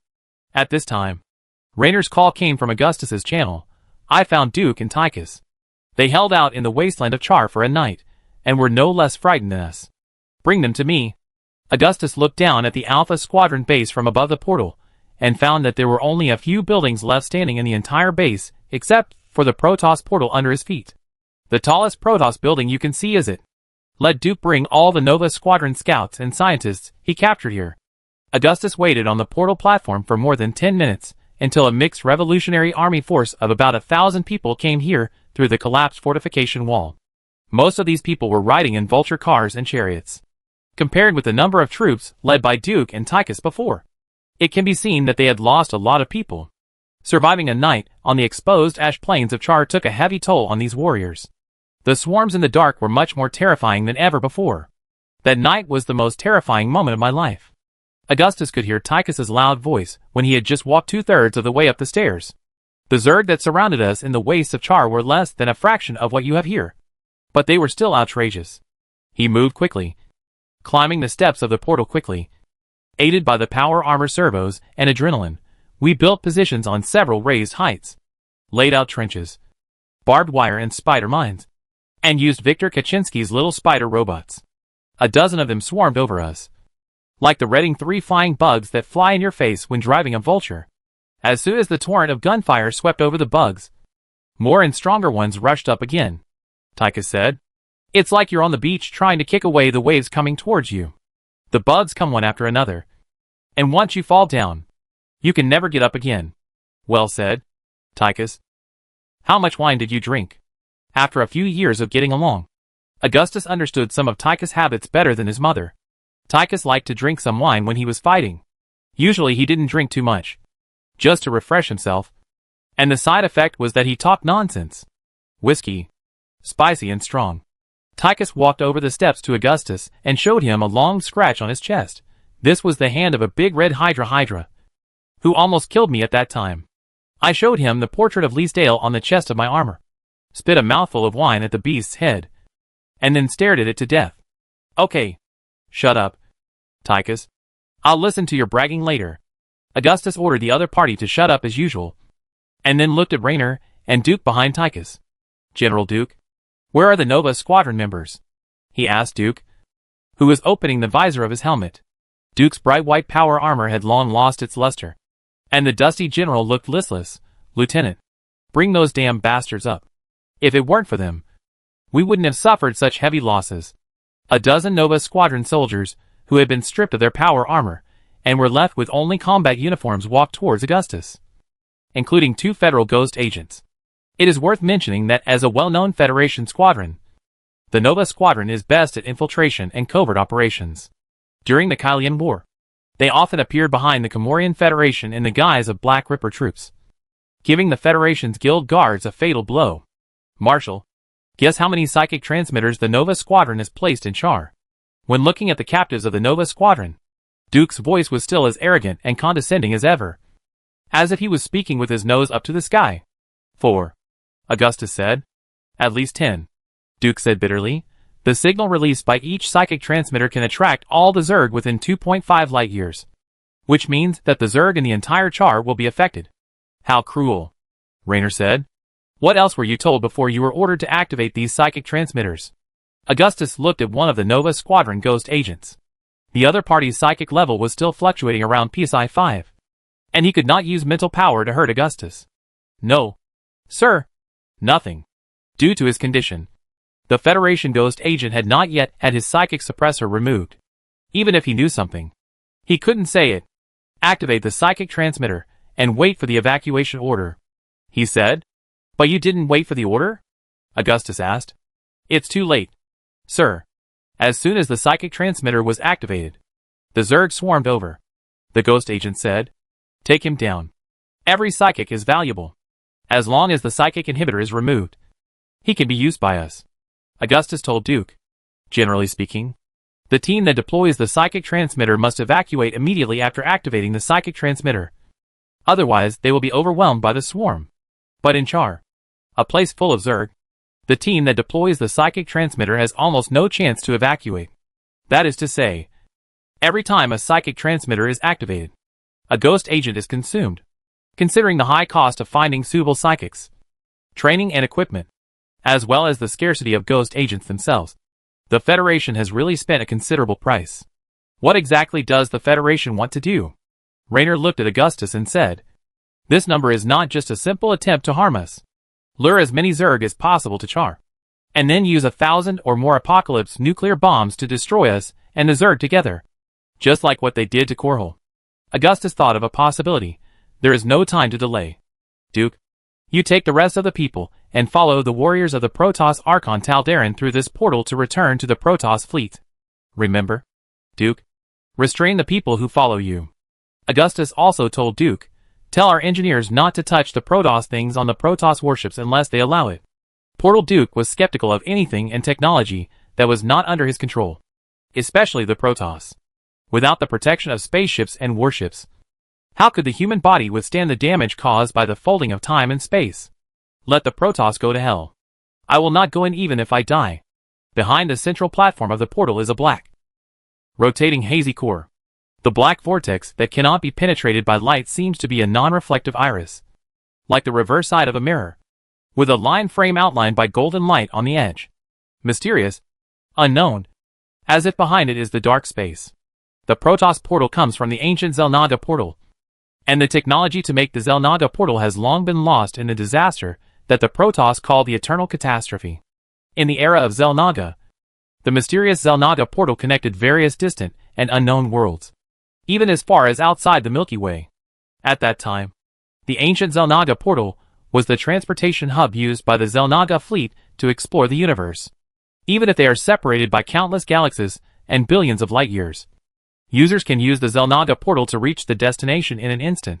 The following portals now only exist on Aiur, Shakuras and other unknown distant worlds. Today, the Protoss only use the Xel'Naga portals and do not create them. The portals they use to warp troops are the result of reverse research on the Xel'Naga portals. Even if the Protoss portals can warp troops across a distance of several light years, this technology is only an extremely poor imitation compared to the Xel'Naga portals. The scariest thing is ignorance. Raynor had never seen it before, but he was fearless. With such a short life, it is understandable that you cannot understand the teleportation technology. Taldarin said, "Only the bravest warriors can pass through the portal." Damn Protoss. Stop taking advantage of your age. In the Federation army, Duke has always been the one who took advantage of his age. He was undoubtedly enraged. "See if I dare."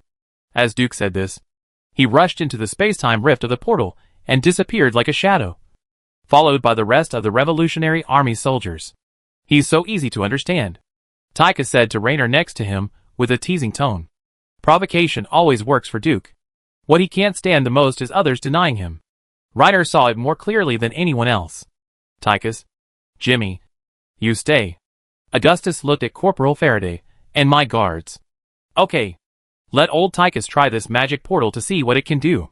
Tychus followed the team in and came out again after a while. "It's a wonderful feeling. Just like lifting the skirt of a streetwalker," he said.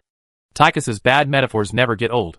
If the Protoss didn't understand Tychus's offbeat jokes, he would never have left Char today. "Let's go, Tychus. We still have to find Cyrodiil," Augustus said to Tychus. "The Zerg have an extremely sensitive sense of smell. They can smell blood from miles away like sharks in the water." The mission briefing displayed on Tychus's helmet was the mission that Augustus had just listed in the command system. It's harder than climbing to the sky to expect to march in a land full of Zerg without being noticed.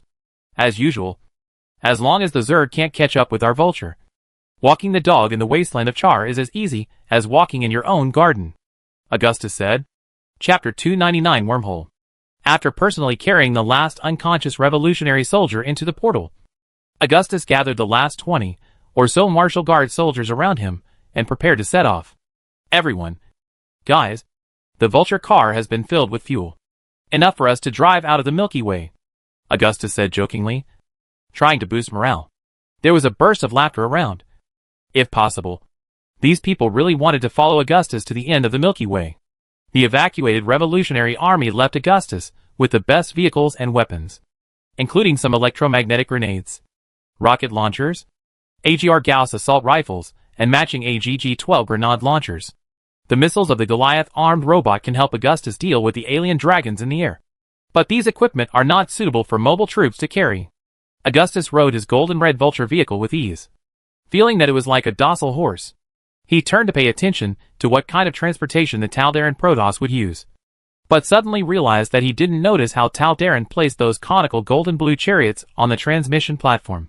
The chariots were shaped like arrows and spear tips, with glittering metal shells inlaid with crystals and gems. They were roughly the size of a single-seat human vulture motorcycle, with a seat and a control panel similar to a steering wheel. The Protoss chariots were suspended in midair, emitting a crystal-like dreamy luster. Augustus could not hear any engine roar, and he was sure that this was because the Protoss power system was completely different from that of humans. When fighting alongside the Protoss, Augustus noticed that they rarely used chariots similar to those of humans. But that did not mean that the Protoss did not have them. The larger dragon riders, like Taldaran, rode in a 4-man chariot, and the driver was a loyal high-ranking Templar of the Achille tribe. There were not many chariots, only 4 or 5, and the remaining 20-odd high-ranking Templars were all riding on golden-blue butterfly-shaped discs hovering in the air more than 10 feet, more than 3 meters. To be more precise, the Protoss often achieved the purpose of honing their skills and keeping their pace by walking like an ascetic. But when they needed to travel, they usually directly warped to their destination through time-space distortion technology. But sometimes they would also use butterfly-shaped flying discs. This parallel disc hovering in the air is like a 2-wheeled hovercraft for humans. But the performance of the Protoss is probably more stable, and can even be used as a high-speed single-person aircraft. On the disc, you may see some female Protoss warriors wearing golden robes and armor. They are spearmen of the Velari tribe, holding spears instead of psychic blades. The Velari tribe is the tribe that produces the Protoss protectors, and the Velari spearmen are the representative arms of this tribe. In the ancient Protoss tribal era, Protoss tribes still used weapons such as spears, stone locks, and long swords. This tradition can still be seen among the Protoss who value inheritance. The robes of those powerful Velari spearmen reflected the color of gold under the sunlight of Char. Their soft silk robes were hung with diamond-shaped mind crystals, and their long nerve bundles, like hair bundles, had beautiful ornaments. Their tight legs were exposed, and their gray-white skin was much more delicate and smooth than that of ordinary Protoss men. I have to say that, apart from the less human-like parts, these agile Protoss female warriors are still quite attractive. The Protoss Templar manipulating the flying disc hovered in the air, waiting for Taldaran's order. At this time, there were still dozens of shuttles that survived the pursuit and interception of the Mutalisks and Scourges. Under the order of the Grand Archon, these fighters rose to high altitudes to escort them secretly. "Let's go!"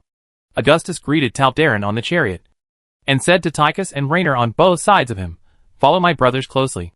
The wasteland of Char is full of dangers, and is extremely dangerous. We need to go around the psychic emitters and the lava lakes," he said. "Staying on the plain any longer is riskier. Why don't we just go over the volcanic plains?" Taldaran's chariot drove up to Augustus. "Better safe than sorry, Archon." Augustus closed the helmet of his power armor and started his vulture. "Your statements are always strange, but I always agree with the wording of caution." Taldaran always seemed stiff and clumsy when communicating with humans, as if he was the old stubborn and nerd that Tychus mentioned. The Antiga tribe once built ships and arcs on the vast ocean where ire was raging with storms. Only the cautious and wise Antiga helmsman could steer the ships across the ocean. He tried to explain the meaning of Augustus' words with his own understanding. Only the most careful and responsible shipbuilders can build a huge ship that can withstand the huge waves. The greatest motherships and aircraft carriers since the catastrophe of the ages have an excellent commander. That's what I mean. Raynor gave Taldaran a thumbs up. In short, it's always better to be cautious. Augustus's vulture car drove a few hundred yards on the platform of the portal with the roar of the thrusters, and jumped into the air in front of the steps like a fighter plane taking off, and fell to the ground with the help of the thrusters until a long time later. The strong wind whistled past Augustus' side, and this team of more than 60 human revolutionary soldiers and Protoss expeditionary forces rushed over a dozen miles on the flat land of the burning land. From time to time, a large number of Zerg attacked them on the way, and they would even set up ambushes and advance according to Augustus's route. However, Augustus led the convoy to cross the Zerg every time, and even drove the vulture over the Zerg's head in the most dangerous time. In addition to the almost non-existent defense, the fragmentation grenades carried by the vulture were quite effective against the Zerg. Especially the firepower of the Protoss was quite amazing. Whenever a large number of Zerg rushed towards the convoy, there was always a high-level Templar on the flying disc to release a psychic storm to eliminate all the Zerg. In more than an hour, Augustus led the convoy out of the burning land and headed for the location described by Zerg. That location was not far from the burning land, located between the Bone Trench, the Obsidian Lowlands, and an extremely vast magma lake. The main nest area near the magma lake was where Zerg was. This probably also explains why the Zerg can completely ignore the psychic jammers of the Revolutionary Army with the help of the psychic transmitter. Because the psychic level of the Overmind has reached an appalling level. As a creature, the height it can reach is beyond the reach of anyone. Augustus shook off another group of roaring Gorendau hydralisks, watching their heat signatures fade away on the display of the vulture car. There were more than a dozen vulture-like Leviathan Zerg mutalisks hovering in the sky. These cunning creatures had more brightly colored thorns and spikes than other groups, and such signs probably indicated that they were poisonous. Under the intimidation of dozens of Protoss high-level Templars, these Leviathan mutalisks that had been monitoring Augustus in the air did not dare to approach. And at most they just lowered their altitude and threw a few jumping symbiotic blade insects at the speeding vulture car and Protoss chariot. The Bone Trench is ahead. Satellite images show that there are a lot of Zerg spires and scourge nests there. We must go around it from another way. Augustus stopped at the entrance of a huge canyon, which was mainly composed of black volcanic rocks and granite. The canyon is so huge that it looks like a hideous scar on the gray-white land of Char when viewed from the air. Even interstellar battleships can take off and land in it. The vultures behind him slowed down and stopped beside Augustus. And the Protoss's chariots and flying discs also stopped. Go around? I'm afraid we'll have to drive another 4 or 5 hours. God, we won't get anywhere before dark. Reno looked at the scorching golden sun in the sky. If he hadn't been protected by the power armor and combat suit, he would have died of dehydration. The most frightening thing is that the night is long and dreams are many. I don't mind running a little longer. But who knows if there will be other troubles ahead after passing this place, Tychus said, as he was talking. The soft, sun-scorched ashes on the ground more than 200 yards away from them suddenly sank inward, and holes suddenly appeared under the ashes. Then more than 30 springtails and hydralisks pounced on them.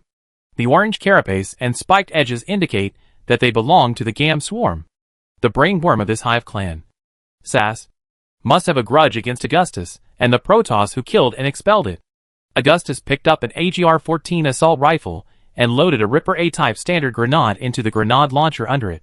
This grenade was taken out of the weapons manufacturing factory that Swan sent to Moria, but its power was quite amazing. If the Zerglings are close enough, then only one shot is needed to kill them. If you are lucky enough, you can even write off more than a dozen Zergs at once. Raynor threw several delayed detonation electromagnetic grenades in that direction. Tychus set up a Whisper Persuader heavy machine gun on the seat of his Vulture and pulled a series of U-235 bullets from the ammunition box in the back seat of the Vulture. Corporal Faraday carried a railgun and started shooting. Each 25mm bullet could open the skull of a running Zergling and smash the entire head to pieces. Several mutant Zerglings with thicker shells crossed the barrage and rushed straight to Augustus. Their wisdom and cruelty were greater than ordinary Zerglings. It must be that the brainworm Sass was personally controlling these Zerglings through the mind link. A high-ranking Templar controlled a flying disc to block Augustus. His 4 lizard-like fingers were surrounded by blue psychic lightning balls. When he stretched out his hand, a powerful psychic pulse beam electrocuted 2 Zerglings, causing them to fall to the ground with their bodies charred black. The remaining Zergling rushed straight towards him, using its extremely strong hind legs to jump high, trying to jump over the head of the high-ranking Templar.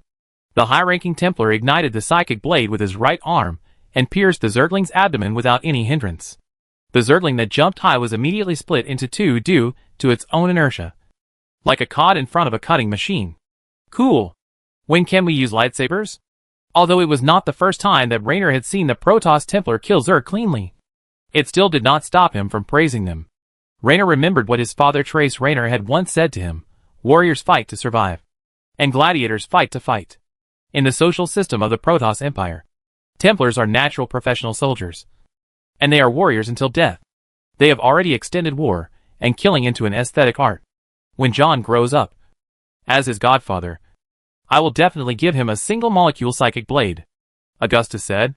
That kind of thing already exists now? I heard that the Humagents have been researching this weapon, but there is no news other than that. Tychus calmly stuffed the bullet chain back into the ammunition box. It will happen sooner or later. Augustus looked at the time and thought about which way to go next. At this moment, a black smoke suddenly emerged near them, and a dark Templar, wearing a purple robe and holding a bright green warp blade, appeared next to them. Marshal Augustus. The Dark Templar walked towards Augustus. The huge hydralisk skull on his right shoulder made a clattering sound when it collided with the armor, and said to the High Templar, who was staring at him vigilantly, "Hail to Aten, my brothers. May his shadow bless you to find your way home in the void. I will not associate with the betrayers of Kara. Put away your hypocrisy, Dark Templar. It makes me sick." The High Templar who protected Augustus was the first time he had seen a real Dark Templar in reality. His gray-blue skin was wrinkled due to physical discomfort, just like a human with goosebumps. "But we still respect the Templars." The Dark Templar bowed and said, "We don't need your respect. Stay away from me." The High Templar took a few steps back, and Augustus could even feel that he was afraid, even when facing the Zerg that was hundreds of times his own. The High Templar did not retreat at all. "Razigal taught well. At that time, we taught your stealth ability to Razigal. She is a good student." Taldarin stepped down from his chariot. "You are here to meet us. Let the leader of the Dark Templar come to speak to me," he said. "Priest Cyrodiil is keeping a close eye on the Overmind's hive." The Dark Templar looked up at the sky, where a long shuttle-shaped ship, spinning gracefully in the sky, emerged from its hidden state. This was an elegant ship emitting an emerald green light representing life, with shell-like spiral patterns carved on it, as if it was a perfect combination of nature and technology, surrounded by a huge void energy. "An old Xel'Naga ship? But not the one we gave to Razigal," Taldarin said. "Warp us aboard, Dark Templar. This is likely a trap." The High Templar shouted, "I believe Razigal is probably the only one among us who has no prejudice against the Dark Templar." Taldarin said, "What did you find there?" "A wormhole." The Dark Templar's words were always like a sharp blade, straight to the point, and blood was drawn every time. But now he was hesitant. It's unheard of that the Overmind used its psychic power to create a stable wormhole directly in Char. Chapter 300 High Blood Pressure Operation of the Supreme Council. For Augustus, it was only a matter of a moment for Cyrodiil's Xel'Naga spaceship Void Seeker to jump him from the ground to the ship. The surrounding things first darkened, and then the ground under his feet turned into a solid black cabin. "Why don't you turn on the lights?" Raynor naturally accepted the magical technology of the Protoss, and did not make a fuss. The cabin was dark at first, but as they appeared, the surrounding walls and the ground began to flash green light. This green light is like the light reflected by lush vegetation in the sun, not some unnatural artificial light source. The green light flowing back along the spiral and mysterious symbols finally formed a series of fan-shaped and hexagonal patterns with grids, like the buds of ferns. The ground is not covered with carpets or non-slip tiles, but some kind of soft sound-absorbing material similar to black sponge. Even the alloy-stabilizing boots of the power armor will not make any sound when stepping on it. "It's really cold here." Tychus opened his helmet visor and looked around. "It's like being in an ice cave." "Damn.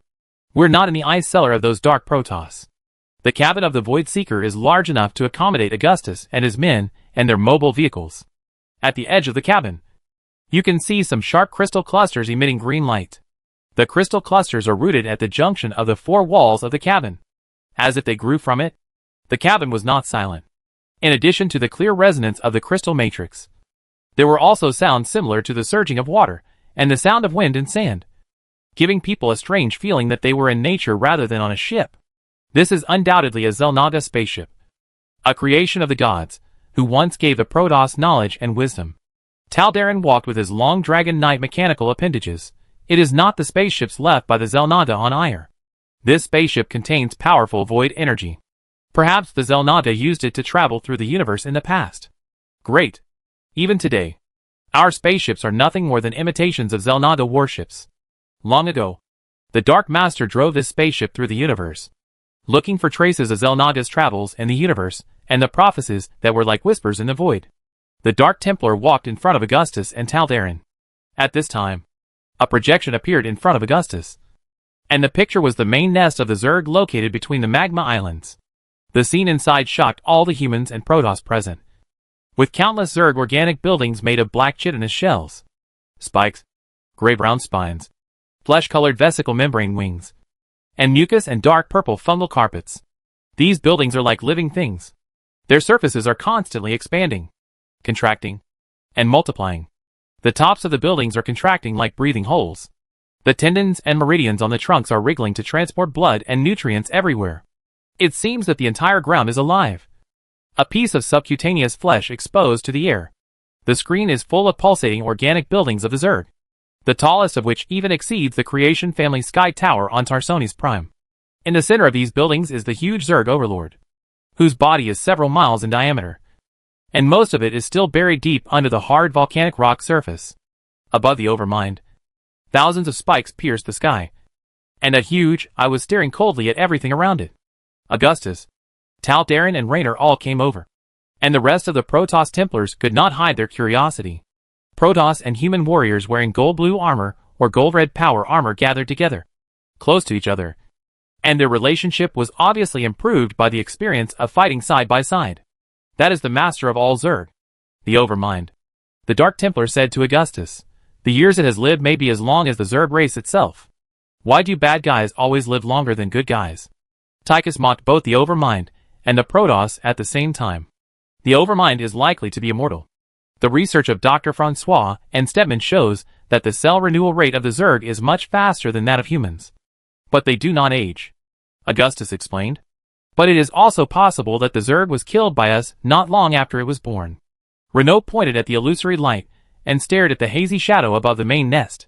Is that a wormhole? On the surface of Char? Yes. A wormhole built with psychic energy. Taldarin said, this shows that the psychic strength of the Zerg overlord has exceeded the limit of a creature. Or in other words, it is the sum of the wills of endless Zerg.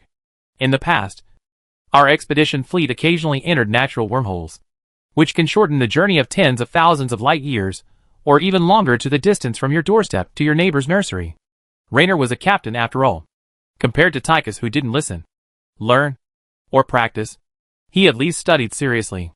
But we have no way of figuring out what is behind a seemingly stable wormhole, and how long they can last. A few minutes, a few years, or even longer. Everything has an end. If we can master this technology, we can connect distant colonies and frontier galaxies and establish a stable transportation network where technology and trade complement each other. Augustus sighed. I don't think this is possible, unless we catch the Zerg Overmind and make them work for us. Tychus said.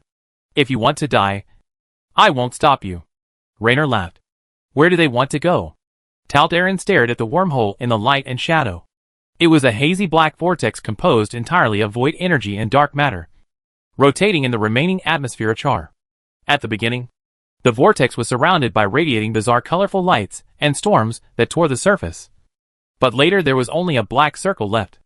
The extreme black at the center of the circle absorbs natural light like a black hole. A huge Zerg Leviathan is passing through this black wormhole.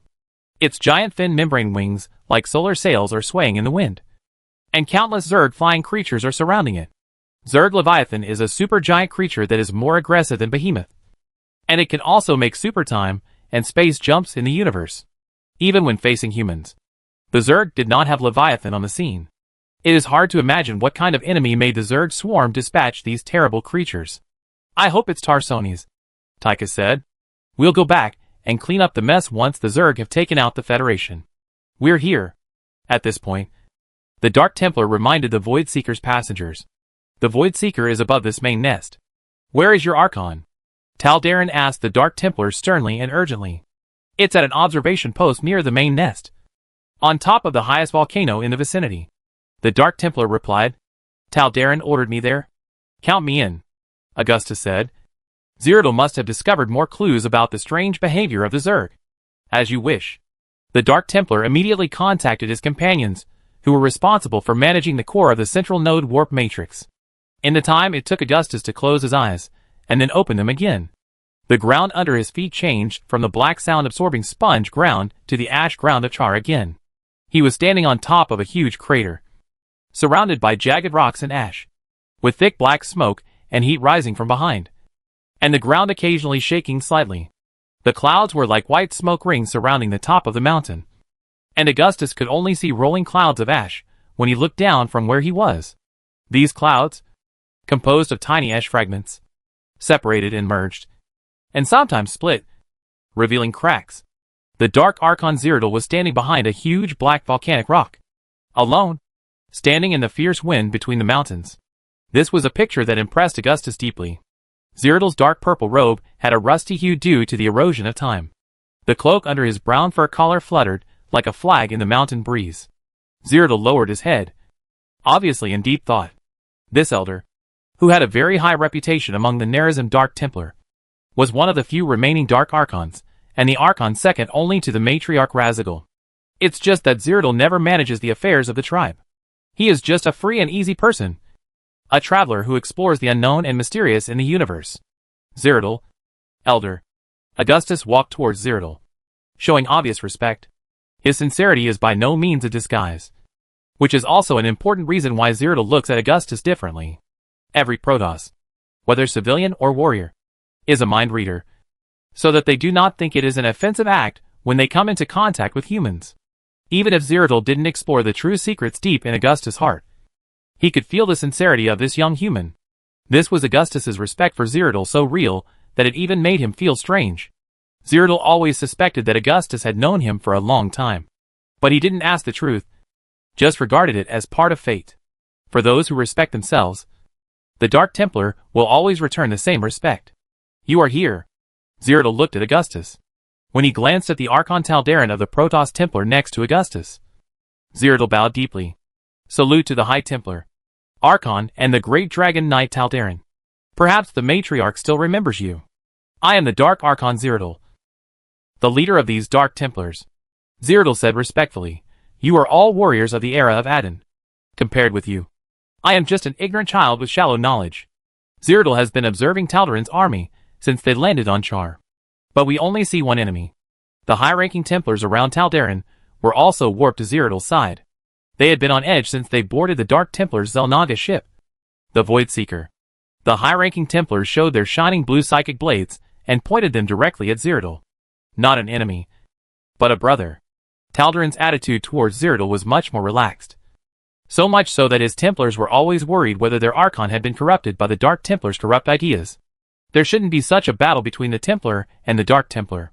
Compared to the problem of the Dark Templar, Taldaran was more concerned about what was behind the wormhole. The Zerg must be preparing to invade a planet or an entire civilized world. He said to Zeratl, have you figured it out? I'm not sure. Zeratl's body shook. A terrible, unique main nest will is constantly being transmitted in the consciousness of the Zerg. The brainworms are discussing the great plan of the Overmind in the nest. This is obviously an attack against the Protoss. Our colony is far outside the Copperloo sector, where the great fleet of the Ali tribe is stationed. Taldaran said worriedly, the Supreme Council's concerns have come true. If we do not eliminate all the Zerg in this sector, then this will evolve into a full-scale war that sweeps across the Protoss Empire. And then our people will be put under the flames of war. The Overmind's target may be Ire. Zeratl said, when I killed those brain worms, I came into contact with the thoughts of the Overmind many times. Its tribe has been looking for the traces of the Protoss in the universe. Once the Zerg find us, they will seek ways to merge with the Protoss. This is the mission given to it by the creator of the Overmind. Air is its target. It knows the existence of Ire, and has always known it. Why? Air. No. Taldaran's emotion showed signs of being out of control for the first time. How is this possible? Ire's coordinates have always been a secret. Her location has always been hidden under the gravitational field we set up. I hope this is just a worry. Zeratl said, during my last meditation, I seem to foresee the future darkness and endless war in the Copperloo sector. The technology of the Dark Templar is very different from that of the Templar, compared with Ire, which has a large population and many tribes. They are not as good at casting and driving warships as the Oliga tribe in charge of the Protoss fleet, but they are better at time and space technology. It is said that the wise men among the Dark Templar who have penetrated the mysteries of time and space can foresee fragments of the future and give guidance to others.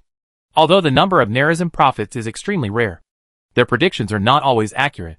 Maybe Zeratl can really foresee something, but Augustus doesn't think he knows the truth.